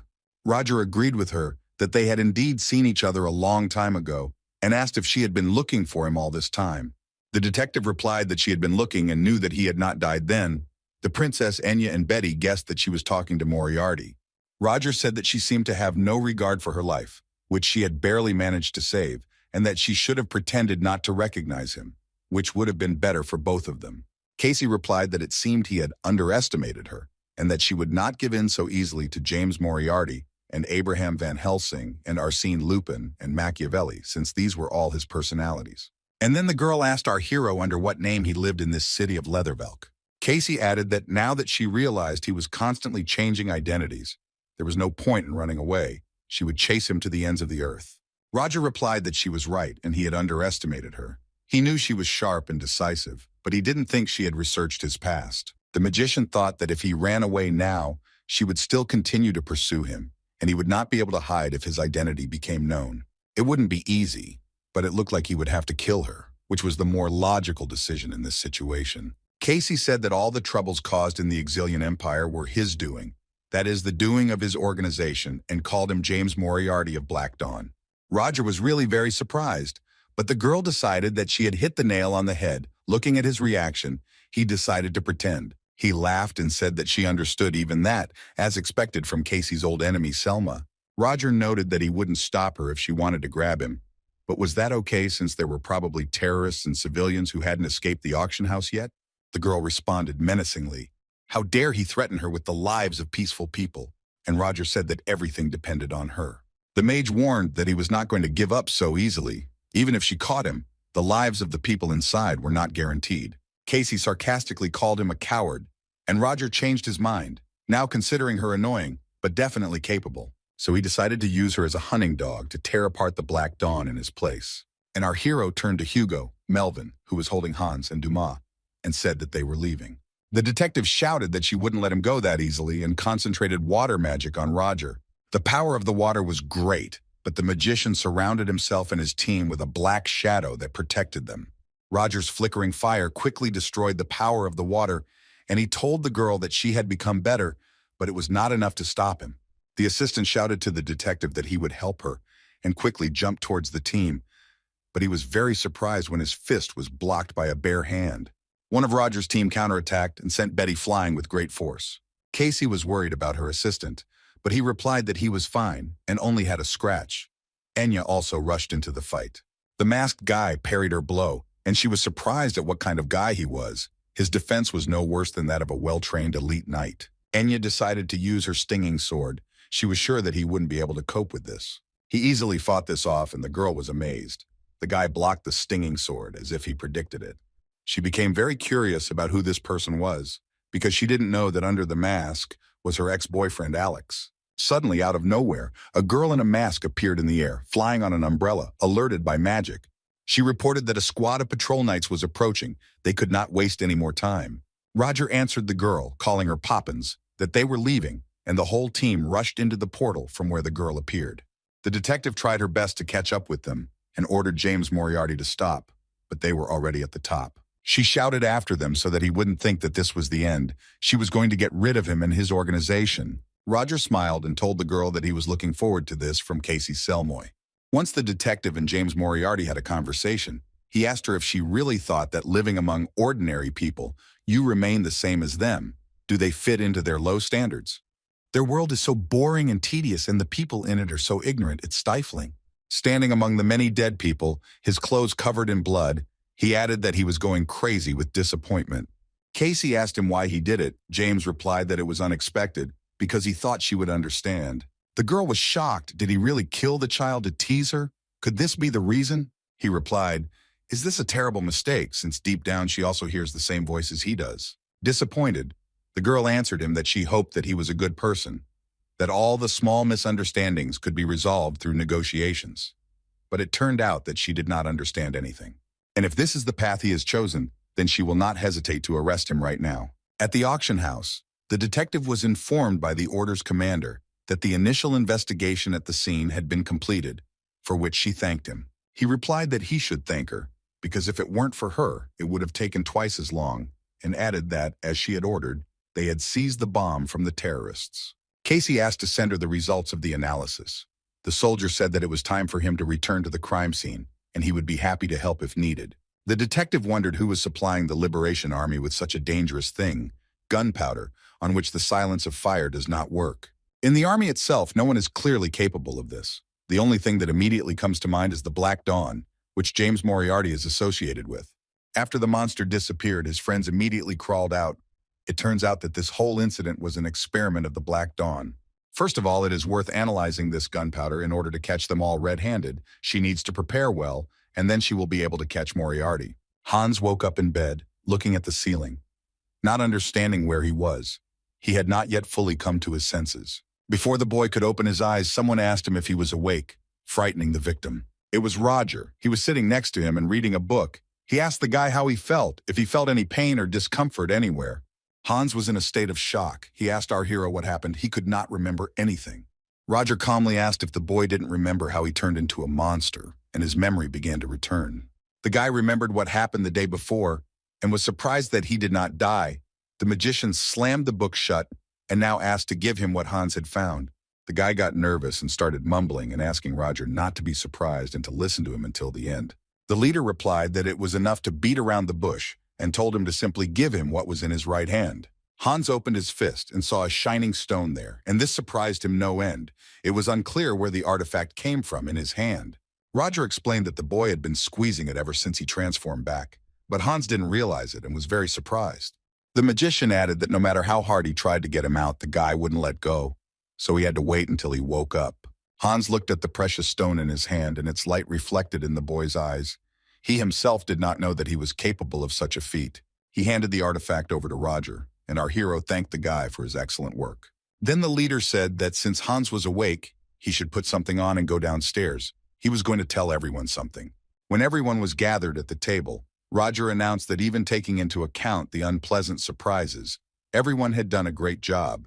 So their mission had been a success, and everyone had done well. They won't be exposed because Kant's failed, but it takes time to take care of the valuables. Everyone was happy with this news. Roger continued that after working together, everyone probably already realized how unique their colleagues are. Alex added that he was amazed. Who would have thought that a person could turn into such a huge monster? He saw something like this for the first time. Phantos noticed that Alex wielded his sword in an unusual way and asked if he was a knight, to which the boy replied that he was a graduate student. The beastman was surprised, as the boy fought on equal terms with the Night Wanderer. Alex asked the leader who the young lady was who could control water so skillfully, clearly an unusual person. Roger said that this was Casey Selmoy, a hereditary magician from a noble family, and advised the guys to know this too. She is an extremely skilled magician who was awarded a colored title. Alex was curious to know their story and asked the magician how they met, and he said that they first met in the kingdom of Delica. In Kance, the people had not yet dispersed. Princess Elendil called for help and Enya ran up to her. Elendil sat next to Betty. She thought that she had fainted, but when she came closer, it seemed that she was not breathing. When Enya checked, she said she had no pulse and was completely cold, but it was unclear why she had simply died. Casey ran up to the girls and reported that Betty had passed out again and seemed not to be worried. The princess added that she was not breathing either, but the detective reassured her and said that everything was fine. Casey explained that they would see everything now and unbuttoned her assistant's dress. Elendil screamed in indignation and shouted at Casey why she was undressing her, but Enya asked her to wait and not rush to conclusions, and they began to watch. The girls saw a hole in the back, and Casey asked them to look further carefully. Enya said that it turns out that Miss Betty is not human, and the detective confirmed that she is an autonomously controlled robot, an automaton. It was amazing because she looks exactly like a human and fits into society perfectly using emotions. Enya said that she had never heard of humanoid robots. Usually, rumors about such inventions spread at the speed of light. The detective replied that it was not surprising that no one knew about it, since Betty was a secret experiment of the Delica Kingdom many years ago. Casey inserted the key into the body of the secret soldier as she called Betty, and the robot opened its eyes. Betty asked why she was like that, and the detective explained that the girl had passed out and she decided not to waste time, which she called wild. Casey said that it was time for them to go and asked the assistant to gather things and case materials, which she began to do, muttering something discontentedly under her breath. The detective continued to tell the girls that she first met Betty in the kingdom of Delica, where she was hunting Moriarty. Enya was surprised that Casey knew Moriarty from the beginning, but Casey objected and said that she only knew him as a genius mathematician. He was competent, so they discussed these topics a couple of times. The girl remembered that even then he irritated her like hell. His voice drove her crazy from the very first meeting. He always pretends to be the smartest. However, as soon as she found out that he was an evil genius, she began to pursue him, and in fact it was while doing this that she met Betty. That day, Casey confronted him at a secret automaton factory, where a floor collapsed due to an explosion. Moriarty disappeared into the ruins, and the girl pursued him, but lost him. And just as she was thinking that it was time to get out, she came across her in a place hidden from view. Casey saw a strange capsule, the top of which was made of transparent glass, and the girl saw Betty inside, who was lying there with her eyes closed. It was the first time the detective had seen the successful outcome of an illegal secret project called Codename Beta. Roger told the guys the same story, and at this point they asked what was happening. Alpha is also an automaton, and the magician confirmed and offered to discuss it with him. Hans said that he always knew that unusual individuals like him existed, and everyone looked at him as if he were not unusual. Alpha noted that he immediately realized that the girl he fought was also an automaton like him, although he did not know that any of the children survived. Roger said he also thought all the automatons were destroyed. Looks like she's with Casey Selma now. Violetta added that it was unclear why the Delica Kingdom needed them, although no matter how you look at it, they don't look like standard automatons. Roger explained that the rest of the soldiers, who could be controlled at any time, were needed for the war, and it was obvious that this was the purpose for which they were mass-produced. Violetta couldn't believe her ears. It turns out their creator wanted to start a war. In any case, Roger himself went through this in the kingdom of Delica. The princess and Enya were more saddened than surprised when Casey finished the story. Betty gathered all her things and asked the detective how much longer it would chatter, to which the girl praised her for her good work. Casey said that it was time for her to go. The place where she was located was destroyed, and she should find a new one.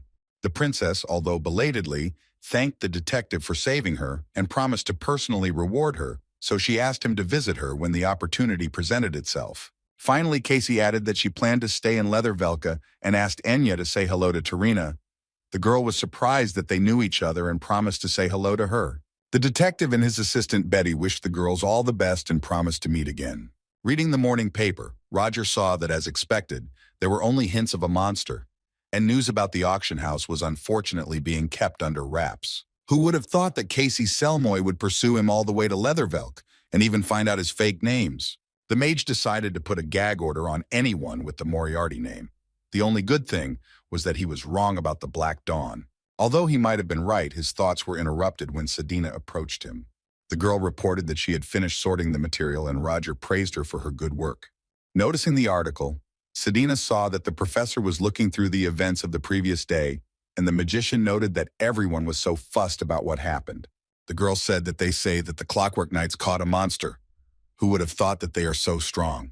Selena suggested that the professor review the calculations, and Roger thought, unexpectedly, that James Moriarty is not connected with the Knights. The girl reasoned if she thought about it, the Holy Knights of Bradus were in motion because of this incident. On an island separated from the continent, the religious order Lumensis is based, professing the religion of the Radiant God. For hundreds of years they have been hunting pagans and cryptids, conducting purification ceremonies, justifying this with a mission to save humanity. They labeled all non-humans as pagans in order to legally persecute them. This organization is no longer as popular as it used to be due to corruption and constantly changing dogmas of the teaching. The magician said that the Holy Knights, the annoying bastards, they had been inactive for 20 years, but now that they realized it, they immediately crawled out. Selena noted that this was very suspicious. 5 years ago, they did nothing on that bloody night, but now for some reason they decided to intervene. Roger suggested that the people's brains had apparently been completely washed, but the girl was surprised. Such news had never reached her. The professor asked his assistant how things were going with his request regarding a girl named Joanna. She reported that Joanna Lovett was a student who was considered to be of the Second Order. Lovett was not her real name. The magician understood how she hid her essence. Selena also found out that she was from the Kingdom of Durman, probably a survivor of the Great Fires of Lothana. The Great Fires happened more than 10 years ago. The cause of the fires was never found out. It is unclear how she survived. Roger wondered if this could be the same fire spirit that this student was controlling. The professor asked the girl how many survivors were registered, to which she replied that, including the second organ, Joanna, there were 3. One of them is an art minister, Pierrot, but they don't know anything about the third one yet. Roger thanked Selena for the information and they began preparing for the lesson. At the beginning of the lecture, Roger decided to announce the results of the exams and display the full table, compiled in descending order of success, on the notice board after the lesson. The professor took the list to announce the top 5 results of the first exam, confident that everyone was interested in who came in first place. Roger announced that it was Flora Lumos with a 100% result and Julia Blumhart, who shared first place with her. The students around them began to whisper, surprised that Julia had tied for first place with Flora. Some said that it was expected, considering that she had the support of the magical tower itself. Roger continued that given that there were 2 in first place, there was no second place, and that Tracy Pryad was in third. The girl was very happy about this. Aiden congratulated her and said that it was amazing, to which she jokingly offered to be his tutor. The bespectacled man replied that it was not worth it. He did not dare interrupt her path of knowledge, and Leo only puffed with displeasure. Roger announced Renee in 4th place. This surprised the girl very much. She didn't even expect to be in the top 5, and the magician gave 5th place to Leo. Students who belonged to noble families began to be indignant. How could it be that at the top were 3 fallen nobles and commoners? The professor said that the top 5 students could come after class to pick up their items and then ask them to get the printouts he had handed out in the previous lesson. The mage said that today they would learn about magic circles based on the release of mana. Some students thought that today's lesson was quite ordinary. The professor explained that magic circles are more stable than spells and are also ideal for use with talismans and artifacts, which is why they are still relevant today. Besides this, most magic circles are exactly in the shape of a circle even today. This is a consequence of tradition and the belief that somehow this way the caster is better protected from the influence of external forces. Roger drew a picture on the board and warned that they would be looking at some unconventional circles, as expected from a professor. Flora, as always, was the first to notice that the magic Roger was telling was very unusual. Roger turned to the students and pointed to the board, asking them to study carefully what he had drawn. But what was drawn on the board was not a circle at all, but a square, divided into cells, and in each of them some kind of sign was written. The professor, as always, left the students perplexed, and all they could do was wait for an explanation from the magician. But they were also interested in what Flora Lumos, the one who loved to debate with the teachers, would say about this. The girl was really tired of everyone staring at her. They made her the leader of the student resistance because of what happened in the first semester. But she herself was interested in what all this meant. It was unlikely that the professor had decided to make up stories, but if he had, she would be very disappointed in him. Roger continued that many people don't believe that it is really a magic circle and told the students to watch carefully. The professor waved his hand and the drawn square sparkled with magic and energy swirled around it. The students were, as always, amazed that he worked, but how the teacher did it remained unclear to them. Roger said he could understand their confusion. It was quite difficult to pour mana into a magic circle that wasn't really a circle at all. Rounded shapes allow mana to flow more easily, while corners are cliffs from which mana falls and dissipates. And the professor asked the students why they thought his circle seemed to work so well. Flora raised her hand first and Roger decided to let her speak. Renee also wanted to answer. Lumos replied that all the power was in the symbols. The ones inside the squares, they attracted mana, helping to maintain the flow. Roger replied that this is the correct answer. If there is a flow accumulator, even a square formation will work flawlessly. The magician explained that he had used a universal magic square, which had a certain order of symbols that allowed the same phrase to be read in both directions. In other words, a palindrome. One guy asked the teacher if there were any advantages to a square magic circle over a standard one. Roger replied that of course there was. It was easier to draw, and this answer left the guy and the other students completely confused. The magician explained that the circular formation only works if it is drawn carefully, which is why there are certification courses that teach how to draw magic circles correctly. Roger drew a square and explained that 4 connected dots, equidistant from each other, were much easier to draw than a circle. The professor asked Selena to hand out more printouts and continued that the square was just an example. Magic circles have many different shapes. Our hero told the students that if they mastered this, they would be able to create their own magical formation, and this would be their second exam task, and added that he was looking forward to their ideas. After the lesson in the teacher's room, as Roger promised, the students came to receive their elements. Leo got one of the 4 calculation elements of the source code called the base, but it is not very useful on its own. The guy realized that he needed to take the remaining top 5 places before the end of the semester, and the magician advised him to work hard on himself. Walking down the corridor, Leo thought, he only had a part, you can't just get anything out of him. It can't be calculated or analyzed. The guy was surprised that Professor Roger taught such magic to ordinary students. He was such a strange and unusual person. In Theon's courtyard, the aristocrats crowded around Jonah Ovelli, and it was clear from the outside that the atmosphere there was not very friendly. The aristocrats ordered the girl, who appeared to be a beastman, to know her place and behave as befits a parasite like her. But the girl was not a coward. She interrupted the guys and asked what they would do if she didn't want to, and looked at them provocatively. Leo watched this picture, and when he saw the girl's appearance, he was very surprised. Iona was not afraid of the aristocrats, and this caused more aggression towards her, and the villain already pulled out a magic wand to punish her. Leo walked up to them and told them to stop, mockingly saying that a bunch of aristocrats had gathered to pressure one beastman. The boy asked the aristocrats if the professor hadn't warned them and reminded them that Javan Pelliot had recently left the school. Leo added that he was currently heading to see Professor Roger, but if they didn't care, they could continue, and the boys decided it was best to leave. As he left, the scoundrel hissed at the guy not to boast about his intelligence, and not to forget that he was still a commoner, and his intelligence would not change anything at all. And Leo answered him that he should try to change his own, and smiled at the aristocrat's angry hiss. They left, discussing how Leo had an inflated ego for someone who operated in a group. Iona asked the guy why he helped her, to which he replied that she was wrong and that he helped her.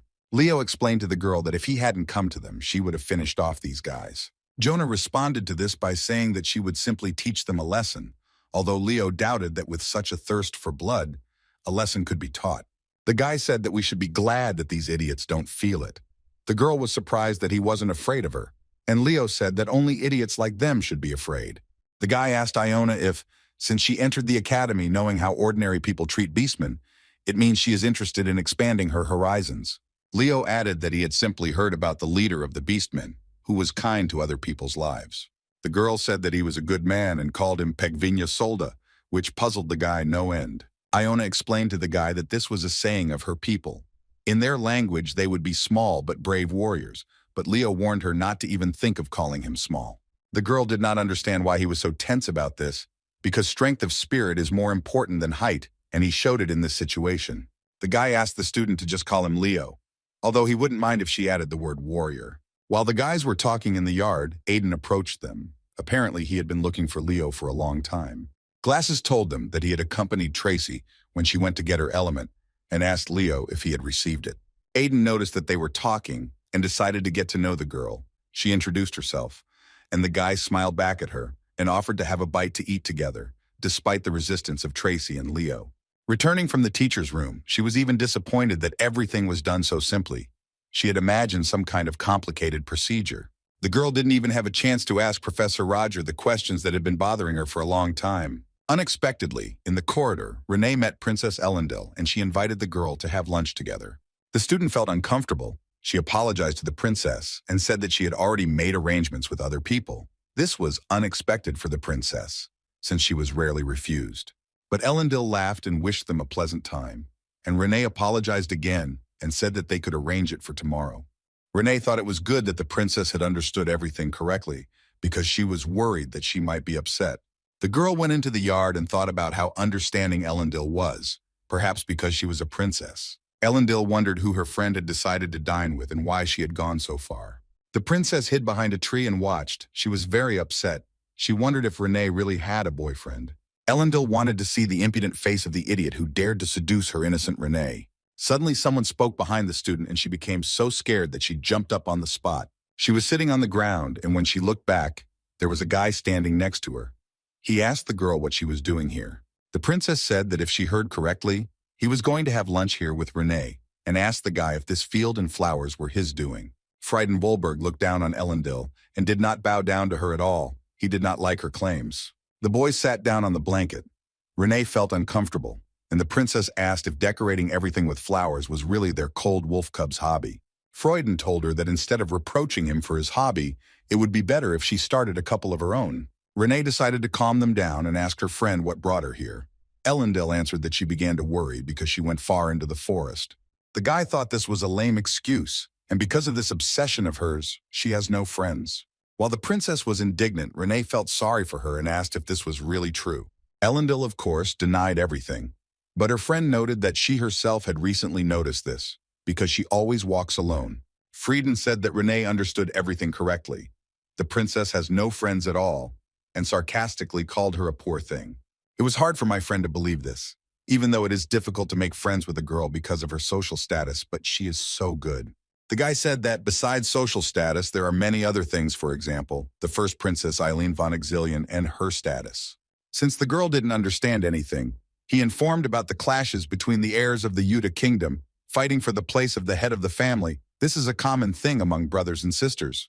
But the first princess Eileen is different. She is an impeccable ruler in everything. She positioned herself in such a way that questions about the heir to the throne disappeared by themselves. Of course, the third princess could have gathered an underground opposition from the aristocrats, but the reason why everyone avoids her is simple. The first princess generously forgives and accepts all her brothers and sisters, with whom, in theory, she should have cut off all ties. When the boy told this, Elendil thought to herself that everything was wrong. Her sister just needed toys for entertainment. Frieden continued, whatever the reason, as long as she accepted her kin, others would not want to anger her by getting close to the third princess.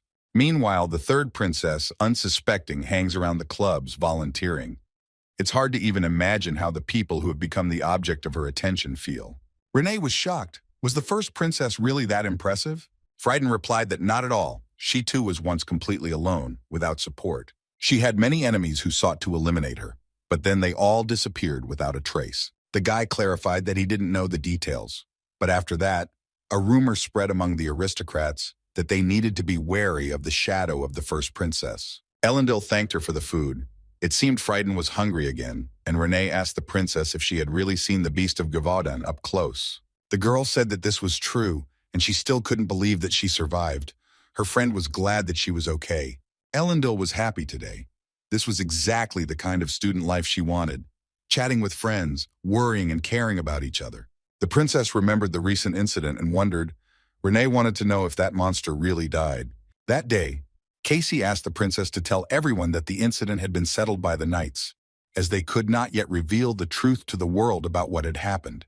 If people find out who destroyed the monster, the unrest will only increase. There are times when a convenient lie is better than an inconvenient truth. So Elendil replied that of course the monster died, the pride of Leathervelk. The clockwork knights dealt with him, and the girl sighed with relief. The princess also shared that she saw Professor Roger at the auction that day. At least that's what she thought. She added that she only saw him briefly, but she thought it was him. Renee noted that he did not look like a collector of expensive jewelry. After talking with the girls, Frieden became thoughtful. It seemed to him that he had already seen Roger Chalici somewhere. In the rector's office, the professors were having a discussion. Professor Hugo was trying to prove to Eliza that it was wrong to postpone the magic festival without prior discussion. He accused her of not caring about the magic festival at all, even though it was a historical event that many people celebrated. And for Theon's students, it's an opportunity to show their status. In other words, it's a matter of Theon's honor. Professor Hugo told Eliza that even though she was the rector, this was still an abuse of power. Eliza didn't understand what was wrong with postponing the festival, or if they were just trying to find a way to pick on her. She apologized to the professors for finding out about it this way, but she simply didn't have the choice or time to discuss it with them. Given current events, the atmosphere is not quite right for a celebration. The second exam test is coming up, and organizing a festival after it is a sensible decision. One of the professors asked Hugo what he was proposing, but he had no options. The woman told him that if he had nothing to offer, his objections were empty words. Professor Chris, who was on his side, asked Vice Rector Hugo what he would do. He replied that nothing could be done, since the rector had already made a decision. The deed was done, and all they could do was accept the result. However, Hugo noted that it would be right if they were allowed to make changes to the course of the festival, and Eliza agreed. He added that since the rector was changing the plan at his own discretion, it would be fair for them to also introduce some event of their own, and suggested adding something to the opening ceremony of the Magic Festival. In his office, Professor Roger read the announcement about the postponement of the opening ceremony of the Magical Festival. He thought it was a good idea, given the recent turmoil and the mood of the people in Leathervelk. Our hero realized one thing from the incident in the banquet hall.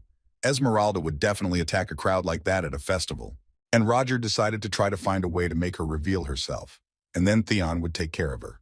It's strange, but when thinking about this, the great fires of Lotan somehow come to mind in the mage's memory. Not only Esmeralda survived them, but also 2 other people. This is a very interesting fact. And Roger thought that he should visit Lotan as soon as possible. The professor's thoughts about Esmeralda were interrupted when someone knocked on the door of his office and he invited them in. Flora entered the office and Roger assumed that she had come for her element and noted that she was late. The girl replied that she was busy and asked not to refuse to give it to her just because she was a little late. The magician asked the girl to come over and handed her the element and congratulated her for first place, although Flora was no longer so pleased because she had shared it with another student. The professor told her that this was only one of 4 fragments separated by magic, something the girl already knew. Flora asked the mage to tell her about the magic she saw in his personal laboratory that time. He decided that she was referring to Klein's disease, but the student said that she was talking about the cube drawn on the board, and the teacher grinned that she had peeked after all. The girl objected, because how could she not notice him if he was so conspicuous?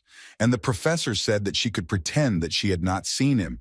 Apparently she had forgotten her manners. In any case, Flora demanded that Roger share information about the cube with her, and he agreed and decided to tell her after all. He explained that the cube was called a tesseract or a supercube, and the girl asked what kind of magic it belonged to. As research has shown, mana is capable of overcoming space and time, creating a 4th dimension. Roger said that he himself found this out, but he will not tell the students about it. It is spatial magic for reconnaissance of territories. Flora said that if he didn't want to tell, then there was no need. She already got what she wanted, so she would go. But then she seemed to remember something and asked the professor how his body was. Roger told the student that he didn't understand what she meant, and Flora replied that it was nothing special and asked her to pretend that he hadn't heard. The girl left his office, and our hero sat and wondered what the student was talking about and what she knew. The train arrived at the station of Lotan village in the kingdom of Durman. Hans complained that the journey alone was terribly tiring. Roger told his friend that he hadn't been here for a long time. The guy understood this, but why he dragged him here was unclear. Roger explained that Hans was responsible for obtaining information. The friend protested that there could be any information mining in a place that had burned to the ground several years ago. But the magician clarified that there were still survivors living there. Roger could of course find them himself, but he found it boring to do it alone, so Hans was indignant about it. The boys saw that there was a village below, and the magician asked his friend to grumble less and hurry up before it got dark. Everywhere he looked in the village there were grass-covered ruins of buildings, and Hans wondered, for that matter, why this survivor hadn't moved away. But this man was here. Roger asked his friend to look at the hill. Apparently it was him. There was a very hilly area here, and on one of the hills near a tree, a man was sitting drawing. He'd painted local landscapes, and it must be noted, the picture turned out to be very realistic. As the boys approached the artist, Roger was already sure that they had come to the right place. It was incredible. The man who painted the picture was blind and had a bandage over his eyes. But he heard that guests had come to visit him. Roger said hello and apologized for disturbing him, but the man replied that he was just finishing up, so it was okay. When the magician looked at the painting, he realized that the man was sighted because the landscape exactly matched the surroundings, and he asked the man why he needed the blindfold. The artist, collecting his tools to the surprise of the guests, replied that he did not see but felt. Our hero concluded that there was magic in the picture. He didn't think that a magician would choose to live in such a place. The man replied that he was not proud of being a magician. To tell the truth, he was not that good at magic, and he had been drawing for a very long time, so it was a natural skill, and asked Roger what such a presentable gentleman was doing in this wilderness. The magician asked if the artist knew him, but he replied that he did not know. But due to his lack of sight, he had a very developed sense of smell. And he added that the aura he senses from him is very powerful. Nature tells him, it whispers that a hero has appeared, who long ago saved the earth from a terrible event. Roger realized that the man had a connection with the spirits, which meant he could speak openly, and said that he would talk about the fires of Lotan. Our hero openly declared that he would like the artist to tell him about the people who survived those terrible times. As the boys were returning from the hill, the man said his name was Piero, and the magician introduced himself as Roger Celici. On the way, Piero told us that, although this place had turned into lifeless ruins, it had once been a beautiful, prosperous village. Roger said he knew about it, and the artist went on to say that when he first arrived here, he was quite talented in magic, so his noble-blooded mentor brought him with him. But Piero was more attracted to drawing than magic, so he often scolded the artist. He even broke his brushes, not understanding what was so good about drawing.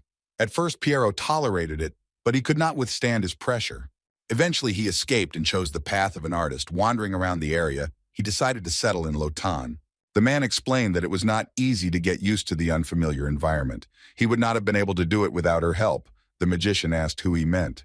Piero replied to Roger that he would show everything now and opened his toolbox. He took out a brush and waved it in the air, and the boys watched as everything around was painted in bright colors. The brush itself painted what was around, and a most beautiful picture appeared before our heroes. Hans was even a little scared because the world became drawn, and Roger explained to him that this is artistic magic, which involves drawing for work. Piero asked the guests to follow him and pointed with his hand that the center of the village was right there. Roger and Hans saw a painted world of a village that had been here many years ago, with beautiful buildings and cheerful people all around. The artist said that Lotan was always full of tourists. A windswept village, that was what Lotan was.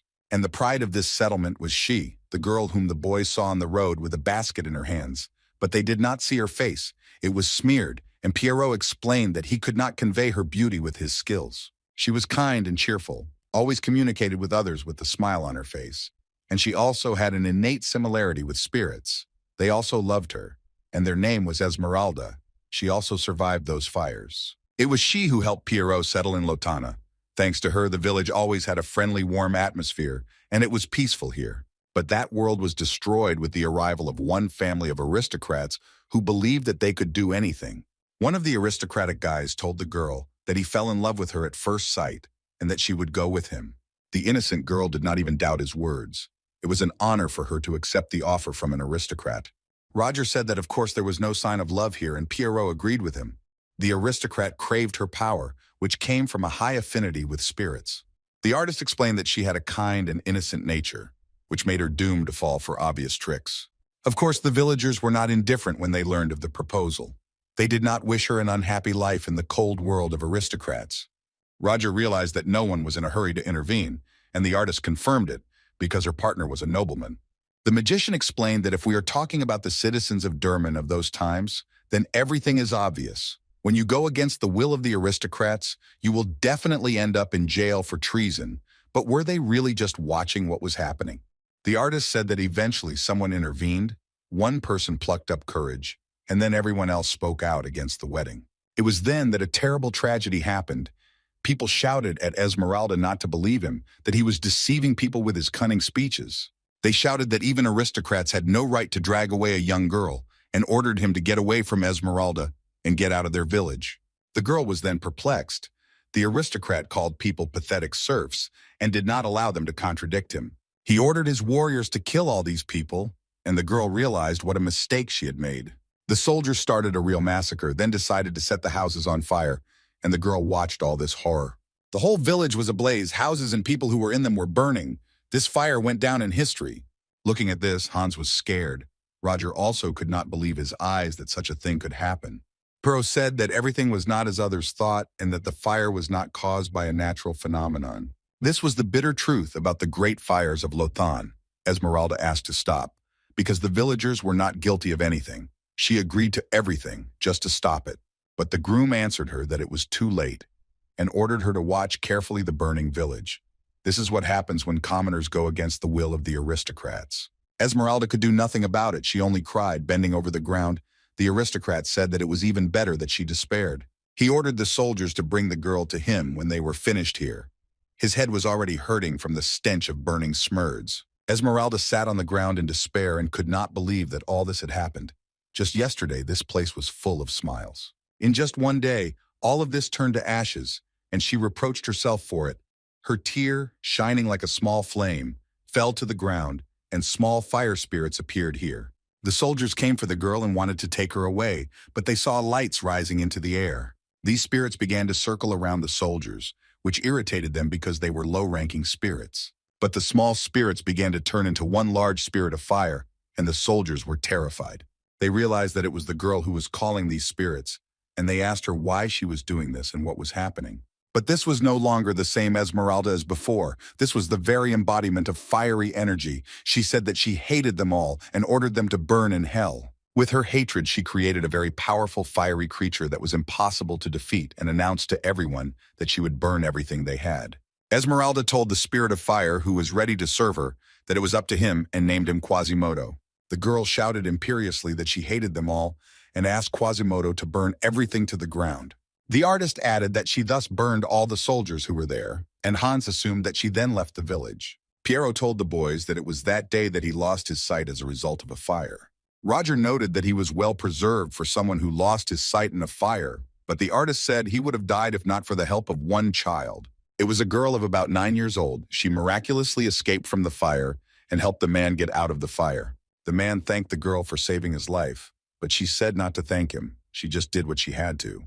The girl told him that she was the only one who could save him, while the others died in the fire. The savior told him that she knew he was a recently arrived artist. She remembered how he wandered aimlessly around the area, and Pierrot answered her that she remembered everything correctly.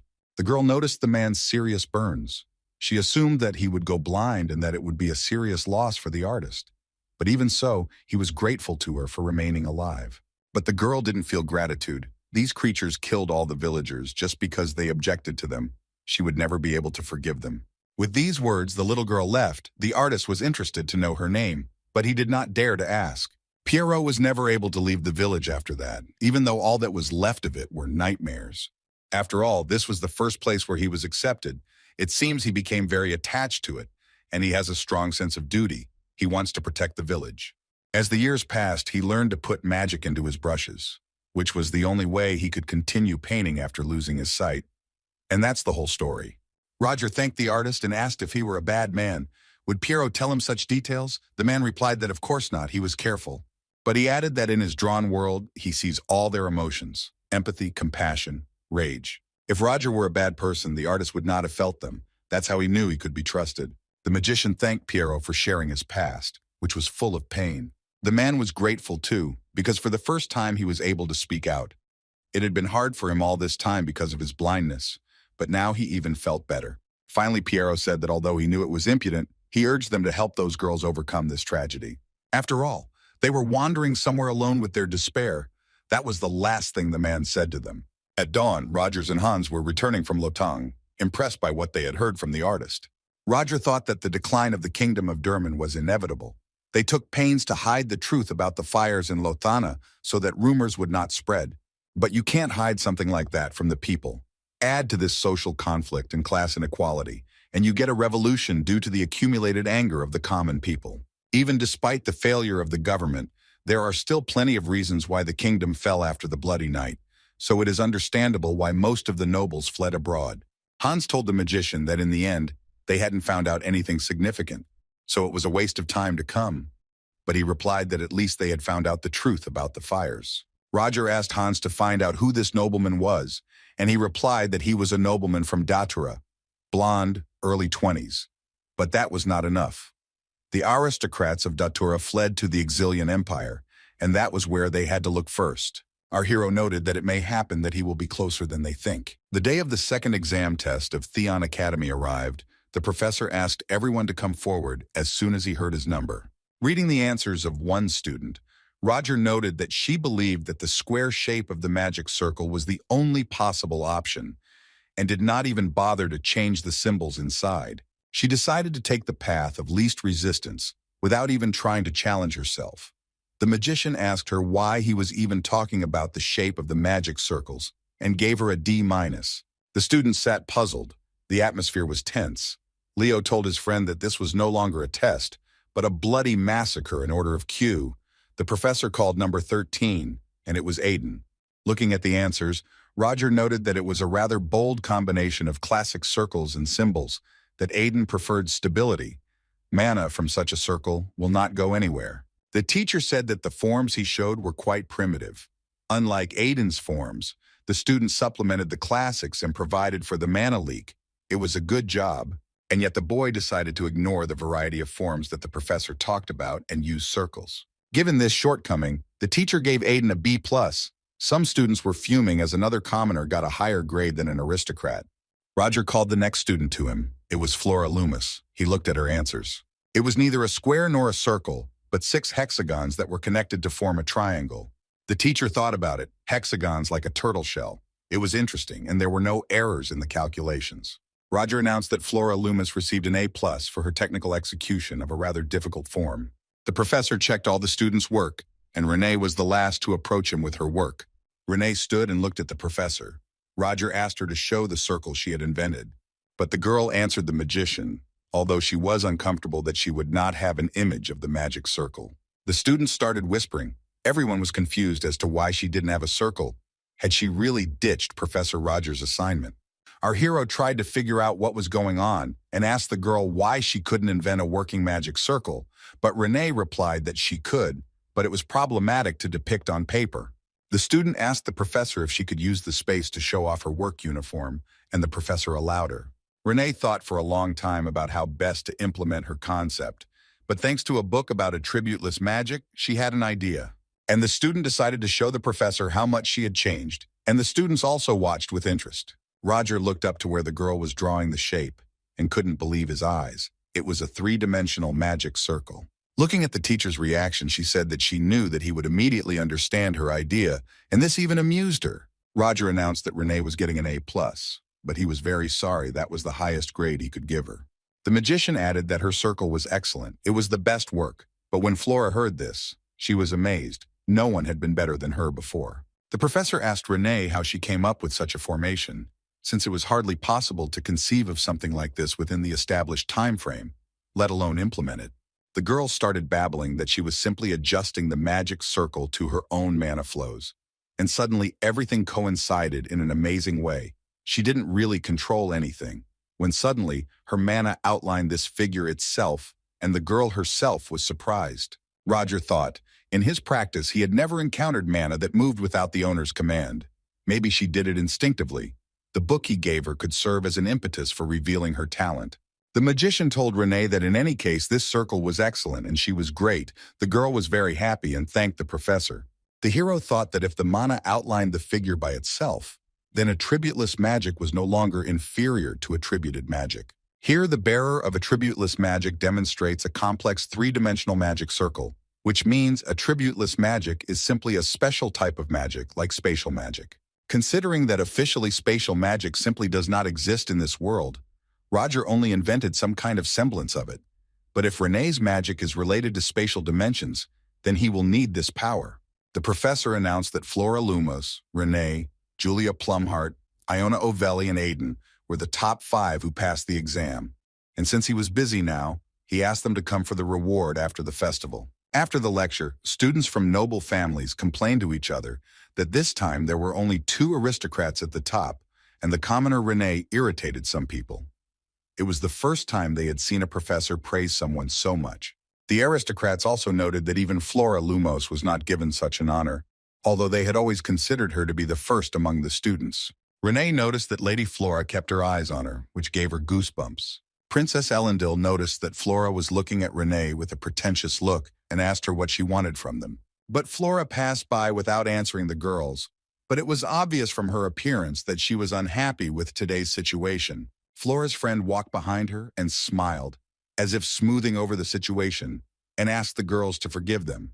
It's just that Flora was in a bad mood today, but Elendil didn't like it at all, that Lumos didn't even deign to answer them. During the lecture, a friend asked Flora why she was acting so strange and not like herself, because usually she didn't care about other students, apparently because she got the same grade. But the student didn't even listen to her friend.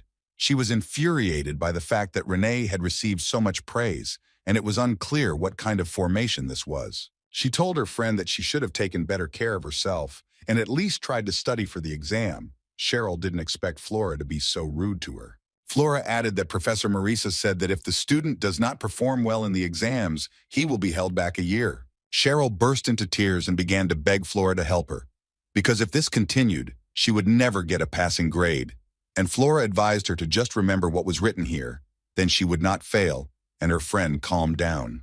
Professor Marisa came into the classroom and greeted all the students, and said that she hoped everyone was well prepared. Cheryl was pleased because she had just received notes from Flora and was confident of her success.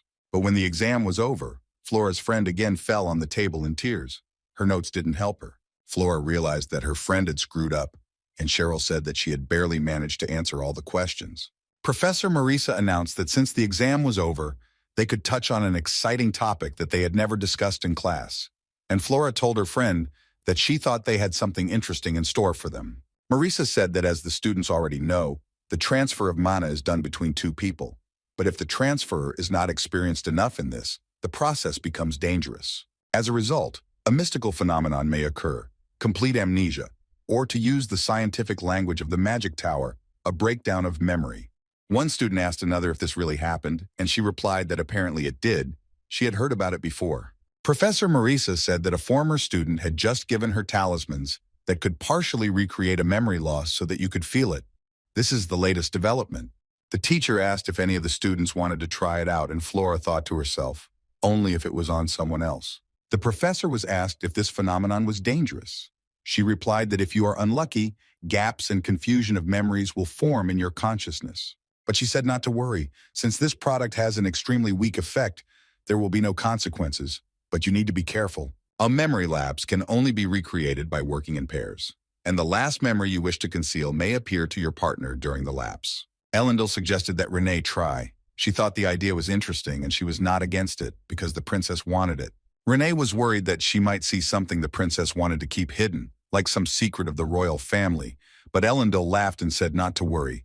Nothing like that would happen. It was just nonsense. She added that everything she wanted to hide had already been spilled by that bastard Frieden, and Renee agreed to try.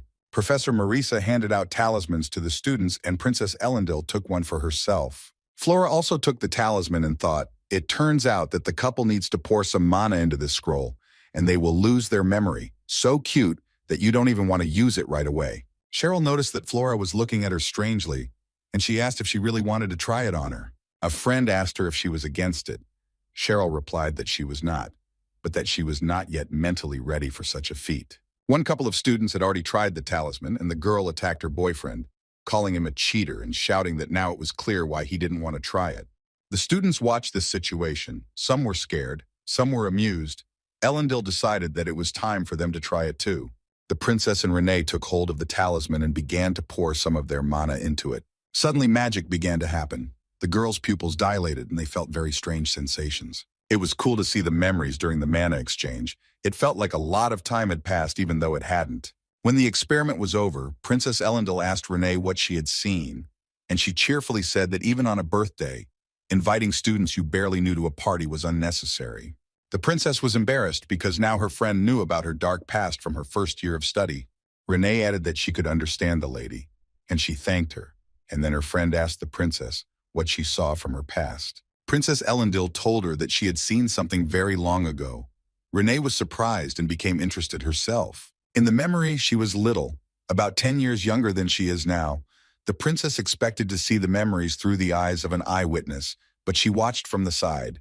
Perhaps Elendil saw what was happening through her mother's eyes. There was a hut in the meadow, in which, except for her and her mother, there was no one. And the princess asked if they lived in the hut with their mother. The princess added that they looked so happy. Apparently, Mom loved Renee very much. But the girl looked at the princess with wide eyes, not understanding anything, and asked her what she was talking about, because Renee grew up without parents. The princess couldn't believe it. She asked the girl again if she really didn't remember anything about her parents. While resting in the forest over lunch, Renee asked Elendil if she was sure of what she had seen. The princess was sure, because the storm of memory is based on the magical power of a person. Through her, the princess saw Renee's past and was sure that it was real, and the fact that she saw it from her mother's perspective seemed even stranger. Renee said the phenomenon isn't well studied, so there may be exceptions. The princess asked the girl if she really didn't remember anything about her parents, and her friend said that she only remembered growing up with her teacher. Although he was an ordinary elderly grandfather, and despite his stubbornness, he was quite frivolous. Elendil asked her friend how far back she could go, and she replied that she met the teacher when she was about 10 years old. It turns out that she didn't remember anything until she was 10 years old, which was a big surprise for Renee herself. The princess said that she thought that teacher Renee had something to do with it, because she didn't remember anything before she met the teacher. Despite how well he treated her, the princess advised her not to trust him, and Renee wondered if the teacher was really connected to the loss of memories. The girl became very sad because she had just realized that she didn't remember her mother or anything else. Elendil noticed that her friend was sad and asked her not to worry, because she was sure that the girl would be able to regain her memories and her parents could be alive.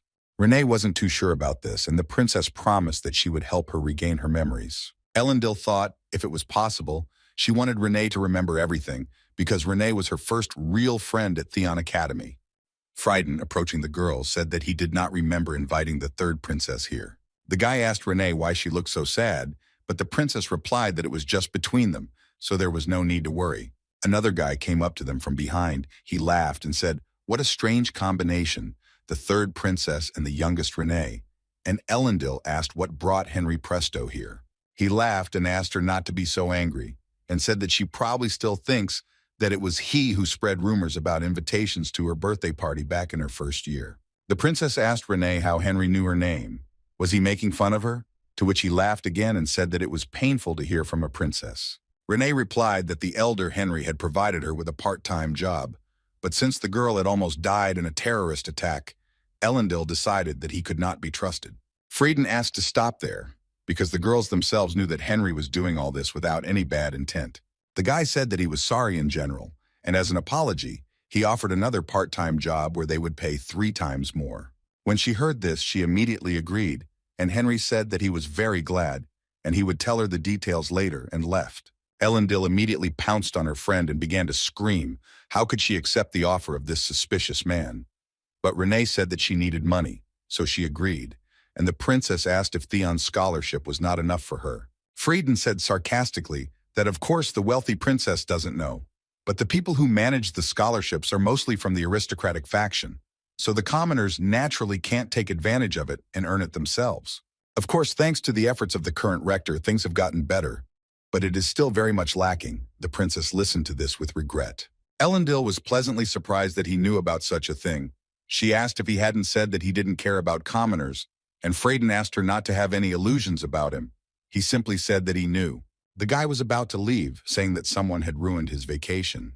The princess asked where he was going in such a hurry, since there was still a lot of time before lunch. Frieden reported that there was a problem. He had received a marriage proposal, and a young lady from the Wagner family, a vassal of the Lumos family, was waiting for him. The boy complained to Henry that these Lumos again, it was clearly the work of those old men, and the friend said that he heard that both families were going to visit Theon during the festival.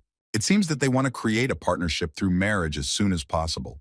And if the guy doesn't like it, he can simply decline the offer, as before. Frieden was surprised because the guy said that marriage was the way to achieve the goal, but Henry noted that his duty as a vassal was to always be on his side. Flora and Frieden came to meet at a restaurant. The guy was surprised that she came because she usually didn't show up. The girl said that she came because she was deceived. Frightened told the girl that he had been hearing the name Roger Chelici a lot lately. The guy said that she attends his classes and thinks that she knows something. Flora said that she didn't know anything and asked why he was suddenly asking her about it. The guy said that he was interested in who he was. The girl suggested deciding on what pretext they would use to cancel the marriage proposal. Freuden replied that since he would refuse it as before, the reason could be anything. For example, he would say that he didn't like the food. The guy said he would go first, and Flora chuckled and told him to do whatever he wanted. The girl asked him to wait because she wanted to ask him a question. The guy stopped. He even became interested. Without looking at him, Flora said that she had recently heard that dried mandrake was good for the body. Perhaps he knew where to get it. Roger read the news that a magic duel between professors was added to the Magic Festival event. The author of the proposal was Hugo Borutag, so he plans to strengthen the position of the aristocratic faction. The professor thought that he already had enough to worry about, and he had to waste his time on something like this. Although he doesn't necessarily need to win, he can just merge at the beginning, and that's it. This option is still more or less suitable. More importantly, after the banquet incident, Black Dawn has not made any moves, and Selena also reported that nothing is happening. One nagging thought wouldn't leave our hero: what Esmeralda was planning to do. Suddenly, Roger received a signal. Someone was trying to contact him. Apparently, it was Hans. The magician asked his friend what had happened, and Hans happily informed him that he had finally found him. He said that there was one family that met all the conditions. This was the first good news in recent times for Roger. 2 hours later, Roger Kaliki was already in front of the mansion of the man Hans had spoken of. He knocked on the door. The magician looked around and noticed that there was no mail, and the area around the house was well maintained, so he concluded that he lived here. Roger had no choice but to confirm this personally and tried to open the door. But suddenly the professor felt a powerful blow that threw him back, and he saw a guy in the doorway. Roger didn't expect to be greeted like this, but he was even more surprised that magic was used against him. After a few seconds, the magician reacted and began to fight off the enemy's influence. And then he made a sharp lunge toward the guy, grabbed him, and put him on the floor. Roger held the boy tightly and ordered him to be quiet because he didn't want everyone in the area to find out. The guy hissed through his teeth, asking Roger who he was and why he was hanging around his house. He must be the same bastard that the devil sent to kill him. Our hero calmly replied that it didn't matter who sent him. If he wanted to kill him, he would have done it already, and offered to talk to him. Roger asked if he should be called Professor Crollo Phoebius, or the killer who caused the great fire in Lothana. Hans informed the magician that this was the ducal family of Phoebius, although he had never heard of such a family in Datura, and his friend explained that of course he had not heard of it, as while he was there, their family had disappeared without a trace. The guy reminded Roger that all the aristocrats had disappeared after the Bloody Night, although they could have fled before that. Perhaps there was another reason. Hans said that he became curious, so he investigated the incident thoroughly. From a certain day, members of their family began to disappear. The number of those who disappeared increased, so a rumor arose that the family was cursed. There was even a case of a fire appearing out of nowhere. They say that the last head of the family burned in that fire. Given the circumstances, the rest of the missing were also burned. The remnants of the family went into hiding as best they could, but rumors inevitably spread given how many people were burned to the ground. Roger concluded that they had not fled on their own, but had been driven out like lepers, and he asked his friend how many survivors were left. Hans replied that only one remained alive. Roger was surprised that Esmeralda did not calm down even after they were expelled. This last survivor was Crollo Phoebius, and he just happened to live in Theon, where the magician headed. While talking to Crollo, Roger placed a token on the table and told him that he was sure he knew what it was. It was a token that the secret military squad used. Crollo wondered why he was asking him about this. Did he really want to help? The guy was familiar with the mage's face. Crollo remembered that this was the same man who had cornered that monster at the banquet. Roger had told him that it would be great if he told him everything honestly. Our hero thought about how good it was that his operative token came in handy in this situation. He couldn't even imagine that it would come in handy. Roger thought that this guy wouldn't recognize him, but he immediately recognized this token. Maybe he was from a family of mages, even though he was exiled. He wasn't sure if this thing was still valid these days, but he was glad that it would help to get Crollo to talk. The magician said that at the moment he was investigating something and had just come across the trail of an extremely dangerous person. The boy, horrified, said that she was the devil incarnate, a flaming devil, thirsting for his death, and he still thought that Theon was safe. But at that gathering, he realized how wrong he was, and that he would definitely be roasted like everyone else. Roger realized that it turned out that Esmeralda was killing because of this man. Maybe she was slowly and painfully mocking him. He asked the guy how much he knew about this very thing, name, appearance, anything would do, but he couldn't remember exactly. Roger was angry about this. He thought what a bastard he was. Maybe he should be left to die. But Crollo suddenly remembered something and said that it was a pretty girl in her early 20s with black hair.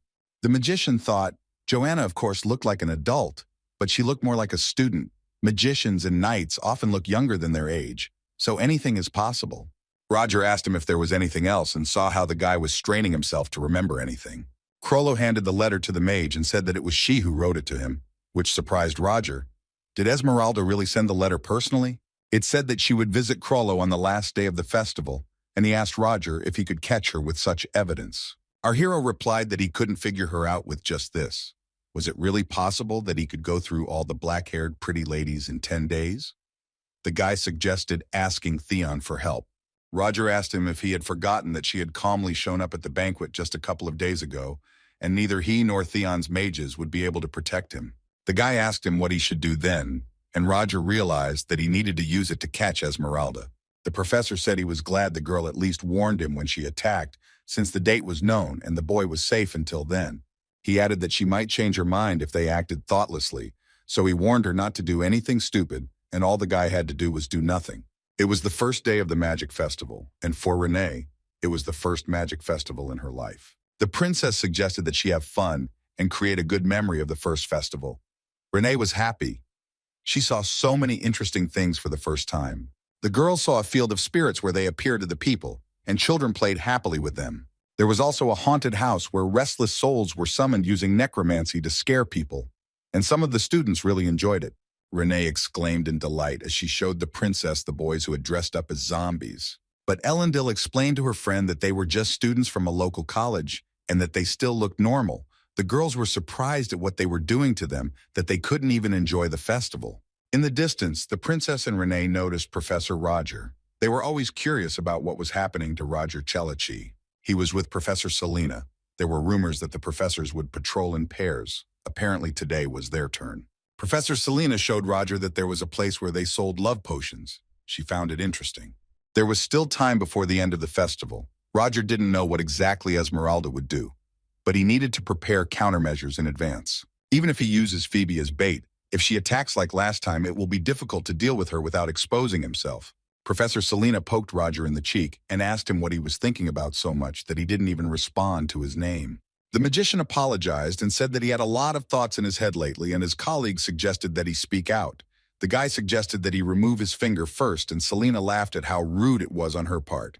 The girl asked Roger if he was apparently worried about tomorrow's professorial duels, and he replied that he was a little worried, although in fact he had forgotten about it. Professor Selena noted that she understood its implementation, given the guests who would be present, and Roger asked if she was participating. The girl replied that she would be glad to participate, but her senior colleagues dissuaded her. Our hero thought that battles really didn't fit with her image. Duels are dangerous in themselves, and if you are also dissuaded, of course you shouldn't participate. But why doesn't anyone dissuade him? No one thinks about him at all. He would gladly refuse. Selena was worried about the magician because he could get hurt. Roger replied that this would not happen. After all, it was just a spectacle. Safety would be taken care of. Aiden was standing nearby. He was upset because he couldn't hit the ball, and Roger shouted at him not to be upset because the target was too far away. Next to Aiden was Tracy, Leo, and the Beast Girl. They were trying to play games. Aiden was shooting at balls. They said hello to the professor. Roger noticed that the guy had a new company. He asked why they decided to shoot at the shooting range. The professor came closer to them, and the man working at the shooting range provocatively announced that a new participant had appeared, although apparently he didn't know how to shoot. He looked like a dandy who had never held a gun in his hands. Aiden stood up for the professor and ordered the man to take back his words. Even if he looked like a dandy, Professor Roger served in the army, to which the man asked where his muscles were then. And the guy asked the professor to prove to this guy that he could do it, and they handed him a gun. Roger felt like he was being forced to do something again. The magician began to destroy the balls correctly, and the students admired him out loud. Even Selena was pleasantly surprised. The worker was amazed. He didn't think that the professor would cope on the first try. The man admitted that it seemed that his eyes had deceived him this time, and that since the professor had broken the record, he deserved a prize. He gave him a stuffed monster and said that it was their masterpiece. Apparently inspired by the stuffed monster in the museum in the Kingdom of Durman, Roger gave the toy to the children, for which they thanked him, and he told them that the children needed it more. Professor Selena told the magician that the toy was very cute, and he replied that she should have told him right away that she liked it. The girl noted that the children were very happy, and she liked seeing their smiling faces much more. Roger, as always, looked thoughtful, and after a minute suggested to his colleague to go on, since the tour was not yet finished. The festival continued, and Sedina's assistant suddenly realized that she had gotten carried away playing and had completely forgotten about work, and she didn't understand what to do now. The girl wondered why Professor Roger gave her such a difficult task. Was it really a test for her? Exactly. It was a test of work that she didn't like, as expected from the First Order. Suddenly, one woman, seeing the angry girl on the sidelines, offered her to try an incredible delicacy, and she was distracted again. Selena, while walking with Professor Roger, also enjoyed a large sweet candy. The magician noticed that his colleague was really enjoying the festival, and the girl asked him not to tell anyone about it, although Roger had no intention of doing so. Our hero told the girl that he was sure that they were enjoying it themselves, and that they didn't even notice how the day had flown by. There were still 4 days ahead, and Professor Selena noted that the duels were tomorrow, so they needed to finish their rounds. Suddenly, Roger noticed Phoebus, who was in a great hurry to get somewhere.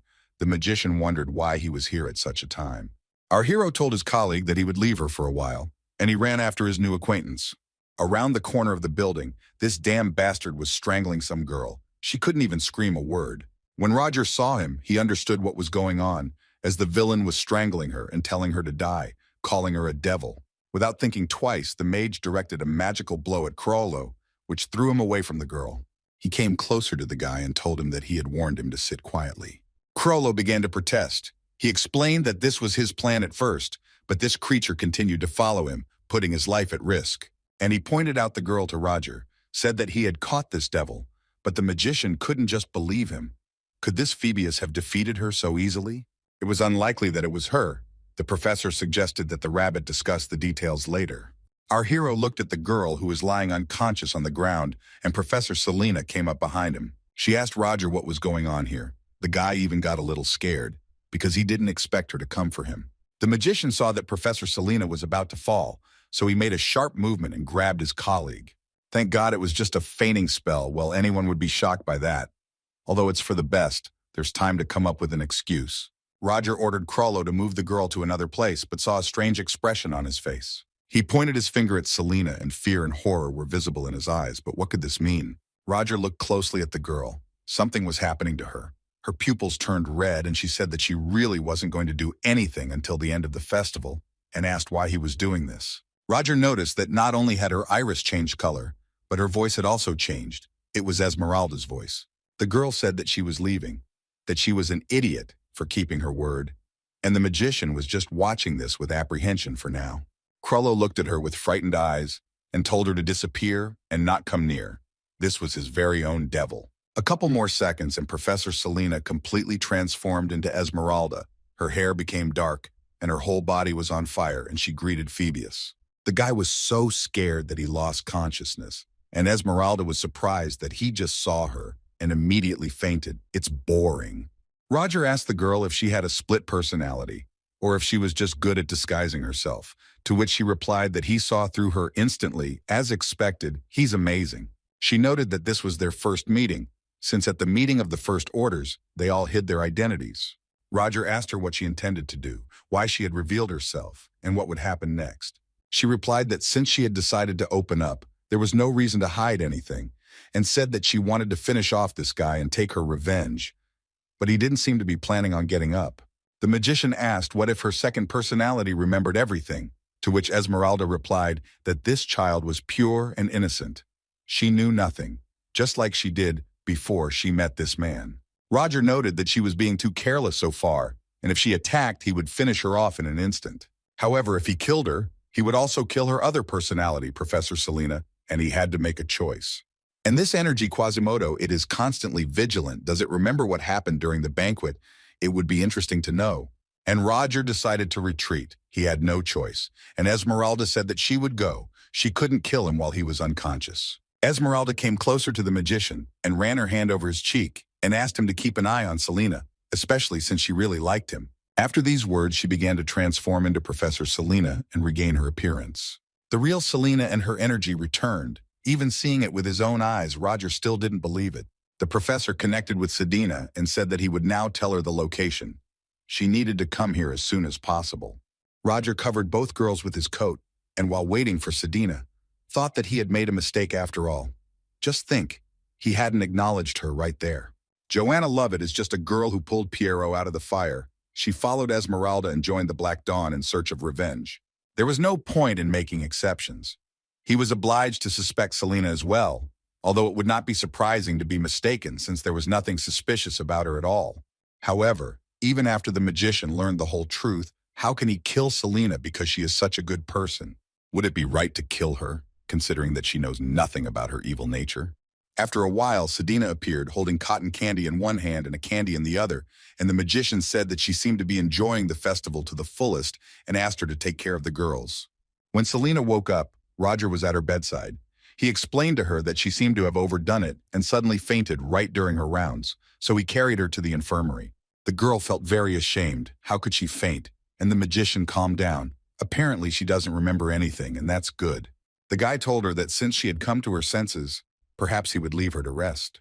She wanted to thank him, but Roger said there was no need. He did what he had to do, but she didn't mean only that. Selena said that she was grateful to him for his advice and for enjoying the festival with her.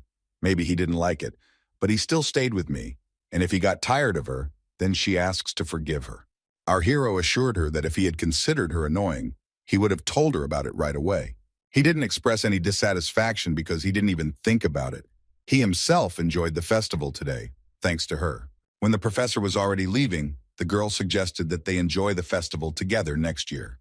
Roger replied that of course it would be so since the festival is held every year. Selena was delighted and decided to make it happen. Since he promised, it meant that they would definitely go together next year. While our hero was not at home, someone got into his room. The door to the room was not even locked, much less had a magic lock. The man thought that Roger Celici didn't think about safety at all. The man found what he was looking for in the drawer of the table. These were the pills that the magician had been taking. The masked man took this magic medicine. He was sure that it was a cure for mana deficiency. On the second day of the magic festival, people gathered near Theon's magic arena. There were magicians and nobles from the old and new magic tower. Rector Eliza came here and people were amazed. Just think they can see this man in real life. The rector was happy because the important people were already here. There were two of them, an old man and a tall young man with a gloomy face. The old man was the head of the Katatushan family, Haybeck. He greeted Eliza and said that since he was his gloomy friend, he would answer for both of them. The young man, the head of the Kaidan Lumos family, objected to the old man that no one said that he was his friend. The rector greeted Duke Aiden and asked if he had come to see his daughter, but he said he had no reason to answer that question. The old man reminded him that his daughter was studying in this academy, so why answer so coldly? But he coldly replied that there was no need to interfere in the affairs of another family. Rector Eliza laughed and announced that the relationship between them was, as always, at its best. She noticed that she did not see Duke Wahlberg, although she thought that all three ducal families would arrive, to which the old man replied that David should have arrived first. At this moment, Professor Hugo appeared here. He noticed that the pillars supporting the empire had gathered in one place.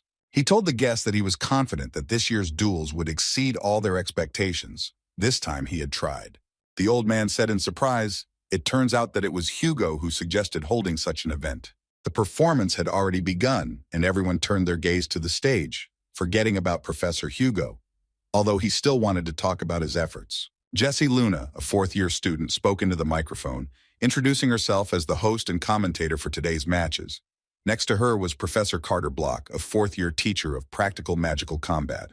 The girl announced the first match that everyone had been waiting for. It was a duel between the first-year professor of Theon Matthew Sommerit and his opponent, the most famous and recently became the new professor of Theon Roger Celici. Roger thought that this man had been glaring at him even before the match started. He was obviously a noble from Hugo Boritaga's faction. There is very little time left until the last day of the festival, so the magician does not have time for such an event. Roger, looking at the aggressive attitude of the opponent, gave him the opportunity to attack first. He decided to do everything possible to quickly and naturally lose. The spectators were surprised because 5 minutes had already passed, but none of the opponents attacked first. Hugo thought that, as expected, Roger Chelichi was a tough opponent, and he was deliberately giving him the opportunity to attack in order to use it for a counterattack. Our hero was already starting to get annoyed by this. Why the hell isn't this Hugo shooting because he's completely open? Roger's opponent finally made a shot. The mage decided that instead of waiting and ending the match, he would show him his skills properly. Professor Roger decided to block the first blow. The enemy was amazed that Roger easily blocked the blow with the help of a flowing wall. This is the source code, because there is no magical information visible at all. As he stared at Chelechi in surprise, the mage hoped that this wasn't all he could do, because if he received such a pitiful attack and lost, it would be obvious that he did it on purpose. Roger thought that his complexion was not very good. In his current state, he could not expect that he would be able to use stronger magic than this. It was unwise to delay this any longer and cause pain to a weak person, so the magician decided to act more decisively. Hugo was already basically a loser, and Roger decided that he would definitely lose the next match. Jesse Luna announced that 2 wins in a row and Professor Roger Salicki is in the final. He tried to lose. Our hero did not understand why everyone was rushing to defend themselves rather than attack. He could not even lose on purpose. The participants were given a 15-minute break before the start of the final match, and Roger was happy with this as his mana was almost depleted. The reason was that he was consuming mana even when he was breathing. He thought that everything would be fine for a while, but he miscalculated, so he headed to his room. If he was wrong, he would have mana exhaustion. Roger opened the drawer but did not find his medicine there, although he was sure that he left it here. As expected, there were traces on the floor, and the magician wondered whether it was the thief or someone else. However, Roger's other things were untouched. Hell, he doesn't have time to buy or prepare medicine. And our hero returned to the arena. This was the last match that everyone was really looking forward to. Roger's opponent was the professor in charge of practical magic for the 2nd year, and a descendant of the Barutog counts, Devian Barutog. Roger was declared as an invincible myth against whom all attacks were useless. The magician thought that the enemy's surname was Barutog, like Hugo's. The match had begun, and the professor had no thoughts about winning, but since it had turned out that way, he had to finish it as quickly as possible. But the enemy decided to talk. He said that he had heard rumors that Roger was a great man, and it was fate that they met. Deviant took Roger's medicine out of his pocket and said that he knew its secret. The magician realized that it was he who broke into his room, but it was unclear how he found out. Our hero understood that he was caught taking the medicine. If we remember that all his opponents were nobles, apparently someone set it up. Roger said he understood why all his opponents were wasting their time. He didn't think the professor could do such childish things. The opponent asked what to call a person who was easily deceived, perhaps an idiot, and added that the medicines should have been stored better. Our hero suggested that we immediately abandon the match and give him some medicine so that he would forget this misunderstanding. Devian laughed and asked if Roger didn't understand the situation and was still capable of joking. The magician firmly replied that he was not joking and warned that he was giving him one last chance, suggesting that he think carefully while he was still able to use magic. Jesse Luna announced that the two were in a psychological battle and finally began to move, the opponent telling Roger that he was bluffing and that he would not be scared. Devian drank that today he must show you his skills properly and stretched out in a funny pose. Jesse commented that Professor Devian had chosen a 4th-tier magic spell, Magic Defense. Roger noted that he was fast, but he had prepared Memory Echo in advance.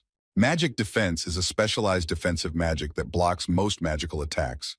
However, he will not be able to attack during the match. Roger couldn't believe that this one, like the others, was trying to waste time. But to his surprise, Devian used attack magic while maintaining his magic defense. Roger barely managed to dodge. The opponent told the magician that he was surprised that he dodged. Apparently his reflexes are really unusual and he really is a former military man. The magic was used by Professor Devian's magical beast, Gran Slanger, and Roger realized that it was a magical beast that used magic instead of its master. The enemy was under protection and attacking at the same time. The mage knew that he did not have enough mana for Otter Nocturnus, so he would have to use homing magic. When Roger fired a shot of homing magic, the enemy beast extinguished it. Devil smiled slyly and noted that he knew all of Roger's magic. He was prepared, and his beast didn't just use attack magic. The enemy asked the magician what it was like when all his great magic became useless. The Rector could not understand why Professor Roger was only defending himself, why he was not attacking. as in the beginning. Eliza noticed that Professor Rogers' condition was somewhat strange, and she wanted to stop the match. But Hugo objected because it was the final. He added that they could do nothing about what happened during the match, and the participants knew it. Hugo said that he was showing off and now he can't do anything. Is this really the limit of a fallen nobleman? Devil asked our hero what he was doing and offered to attack, and then laughed that he ran out of mana. He kept teasing Roger, seeing that he was not feeling well, and then he was surprised and noticed some kind of hole above the professor. Our hero hissed through his teeth at his opponent to shut up. He was too loud. At first, everything around Roger went dark, and then everything exploded in a bright flash and no one could understand what had happened. The festival guests were blinded by the light. No one saw anything. It was the magic of light. He had used this element before. The black hole above Roger grew larger and larger, and Devio watched it, but did not know what to do. This black spot made a strange crunching sound, and our hero stood there helplessly. His head ached, because he had warned his enemy that things would get worse. Black clots of energy began to crawl out of the black spot, and Roger could do nothing about it. These clots took the form of hands and reached out to Devian, but he only sent them away, doing nothing. Roger asked the creature, this black substance, to stop, because if this magician was injured, others would take advantage of it. And he asked if he was okay with that and offered him a choice. After a couple of minutes, the guests' eyes moved away from the flash and they could see everyone staring at the arena. Luna announced that the light had cleared, and now the winner was visible, and it was Roger Celici. He was standing, and he had his pills in his hands. The audience wondered what happened under that light. Professor Devian Borutag did not look very good. Looking at this, Professor Hugo shouted to urgently call a doctor to the rent, and the doctors immediately ran to Devian. The doctors brought him to the medical center, but Hugo was panicking since the loser had still not woken up, and the doctors did not know the reason. Roger came into the room. The doctor said that he was physically healthy. To find out the details, he needed to do tests. The doctor said that the cause of his condition was severe shock, and that he should wake up in time, and Hugo looked at Roger with hatred. He asked our hero how he dared to come here. Even if it was a duel, he went too far. The magician replied that it was strange that Hugo was telling him this. The assistant asked the vice-rector to wait. Their family infirmary had a restorative medicine at its disposal and offered to go get it. As he left, Hugo promised Roger that he would make sure that he was held accountable for this, as he was certain that he had intentionally inflicted such injuries on his opponent. Suddenly, Rector Eliza came in and said that what happened during the duel was not their concern, since Hugo had told her so in the arena. Duke Haybeck came in after her, laughed, and added that he had heard it too, because he was not so old as not to hear it. Hugo became embarrassed and replied that it seemed that all these events had made him forget about it. The Duke walked up to Roger, took him by the hand and said it was a great match and introduced himself to him. They decided to talk elsewhere. The Duke admitted that he was surprised by such a talented magician. He was especially surprised by his fire magic.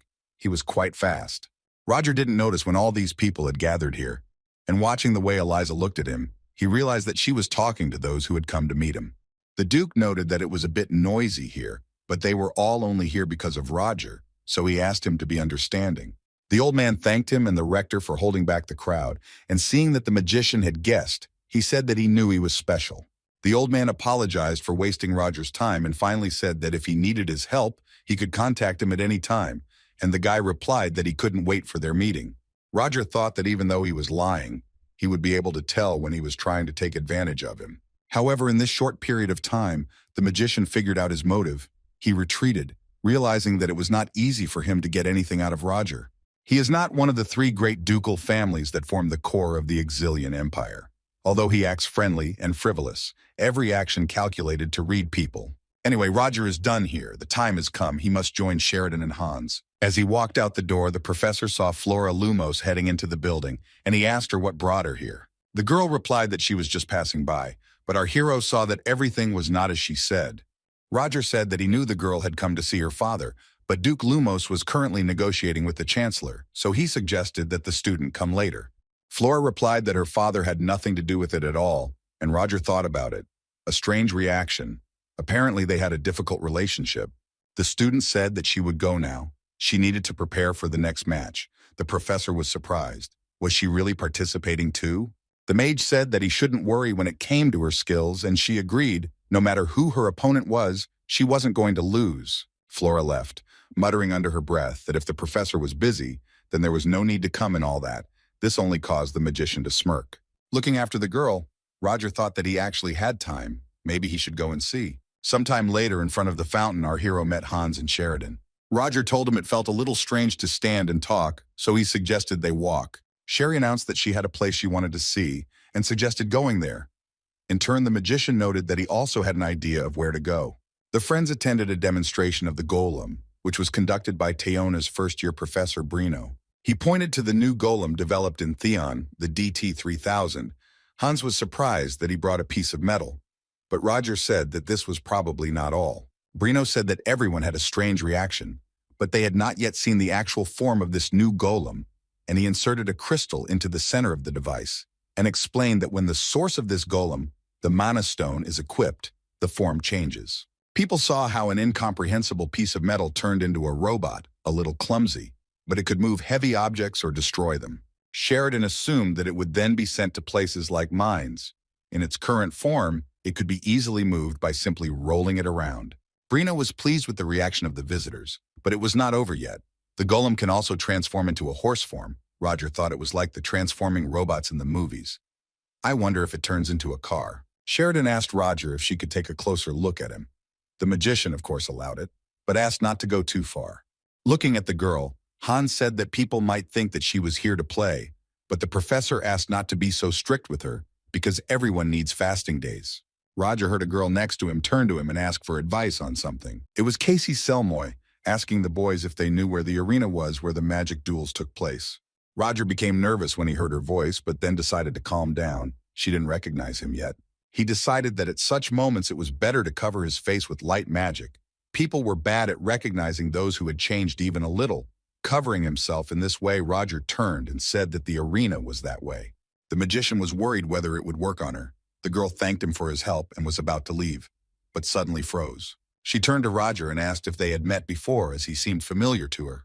The magician replied that he didn't know, but he was definitely seeing her for the first time, and said goodbye, saying that he needed to run, and his friends began to catch up with him. But Casey stopped him, and our hero had already decided that he was caught. But the detective said that she had taken a good look and realized that he was that very professor. And Roger sighed with relief. Roger would like to leave, ignoring her, but she might start to suspect something if he continues to avoid her. He needs to act naturally. The professor could think of nothing better to do than ask why she decided that he was that very professor. Casey replied that firstly, it was clear from his clothes that they were made of high-quality materials. Common people usually don't wear things like that. But he had no goods to sell and a purse with money, so he's clearly not a merchant, but not an aristocrat either, since she does not see a family crest on him. If he chose to hide it, then he is one of the fallen nobles. But would a fallen nobleman dress up like that for some festival? After putting it all together, the detective came to the conclusion that he was somehow connected to the festival organizers, perhaps a teacher. Casey asked if he really was the same Roger Kellichi and added that they were right. He made a strong impression, and Roger noted to himself that she had learned too much just from his clothes. The professor said that the girl was right about everything, but apologized because he really was in a hurry. Casey was surprised by this reaction. Usually her interlocutors are a little more impressed. Roger added from afar, "Was it really so unusual if she had nothing else to say?" Then he left, and the girl could not understand what was wrong with him. Why he was so indifferent. She had never met anyone like him before. Although no, there was one person, James Moriarty, but her thoughts stopped there. Her assistant Betty called her. She shouted at her what she was doing there, because the fights would start soon, and the detective realized that she had wasted a lot of time. Casey sent Roger a bottle of water, and through it told him that if he suddenly needed her, he should just contact her. She was a little upset when she was ignored and handed him a business card. Hans was surprised that they got her business card in this way, and the professor called it another annoying thing. It would have been much worse if she had recognized him.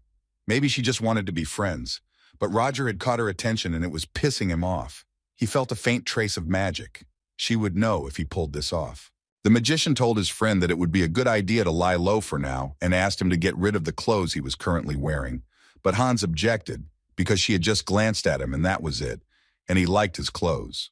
Roger answered him that he himself heard her and should understand his friend. Just one clue would help her figure out the truth. Our hero reminded his friend that this woman should not be underestimated, and it was impossible not to agree with him.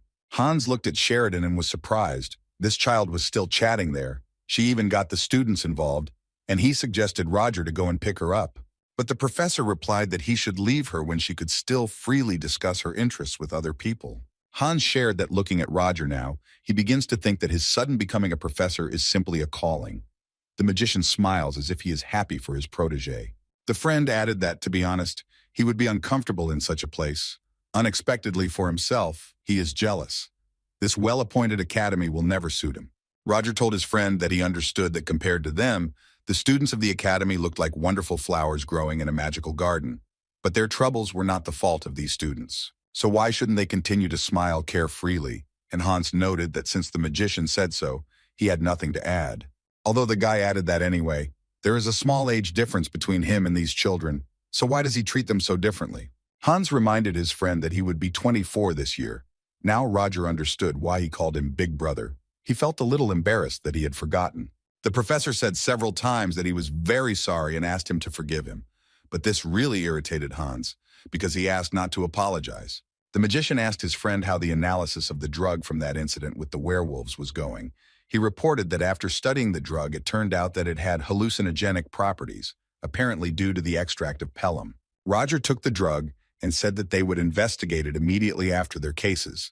Hans asked him if it was true that he was considered the First Order, and the magician replied that it was true.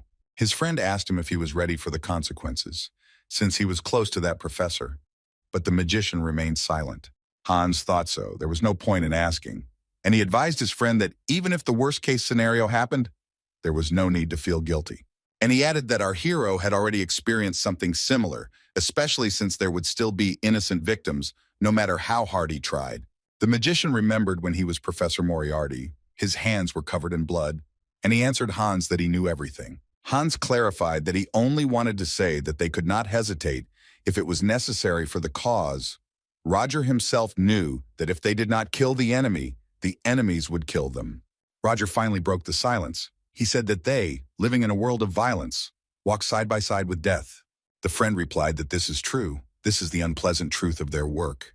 It's a pity, of course, but this is their reality. The third day of the magical festival began at Theon's open-air banquet. The Duke sat down at the same table with Roger. He laughed and cheerfully said how great it was to drink alcohol all day. The magician was raging inside with slight aggression because this guy continued to stick to him. In the end, Roger couldn't stand it any longer and suggested that the old man get straight to the point and asked if he needed anything from him. The Duke replied that he did not want anything from the professor, but if he was so interested in his intentions, he assumed that he wanted a show. Roger noted that he thought the Duke thought he was an interesting person, to which he asked the mage to simply call him Hybeck, since he was an old man, so most things were surprising to him. Hybeck added that despite this, he knows his limits, so there is no need to worry, and laughed. Our hero was drinking and thinking about how cunning this old man was, and then suddenly he saw Flora Lumos. It seemed she was nervous, and why she was there became interesting. The Duke was surprised to see her and said that she was a child of the House of Lumos. Flora and the professor asked if he knew her. The old man said that of course he knows her. She was born with incredible talent. But how unfair it is. The whole family ignores her because she is an illegitimate child. Flora was really nervous.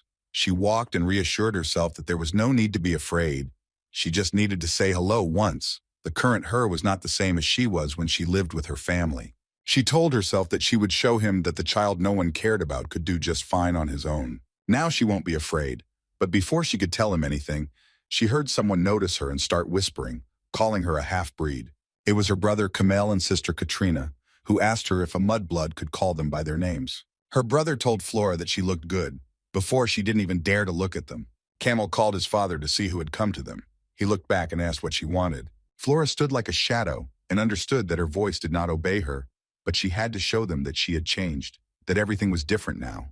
But it was too difficult, and she thought that she had come here in vain and that she would not be able to change anything.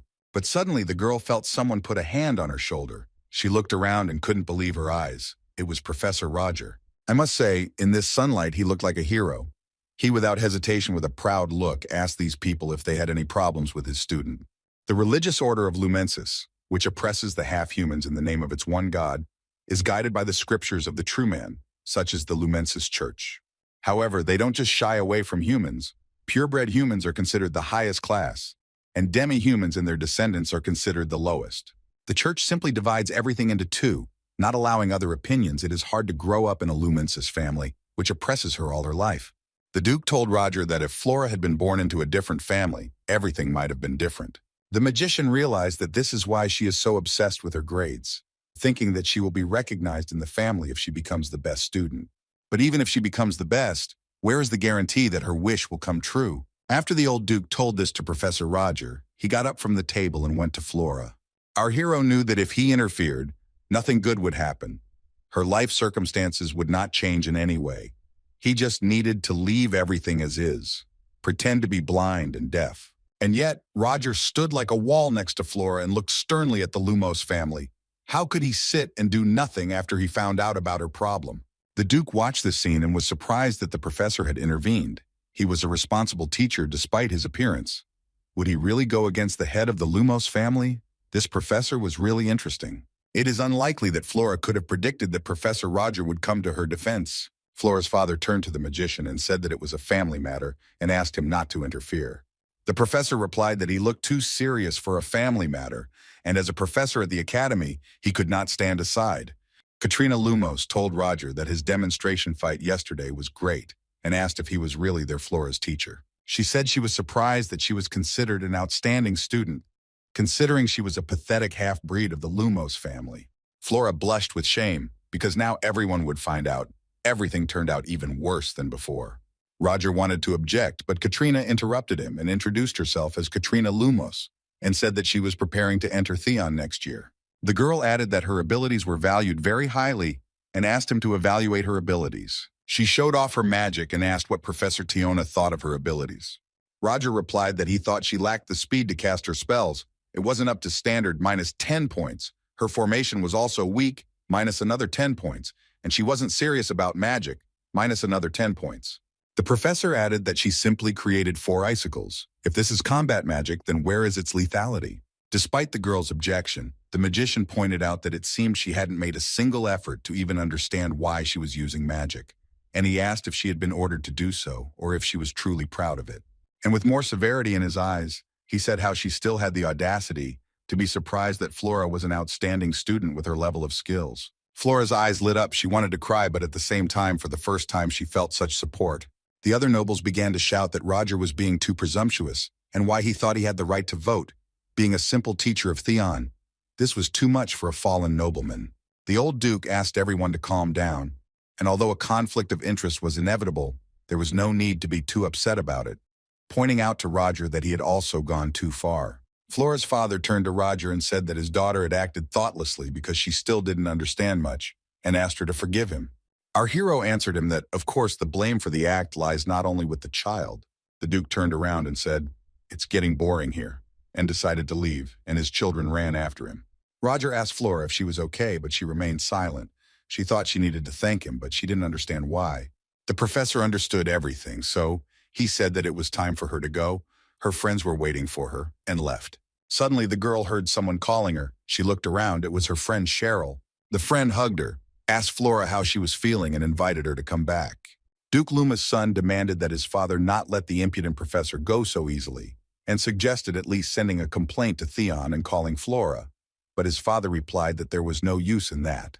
Lumos told his son that all they would achieve with their complaints was a brief moment of satisfaction. Even Katatushin, the old trickster, clearly came to Roger Chelici's defense. Even Rector Theon saw everything but did nothing. Camel asked his father if he was going to pretend that nothing had happened, but he replied that he would back off for now. But only for now. The Lumos family does not forgive insults. The old Duke approached the magician again and said that he didn't seem to care about the students. Roger replied that he did what he had to. The professor noted that he did not know that Duke Kaiden was a follower of the Lumensis faith. The old man said that he was not just a believer, his faith bordered on obsession. An unwanted child born into a religious family is branded, a fate that would not have been avoided, but to everyone's relief, there is no brand on her. Roger wondered if Duke Kaiden had put his last paternal grace into this. The old man said that it was due to the desperate defense of the mother of this child. Unfortunately, Flora's mother had already left this world. Chelici did not know about this, since illegitimate children are not discussed with outsiders. The magician asked how he knew this then.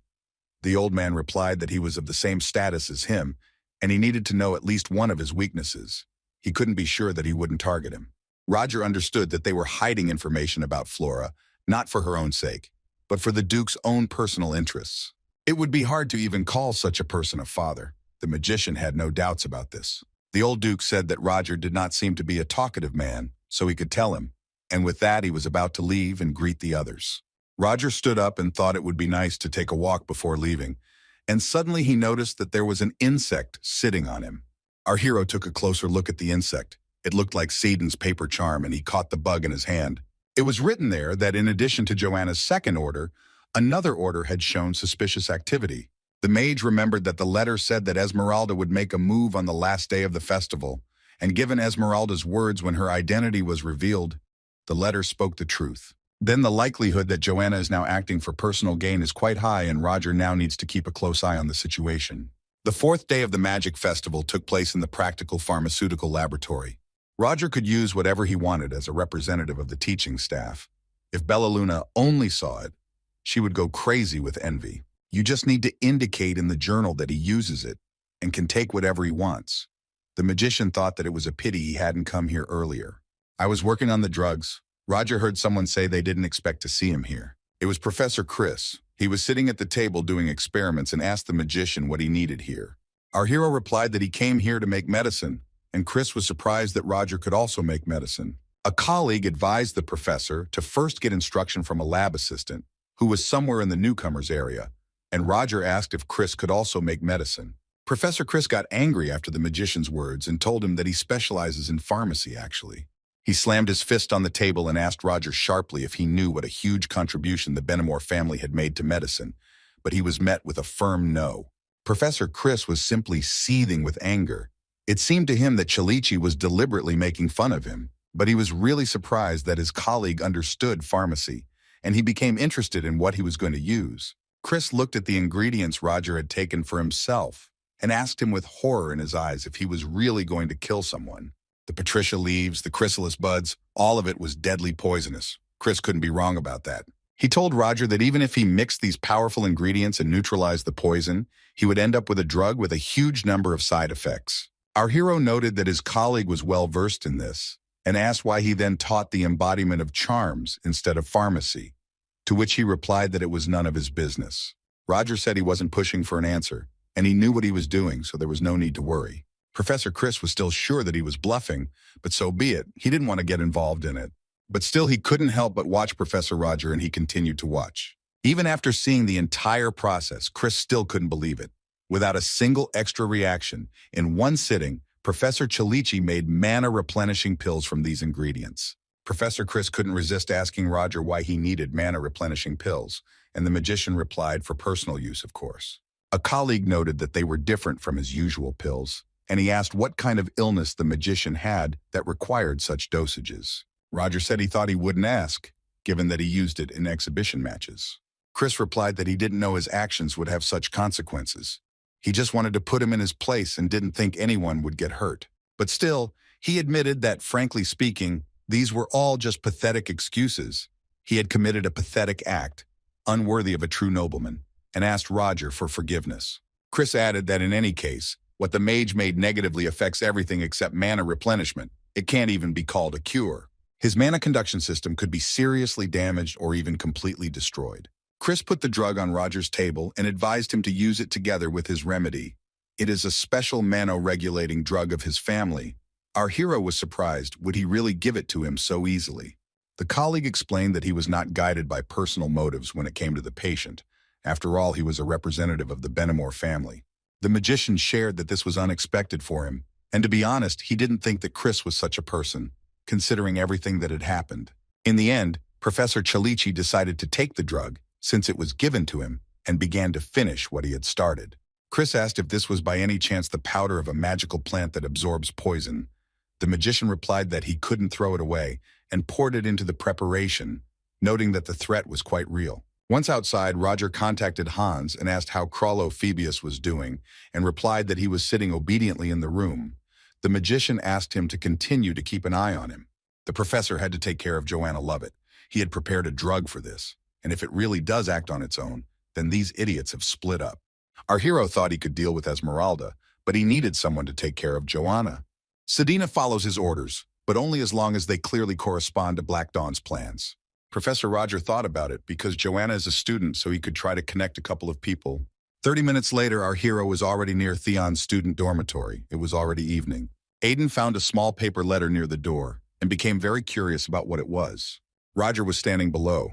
He knew the message was delivered when the guy picked it up. He didn't want to involve the students, but this was the only way he could keep an eye on Joanna so she wouldn't suspect anything. Roger thought that Aiden would take the contents of the note seriously and take up the matter. Even if he had to fight, Aiden would not lose. But alone he can act rashly, so he needs insurance. With friends, he will not take unnecessary risks. No matter what he did, whether he asked other professors for help or took care of Joanna himself, Roger would be satisfied with everything. There was only one thing left, and the magician asked Hans to check out one more place. Now all the preparations were complete. In the letter, Aiden read that suspicious individuals had appeared in Theon, plotting evil, and that on the last day of the festival, he needed to find Joanna Lovett and take care of her. The guy didn't know what all this meant, but he was sure that it wasn't a joke, and he had to do as the letter said. Aiden and his friends discussed these messages on a park bench. It didn't look like a joke. The information was quite accurate. When Leo received this letter, he was scared. Who sent it to him? Was he caught, and was this a tip for the Liberation Army? Whoever sent this clearly threatened him. If he doesn't want everyone to know about his secrets, he needs to do as it says here. Leo didn't want to join the Liberation Army at all, but no matter how much he racked his brain, nothing changed. For now, the boy could only do what he was told, so he decided to follow the instructions. It was a better option than trying to fix it all on his own. And besides, Aiden, Tracy, and Jonah came running to him with the same news. They told their friend that they found notes near their rooms and read them, and it said that bad people were planning to do something bad on the last day of the festival. And Leo realized that he was not the only one. Esmeralda was still tormented by nightmares. She screamed in her sleep, begged and pleaded to spare at least the child. The people who died in the fire then came to her at night and said that it was all because of her.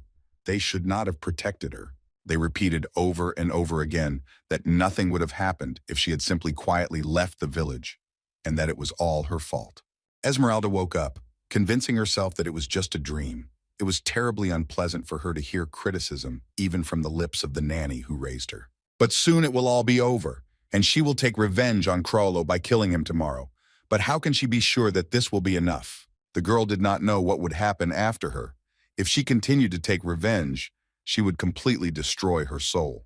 And then she would never be able to become who she was before, Selena, her second self, which she created in longing for the past. To be honest, Esmeralda would like to continue being her, laughing innocently and enjoying life with everyone else. The girl didn't know what to do. Maybe she should stop right now. But Quasimodo heard her thoughts, and he asked why she was thinking about it. He asked her if she was really going to spare the one for whom they were all killed. This fiery monster, who was the embodiment of the hatred of all these dead people, demanded that Esmeralda take revenge for everyone. He manipulated the girl and told her that she was a good girl and she should take revenge. It was the 5th day of the festival, the last night of the holiday. People were having fun and celebrating. Everyone was happy and smiling. Selena left the celebrating people behind and headed in the other direction, into the dark courtyard. Gradually, the girl transformed into her other self, Esmeralda. Her pupils turned red and her body changed as she walked. Once she had fully transformed, she prepared to go to Crollo's house and finally take her revenge. It took the girl a little time to find herself in the house of the nobleman she was looking for. Crollo was sitting on his bed in his room and going crazy. He was waiting for Roger, but he wasn't there, and he didn't even leave him any contacts. Could it be that he was deceived? The boy was in mortal fear when Esmeralda approached the door of the room and opened it slightly. The girl, smiling sarcastically, asked if there was anyone at Crollo-Phoebius's house, horrifying him even more. But when Esmeralda entered the room, she saw that there was no one there, and the window was open, but she definitely felt someone's presence. When the doors opened to the room where Crollo was sitting, he was surprised to see that many mice had entered the room. It turns out that they were the ones who opened the door. The boy realized that it was the man who sent the mice, and if he followed them, he would be safe. He knew that the professor would not abandon him. Crollo ran after the mice far into the forest away from this house, where Esmeralda had already arrived. The girl stood in the room and thought, he usually doesn't leave the room. Has he really decided to run away? Esmeralda decided that this was how he should behave. It was much more fun when he tried to resist. Let him run away until the very end. Roger was waiting on a high roof and received a signal from Hans that Esmeralda was on her way. He told the magician that the mice he sent away had pulled out Phoebus. Hans' ability always helped him out. Roger replied to his friend that everything was fine and asked him to get ready. They were performing. Leo, Aiden, Tracy, and Jonah were standing on the edge of the forest. Tracy was trying to dissuade Aiden from going where he was planning to go because it was pure madness. They should have at least warned the professors. Aiden did not give in to persuasion, so the girl asked Leo. He was always proactive. But today, for some reason, he was silent. But then he said that Aiden was right, because they could not tell anyone about the letters. Leo explained to the girl that they didn't even know who wrote these notes, and the teachers wouldn't believe them. Although even if they did, it was too late to turn back. Leo believed that whoever sent him the note wanted him to handle everything himself. Even the fact that they brought in his friends was an attempt to keep him under control, in case he went against their will. Everything was so carefully thought out. They just needed to do everything quietly. The boys decided to take action. They hid behind a bush and began to observe what was happening in the forest. Behind the tree stood Joanna and 3 other unknown people in hoods. They were deciding whether they could act independently, if they personally were going to squash someone, whether it would be better to coordinate this with their superiors. The girl informed them that the commotion in Theon was in the interests of the First Order, and now was the best time since everyone was busy with the festival. She asked them not to be afraid since it was all for the good of the Black Dawn. Aiden analyzed the girl's appearance. She had round glasses and black hair. It must be Joanna. It turns out the notes weren't lying. Crollo ran as fast as he could after the mice, and they led him to some large building that looked like a hangar. Here, he stopped to catch his breath. But suddenly behind him he heard Esmeralda's devilish voice. She asked him if he was really exhausted. The guy turned around and looked at the girl. She asked why he stopped. He ran so well. Esmeralda, smiling, told Crollo that all of his closest relatives had already been burned to ashes. Only he was left, so he should learn to run if he wanted to survive. The girl was very surprised when the guy finally decided to talk to her. He asked her to stop. Wasn't what had happened enough? He started screaming how low he had to go to calm her down. The Phoebe family had long since ceased to exist, and he asked her to look at him. Wasn't that enough for her? He said that by killing those villagers, he was simply teaching them a lesson as an aristocrat for daring to go against him. If those dirty commoners had not interfered in their affairs, nothing would have happened. Crollo pointed his finger at the girl and said that it was all her fault, and if it weren't for her, everything wouldn't have ended so badly. Esmeralda looked worse than a monster. She was so furious after Phoebe's words, she screamed that he didn't dare to say that, but she saw that there were black shadows behind the guy. Crollo kept repeating that it was all her fault, and that they had lived quietly and peacefully. And then because of her, they were all killed, and he and the black shadows behind them pointed their fingers at the girl. The shadows around began to repeat the same thing, that if it weren't for her and if she didn't exist, then they would be alive, all because of her. The girl was overcome with fear and regret. She felt the same thing that Crollo felt. The guy insisted that it was her. He asked who, in her opinion, burned them all down along with the village because no one blames him. It was she who brought the situation to a critical point. And the guy and all these spirits repeated to the girl that here she alone had no right to vote, and she was overcome with horror. Roger watched from the sidelines as a pillar of flame was visible in the warehouse, and this should not have happened. Our hero contacted Hans. His friend told him that it seemed something had gone wrong. Hans explained that at first, he successfully led Phoebe straight to the witch. They began to argue, when suddenly the witch exploded into flames, and now the entire warehouse is on fire. Thanks to the fire extinguishing equipment, the fire has not yet spread. But it is only a matter of time. The mice are incinerated, and Hans could no longer control the situation. He said that Roger had better run there. Roger immediately rushed to the warehouse. On the way, he contacted Sheridan and asked how the festival was going, whether she found anything strange. But everything was calm there. The magician asked her to distract the crowd's attention to herself. Sheridan was very happy to hear this. Just give her a reason to arrange something interesting. Just a couple of minutes and colorful fireworks burst out over the festival guests. They attracted people's attention in a very high-quality manner. People looked at the fireworks. Some were surprised. Since the fireworks had 30 minutes left, why they were already exploding was not clear. Sheridan was pleased. The fireworks were just as good as the explosions. She thought she could make something similar when she got back to the shelter. Roger thought it was a good idea. Everyone was focused on the fireworks for now, but he didn't think he could run that fast. It was necessary to conserve mana, so Roger could not use a Thern Nocturnus. Suddenly, our hero stopped abruptly. He saw a building with open doors, and in it were several golems that he saw at the festival. Hans was afraid that at this rate the flames would reach the festival site. He couldn't wait for Roger. And the magician used one of the golems. He remembered that it could be transformed into a horse, so now he was racing on a metal horse. It was much faster. Hans watched as his friend rode the golem straight into the fire, although you could always expect anything from Roger. Our hero was never afraid of anything. He made a powerful jump over the flames on horseback. He needed to get to the target, and in a second he found himself inside, next to Quasimodo. The building was burning, the fire monster was raging in earnest, and Esmeralda was sitting on the floor, covering her head with her hands. The situation was much more serious than the magician had assumed. Roger turned to Quasimodo and reminded him that they had already met him, trying to distract him. The professor told the monster that at that time, the circumstances did not allow him to do anything. Roger noted that he does not plan to fight Esmeralda, as she is his colleague, and he is here to help her. The monster only growled and stared at the magician with his fiery eyes, and the professor could not understand whether Quasimodo understood what he was telling him. Seeing the girl sitting hunched over on the ground, he thought that Esmeralda was not feeling well. But not only her, Phoebe was also lying on the ground unconscious. Apparently something went wrong. Although this is for the best, this is the only chance to end everything quickly. If the spirit is summoned by the carrier, you can simply destroy the carriers, and the spirit will disappear. But if he was summoned by a summoner, you will have to take him hostage to influence his spirit. Roger decided to simply use the tranquilizer to capture Esmeralda. He had to get close enough to hit her. Our hero left the golem and headed towards the girl, but the monster suddenly began to interfere and attack. Roger realized that the fire spirit did not believe him from the very beginning. He was protecting Esmeralda. Casey finally got out into the silence. At the festival, she just wanted to look around. But people bombarded her with questions. Well, at least Betty liked everything. At such moments, she even envies her. Suddenly, the girl saw a gathering of people behind the bushes. It was Joanna along with people in hoods. They were just negotiating. The detective heard Joanna say that it was for the good of the Black Dawn, so she decided to follow them, because the Black Dawn was what she needed. Casey saw the girl's round glasses and black hair and guessed that it must be Joanna. But there were also students who were also watching the people. And when they started moving, they followed them. The detective hiding behind a tree saw the boys and decided to quietly follow them first. Quasimodo became really angry and told Roger that he should have killed him right away. The monster laughed and dealt powerful blows, destroying the building, but Roger was very agile and managed to dodge it.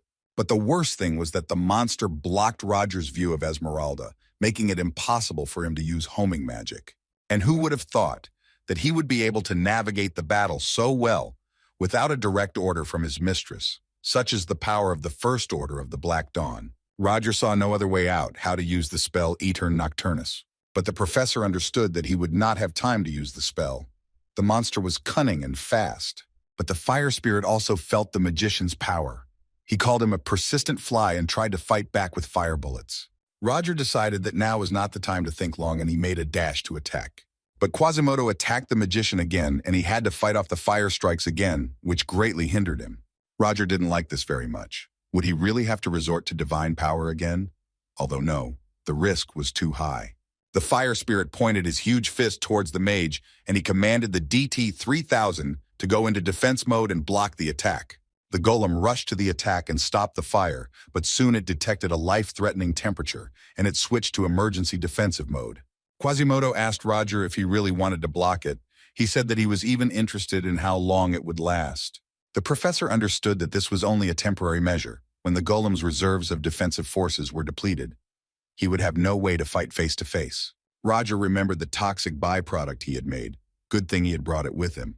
The magician had to use all possible means to defeat this monster. The mana inside the byproduct exceeds the normal limits. After consumption, the mana must be immediately released outside. Otherwise, the mana circulation circle will be damaged. An elf who understood medicine warned Roger that this thing was also poisonous and very dangerous. But he said that he could handle it. The professor had developed a sufficient resistance to poisons, so he decided to use this method. He filled his pipe with the substance and inhaled the smoke, challenging Quasimodo to a fight since he was so eager to compete. Roger used a magic called Ocean's Wrath, which was just the right weapon against the fire monster. Looking at the monster, it was truly clear that he was afraid of such magic, because he did not expect this from the professor. In the forest, Joanna finally noticed Aiden, Leo, Tracy, and Jonah, and asked who they were, demanding an answer immediately. The students pulled out their combat weapons, ready to defend themselves. And Aiden responded that they were not deaf and asked a counter question about why they were going to harm people. The guy said that even though they didn't know the reasons, it was still wrong, especially during a happy holiday. Joanna immediately became very unfriendly towards the guys and asked how he could call this holiday happy. She told Aiden that he apparently didn't know that his happiness was built on the bones of others. The guy was very brave. He did not give in to Joanna for a second and insisted that she was lying. The girl demanded that the student shut his mouth and not dare open it if he didn't know anything. Then Joanna decided not to explain anything more because she would kill them all anyway. And she created a magical bird with a sharp beak. She directed this power straight at the students. Apparently she was serious. Aiden did not expect this, but it was necessary to defend himself. The guy understood that everything was happening too quickly and he wouldn't have time to do anything. But suddenly Casey appeared in front of the students, deciding not to wait any longer and fight off the attack. She told the boys that she just wanted to watch the events unfold. But how could she stay on the sidelines when people were in danger? Tracy recognized the detective and was very pleased. Casey said that she had a lot of questions, but first she needed to sort out some pressing issues. The detective revealed that she had a personal score to settle with these people and asked them if they were really members of Black Dawn. Roger was disappointed. He used 5th-tier magic, but could only tear off his paw. Our hero understood that, unfortunately, he would have to use even more powerful magic. The monster growled that it would finish him off and directed a lot of flame at the professor. Roger noticed that the monster had grown a paw in a second, and with the remaining mana, he would only be able to use high-ranking magic twice.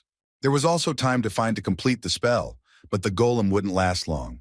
Cracks were already appearing on it. Roger realized that the only thing left to do was to use it. He took the drug out of his pocket and asked his teacher for forgiveness for this. The magician poured the substance on the golem. It will most likely crumble after that, but it will allow it to survive Quasimodo's attack. After this, the golem's eyes glowed red, as did the stone that was inside it. Now he had enormous strength, and the golem could hold back the attack of the fire monster. Quasimodo did not understand how this broken golem was pressing him with pure force, what he had done to him, this little man.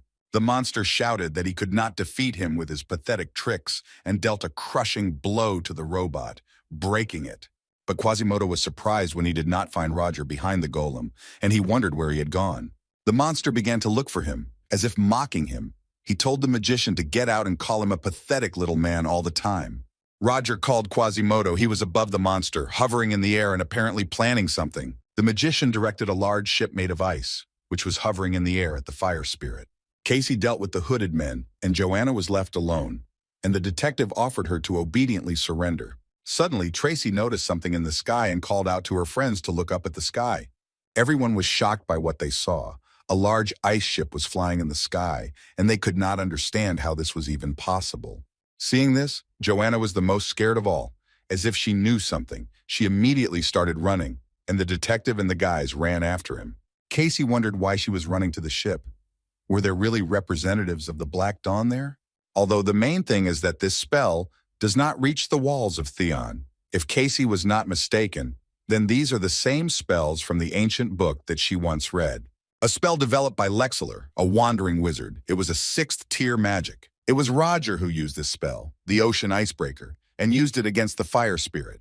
Against the backdrop of this magic, Quasimodo looked rather pitiful, and he himself did not know what to do with the icebreaker. The monster screamed at the magician how he, a vile bastard, dared to resist him, the all-powerful fire spirit.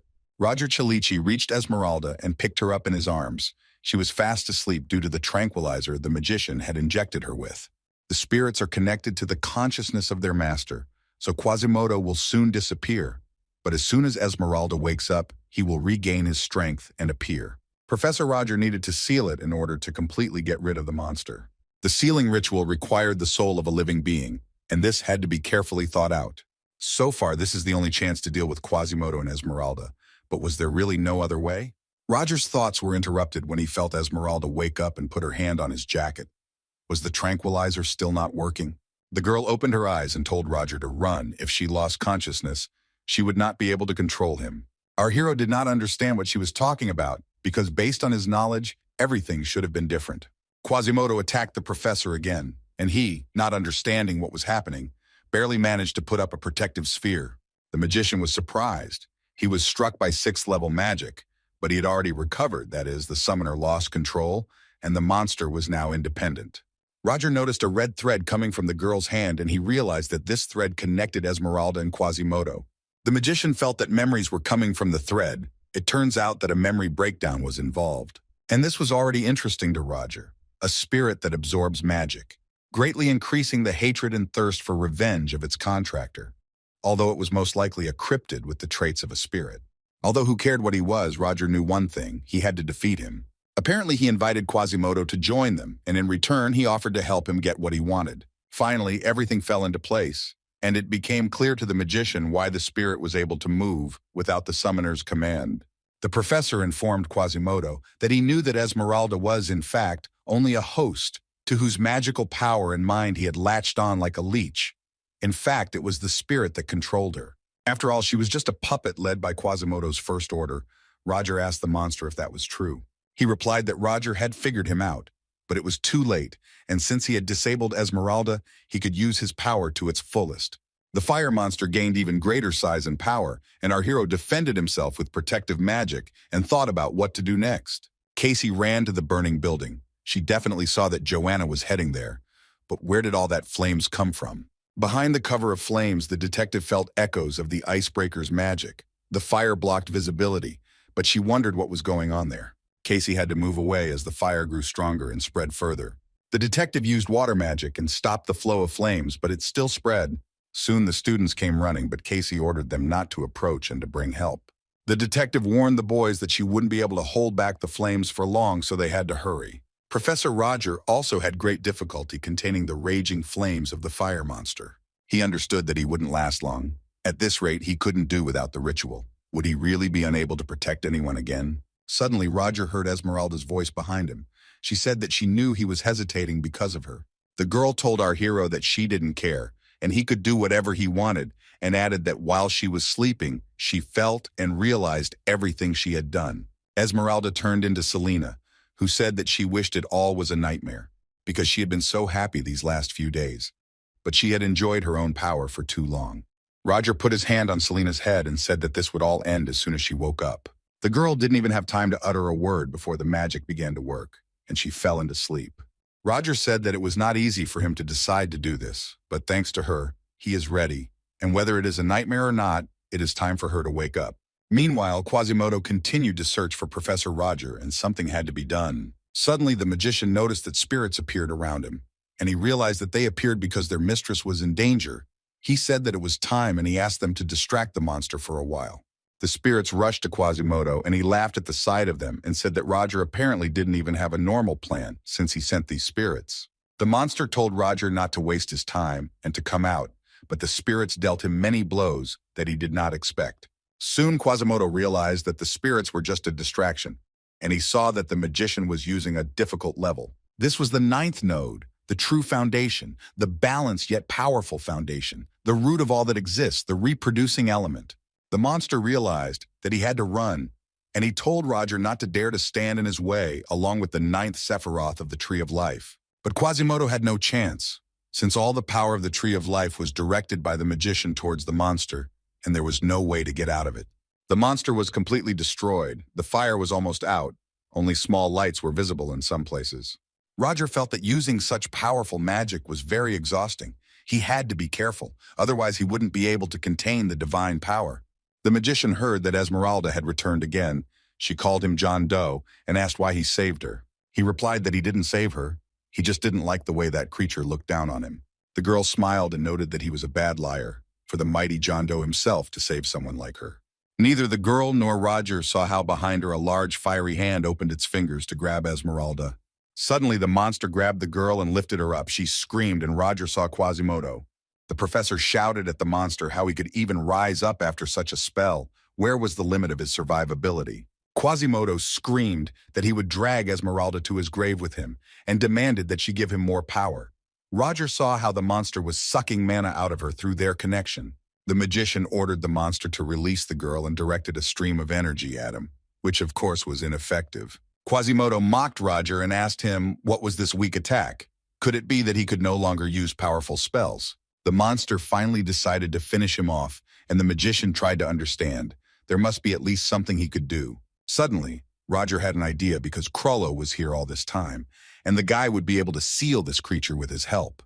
Before he could do anything, he saw that someone had cut off the monster's arm with a stream of magic. It was Joanna. She was in a hurry and shouting at the monster to give Esmeralda back to her. Roger noticed that after her blow, Quasimodo could not regenerate his arm. It seemed that he also did not have much strength left, and this was a chance. The monster asked the girl why she was interfering, because he was taking revenge on her. Did she really want to stop her savior, and added that she could not save anyone? She could not even protect her family. Suddenly a man appeared. He said that to say that Miss Joanna cannot save anyone, and to claim that he himself is their savior is fundamentally wrong. It was the blind artist, and he greeted Mr. Roger and Miss Joanna and said that he seemed to be on time. Pierrot told the girl that he finally learned the name of his savior. She recognized it, but was very surprised.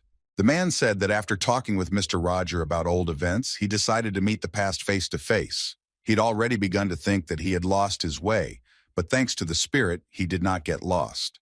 Quasimodo declared that he was irritated by the excessive chatter and was going to hit the artist with fire.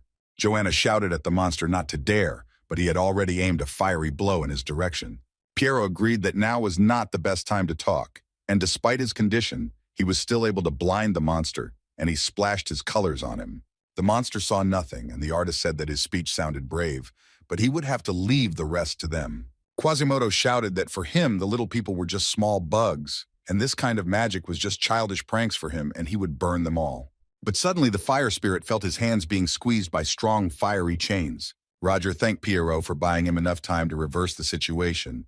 With these chains he was going to use to bind the spirit and Krollo Phoebeus. Our hero showed the monster his fist and shouted that it was time to end this. Quasimodo made strange sounds. He growled that Roger had tied him to another person and that it was impossible. He shouted that he already had a contract with Esmeralda and he couldn't tie it to anyone else. The magician replied that he was well informed but did not see the full picture. Ordinary contracts could be rewritten by a stronger entity, and he would not be able to do anything about it if he weakened. Quasimodo called Esmeralda for help. He said that she needed him to stay sane. He asked not to let their connection fall apart and to help him quickly. And the red threads that reached out to the girl did not break. Professor Roger and Joanna rushed to Esmeralda to try to somehow save her. Esmeralda understood that she could not break these red threads, this connection with the fiery spirit. So she decided that if the spirit wanted so much, then let it take everything and allowed it to take her with it, separating it from Selena's second essence. But Quasimodo felt that he was still being pulled back, and he shouted to the girl, why was she doing this? Was she really going to die with him? Esmeralda firmly replied that she wanted to die and suggested to the monster that they die together and end the senseless killings right now. Joanna rushed to help the girl, but the artist stopped her and said that she would be pulled towards them if she came closer. Quasimodo growled through his teeth. He did not understand why this fire was burning him. Esmeralda explained that these were flames that devoured souls and that this was a fitting end for her, if it could at least slightly atone for her guilt before the villagers. The girl smiled. She truly regretted that people died because of her, and now she would atone for her guilt. But Roger couldn't allow this. He quickly moved towards the girl and cut the red threads with his energy. Esmeralda was separated from Quasimodo, but she didn't know what to feel, joy or disappointment. Roger shouted at her, would it really make her feel better if she just died like that? She had to stop deceiving herself. Quasimodo was completely bound in chains and forever imprisoned in the soul of another man. Energy appeared in the sky around, the souls of the dead villagers. Even the blind artist felt it. The fire spirit screamed that it wanted to burn the whole world, but its energy ran out, and the souls of the villagers were finally freed. Roger noticed that Esmeralda's body was becoming transparent. She was becoming a spirit. The girl replied that this was true, because she had been connected with Quasimodo for a very long time, and from the very beginning she knew that this would happen. Suddenly the soul of the sister who raised her since childhood appeared before Esmeralda. The girl began to cry, saying that she was very sorry that she was weak and stupid, and that everyone died because of her, but her sister replied that everything was fine and she was not to blame. They hugged, and her sister told her that she understood how hard it had been for her all this time, and that she regretted that she could not support her. The sister suggested that Esmeralda leave here together. They hugged, and the girl cried, freeing her soul. It was hard to believe, but the half-destroyed souls returned to normal and flew away together into the sky. Salvation is the end for a soul that has been forced to wander aimlessly on Earth for a long time. Roger Chelitsky watched them and thought that this moment was still far away, but one day his journey would also come to an end. Over time, all the souls dispersed and Joanna asked if it was all over. But Professor Roger told her that not yet and ordered her to leave Theon immediately, but she did not understand why. The mage explained that for the Black Dawn she, the second order of Joan, had died here today, so they needed to leave and not return. He asked Piero to take Joanna out unnoticed using his magic, and the artist replied that he could be completely relied on. Piero told the girl that Professor Roger still had business to attend to and suggested that she simply return. Joanna asked what he meant and where he proposed to return. The artist replied that of course to their native village. And they set off on their journey under the night sky and the protection of the artist's magic to their native places. Roger ran up to Selena. She was still breathing. He supposed that was possible, but he didn't have much hope. They may have shared not only a body but also a soul, but Selena opened her eyes, which meant everything was fine. The girl was surprised when she opened her eyes and saw Professor Roger. The magician asked her to just hold on a little bit. Specialists would arrive soon. Selena asked him why he saved her when she had done terrible things, even if it was her alter ego. Roger looked at her and said that it turns out she remembers everything, which means she remembers that promise. He recalled that they promised each other to enjoy the festival again next year. This is the whole reason why Roger Chaliki saved his colleague, and it touched her to the depths of her soul. Selena looked at the sky where fireworks were sparkling again. Tears glistened in her eyes, and she replied that they would definitely do it. Soon people arrived with a stretcher, brought by Aiden, Leo, Tracy, and Jonah. They took Selena away, although she told everyone that she was fine. Casey, as always, tried to notice everything she could, and she watched as Selena was taken away. She watched as Roger was led to the infirmary, but including him, 2 professors were found there. It turns out that the Black Dawn member disappeared somewhere, because Casey definitely saw her running into the burning building. But the 6th level magic that she felt behind the curtain of fire, and that professor who made a lasting impression, could it really be just a coincidence? The detective was called to call the fire brigade, and Casey decided she would think about it later. Roger was contacted by Hans, who informed him that his mice had cleared out the evidence at the scene, and his friend thanked him and said that he would see him later at the hideout. The magician concluded that Sheridan and Hans had successfully escaped, and that was good. He would finally be free when he cooked up a report to the Rector about what had happened. Roger sat down on the bench to rest a little, since he had dealt with the most important thing. But suddenly a male voice behind him told him that he had done a great job and called him John Doe. Our hero was at a loss. He did not feel his presence at all, and he had already heard this voice before. It belongs to the same man who spoke to Quasimodo in the memories that Roger caught during his memory breakdown. He addressed the magician, that is John Doe, as someone below him in rank. It turns out that this person, unknown to our hero, is the Zero Order of the Black Dawn. He said that he had just dropped by the festival, and then such an exciting turn of events occurred. The stranger offered the guy to tell what was going on here. Strangely, no one told the magician that the Zero Order would visit the festival. Roger wondered if he knew that he had killed Quasimodo. Although no, if he had known, he would not have asked such questions. If we assume that he doesn't know what exactly happened, then you just need to calmly answer questions. Roger asked for forgiveness from the master of the Zero Order and asked for understanding, as this unexpected meeting left him speechless for a moment. The stranger replied that it was okay, since he hadn't warned him in advance, but there was no need to worry about it. Roger began to tell that to begin with, the First Order, Esmeralda, that is, Quasimodo, is dead. The Zero Order noted that John understood correctly. He was still a different species than them, so he needed a master and asked how he died. Our hero thought that it was impossible to tell the truth, but on its basis, one could construct a coherent lie. The magician replied that he was ultimately sealed by Phoebus because he is a spirit and sealing techniques work on him. The stranger began to ask whether Esmeralda had simply stood and watched while her spirit was attacked, and whether Phoebus himself had such skills or whether someone had helped him. Roger knew he wouldn't buy it that easily, but he replied that he didn't know the exact circumstances of the case. He made up a story that while he was a professor, he was patrolling the outskirts of Theon, where he came across Crollo, who seemed to be running away from something. It seems that those who were chasing him were Esmeralda and Quasimodo, the First Order. And even before that incident at the banquet, Esmeralda personally asked him for support, and that's where he met Quasimodo and established his identity. The Zero Order said thoughtfully, "It turns out John knew about Esmeralda's plan of revenge and that he had to carry out today," and asked what happened next. The mage replied that he had assumed that the Black Dawn would be discovered due to Esmeralda's possession, so he followed them to prevent the worst from happening. Then cornered, Phoebe went to extreme measures Using his soul as payment, he performed the sealing ritual. He could not foresee this, so Quasimodo was unable to carry out his revenge. He was sucked into the seal along with Esmeralda, since their souls are connected, and so the First Order met its end. Roger added that if he had interrupted the ritual, he would have been immediately exposed, which is why he did not stop Crollo. He could not do anything, for which he asked forgiveness from the Zero Order. The stranger noted that it appeared that a cornered mouse had bitten the cat and asked how John had escaped from the scene. The magician continued that after everything that happened, he approached Esmeralda. She turned out to be alive, but woke up as Selena.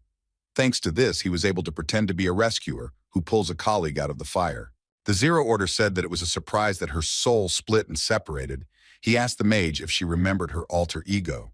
Roger said that he asked her, but she seemed to have no idea how she ended up in that place. The magician said that he would get rid of her immediately if necessary. But fortunately, the stranger replied that it was not necessary. There was nothing to prove, even if she remembered something. So there was no need to do anything. There was no need for unnecessary worries now, and Roger sighed with relief. He added that in any case, the First Order position was open again, so he would hold a meeting of the top brass soon. It turns out that Roger will see all the First Orders very soon, but he doesn't even know where they usually gather. The Zero Order told the mage that they hadn't met for a long time and asked if he still had the thing that he had given him the last time. Roger had to think quickly. Judging by the context, this was something important for the meeting, some kind of key. It was very risky, but he had to say it. The magician replied that he should apologize and reminded him that the train he was taking to Theon had been attacked by terrorists. Roger proudly stated that to his deep shame, he had lost some of his luggage in that scuffle. The Zero Order said that nothing could be done and handed Roger a small box. Then the Zero Order disappeared, telling the magician at last to meet him at the place. Roger thought that he had gotten away with it. He had handled the situation so cleverly. Now he could definitely rest. But it was not to be.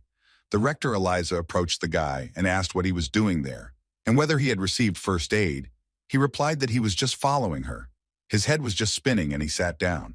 The Rector became even more worried and offered Roger her help, but he said that he could do it himself. But as soon as he stood up, he realized that he definitely couldn't cope on his own and fainted. In the medical center, when the mage woke up, Eliza said that she was very scared when the mage fell.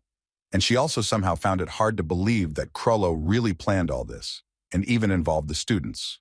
Roger noted that everything was correct. Even the incident at the banquet happened because of Crollo Phoebus and Joanna Lovett. Eliza asked if Roger remembered the incident with the almighty stone. Our hero replied that he remembered. It seems that these two are somehow connected with the criminals who were trying to get their hands on the stone. After all, according to Roger, Professor Crollo, when he set Theon on fire, said that everything was for the good of the Black Dawn. They found out that those who were hunting for the almighty stone were also connected to the Black Dawn. These people had already put down roots in Theon, and the professor suggested identifying and interrogating them. But Eliza countered, the two of them were finally safe, so that was enough for them. Despite all these crimes, no one had been hurt yet, so she was glad of that. Selena and Roger were in the same room, and Eliza said goodbye to both of them and wished them luck. Based on his conversation with Rector Eliza, the professor concluded that he was not suspected of anything. But at the same time, I didn't have complete trust from her, but she needs them as leaders, so she won't take action. Even if she suspects something, she and Professor Selena are on good terms. Roger needed to check the hidden items. He hoped he still had them, what the Zero Order gave him, and that amber stone that fell after Quasimodo's death. The stone was in place, and the box from the Zero Order was also found. How good that nothing was lost. When our hero opened the box, he was surprised because it contained a ring with a magic seal inside. The magic seal was constructed in such a way that the magic is activated upon equipping. Judging from the structure of the seal, it is some kind of dream magic that moves the wearer's consciousness into the dream reality. But how can you assign dreams as a meeting place, although it is quite clever? After Quasimodo's death, there are 6 First Orders left, excluding Roger, 5, one of them being Victor Dreadpool. If everything goes smoothly, he will find out who the others are at the upcoming meeting. Detective Casey came to the Rector. Eliza thanked her because she not only supported the spirit of the holiday, but also helped to identify suspicious individuals in Theon.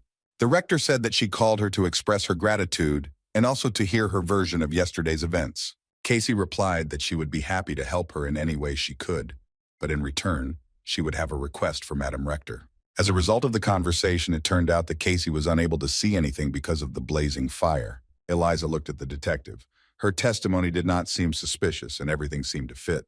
She was chasing a strange group of people who mentioned a secret organization, and they led her to the scene of the incident. Once the wall of fire cleared, there were only 2 professors there, and the one who brought Casey to them turned out to be one of Professor Rogers' students. The rector saw no discrepancies with Professor Rogers' testimony. On the contrary, his condition spoke for itself. Nevertheless, she felt that she was missing something. The detective asked the rector who the man Professor Roger had mentioned was. Lisa told Casey that he was a retired professor of Theon. She said nothing more. The detective knew that she wouldn't tell her anything just like that, although Casey herself doubted his suspiciousness. The girls agreed that they had to trust Professor Rogers' testimony, since he was the only witness to those events. The rector thanked Casey Selmoy for her cooperation and asked what her request would be. The detective said that she would like to personally interrogate the people who had contact with the secret organization that was plotting in Theon, since she herself was hunting them. Students came to visit Selena in her room. Roger looked in on them and said that they were great for coming to visit their loved ones, but they shouldn't disturb strangers who were resting. And he told Selena that she should be firmer, that she didn't have to listen to every student, and the girl became embarrassed. It seemed that she was causing trouble for Roger. The magician replied that it was his personal choice, so it was not her fault in the conversation they heard that someone came in. It was Flora, she greeted the professor, but before she could ask him anything, others ran into the room. It was Aiden. He just burst into the room and from the threshold began shouting how the professor was feeling. Leo pulled him back so that he wouldn't yell. After all, this is a hospital. Tracy and Jonah also came. When Renee and Ellendale entered, they were surprised to see so many students there, all of them asking about the professor's health. All the students headed towards Professor Roger, but Selena was the most excited about their arrival. It was noisy for Magoo, but it was for the best. It seemed that he had been an understanding professor all this time for a reason. But what a surprise everyone had when Frieden Wolberg entered the room. Roger didn't expect it, and neither did the students. The princess whispered to her friend that he really had come alone, although he had told Renee that he wanted to go with them. Freuden came closer to the professor's bed and told him that they had not seen each other for a long time. The guys stood there in bewilderment and couldn't even imagine what was going on in the heads of Frieden and Professor Roger. As the students left the infirmary, Ellendale said she was very glad they were okay, and Renee agreed with her completely. She wondered where Frieden had gone, and the princess replied that he had said he was leaving and advised her friend to forget about him. When the guy told the professor that they hadn't seen each other for a long time, the magician replied that he didn't understand what he was talking about, since this was their first conversation. The guy replied to Professor Roger that it seemed he had made a mistake and they didn't seem to talk anymore. Ellendale was baffled. She didn't understand what Frieden was even thinking. He was talking nonsense and then saying that he was wrong.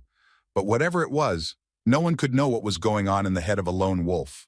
Aiden turned to the princess to ask something. She immediately recognized the guy because they go to lectures together. The boy said that it was difficult for him to turn to her, but he would like to ask her as an older one. Ellendale was happy. Finally, she was recognized by a younger student. The princess laughingly told Aiden that she could call her sister. Tracy indignantly asked if they were too close now. Flora was upset because she couldn't finish speaking because of this guy, and then this crowd around her didn't let her get a word in. She wondered why Freuden had behaved that way with the professor. Saying that he hadn't seen someone for a long time when he was talking to them for the first time was a bit strange. After all, the guy is one of those who never visits friends in the hospital. Why he came is unclear. Frieden was following Professor Roger. When he went outside, the guy called out to him to talk. Roger noticed the guy and asked why he was following him, if there was any business, and added that he personally had nothing to say. Freuden noted that at first he thought he was imagining things when he first met the professor, when he gave Renee a book on attributeless magic. This book could only belong to one person, the owner of that very attributeless magic, but that person died and he could only give his book to the professor. Freuden asked if it wasn't too brazen to show up here after everything that had happened and what the professor had planned then. The magician replied that he should have hidden his face better then, although who would have thought that he would remember so much? Roger said that it was true that they had not seen each other for a long time and called him the puppy Wolbergov. Roger remembered that he was an ordinary child then, but now he looked like a real aristocrat, had grown up quite well, and asked the guy how much had passed, 10 or 12 years. Frieden said that he had had enough of this useless chatter and ordered him to lay out what he had planned. Roger replied that the guy had assumed there was some reason for his presence in Theon. Frieden brazenly called the magician a thickhead and asked if he really didn't understand the essence of his question or was pretending. And the guy firmly stated that Professor Roger was the killer of Renee's mother. It was like a shot to the head for the magician. Freudenvolberg demanded an answer and asked the professor not to play the fool. Roger told the guy that it was very ridiculous, and anyway, why should he do all this? It was all long in the past. The magician turned to the student and said that he seemed to have simply misunderstood something. He was not here because of the events of 12 years ago. But Frieden did not give up. He still wanted to hear from the professor what he needed then. But the magician replied that the guy did not need to know that. Roger asked why the hell he was interrogating him at all, but he himself decided to remain silent, although he clearly saw everything that happened that day. A little embarrassed, Frieden answered our hero that he was not like Roger. The professor called his excuse cute and added that he could do whatever he wanted with his findings. And finally, our hero added that although he already knew that he wouldn't do it, the guy just stood there clenching his fists. Freudenvolberg decided to take a little walk and think about the conversation that had taken place. The guy was seen by Renee. She left something. She asked why he was there, and Frieden said that he was going to leave. The student told the girl that he wanted to tell her something, so she returned on time. The girl looked at him in surprise and waited for an explanation, and Frieden remembered the day when they, together as little children, saw that picture. How one night in the forest, Renee's mother lay dead on the ground, and Professor Roger stood next to her. Frieden wanted to tell the girl what had happened, but he couldn't find the words, because he understood how much it hurt her. The guy apologized for distracting Renee, but he couldn't say anything to her, and the girl stood there in amazement while the guy left. He left, and thought that he could tell her that the professor she trusted so much was actually the one who killed her mother and erased her memories. Without any evidence, the guy will only push her away with this absurd story. And Frieden didn't want this girl with whom he was friends to be hurt, that's all. Roger told him that even though he knew he wouldn't, that phrase wouldn't leave the boy alone. The professor knew that he would not tell anything. He would have to admit it until he could destroy him. But the guy decided not to relax. The Wolberg wolves had never missed a chance to corner their prey. Roger sat on a bench in the park, holding his head, thinking about talking to that blockhead Wolberg. Our hero contacted Hans, and his friend noticed that Roger had a strange voice, but the magician did not want to talk about it now. He asked if his friend had found out what he had asked him to, and Hans said that they were trying to make the fire look like a result of a malfunction of the fireworks. Roger also heard that they had captured several members of the Black Dawn in the square, and Hans confirmed this and added that they were being held in Theon for now. The guy said that they were being interrogated by a lady with blue hair, Casey Selma, and the rats saw her and the Rector going down to the interrogation room together. Hansa asked what if they turned them in, to which Roger replied that hiding forever would not work anyway, and he would solve problems as they came up. The guy added that in any case, this incident is already being resolved from within, plus before that they got rid of the First Order. That's good. Roger said that everything is correct, it is too early to relax, but so far everything is going more or less. Hans asked his friend to come for a short while. He wanted to discuss with him about their underground business and asked him to get ready, as the conversation would be long. At the meeting, the head of the Silver Sun shot one of his subordinates and shouted at them that they had completely lost their fear and could not deal with some vagabonds from the alleys. He told one of the people named Amolin that he apparently didn't understand what kind of person he was. The leader of the Silver Sun, named Karlon, kept his people in fear and could shoot anyone. Temelana justified himself by saying that the problem was not with those mangy dogs, but with their master, who gave them orders. Karlon asked what about the guy who closed down the competitor's shop and what he knew about him. The man replied that his name was Leader and nothing else was known about him, but the chief didn't like that at all. One guy shouted out that he knew he heard that when they broke up, one of them shouted out the name James Moriarty. Karlon immediately shot Temelana and told the guy that he would now take his place. He found out that the guy's name was Kelton and told him that he would soon take on the job and it would not be cheap. The guy agreed with everything, and Karlon said that he could go, but let him clean up the body. The head of the Silver Sun was surprised. What nonsense. James Moriarty died in that kingdom of Delica. It seems like someone is just using this name to run their illegal business. Maybe he even knows something, considering what the guys asked for his help for. Carl ordered his assistant to clear out the ranks of these mangy dogs for now. It was necessary to kill a couple for show, and to intimidate the survivors so that things would go well. The Silver Sun leader smiled wickedly and decided to see how long they could hold out. When Roger met Hans, he asked what had happened to the business, and his friend replied that everything was going smoothly so far, but some competitors have been muddying the waters lately, and Roger asked for more details. Hans explained that usually when a business starts to grow, its closest competitors start to undermine it or write complaints. The magician guessed that they suddenly became quiet, and Hans confirmed this, adding that they had been pestering them for a long time, and then suddenly lay low. Something was clearly wrong. Roger asked if there was any information on this matter. The guy replied that there was, but not much. A friend said that he had a hypothesis and asked our hero if he had ever heard of the Silver Sun. At first, they formed an underground gang just to conduct illegal business, but soon they grew and organized an entire criminal corporation. They make money by interfering in the affairs of merchants, actively expanding the trade in stolen goods. They don't shy away from dirty work, being bandits, and the rats noticed a small group of competitors entering the Silver Sun headquarters. Roger agreed with Hans that it was too suspicious to ignore and said he would be extremely careful. Hans replied that he would watch a little longer. He noticed that something strange was happening to his friend. A friend noted that Roger's leg was shaking non-stop, something he had never had before, and it seemed he was also covered in a cold sweat. The magician admitted that he had been so busy since yesterday evening that he had even forgotten about one very important thing. Roger said there was a chance his mistress was finding out where he was. She smelled her own blood when she woke up one day and realized that her student had taken her blood with him when he escaped and was now using it. She didn't understand why he did it. She had trained him well. He must have been under a lot of pressure if he wasn't afraid that she would figure out his location. It's funny, she finally had a reason to go outside and have some fun with her student.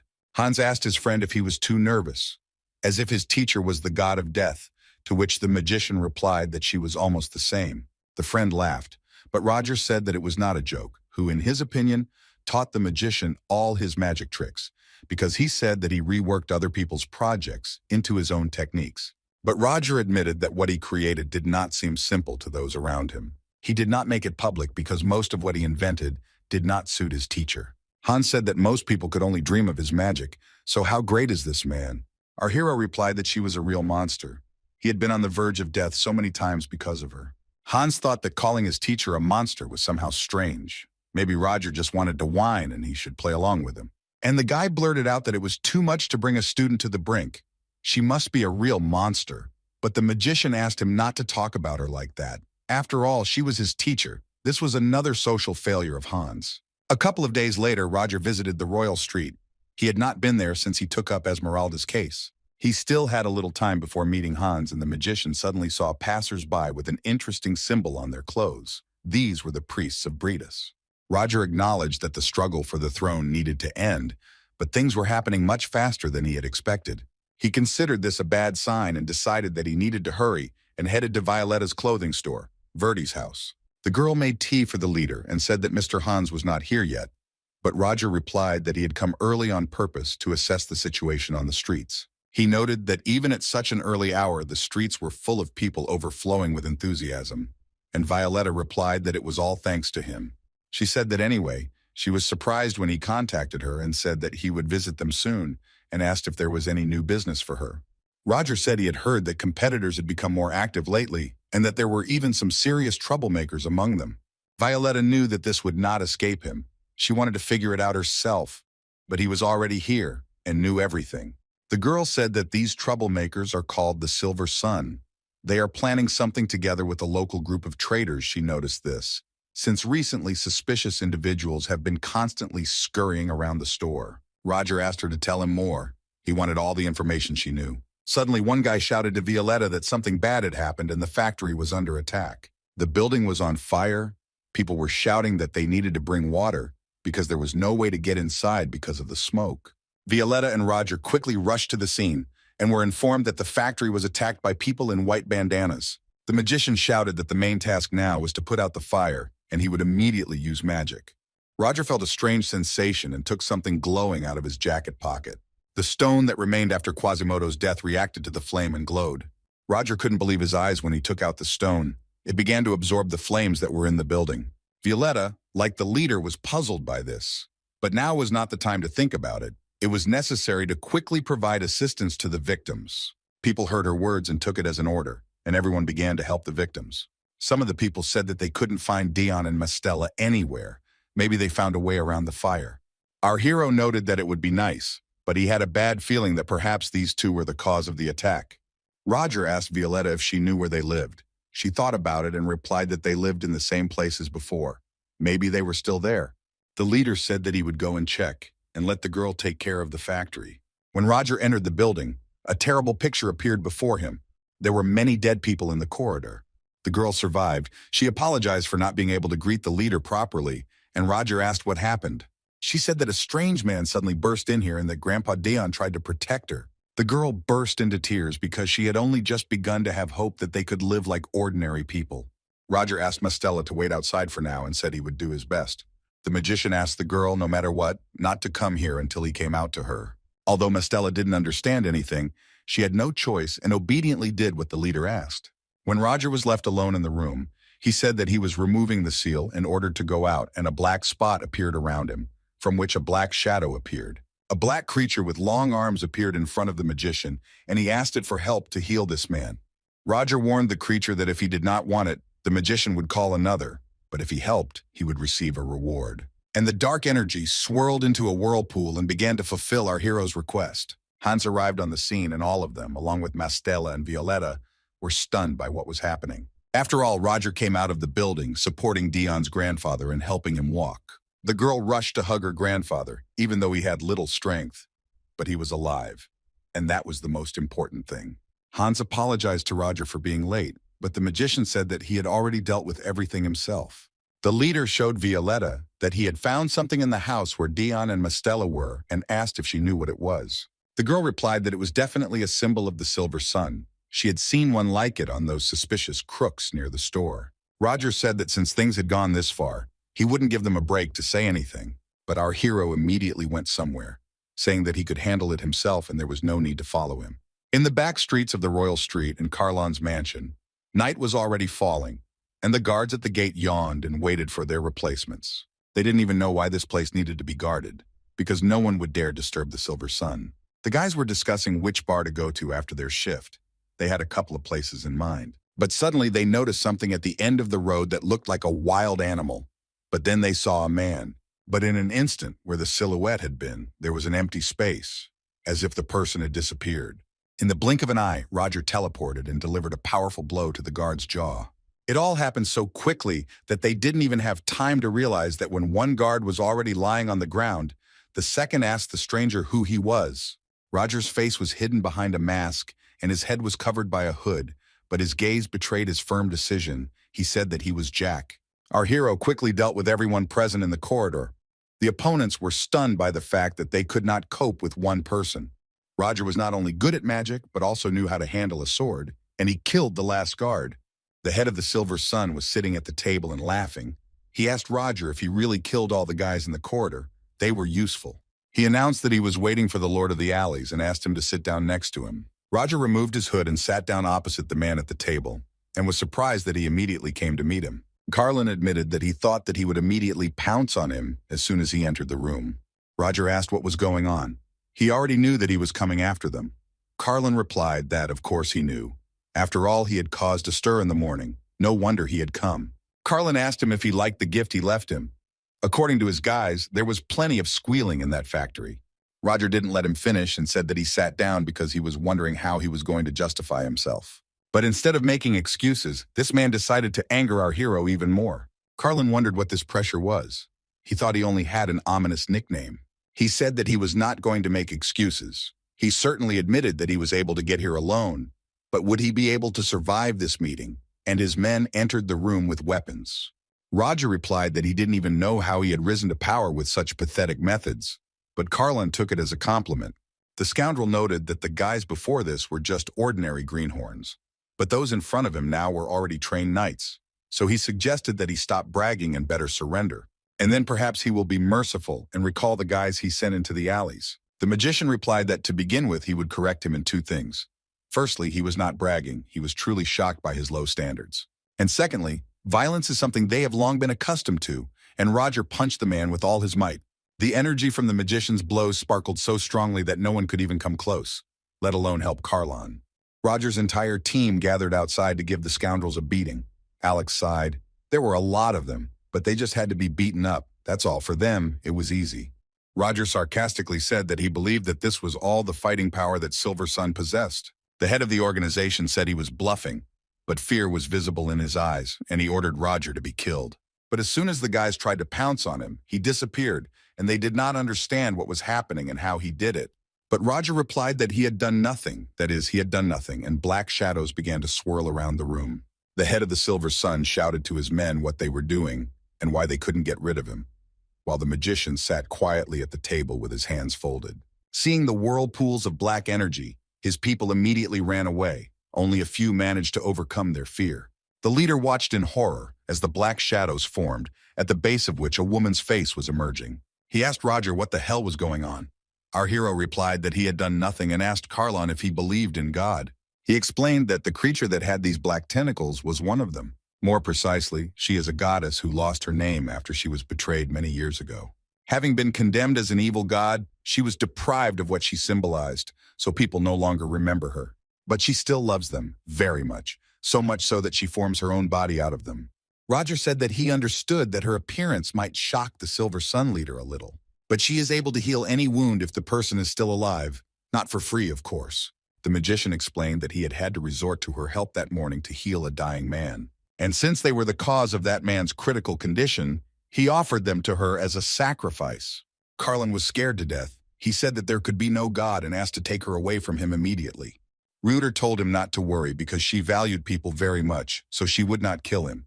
The creature pulled the man towards itself, and he screamed that this couldn't be happening and that it would be better to let it kill him right away. The goddess had almost completely pulled him towards her, and at the end he still reached out his hand to Roger and begged him to kill him. The team quickly dealt with the villains in the alleys. Alex could hardly call it a warm-up. Alex was very surprised because Violetta herself called them. Did she really know that they were preparing an assassination attempt on her? Hans replied that these guys were simply too predictable. In any case, the guys made a mess on the street, and there was no time for the encirclement. Sheridan said that some of the houses were going to be torn down anyway, and suggested that they be torn down. Alex only smiled at this. But Hans was really annoyed by this child. She replied that someone who was sitting in the rear and was afraid, and who was younger than her, did not dare call her a child. Hans objected that he simply had a different purpose and he should not fight like them. During these conversations, Roger returned to them. He saw that the guys had finished, and Alex also decided that everything was fine with him, although he went there alone. The leader asked Violetta how Theon was, and she replied that he was fine. It seemed that he was even healthier than he was. The magician said that everything was fine, and since everyone was already here, he decided to report that the Silver Sun was finished. Violetta was shocked that the leader had dealt with them in such a short period of time. Roger said that for now there was no one else to bother them, so let her deal with all the matters related to them herself, and Violetta promised to do everything. Suddenly they heard someone from the side telling them to let her go. These were Violetta's people. When they came closer, they realized that the fight was already over, and they came too late to help.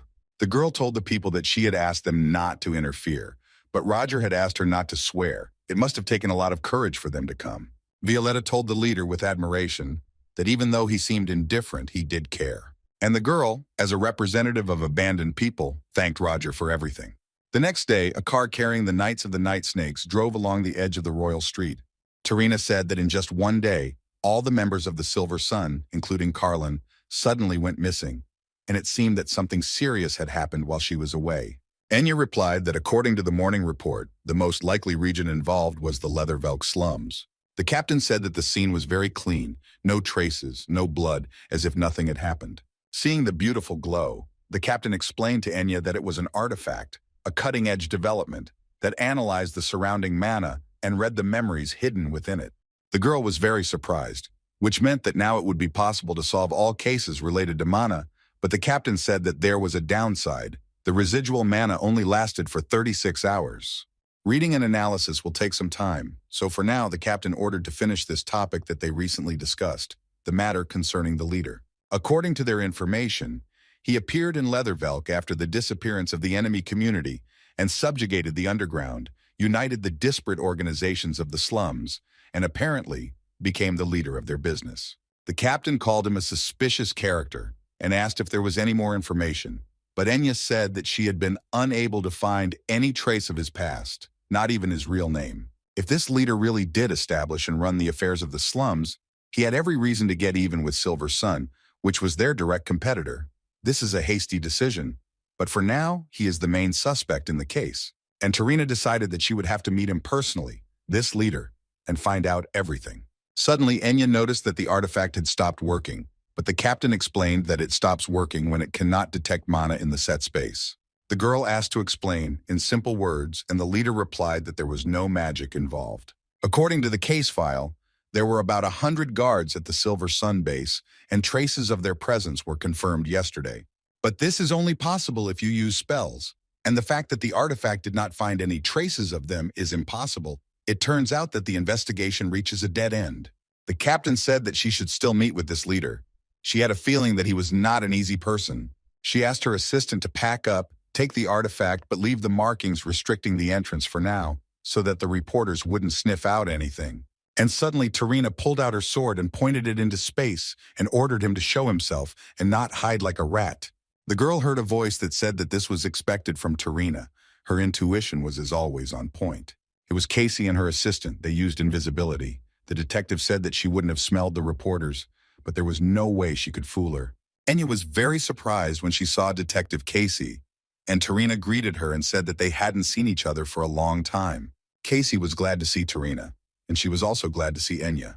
They hadn't seen each other since that incident at the Const auction house. Tarina was a little irritated by Casey's unbridled joy. She said that, in fact, this was a crime scene where outsiders were prohibited from entering, but the girl replied that she was not just anyone, but a national hero detective. The captain said that Casey always does this and asked her to learn to get official permission to enter, because for her it's not a problem at all, so why is she always hiding and concealing her presence? But the detective replied that it was long and tedious, and this case was so exciting that she could not sit still, especially since they seemed to have no progress in this case, and she offered to help. Tarina said she would refrain, not that she didn't trust her, but that she had no right to resort to outside help in an official investigation. Casey admitted that she wanted to ask her for a favor if she could help her. She said it was nothing special, just to borrow my little thing, and she pointed to the stone artifact, and Tarina knew that was what had caught her attention. But to everyone's surprise, the captain replied that perhaps she could give in. The assistant reminded her that she couldn't give it to a stranger. The captain noted that she would take full responsibility for this decision, because they themselves could see that it was not difficult for her to hide from them. So stealing this thing would be even easier. It would be better to come to an agreement. Casey was very happy and vowed to be careful, although Betty was not very pleased. She asked how much more trouble she was going to cause. When asked where she would use it, she replied that it was still a secret, and she would tell as soon as she found out something. Tarina agreed and realized that there was no point in asking further questions because she knew Casey. The detective thanked him and said that she was very busy, so she would leave immediately. Enya noted that she left as quickly as she arrived. Tarina agreed with her and informed her that they were heading to the slums. While the girls were talking, they didn't even notice that Han's rats were watching them. Roger heard about it from a friend and told him that he was a little worried, but it was still good that he left him to monitor the situation. Hans asked his friend again if everything would be okay since they were going to the slums, and suggested asking the other guys to stand up for them. Roger looked at his masks on the table. He answered his friend that it was not worth it. Taryn was not so easy to lead by the nose, and he would meet with her personally. Our hero knew that this was inevitable, so he prepared in advance and asked Hans to tell Violetta to get everything ready. In the slums, Tarina noticed that the place had changed a lot. She would have believed it if she had been told that it was some other place. People gave her such unkind looks. She always knew that the people on the outskirts didn't like knights. But here it seemed like a completely different story. They were met by a nice girl who said that they were glad to see them sneaking around in the night. She said that her name was Violetta, and she was their guide for the day, and her owner had ordered her to accompany them. Enya was surprised how they knew that they would come, and whether it was worth going somewhere for this girl. Tarina replied that everything was fine. If they wanted to, they would have attacked long ago. Violetta brought the guests to Yunoan's fake hideout for uninvited guests. Roger said it was a great honor to greet the noble knights who stalked the night, and it may sound pretentious, but in front of them was in fact the leader. He said he was wearing a mask because his face was covered in burns and asked for understanding. Tarina noted that leader was unlikely to be his real name, and asked what his name was. The mage replied that it seemed they suspected him of something, although this was completely normal. He said that his real name is Oliver. He was born and raised in these slums in the name of business prosperity. He hides information about this. Not all people like this origin. The captain asked what was going on. He was hiding his identity just because of this, to which he replied, "Don't they think he's lying?" Tarina reported that it made more sense that he was a suspicious individual who had taken over the affairs of the slums for personal gain after getting rid of the enemy community. The guy objected that they were saying some horror stories, and that he, in fact, was also hiding from those people, and only started doing business after they disappeared somewhere. The captain could feel himself reading a prepared legend from a piece of paper. She said that she would get straight to the point and reported that the Silver Sun had disappeared somewhere the previous night. She also knows that their people had some kind of conflict with them. Roger said that it was not really a conflict. It was just that the people from Silver Sun were pestering everyone why they suspected him in particular. Roger added that many people from Silver Sun had criminal pasts. Wasn't it great that they suddenly disappeared somewhere? So why did noble knights suddenly latch on to an innocent person in order to defend the rights of the guilty? Tarina replied that she could understand why he thought that way, but she asked him not to make stupid accusations. She clarified that if they had truly suspected him, her sword would have long ago tasted his blood. At that moment, Tarina hated this man incredibly. Roger said thank you for their time and said that he would remember it. Enya was amazed. He was not at all afraid of the commander's thirst for blood. He was calmer than calm itself. Tarina knew that this guy was not simple. It seemed that the reason for the unkind looks of those people was real concern for their master. It's obvious considering he's their hero while everyone else is just neglecting them. If they start a battle here, there will be civilian casualties. It's best to avoid that. The captain announced that it was time for them to return, and she thanked Oliver for his cooperation. He said that he wouldn't see her out if she didn't mind, and Tarina herself wanted to ask about it. When the girls were near the door, a voice was heard from the other side. He said that he had just returned from reconnaissance and was tired, and it was too much to send him so far and for so long. A second later, Alex walked through the door, and he and Enya immediately made eye contact. The guy's ex-girlfriend opened her eyes wide in surprise and said his name. But Alex was even more surprised because he understood that he found himself in an unclear situation and he did not know how to act further. Roger realized that this was a complete failure. Who would have known that he would come back so quickly? Enya tried to catch up with Alex in the hallway and find out if he was lying when he said he was returning to his homeland, but the guy replied that she didn't need to know. The girl heard the answer that there was nothing between them after all, and she needed to go about her business. But Enya felt a great deal of resentment in her soul, and she told the guy that he hadn't changed at all.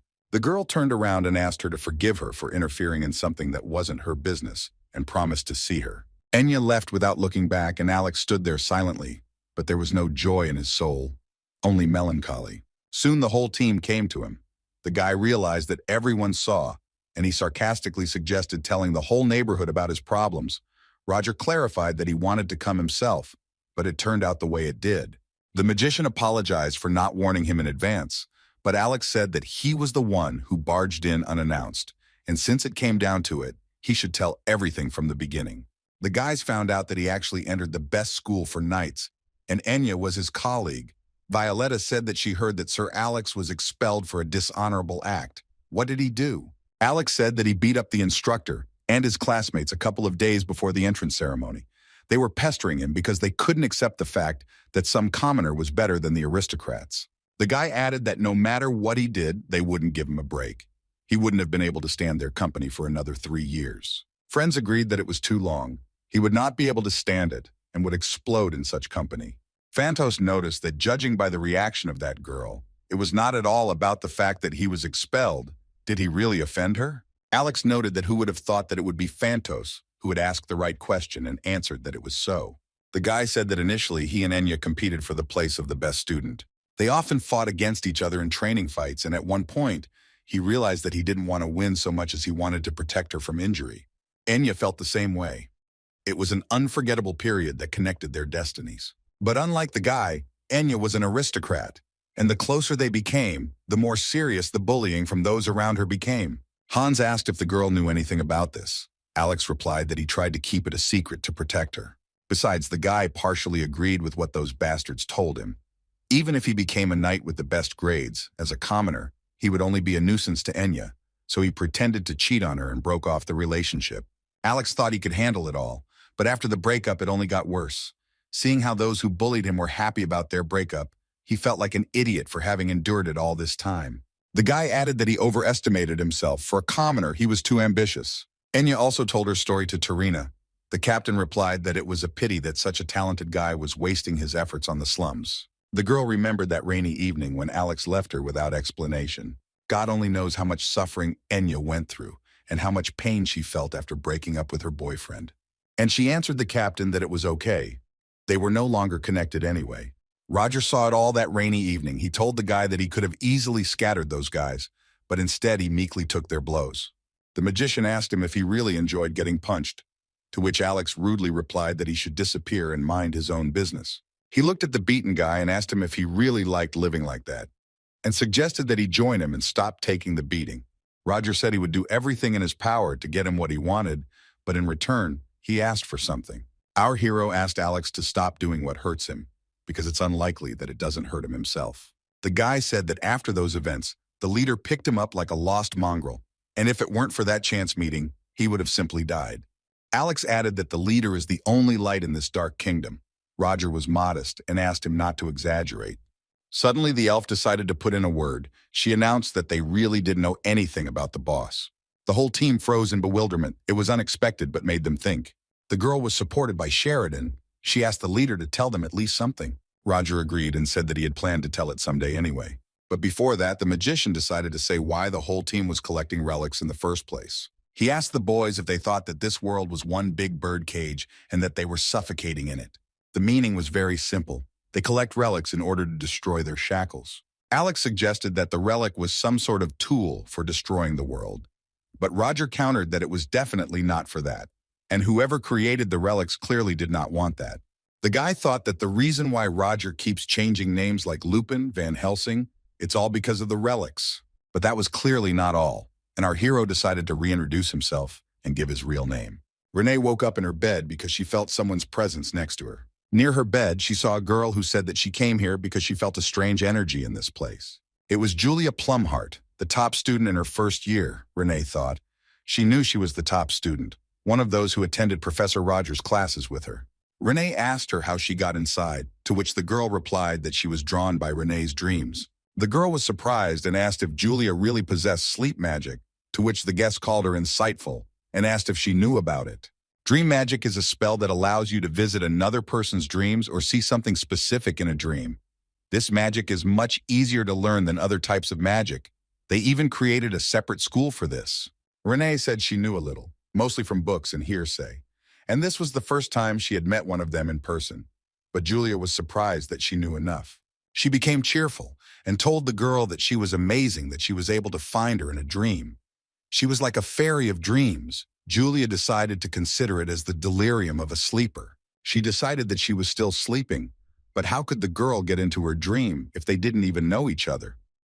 Julia clarified that they were between sleep and reality, and she came because she sensed something interesting here. She asked the girl what unusual things she had dreamed about.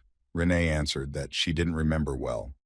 It seemed she had dreamed about the days of her youth, something peaceful but sad. Julia replied that as a sleepwalker, she could confidently say that it was not just a dream. She sat down closer to the girl and explained that it was a reflection of reality, a glimpse of the past that appeared in a dream. She suggested taking another look at the dream and then discussing it together and performed a magic spell. At first she saw nothing, then pictures began to appear, but everything was dim. Rain remembered that there was someone with her in her dream, but she couldn't say exactly who it was. Julia told the girl that there was only one reason why she couldn't see someone else's dream. This is when a dream that is a part of her past was intentionally sealed by someone. Renee was very surprised and asked who it could be, but Julia of course did not know and asked her if she had tried to clarify her past. Renee wondered if she was referring to the memory lapse effect they had practiced with the seniors. She asked if Julia could remove the seal from her memories, but she couldn't. But the girl said that she could look for the key to this oven in her dreams, and asked her to think carefully whether she clearly remembered anything from her dream. Rano answered that she could not see the face, but she could remember the name. It still sounded strange. The name Heathcliff. Heathcliff Van Breedis, as Roger introduced himself to his friends, is a representative of the royal family of the holy nation of Breedis, the son of the previous king.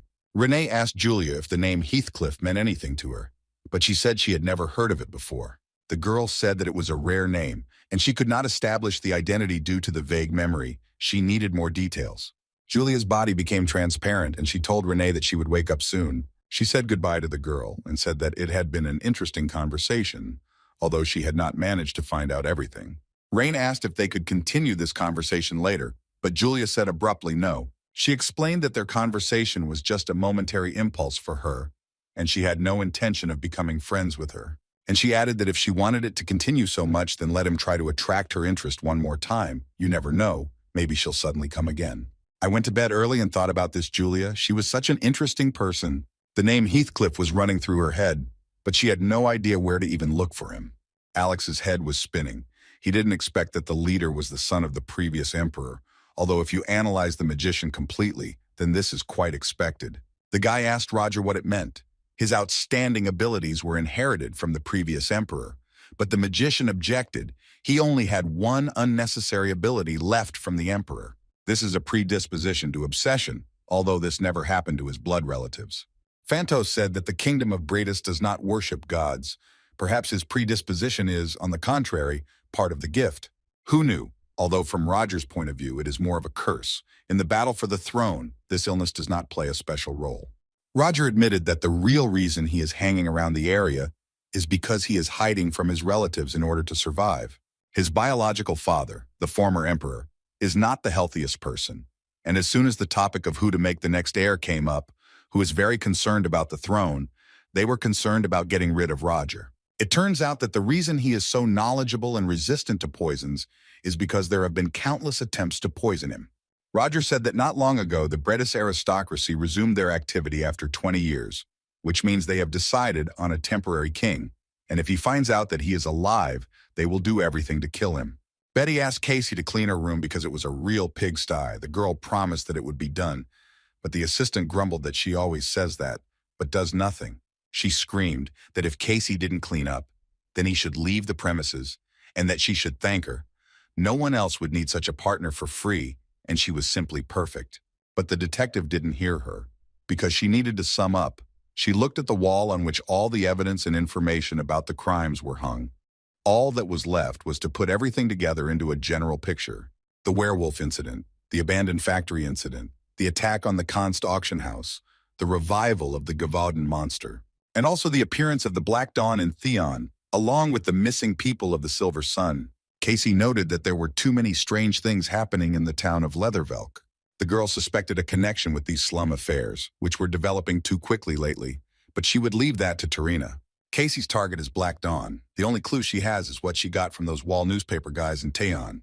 Of course, no one ever told her where they were based, but after a series of questions, one location did catch her eye, and Casey is sure there is something there. This place in Valtanoon, the detective thought that she would definitely find James Moriarty there. A couple of days later, at the academy, Theon Roger sat in his office and waited for Selena.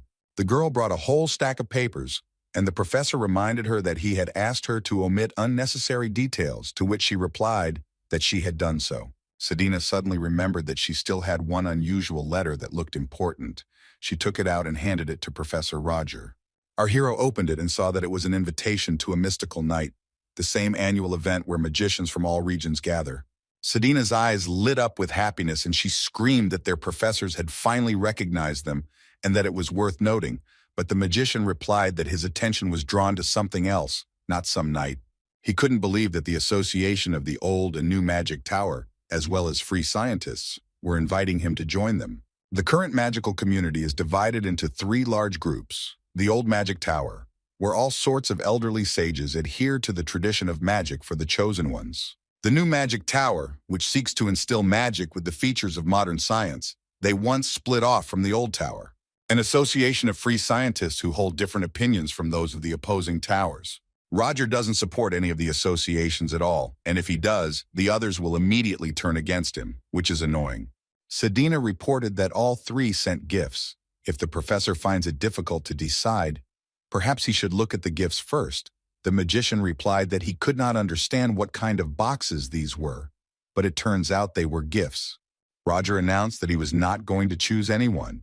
He would just keep all the gifts for himself, since no one asked them to give him anything, so he was under no obligation to do anything.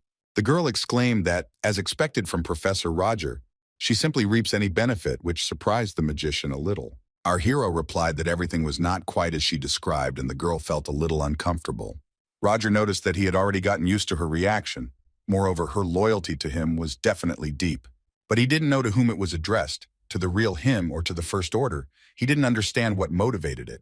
Suddenly, someone knocked on Roger's office door, and the professor asked him to come in, and he and Selena stared at the door. An elf entered the office and apologized for interrupting the conversation. Roger asked what brought Professor Viorano here. Viorano explained that he had come to see his assistant, and Roger had asked if he meant Miss Selena. The elf asked Miss Selena if she had already decided on an answer, and she lowered her head in embarrassment. The girl replied that he should forgive her, but she was happy with everything as it was. And Professor Verano replied that apparently he was bothering her for nothing. The assistant said that she had a lesson soon, so she needed to run, and she quickly moved out of the office. The elf told Roger that he thought she didn't like him very much, but our hero replied that he didn't think so. The magician told Professor Verano that this was somehow unexpected for him, because he thought that they were not familiar. The elf replied that they were similar, so he was worried about her. Seeing Roger's surprise, Verano said he thought he knew since they communicated so often. The elf noted that he wasn't sure he had the right to tell him if she hadn't done it herself, but she still trusted Roger extremely much, so it was okay. Verano asked the mage if he had ever thought that she was a little strange, but then decided to ask directly. He asked if Roger had seen what her ears were like before, and that made everything clear. Our hero couldn't believe it, but Professor Verano confirmed that his guess was correct. There is a touch of elven blood in her. She is half elf, and how could Roger not have noticed this before? Roger knocked on the door and told Selena that he would come to see her for a minute. The student opened the door, and the teacher entered the room. The professor saw that the girl was taking care of flowers and guessed that this was her hobby. Selena confirmed that she had been doing this since an early age. Roger told her that Professor Viorano had told him about her origins and apologized if she had wanted to hide it. He informed her that if she wanted to return to the elven community, as the professor suggested, she could get rid of the family that neglected her and live happily. Roger promised to accept any decision she made, even to settle all the issues with the organization, so she didn't need to worry. Selena first of all wanted to apologize to him for hiding it from the professor, despite the kindness he showed her. But the girl replied that it was he, Professor Roger, who recognized her, so she would like to stay with him. Our hero replied that if she really wanted it that way, then so be it, but the magician added that he too was hiding something from her. Roger walked up to the girl and, looking into her eyes, said that, to be honest, he was not the First Order at all. When our hero heard from Professor Viorano that Selena was a half-elf, he realized that he had not expected this at all. Selena's last name is Roshan. The professor knew that her father was an aristocrat, therefore her mother was an elf. During the time of the interracial wars, there were rumors that the Roshan captured elves as slaves. If those rumors are true, Selena has a rather sad origin. When Roger asked Professor Viorano what he had offered Selena, he replied that he simply wanted to save her from that family and take her to the elves. The elf explained that she was always looked down upon because she was a half-elf, and perhaps she would feel more comfortable among other elves. Roger replied that he was not sure, because she was only half an elf. The other half was human. In the past, people kept elves in slavery. Where was the guarantee that the elves would not avoid her because she was half human? The professor also added that if he does not represent a special influence in the community, he simply will not be able to protect it from this. But to Roger's surprise, Viorano replied that he actually did. He was the elder of the community, one of the 7 roots of the world tree, the head of the dentist family.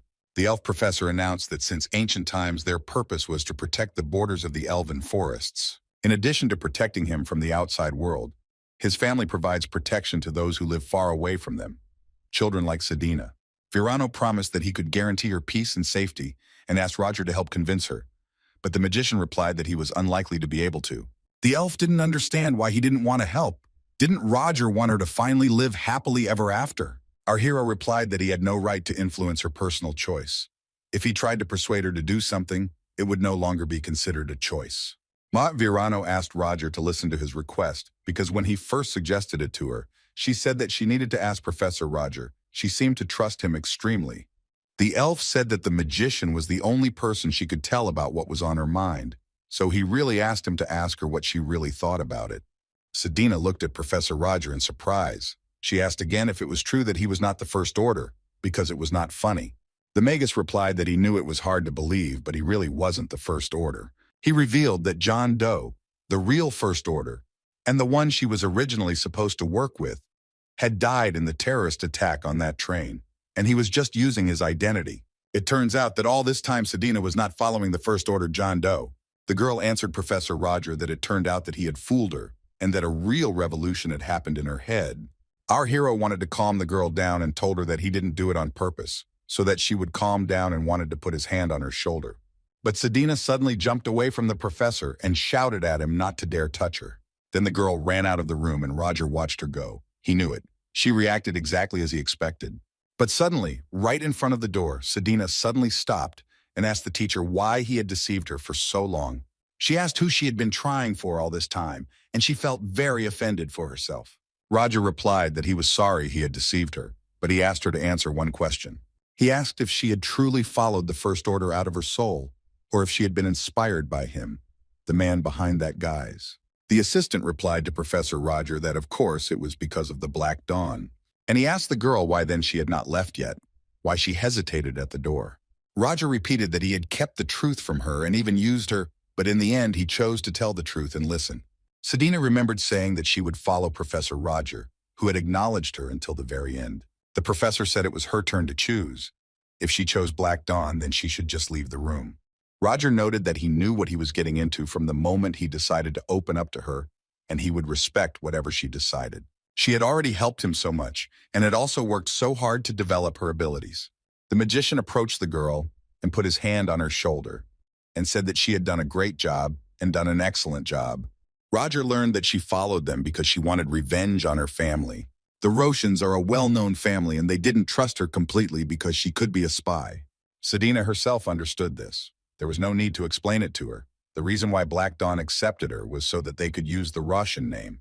She decided to get closer to the First Order of her own free will, because she was always pushed to the rear. In fact, she did not feel any particular affection for Dawn. But this man was different. He saw her as she was, listening to what she said. Roger Chelici was the first person to praise her and appreciate her. The girl began to whine quietly, and her elven ears appeared from her hair. She seemed completely defenseless. The professor calmed the girl down. They sat down on the sofa and decided to talk. Selena announced that her real name was Selena Flante. Roger guessed that Flante was her mother's last name. The assistant told Roger that it was very important to know what she should do next. But the mage asked her not to think about it, but to simply act as before, as if they were still in the Black Dawn. Our hero informed her that from now on, he needed the most detailed information about them. He was thinking of eradicating the Black Dawn. The professor added that since they had decided to exchange something intimate, he thought she should know about it. Now Roger asked the girl to stand up so that he could introduce someone to her. Professor Virano reflected on his colleague's promise to talk to Selena, but he doubted that it would help achieve the desired result. But he still couldn't leave things as they were. He had finally found Flante's bloodline right here in Theon. The daughter of the Flante family suddenly went missing during the interracial wars. She was captured and kidnapped by the Roshan family, as a result of which Selena was born. However, even if the girl stops treating him with mistrust, he will already be happy, although this is almost impossible, considering the kind of bullying she was subjected to by her family. Virano decided that it would be better to leave it to Professor Roger. Perhaps he should give him a special elven herbal tea as a gift. Roger introduced Selena Roshan to his team and said that this was a new member of their society. The elf approached the girl and said that she had seen her somewhere, and the leader explained that she was a half-elf. Perhaps she simply felt a kinship. This is a special gift of elves. The magician declared that Selena was an excellent sorceress and incredible in the field of information extraction. She had been providing him with valuable information about the Black Dawn all this time. After these words, Hans panicked because he would be pushed into the background.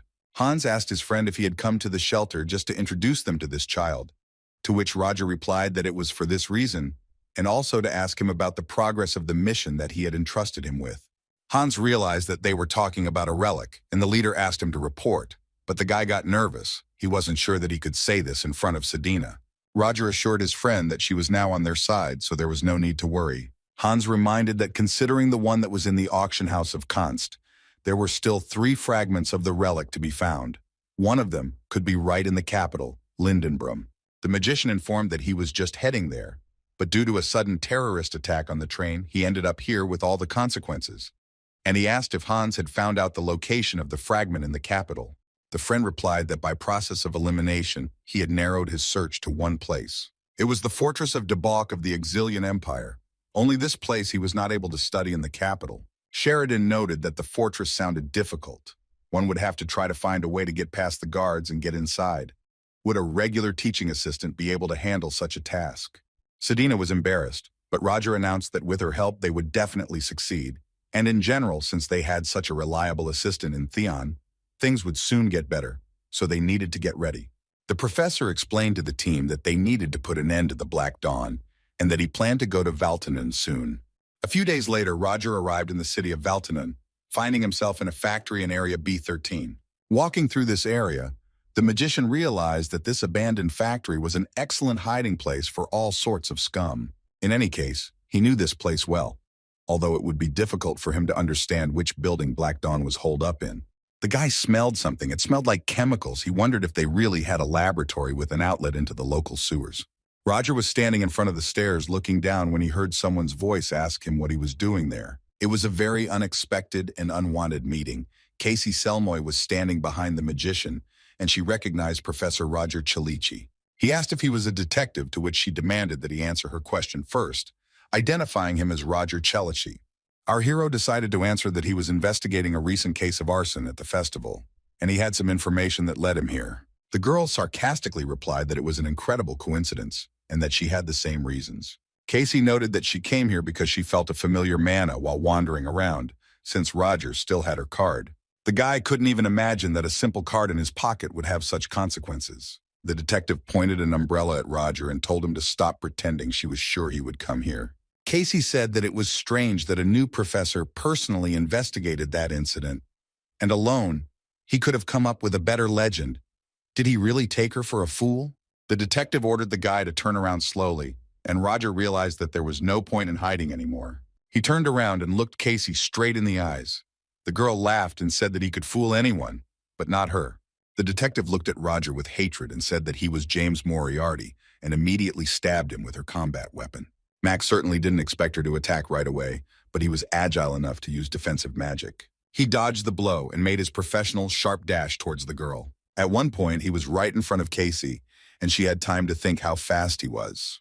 Roger laid the girl on the ground and told her that if she moved, he would make a hole in her neck. But Casey used magic to direct multiple swords at Roger, and the mage noted that she was using a counterattack, meaning she was progressing. The detective asked if it was too presumptuous to think that she would just let herself be attacked, and suggested that they see who would be faster. But to her amazement, the girl noticed that her magic had suddenly dissipated. Roger looked at Casey and saw a small animal next to her face, and disgust was visible in the girl's expression. The magician was extremely surprised. Was the detective really afraid of mice?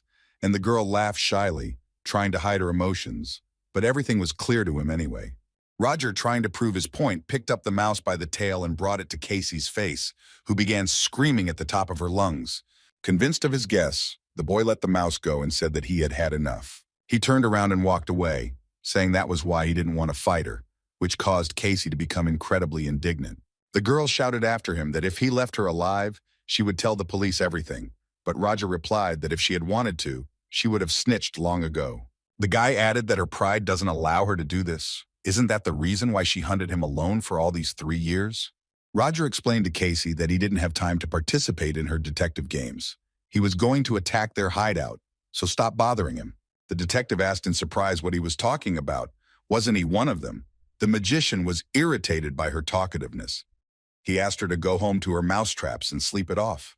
The magician went down to the sewers, in the place where he planned, where Casey met him. The girl tried to catch up with him, but saw that Roger had blocked the entrance with magic, and she had no way to get in. This made the girl extremely angry, and she started screaming and throwing out her emotions and shouted at him that it didn't change anything. Having calmed down a bit, the detective decided to act using her own methods. Thanks to the mage's carelessness, she collected enough mana. Casey decided to use the memory breakdown to break into the man's past.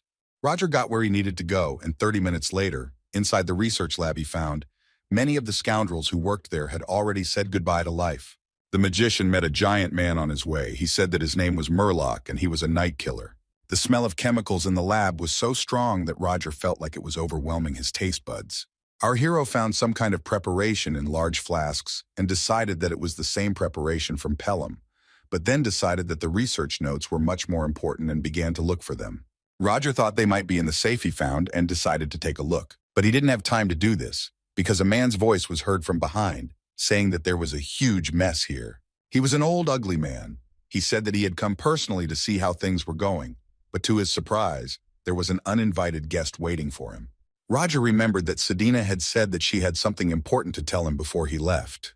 According to her data, there is a first order in Valtanoon that is responsible for this area. The girl said that unlike the others, he never hides his identity. He is an older man, dresses like a scientist, and he is the first order, Victor Dreadpool.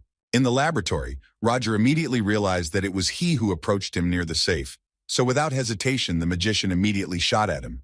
Our hero thought it best to get rid of him before he did anything, but his expectations were not met, and his magical blow was stopped by a golden wall that appeared from the ground. Dreadpool laughed and noted how nervous he was. He really was an assassin. He asked Roger not to be so nervous because he would do everything right, threatening the guy with a smile. Victor pointed to the liquid golem and said that it was his brainchild. It was created using all types of magic, as well as alchemy and metallurgy. The old man gave the order to the liquid golem to go and beat up the intruder, and the golem began to strike around Roger. Our hero was a little shocked because the golem simply did not fit into any framework of traditional magic. But if he is now focused on Roger, then he does not protect the owner in any way, and this is his chance. The golem struck a very strong blow, and Dreadpool was sure that he would not be able to dodge this blow. But when the energy dissipated, the villain saw that the guy was not there, but he did not have time to dodge. Where could he have gone then? While Victor was at a loss, Roger pounced on him from behind and decided to finally kill him. But the magician realized that this was not the end, as his blow was parried by some guy in metal armor who suddenly appeared in front of him. Roger hadn't been so surprised for a long time. It was like some kind of spatial technology. The man in the armor had red glowing eyes. He asked Dreadpool what he was distracted by again. Could the First Order afford to let such attacks pass? This man who stood up for Victor was the First Order named Baron. He instantly broke the magical blow that our hero Victor Dreadpool had dealt, and the magician realized that he needed to use other techniques. Victor thanked the Baron for saving him, to which the latter told him to shut up. He was annoyed that he always had to clean up after him. Roger noted to himself that the Baron was a rather skilled opponent. Apparently, he was also a First Order, and he had not counted on meeting two at once. Dreadpool was still surprised how Roger dodged it. Did physical damage not go through him? Victor stated that it was most likely a spatial jump, and Roger was surprised that he had learned so much just by looking at him. The vile old man seemed possessed, and he enthusiastically begged the intruder to tell him how he had done it. And at that very moment, there was a huge explosion that rolled like a wave towards Roger. Dreadpool yelled at Baron why he was attacking. He didn't even let the guest answer his question. Our hero appreciated this blow. It was really powerful. It almost took off his head. The Baron replied that this guy most likely didn't intend to answer. He was an outsider, and that shouldn't be forgotten, and added that the doctor sometimes gets too distracted. The old man snapped his fingers and said that nothing could be done, but he would like to take him alive if possible. Victor announced that he felt what a rare specimen he was, and ordered some strange creatures to catch him and drag him to his feet. The robots pounced on Roger, and a fight broke out between them, and the magician thought, "How many tricks?" as if from a book. Our hero fought off the robots, but then the Baron started to strike as well.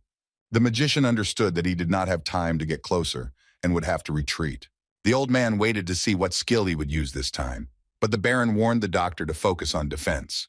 Roger reproduced the 8th Sephira, of course very powerful magic against these scoundrels. It filled the entire building with energy. The Baron, coming to his senses, said that if he had been distracted even for a second, things would have gotten really bad. Who would have thought that he would have to run away from the enemy? He was clearly not simple. The old man was horrified and told the Baron that this was not the main problem now, and that there was something more important. Victor reported that everything he put in the safe was missing, including all his research notes. Dreadpool whined that he had to protect them with his life. How could this even happen? And the Baron tried to understand why this scoundrel stole them, why he needed them. Roger sat on the roof and watched the smoking lab. He thought it would be great if those two died there. But the attack came out in a weakened state, so its damage is not half as fatal as it should be. But the magician took advantage of the confusion and obtained the necessary information, so the goal was essentially achieved. Our hero looked through the papers. He had all the experiments conducted by Black Dawn. He found a development of a special non-flammable gunpowder that those bandits used. There were experiments on people here, in which they tried to reproduce the strength of beasts and many other things that he had not even thought about. Unexpectedly for himself, Roger found one strange entry. It spoke about what happened in the kingdom of Delica 3 years ago. It was a report on experiments with automatons, and it greatly interested Roger. The next day at the Theon Academy, the professor was sitting in his office, thinking about the experiment with the automatons. Who would have thought that the bastards from Black Dawn were involved in this? Our hero was flooded with memories. That day, the boy thanked Roger for his help and offered to let him spend the night with them or accompany him to a suitable place. One day, a magician offered the boy to help him with his homework, and he decided to call him teacher. One day, he happily bragged to his teacher that he had received an invitation from the most prestigious academy in the Kingdom Ordo. He was so excited about this great opportunity. The boy then begged our hero for a long time to go with him to this academy. The memories were interrupted by a knock on the door. Professor Roger, as always, was needed by someone. Wilford entered the office and informed the professor that Rector Eliza wanted to see him. The teacher told him to go to the rector right away, which he did immediately. Over a cup of tea, Eliza suggested to Professor Roger that she recommend him for the position of head of the academy's dean's office, a very influential position. Our hero asked the rector why she was offering this position to someone like him. Eliza said that Roger had done a lot for Theon, and she just wanted to give him what he deserved. She said that of course she took into account the skills he had demonstrated over all this time. The magician watched the rector, but he couldn't imagine what she was thinking. She clearly didn't trust him completely, but at the same time, she was offering him such a post. Was this some kind of a handout, or did she want to keep him in the closest possible field of vision? Well, be that as it may, this position will allow us to understand what is happening in Theon much faster. Roger thanked Eliza for the offer and said that he still didn't think he could get the position just because of her recommendation. The rector confirmed his thoughts and replied that recommending him was all she could do and that he would have to prove his professionalism. Eliza told the magician that she would give him time to prepare, and if he started now, then in 6 months he would be able to do everything. But he interrupted her, saying that a week would be enough for him. Rector Eliza froze in bewilderment. She asked what he meant, looking closely at Roger. The professor explained that he was currently researching something extremely important. He would finish soon and immediately show it to Madam Rector, and the magician promised to drop in on her after he finished today's lesson. After Professor Roger gave his lecture and gave the students homework, Renee approached him. The girl said that she wanted to ask him a question. She did not understand one formula and hoped that he would help her. The professor picked up the girl's notebook and looked at the drawing. The basis of this formula was completely mixed up. Roger began to explain to the student that if you look closely, you can find a solution, but she did not hear him because she was lost in thought. Every time she looked at Professor Roger, he seemed painfully familiar to her. And even now she had that feeling. As if it was someone from the past, the girl, looking questioningly at the professor, said the name Heathcliff. At that moment, our hero felt a quiet chill on his back and fear ran through his body like goosebumps. And Roger asked the girl what she had just said, pretending not to understand what she was talking about. Renee came to her senses and apologized to the professor, justifying herself by saying that she hadn't slept well that day and that it had slipped out unconsciously. The teacher explained that the students should sleep well. He was glad to see such a diligent student, but there was no need to overdo it either. Roger left, and she thought how good it was that he didn't interrogate her. If she had told him that this name was from a dream, he would have started scolding her and told the student to focus. But the girl could not understand, as she looked after the professor, why she had such a bad feeling. Students crowded around the wall newspaper. Professor Sedina's assistant posted an announcement that they were looking for students to participate in a research project. And what's more, Professor Roger was behind the research. Rector Eliza also just found out about it. The research was about ways to artificially increase the amount of released mana. If it is successful, he will easily take over the post of head of the dean's office. And not only that, the entire magical community will be excited by such news. Eliza wondered, I wonder how long he had been working on this research, and most importantly, who this man was. But Roger was puzzled by something else at the moment. Who would have thought that he would hear this name from Renee? It was so unexpected. Judging by her behavior, she doesn't really remember everything that happened, but it's still worth being careful. Our hero thought that she shouldn't remember everything, which meant she needed to come up with a solution to this problem.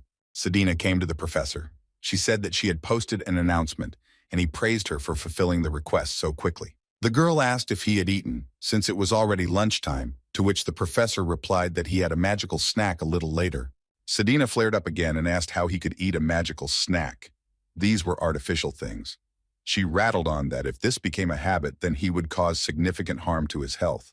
While it was convenient, he couldn't skip meals, and the assistant promised to take care of all the paperwork if he would just go and finally eat. In the dining hall, Roger was having lunch with the other professors, and Professor Selena pointed out that it had been a long time since they had all gotten together like this. Selena also said that there was something wrong with their faces. Did something happen? She noted that Professor Brino seemed to have a thinner face lately.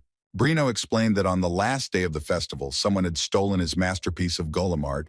He was still reflecting, and Roger mentally apologized for causing him such a hard time. Matilda turned to Roger and said that she noticed that he had already moved on to clinical trials. And Selena confirmed that she had also seen research into ways to increase the amount of mana released. Bruno was surprised and said with admiration that he was researching something truly unimaginable, and asked Roger how many students had agreed to participate. The magician replied that he had only placed an ad. He explained that people tend to be wary of experiments, so there might not be any response at all. But Selena asked him not to worry, since he had taken on the matter. She was sure that everyone would be only too happy to participate.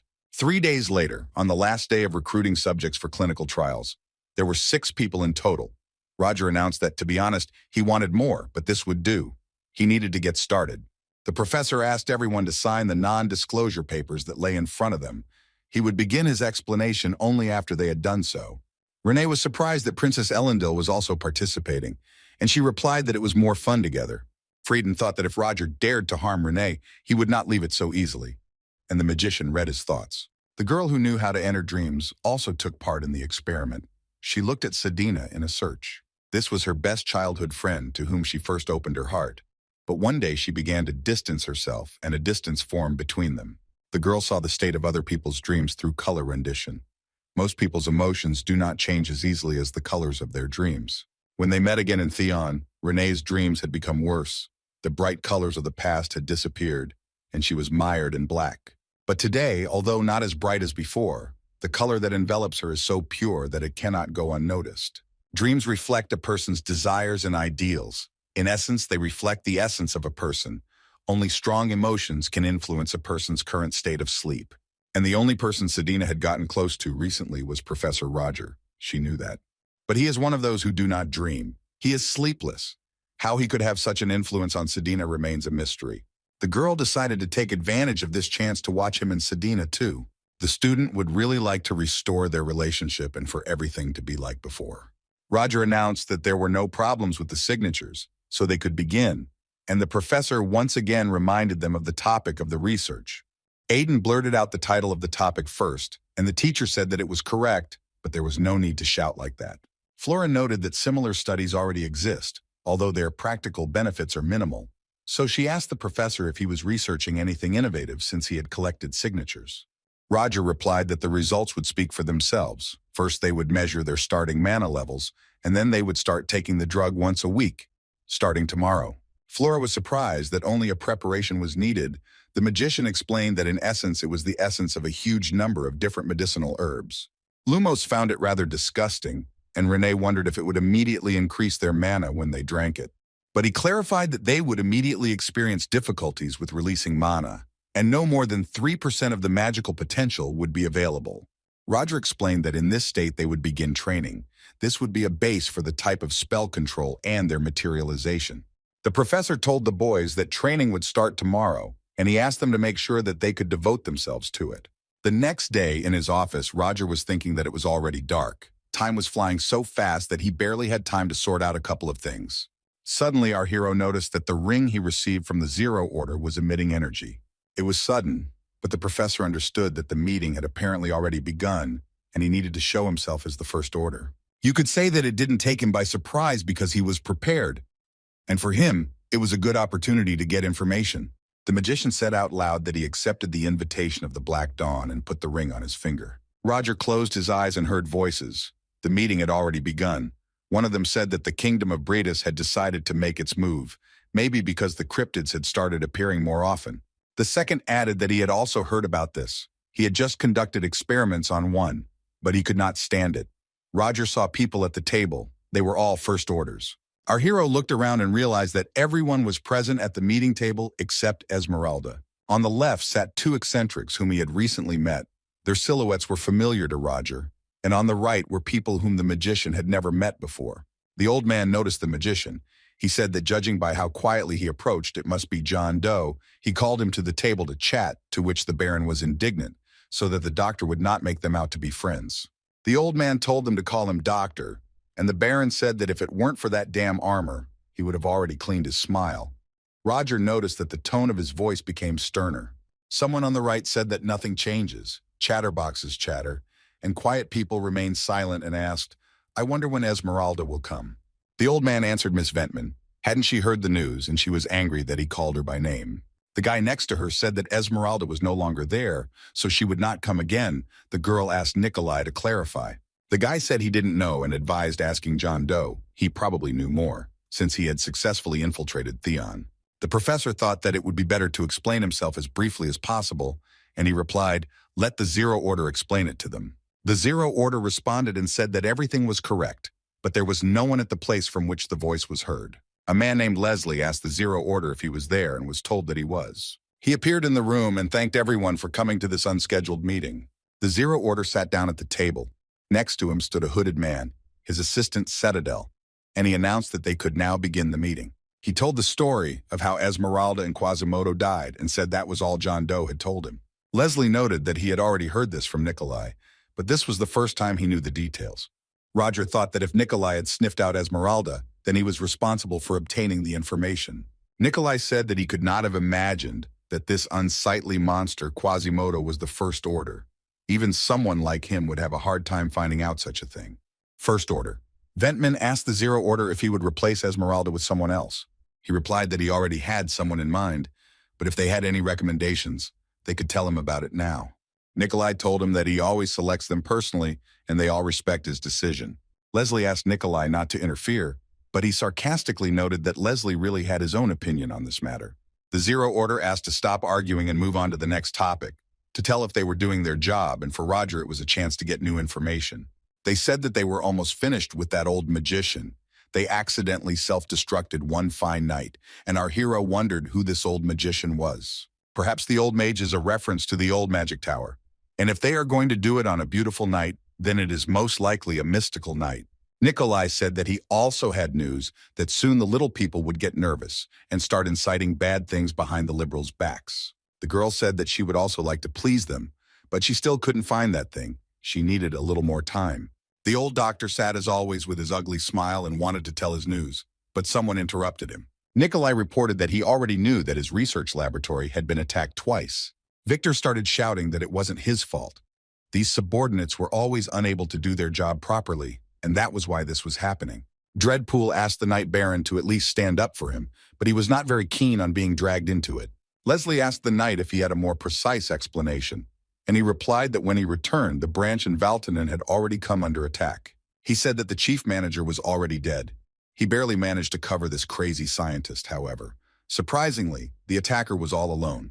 They fought, but he turned out to be much stronger. Leslie noted that if the Baron said so, it meant he was an unusual person and asked if he had any special features.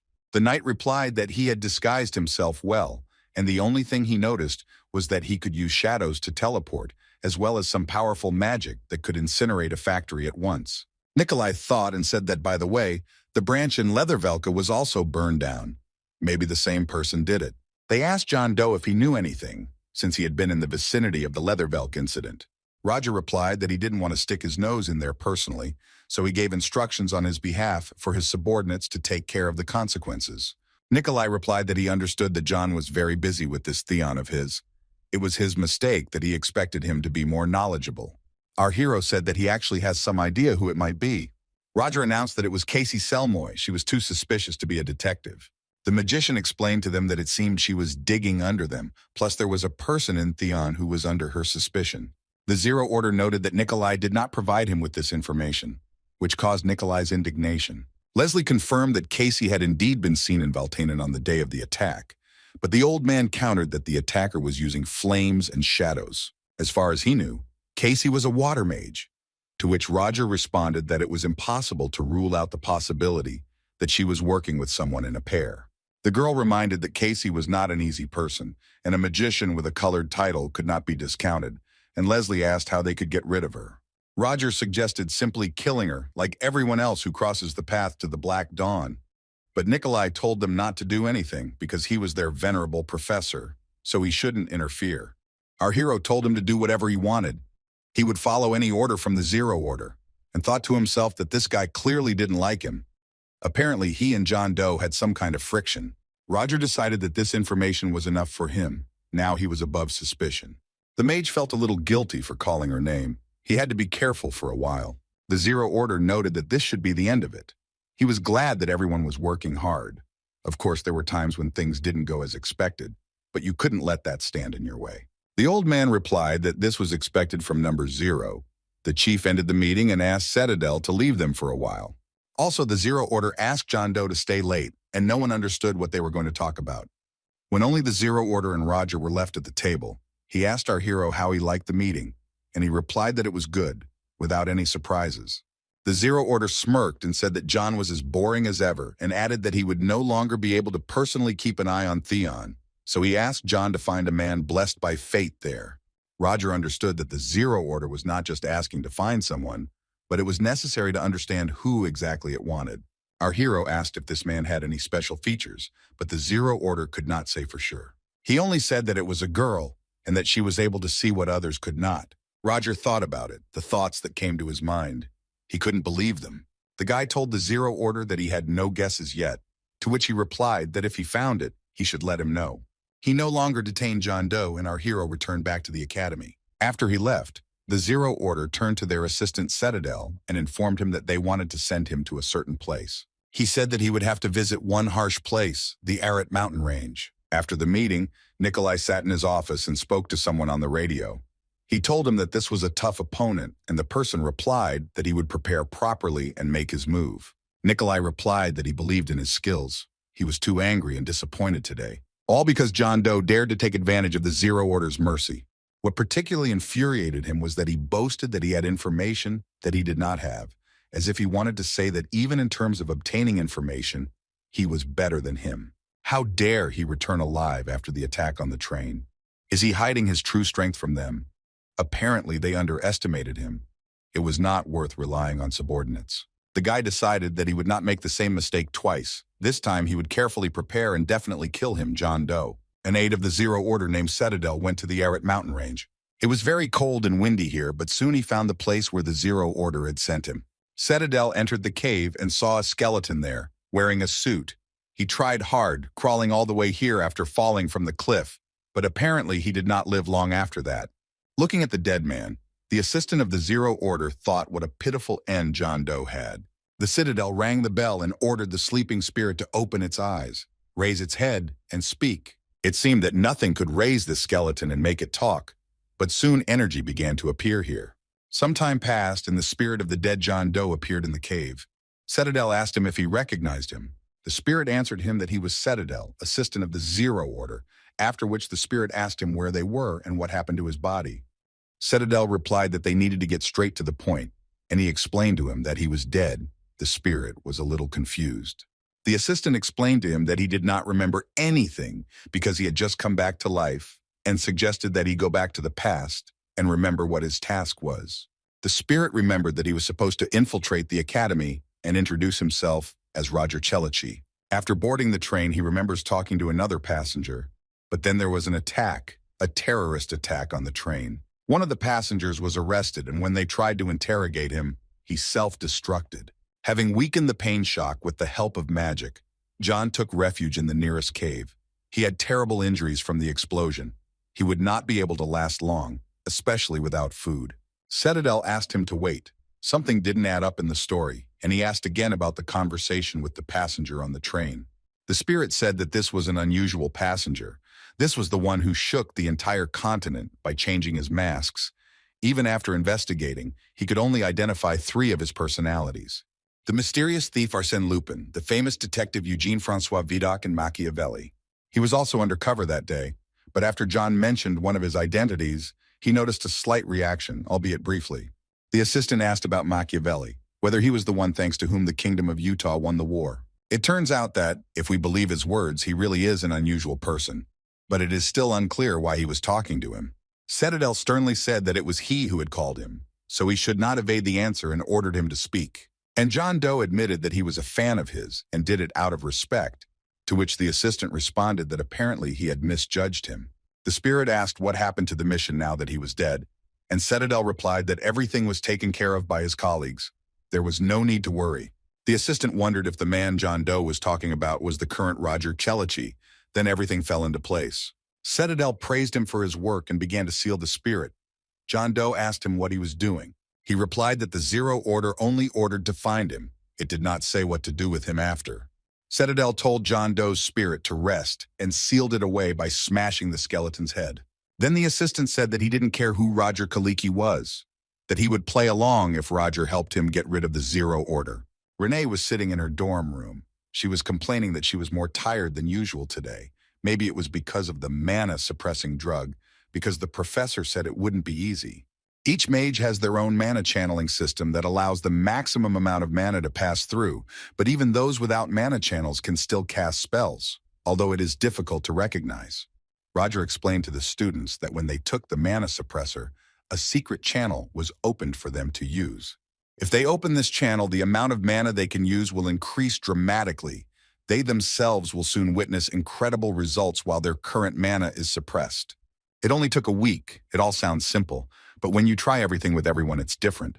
But 3 of them had already succeeded, and Renee thought that maybe she was falling behind. Although in principle, there was still time, and the girl decided that she just needed to try harder. A few days later, Roger looked at the results of the study. The average mana emitted was the same as what they had shown a week ago, 12%. But today this number is almost 36%. That is, they increased the mana ceiling 3 times. The students were simply shocked. Aiden was delighted. He said that it was not for nothing that he had felt overwhelmed with energy recently. And Flora said that the daily training with that nasty drug was worth it. Freuden wondered if it was only he who was growing increasingly bitter. He found it unpleasant when the professor looked at him. Roger thought it was good that everything had ended well. The students who had responded to his instructions with due zeal had made a huge contribution to his research. All that was left was to present it properly at the conference, which was only a few days away. A couple of days later, a crowd of people gathered in the mystical hall where the conference was to take place. Casey Selmoy was here too, but she didn't even want to come here today, and she wasn't in a very good mood. But once she heard that Moriarty would be presenting his own research, she simply couldn't pass it by. Seeing him single-handedly destroy one of the Black Dawn branches, she was convinced that he was not in league with them. But who was he really? Casey can figure this out with that piece of paper with his mana and the mana storm. But what if the truth isn't what she believed all along? The detective waited for the next participant. It was Roger Chaliki's turn. He was announced as the main speaker for the day. Who knows how to make an impression? The magician came on stage and introduced himself as Roger Chalichi from Theon Academy, asking permission to present his research to them. He ended his report by concluding that the results of the 3 test students clearly indicated a 3-fold increase in outgoing mana flow, and the results of additional tests, which were also successful, indicated that the effect was not temporary. The magician noted that the key to this research was the presented mana suppressor. The man in the hat asked Roger if he had developed this mana suppressor himself, since this was the first time he had seen this drug. Our hero replied that he created the drug, but not its recipe, which was taken from an ancient manuscript that he had the opportunity to restore. Roger announced that those present were now seeing on the screen the very text he was talking about. Everyone saw some signs on the screen and started discussing what language it was. It looked familiar, but incomprehensible. The magician noted that the language used here was Larsal. He was able to translate it and thus restore the ancient recipe. Some man shouted from his place that it was Larsal, that no one could decipher this language. How dare he lie in the holy mystical hall? But Roger Chaliki replied that he had guessed wrong, and that the professor had deciphered it long ago. The boy was flooded with memories when one fine evening he asked his master a question. He told his master that he wanted to read this language, but without his help he believed he would not succeed. The master looked at the paper and said that it was Larsal, and that it was beyond his capabilities, since it was a lost language about which almost nothing was known. She added that he would never read something like that without her, and the guy asked her to teach him this language. The master replied that she did not need such boring stuff, and told him to forget about the matter. And then he decided to try to learn the language on his own, although the teacher laughed at him for a long time. But then as a teacher, she decided to help him, and give the student a hint. The master told him that this language was composed of 3 others, and asked him to remember it. After that evening, the guy didn't leave his room for 3 days. The master thought that he would quickly give up, but this time he really set a goal. When the student left the room, he was exhausted and there were bruises under the boy's eyes. The master told him that she knew it.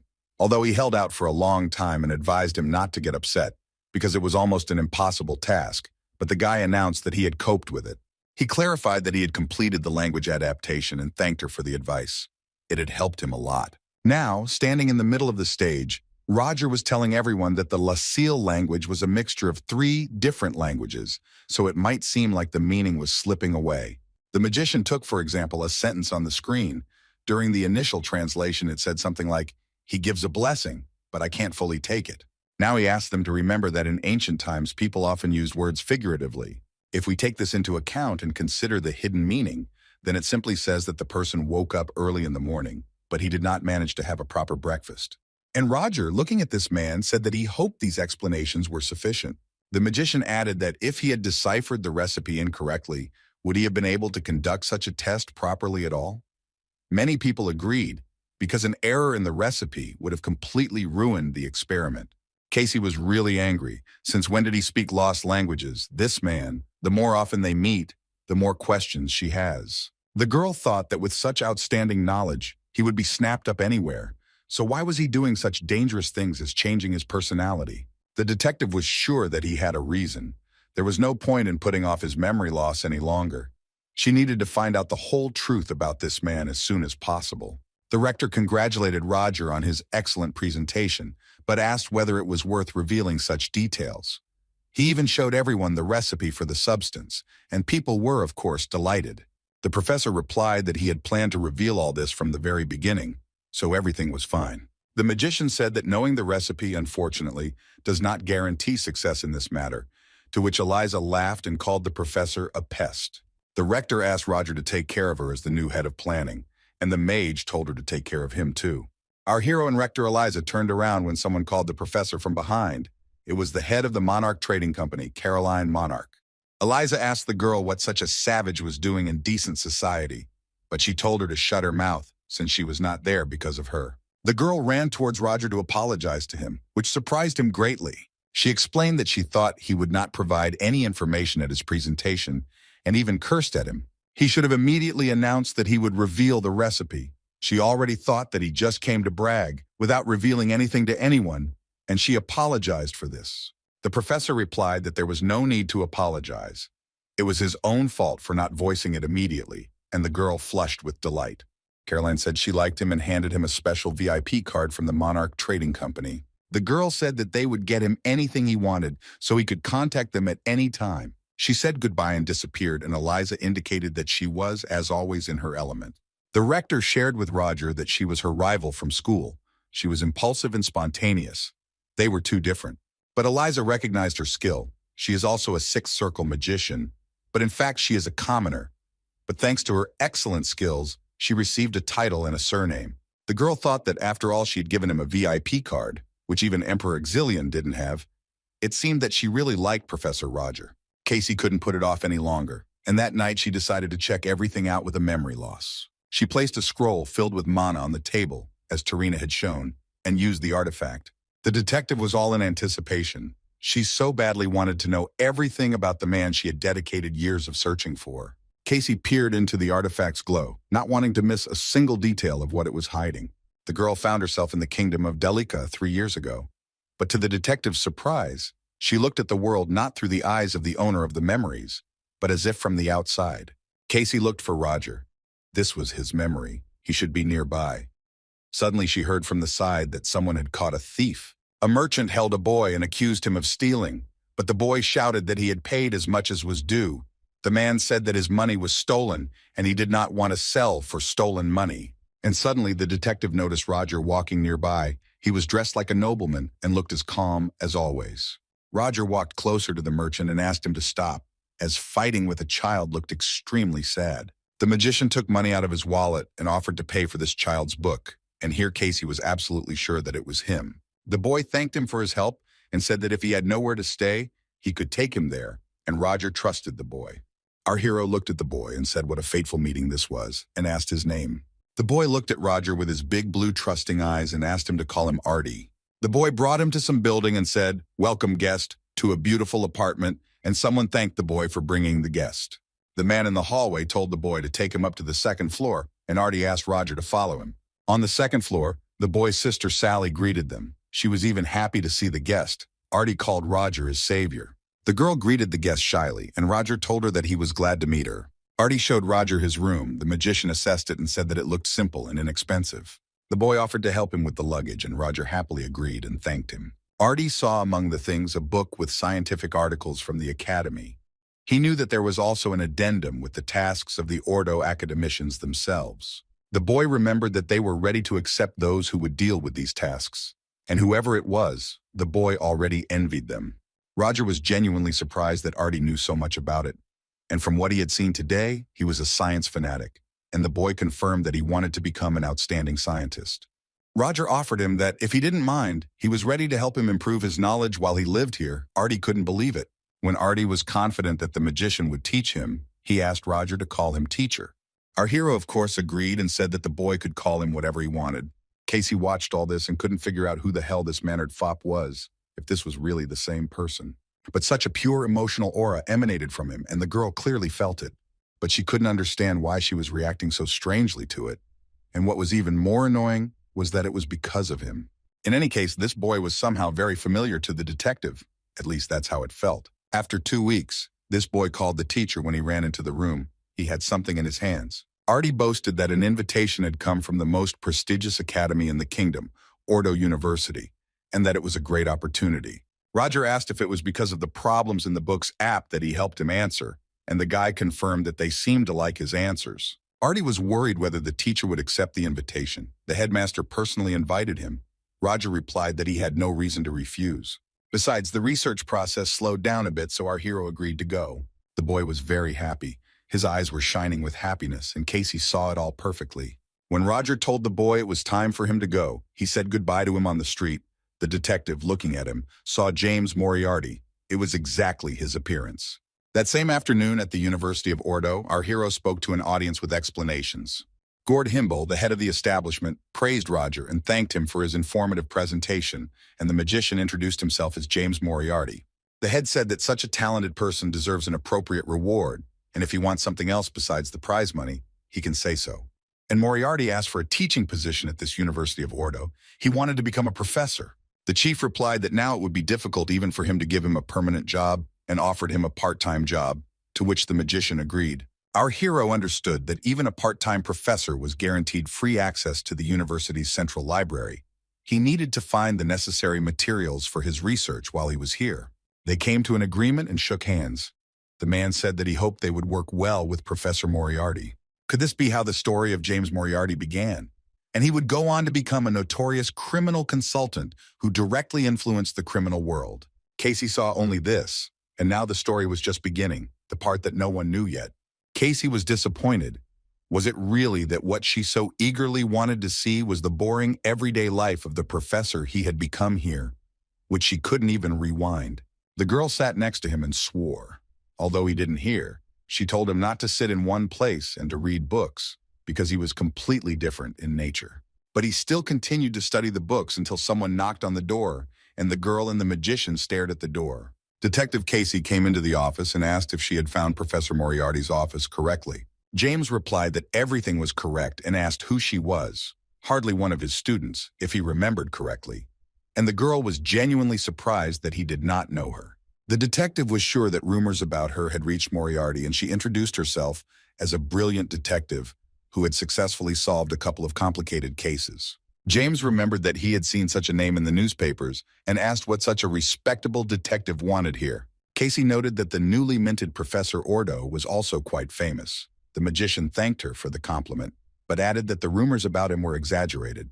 The girl watched as she walked up to the professor and told him that she wanted to personally see how incredible he was, and added that he should be proud that he caught her attention. Looking at this, the detective was simply amazed. Was she really such a show-off 3 years ago and trying to get through to herself to see with what disgust he looked at her? Casey said that besides that, she was there to get his autograph and handed him his book to sign. The girl noted that he had strict handwriting, as if it was written with a typewriter, and James took this as a compliment. The detective said that if you believe in graphology, there is a high probability that he is a big perfectionist or is hiding his true identity. The magician asked what she meant, and the girl replied that it seemed like he was not telling her a lot about himself. Our hero described the analysis as funny, but clarified that graphology, as we know, is not an exact science. He replied to the girl that as far as he understood, she had read his book to the end, which surprised her very much. The professor explained to her that it was made of thin paper, that the binding was easily creased, so it was easy to tell how far she had read by looking at the untouched part. He returned the book to her and added that even a genius can become stupid if he begins to neglect reading. The girl laughed and thanked him for his concern. Casey got angry and was about to leave, as the surge in criminal activity left no free time and the magician wished her luck. When the detective observed the situation, in which she saw herself from the outside, she realized what a boor she had been. Only now did she realize how annoying she had been. She hadn't even tried to be nice. The girl realized how self-confident she was because everyone called her a genius. But it didn't last long. Even though she was idolized, she was still lonely, so she became interested in him. Casey, looking at the professor, wanted to understand whether he was the same person as her or not. Looking at him now, she understood that he was a good person. But why then did he end up becoming a villain? There was a lot that was unclear, and the girl decided to just see how things would go further. A week later, Casey was still watching Moriarty and couldn't understand what he was trying so hard to find in the books. The magician was very focused. The disappearances of children did not stop. It was suspicious. So he decided to scout the situation with the help of Hans. Something was wrong. Not only did reporters barely write about it, but the police also did nothing despite the ever-growing number of missing people. Even though they are children of commoners, how is this possible? Although if someone with sufficient power is involved, then anything is possible. The detective looked into Moriarty's office again and saw the articles about missing people and told him that she was wondering what he was so intently studying that he didn't even hear her enter. The magician drew her attention to the fact that she had entered without knocking, and at such a late hour, to which she replied that it was he who had not answered the knock, and asked why he was studying this case. The professor replied that he was simply afraid that one day he would find his students among the names, and the girl added that she was even more afraid because the police were not investigating the case properly. Casey, as always, boasted that she was also among the participants in the investigation. After all, it was her job to unravel such cases. She told James that if he asked nicely, she would kindly share the latest information on the case. The mage thought that she was unlikely to be involved in the case, judging by what he had learned, and decided not to trust her. So he told the detective that he wasn't particularly interested, and that he was sure she had everything under control. Then the policeman came into the office and called Detective Casey to him, and the girl had to leave. Considering that the detective works closely with the local police, it is definitely not worth trusting her completely, and Moriarty decided to first of all tell Artie and Sally to be more careful. Suddenly Moriarty's personal crystal sparkled. It was Artie, and the magician asked why he was calling so late. The boy said that Sally had recently run away on an errand and had not returned. He didn't know what to do. What if something had happened to her? The professor asked the boy to calm down, because they didn't know what happened yet. But the professor himself was worried because children had been disappearing so often lately. He told Artie that he would sort everything out, so he shouldn't worry. The boy listened to the professor, but in fact, he was very worried and scared. James then sat and thought something was wrong. He was sure this was the same missing child case as the previous ones. Our hero told Hans this information and asked him to look for the child, a 10-year-old girl. Hans replied that he would send the mice immediately, and then asked James to meet him right away. It seems that our hero's friend found evidence in the missing persons case and wanted to report everything to his friend. Artie's father learned that the professor promised to find Sally, but was still worried. He decided to bring the boy something to eat to make him feel better. When the man entered the room, but his surprise the boy was not there, could he not stand it and go looking for his sister? The boy found the place where the scoundrels had settled. They were constantly taking out some bags and cars through the tunnel. Artie heard them talking about how if they all got taken out, there would be no evidence left, and he realized that this was the hiding place of the child abductors. They were shoving the children into sacks and loading them into a cart, and the guy decided to secretly follow them. If he hesitated even for a second, he could get into trouble. The boy tried to figure out what to do now, whether he should go there and try to look for Sally. He understood that if he was caught, everything would be over, so he needed to retreat and ask adults for help.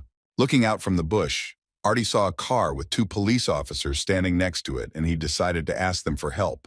The boy showed up and started asking the police to help and show where the kidnappers were hiding the children. But Artie heard the policeman say that one of the rats had gotten away lucky, what those idiots were doing anyway, and he realized that he was trapped. Our hero ran towards Hans and already on the run shouted to him whether he had found the child. He answered that he had not yet, The guy explained that the mice he sent to the slums had not yet returned and offered to wait here. Casey recognized this guy. She saw him with Moriarty at the festival. They sat down on a bench, and the magician asked his friend what he wanted to talk about. Hans replied that the circumstances under which people disappear look suspicious. The friend explained that recently he had been increasingly coming across reports of numerous cases of people disappearing in various cities, and it was noteworthy that all the victims were children of commoners. Hans began to investigate these cases in more detail. On the day when the mass disappearances of children began, Valtanung bought up all available iron reserves, and all the disabled factories began to work again. Our hero asked him if he meant by this that this incident was directly related to the kingdom of Durumang. Hans responded that given that all these incidents happened at the same time, this raises some suspicions, and he also added that the police investigation has reached a dead end. However, these are all just guesses, but if they are true, why would they kidnap children who are unfit for work? Moriarty didn't want to think about that right now. Finding Selly was the only thing he really needed to worry about right now.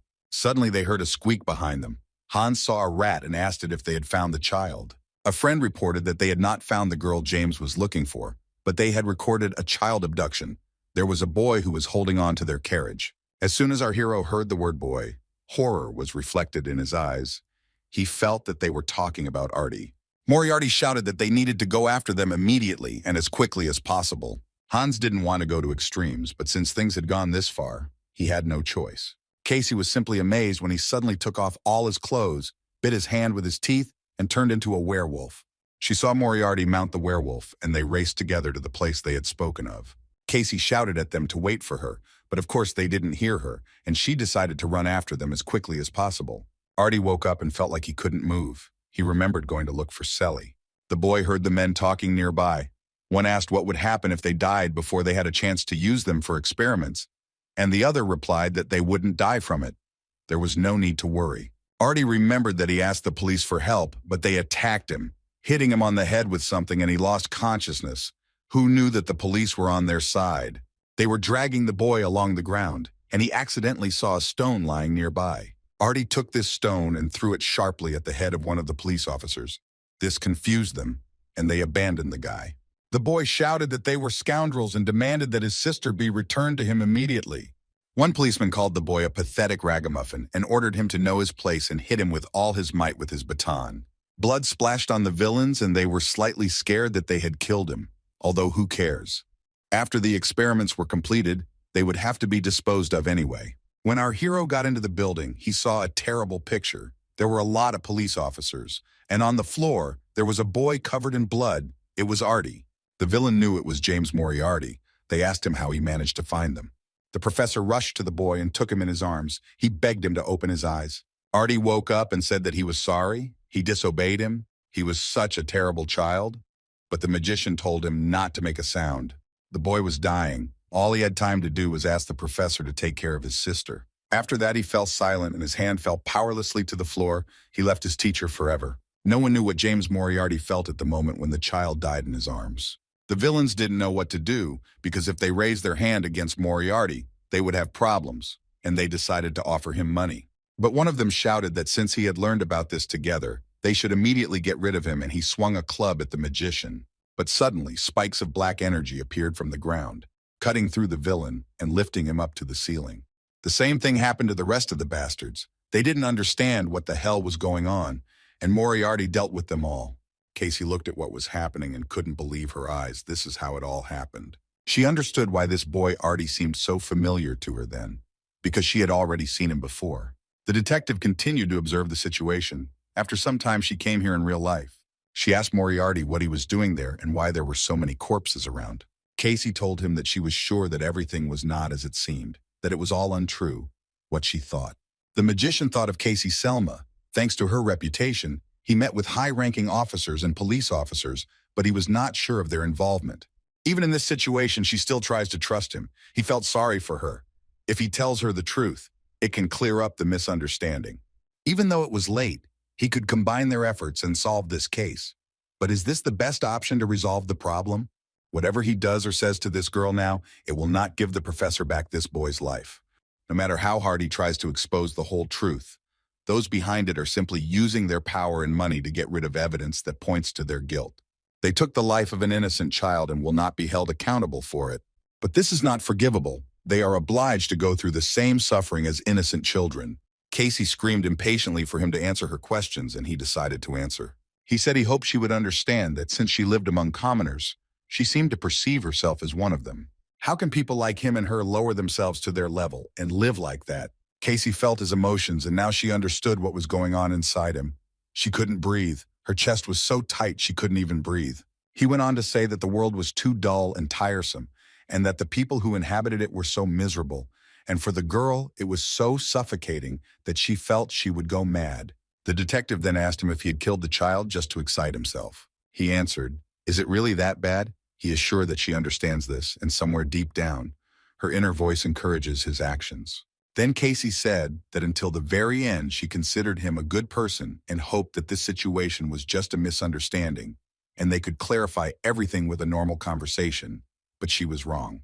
And if this is the path he has decided to take, then she will have to arrest him, right here and now. Moriarty suggested she try, and to himself he said, "Wait for me." Artie and Casey felt it. Our hero decided that no matter what it cost him, he would finish off those who were worth it, even if it meant he had to fall so low. She aimed a water blast at him, but the professor was able to block it with fire energy. The detective thought that she should remain vigilant. He was not the type to be easily defeated. When Moriarty struck her, she dropped her wand and it flew far away from her. But she screamed that this would not happen. And continuing to control the water element, she got her wand back. James noted to himself that even after losing her wand, she could still control the flow of water in the air. It was amazing. Could this be related to the manifestation of power over the elements inherent in a magician who owns a single attribute? Casey said that she knew he was strong, but she seemed to have underestimated his worth. However, he would not be able to defeat her. James replied that he had taken control of her. He was going to escape, but as he expected, he was no match for a mage who owned one attribute. Suddenly, a pipe burst and the building filled with smoke, causing Casey and Moriarty to stop fighting. James was called by Hans. He asked his friend to leave here, which surprised Moriarty. When the detective saw that he had brought an accomplice with him, it made her even more angry. Casey looked up. The pipe had burst and was about to cause the roof to collapse, so they needed to get out of here. The girl decided to leave, but promised herself that next time she would definitely catch him. Moriarty and Hans managed to get out of there before the building was filled with stones. A friend said that he had long wanted to ask his friend who this child was. It seemed that he did not look alive. Moriarty told Hans that he knew about it, he just didn't want to leave him there. The guy understood and agreed, since the professor wanted it, and then asked him what kind of place this was. He didn't come here this way. Hans reminded him that he had told him to look around the area from the other side once he got here. During his exploration, he had found this corridor and walked along it for a bit. Then he came across a huge laboratory. The whole room was filled with mannequin-like automatons. Going deeper into the room, Hans discovered children placed in glass flasks filled with a green liquid. Moriarty realized that these children were being experimented on, and he had an idea. The magician asked Hans to take Artie under his care for a while and not to lag too far behind. James was in a hurry to make sure that Selly was safe. The villains begged Moriarty to spare them, and he said that if they wanted to stay alive, they had to answer the question of where the children they had kidnapped were. They told him that the children were all dead long ago, and once they were in the lab, their souls were extracted and the process was irreversible. James felt a lot of pain inside and had a hard time coming to his senses, but Hans told him that he had found research materials. Ode to Steel, a project aimed at transferring human souls into automatons and then using them as soldiers in war. After many failures, using the soul of one of the children, they achieved their first success. From this soul, a cat named Beta was born. Hans said they were already in a difficult situation. Just think what they had dragged into this kingdom. After James read about Beta, he got an idea because it could help them bring Artie back to life. Moriarty did not modify the soul like they did. Instead, he transplanted it into an empty prototype, Alpha. If he had known they would have to do this, he would have kept a couple of prototypes for himself. Fortunately, there was enough material. In the time it takes for the soul to fully transfer, they will completely destroy this project. James said that in addition, they will kill everyone who is involved in this in any way. Hans noted that he expected things to take exactly this turn, and they decided to start. First of all, they need to stop the supply of rare metals from which the automatons are made. Since this is a top-secret project, it is highly likely that the mine is hidden under the guise of an abandoned one, and Hans decided to check if he had any spare entrances, and the professor would check the notes for clues. Moriarty looked at the boy who was in the flask and told him that he was sorry for not being able to fulfill his last request. The next night, at an abandoned rare metal mine, Moriarty and Hans checked out the situation. The guys looked at all this and realized that everything was as they thought. They were using them as slaves. In addition, this place is written by police officers. They are watched not only by military personnel, but also by magicians. James told his friend that if they needed help, it wouldn't be that hard to find. He explained that he had noticed someone agile and suggested that they approach her when everyone was asleep. When all the villainous overseers fell asleep, the guys decided to find the girl James was talking about. She sat and quietly did something and whispered that as soon as she blew up this damn place, they would pay for it. Moriarty came up behind her and told her that whatever she was up to, she better stop. The girl decided that since she had been found, it was worth blowing everything up, but the guys stopped her and said that they had come here to save everyone. The girl was a little taken aback by what she heard, and at first she didn't believe them, but she still thought about it. The mage explained that upon arriving here, they noticed that she had quite a knack for her hands.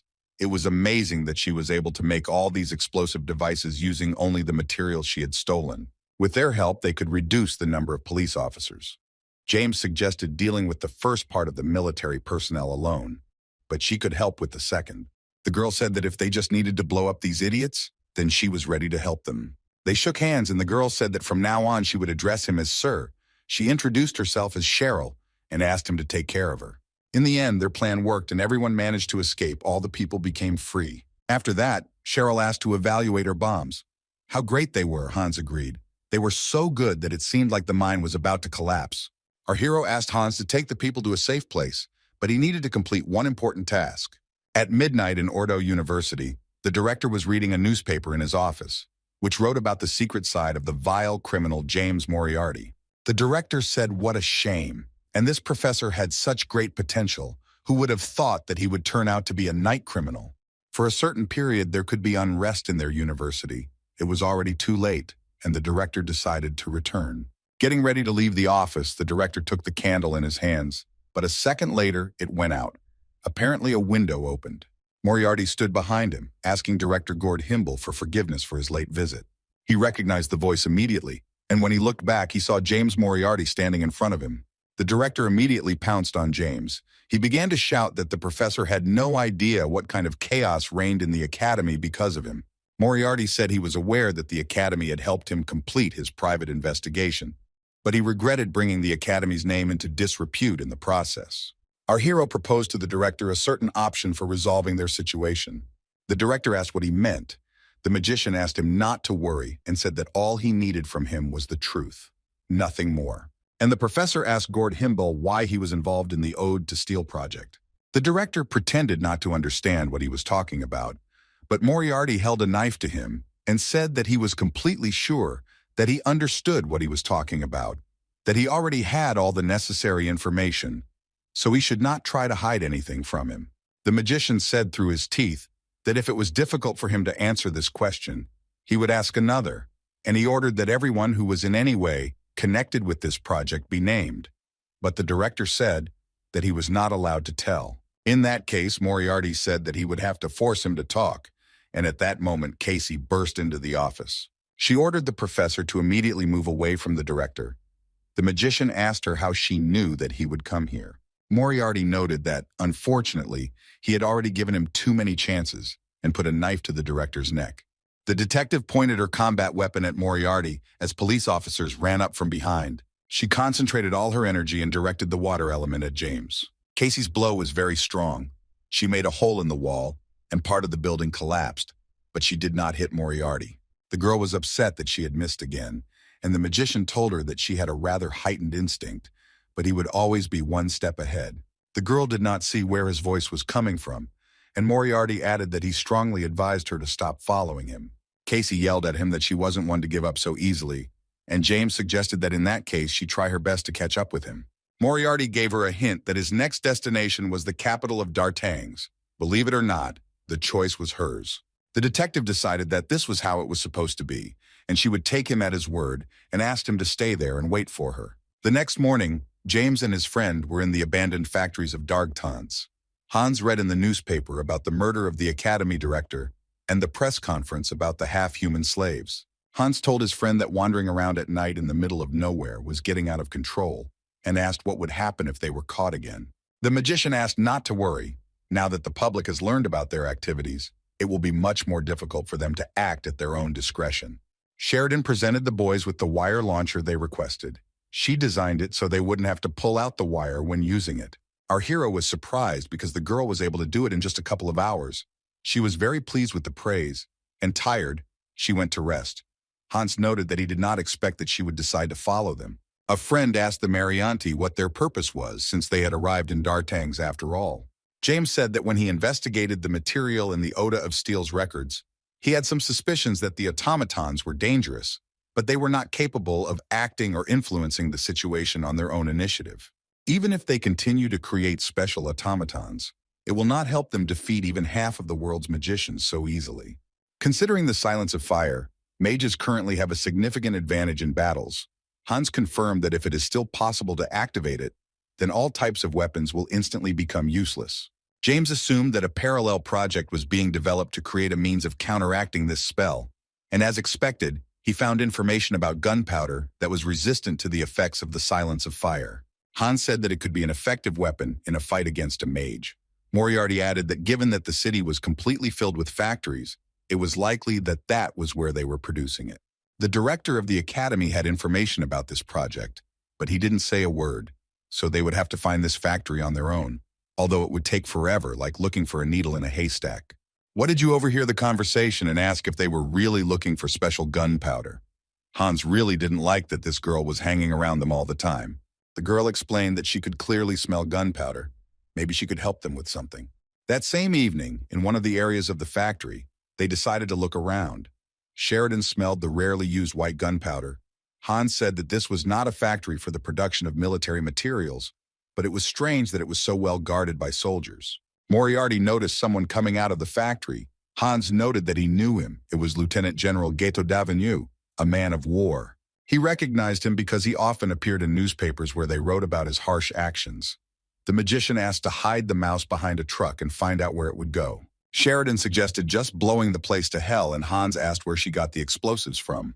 James noted that they weren't that stupid and most likely cast silence of fire on the outside of the factory.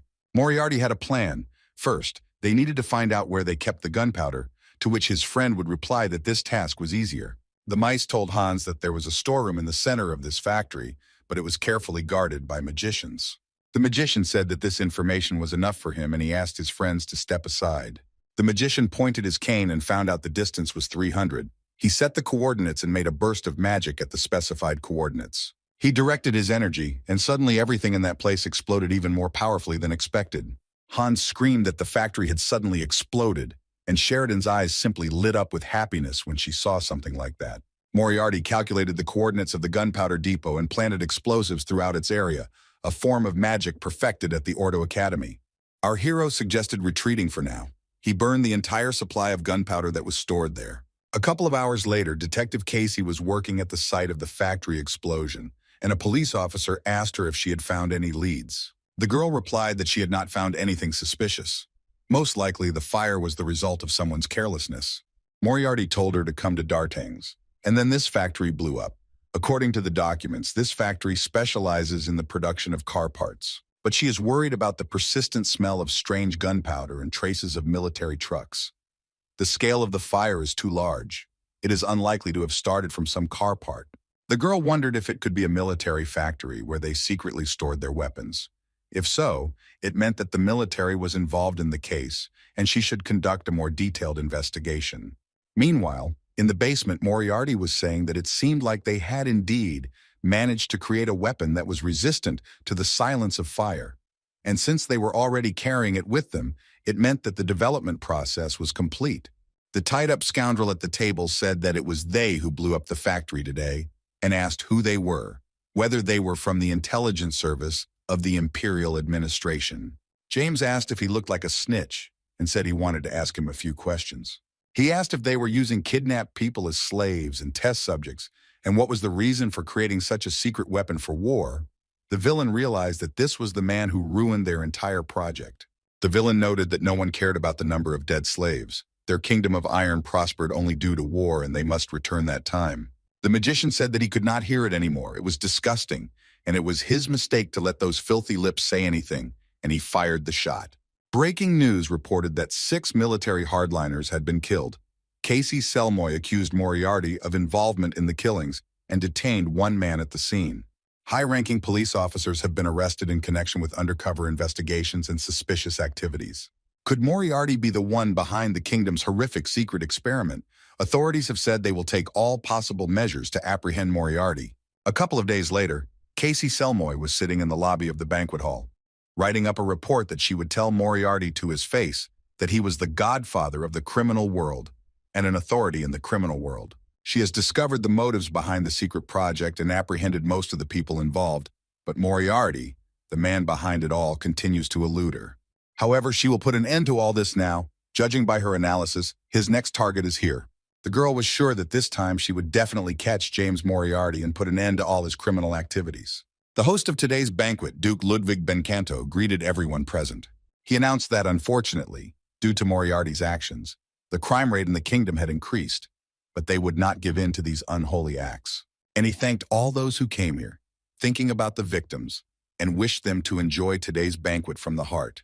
Casey was sad because they say they think about the victims, but at the same time they have fun and drink. They should at least bow their heads or something. No matter how you look at it, it doesn't look like anyone is thinking about the dead as if the incident happened in another world, so they're all enjoying it. A young guy approached the girl with a desire to start a conversation, but she replied that she wanted to spend time alone.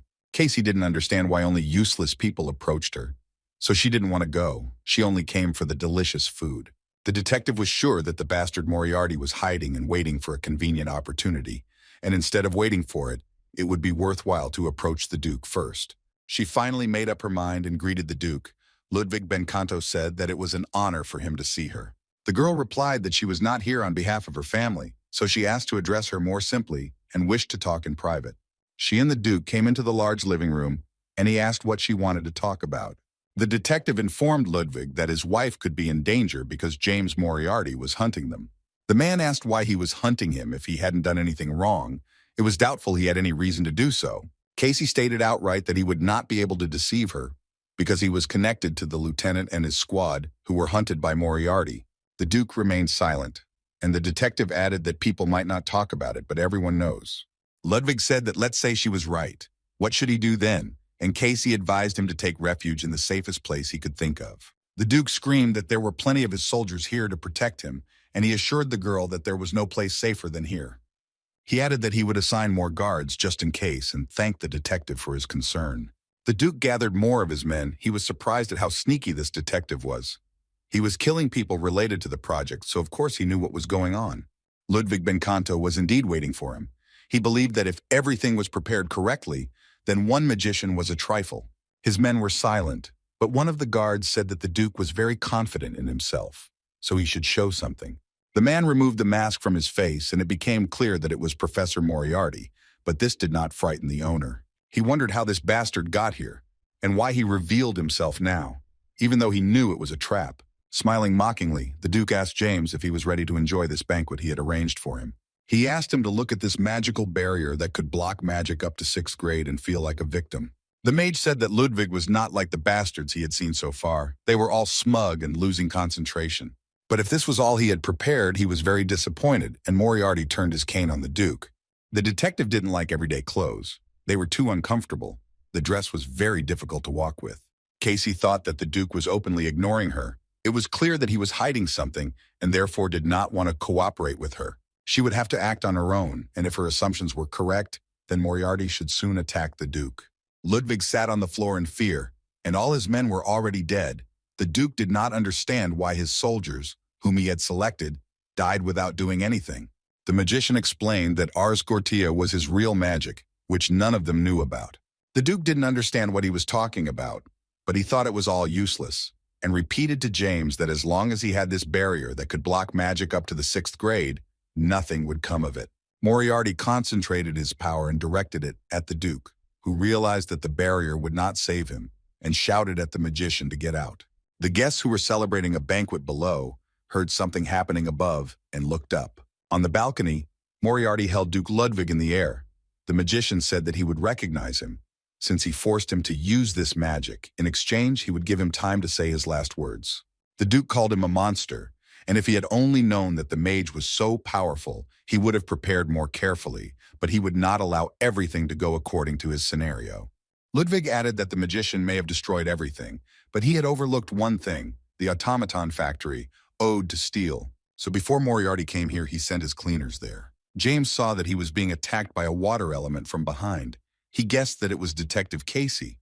Ludwig called her and said that he knew she had come to save him, but Moriarty would not let him go. Casey said that she was not wrong about James and would not repeat the mistakes she made the last time they met. She said that she used all the water from the nearby lake to surround the estate, so he had nowhere to run. And it was amazing and really very dangerous. She stood in his way while using a huge amount of magical power and when he was most focused. The magician understood that the moment he killed the Duke, those water tentacles would pierce him, and if he used the hostage as bait, he would have a moment to escape, but then he would not be able to kill him. But if he doesn't hurry, those bastards will get to the factory and destroy Artie. There was no time to waste, and Moriarty let go of the Duke, and he flew down from the balcony. With a scream, the detective rushed towards him, focusing on saving Duke Ludwig. The Duke screamed as he fell, and Casey caught him with a wave of water, preventing him from falling to the ground. When he was downstairs, the detective asked if he was okay. The Duke asked her not to worry about him. Casey was furious. Moriarty disappeared as soon as she used the water to save the Duke. Ludwig told her to run after him. She had to stop the professor before he got to that place. The detective noted that his lordship seemed to know where Moriarty was headed and asked him to tell her the details. 2 hours later, the mages were walking down the corridor of the Odasteel Research Center, while Hans's mice were watching them. Suddenly, one of them ordered everyone to stop, as there was a trap ahead, and a rather primitive one at that. The magicians realized that the threads that were stretched across the corridor were designed to collapse the ceiling when touched. Apparently, they did this to buy time. The senior cleaner ordered his men to beware of traps and pick up the pace. Sometime later, inside the laboratory, the mice told Hans how things were going, and the boys realized that the magicians were gaining speed, avoiding traps. Sheridan was worried. She told the guy that she needed to tune the strings better. Hans replied that there was no time. On the orders of the leader, they came to look at the condition of the child, so they did not expect uninvited guests. The girl asked the guy what they should do now, because they didn't have much time. Hans replied that since they couldn't escape, then at least we'd hold them off until Moriarty arrived. He took a sharp blade out of his pocket and stuck it into his hand, turning into a werewolf. Our hero ran with all his might. He begged him to hold on until he came. He had to make it in time. The main villain walked toward Sheridan and Hans. He announced that all his subordinates were dead, so they should not expect mercy. The girl told him that they had no bombs left, and Hans told her to run away and he would try to buy some time.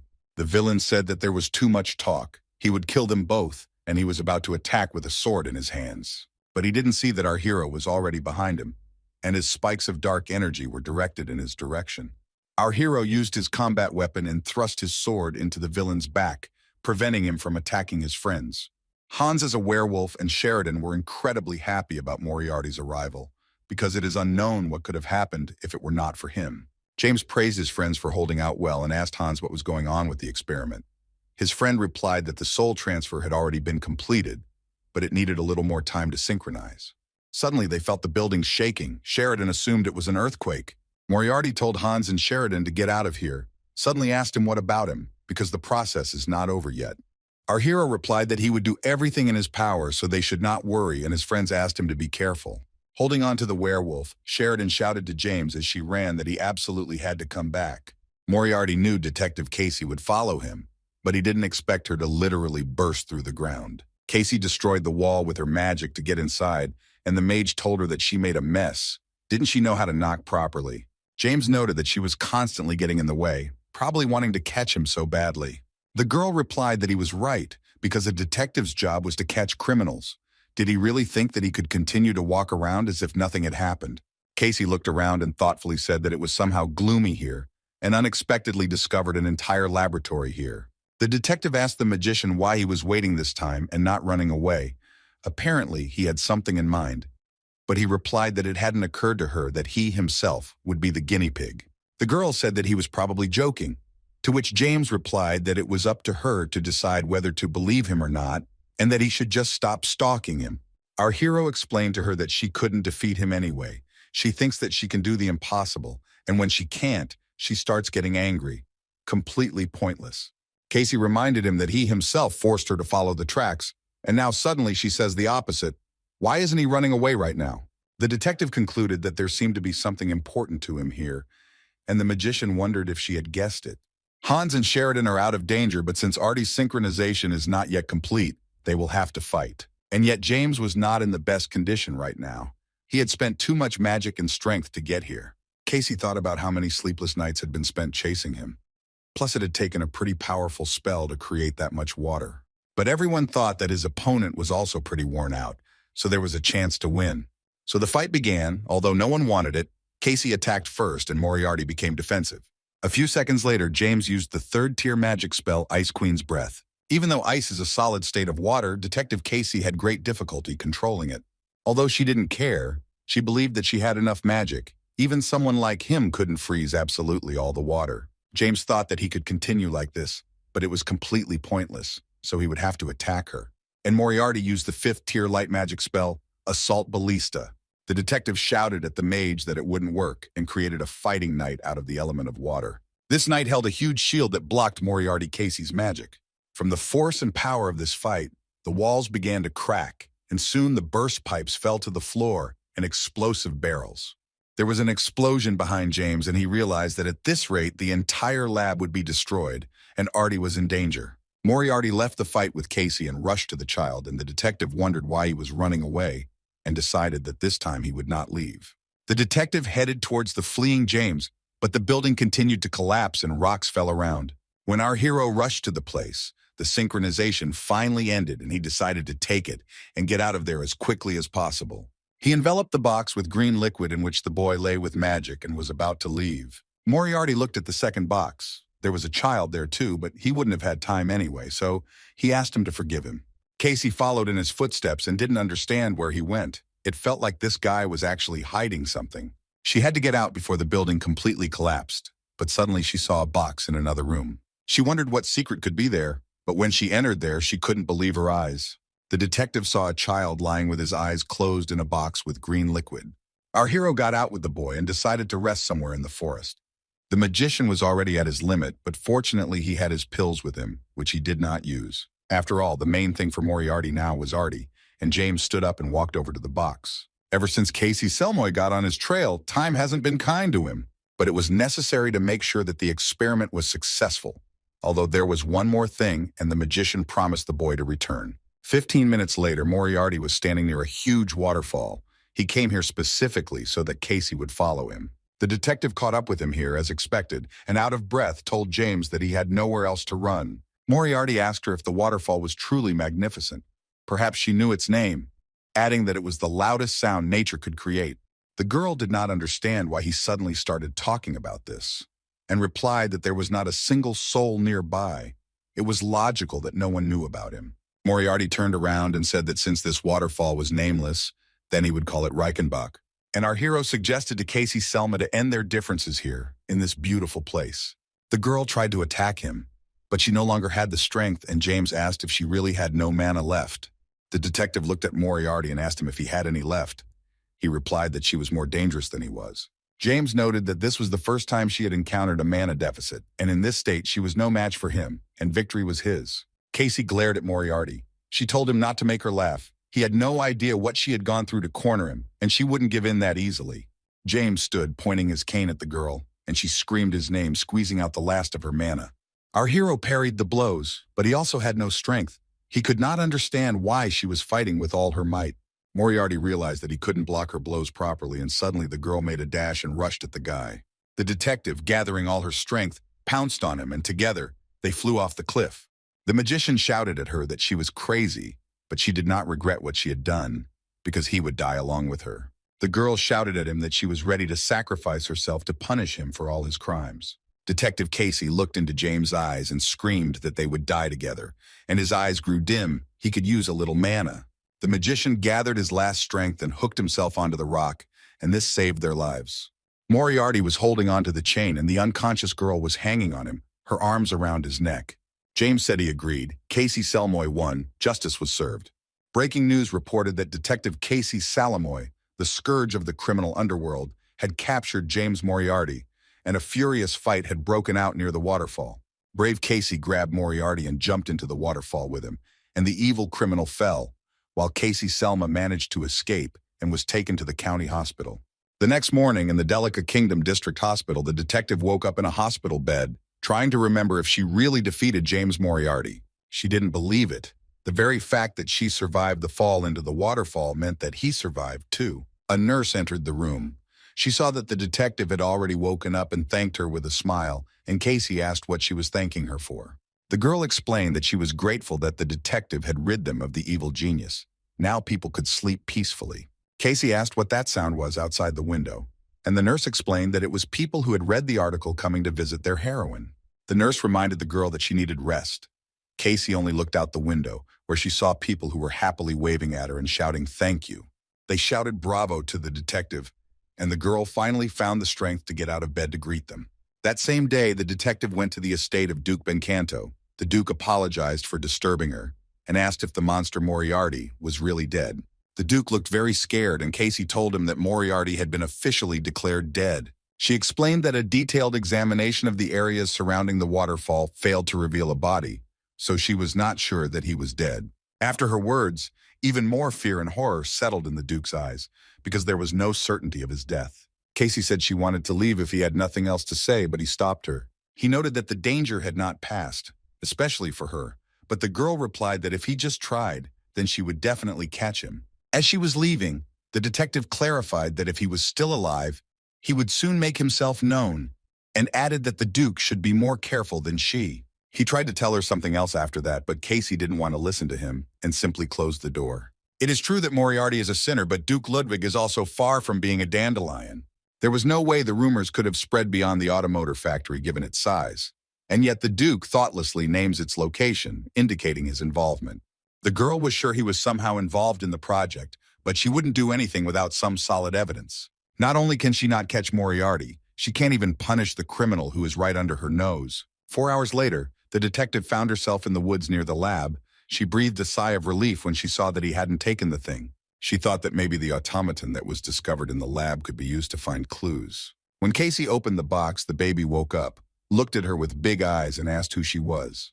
The detective replied that she was the one who found him, and that the girl was immediately charmed by this child. Our hero was in Moriarty's temporary shelter. He talked to Hans over the radio and said that he spared Ludwig. At first he wanted to kill him, but after he saw him shaking with horror, he decided that this was the worst punishment for him. The magician said that their goals in the kingdom of Delica were accomplished. Let Moriarty remain dead to the public, and they would have no problems. Hans agreed with his friend and said that he understood that they should wait for him at the next target. The friend asked the magician what happened to the automotor, but he was silent, and Hans realized that it was probably a failure. Hans wished the magician good luck and ended the connection, but our hero did not have time to tell him the main thing. Moriarty guessed that his friend had misunderstood him, but left everything as it was. It was never too late to explain everything. The boy was sitting next to the professor, and he invited him to walk and talk. The boy agreed and called the magician master, but he asked not to call him that, because the boy is not a thing. James noted that he is now more of a naive child, so he needs to learn about the world while he has the opportunity, and the boy responded that this is a good clarification. The magician told the boy that he would soon introduce him to someone, so he would begin his path of knowledge with them. The boy asked if he would stay with him and called him teacher, which made the professor freeze, and the boy thought he had said the wrong thing. James had already mentally prepared himself for the fact that something like this could happen. Even if his soul had successfully transferred, there was still a chance that the personality of that child was now lost forever. And Moriarty actually wished it were so. Hearing him call him teacher again after he woke up was painful, and did he even have the right to be called that? And the magician asked to call him something else and said that he would not stay with him, since he had business. The professor said that the boy also needed to come up with a name. The boy said that he didn't mind if they called him codename Alpha. But the magician decided that if the soul of that boy was in him, then he could not simply let his name disappear. And our hero gave him the name Arfa, and the boy noted that he was familiar with this name and he liked it, which the magician was very happy about.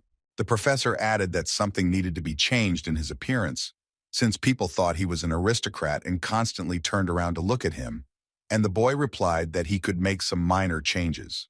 And the magician also asked him to smile, and Arfa promised to try his best if he wanted it. Our hero opened the door. He had a lot to tell his little friend, and the boy, smiling, followed his master.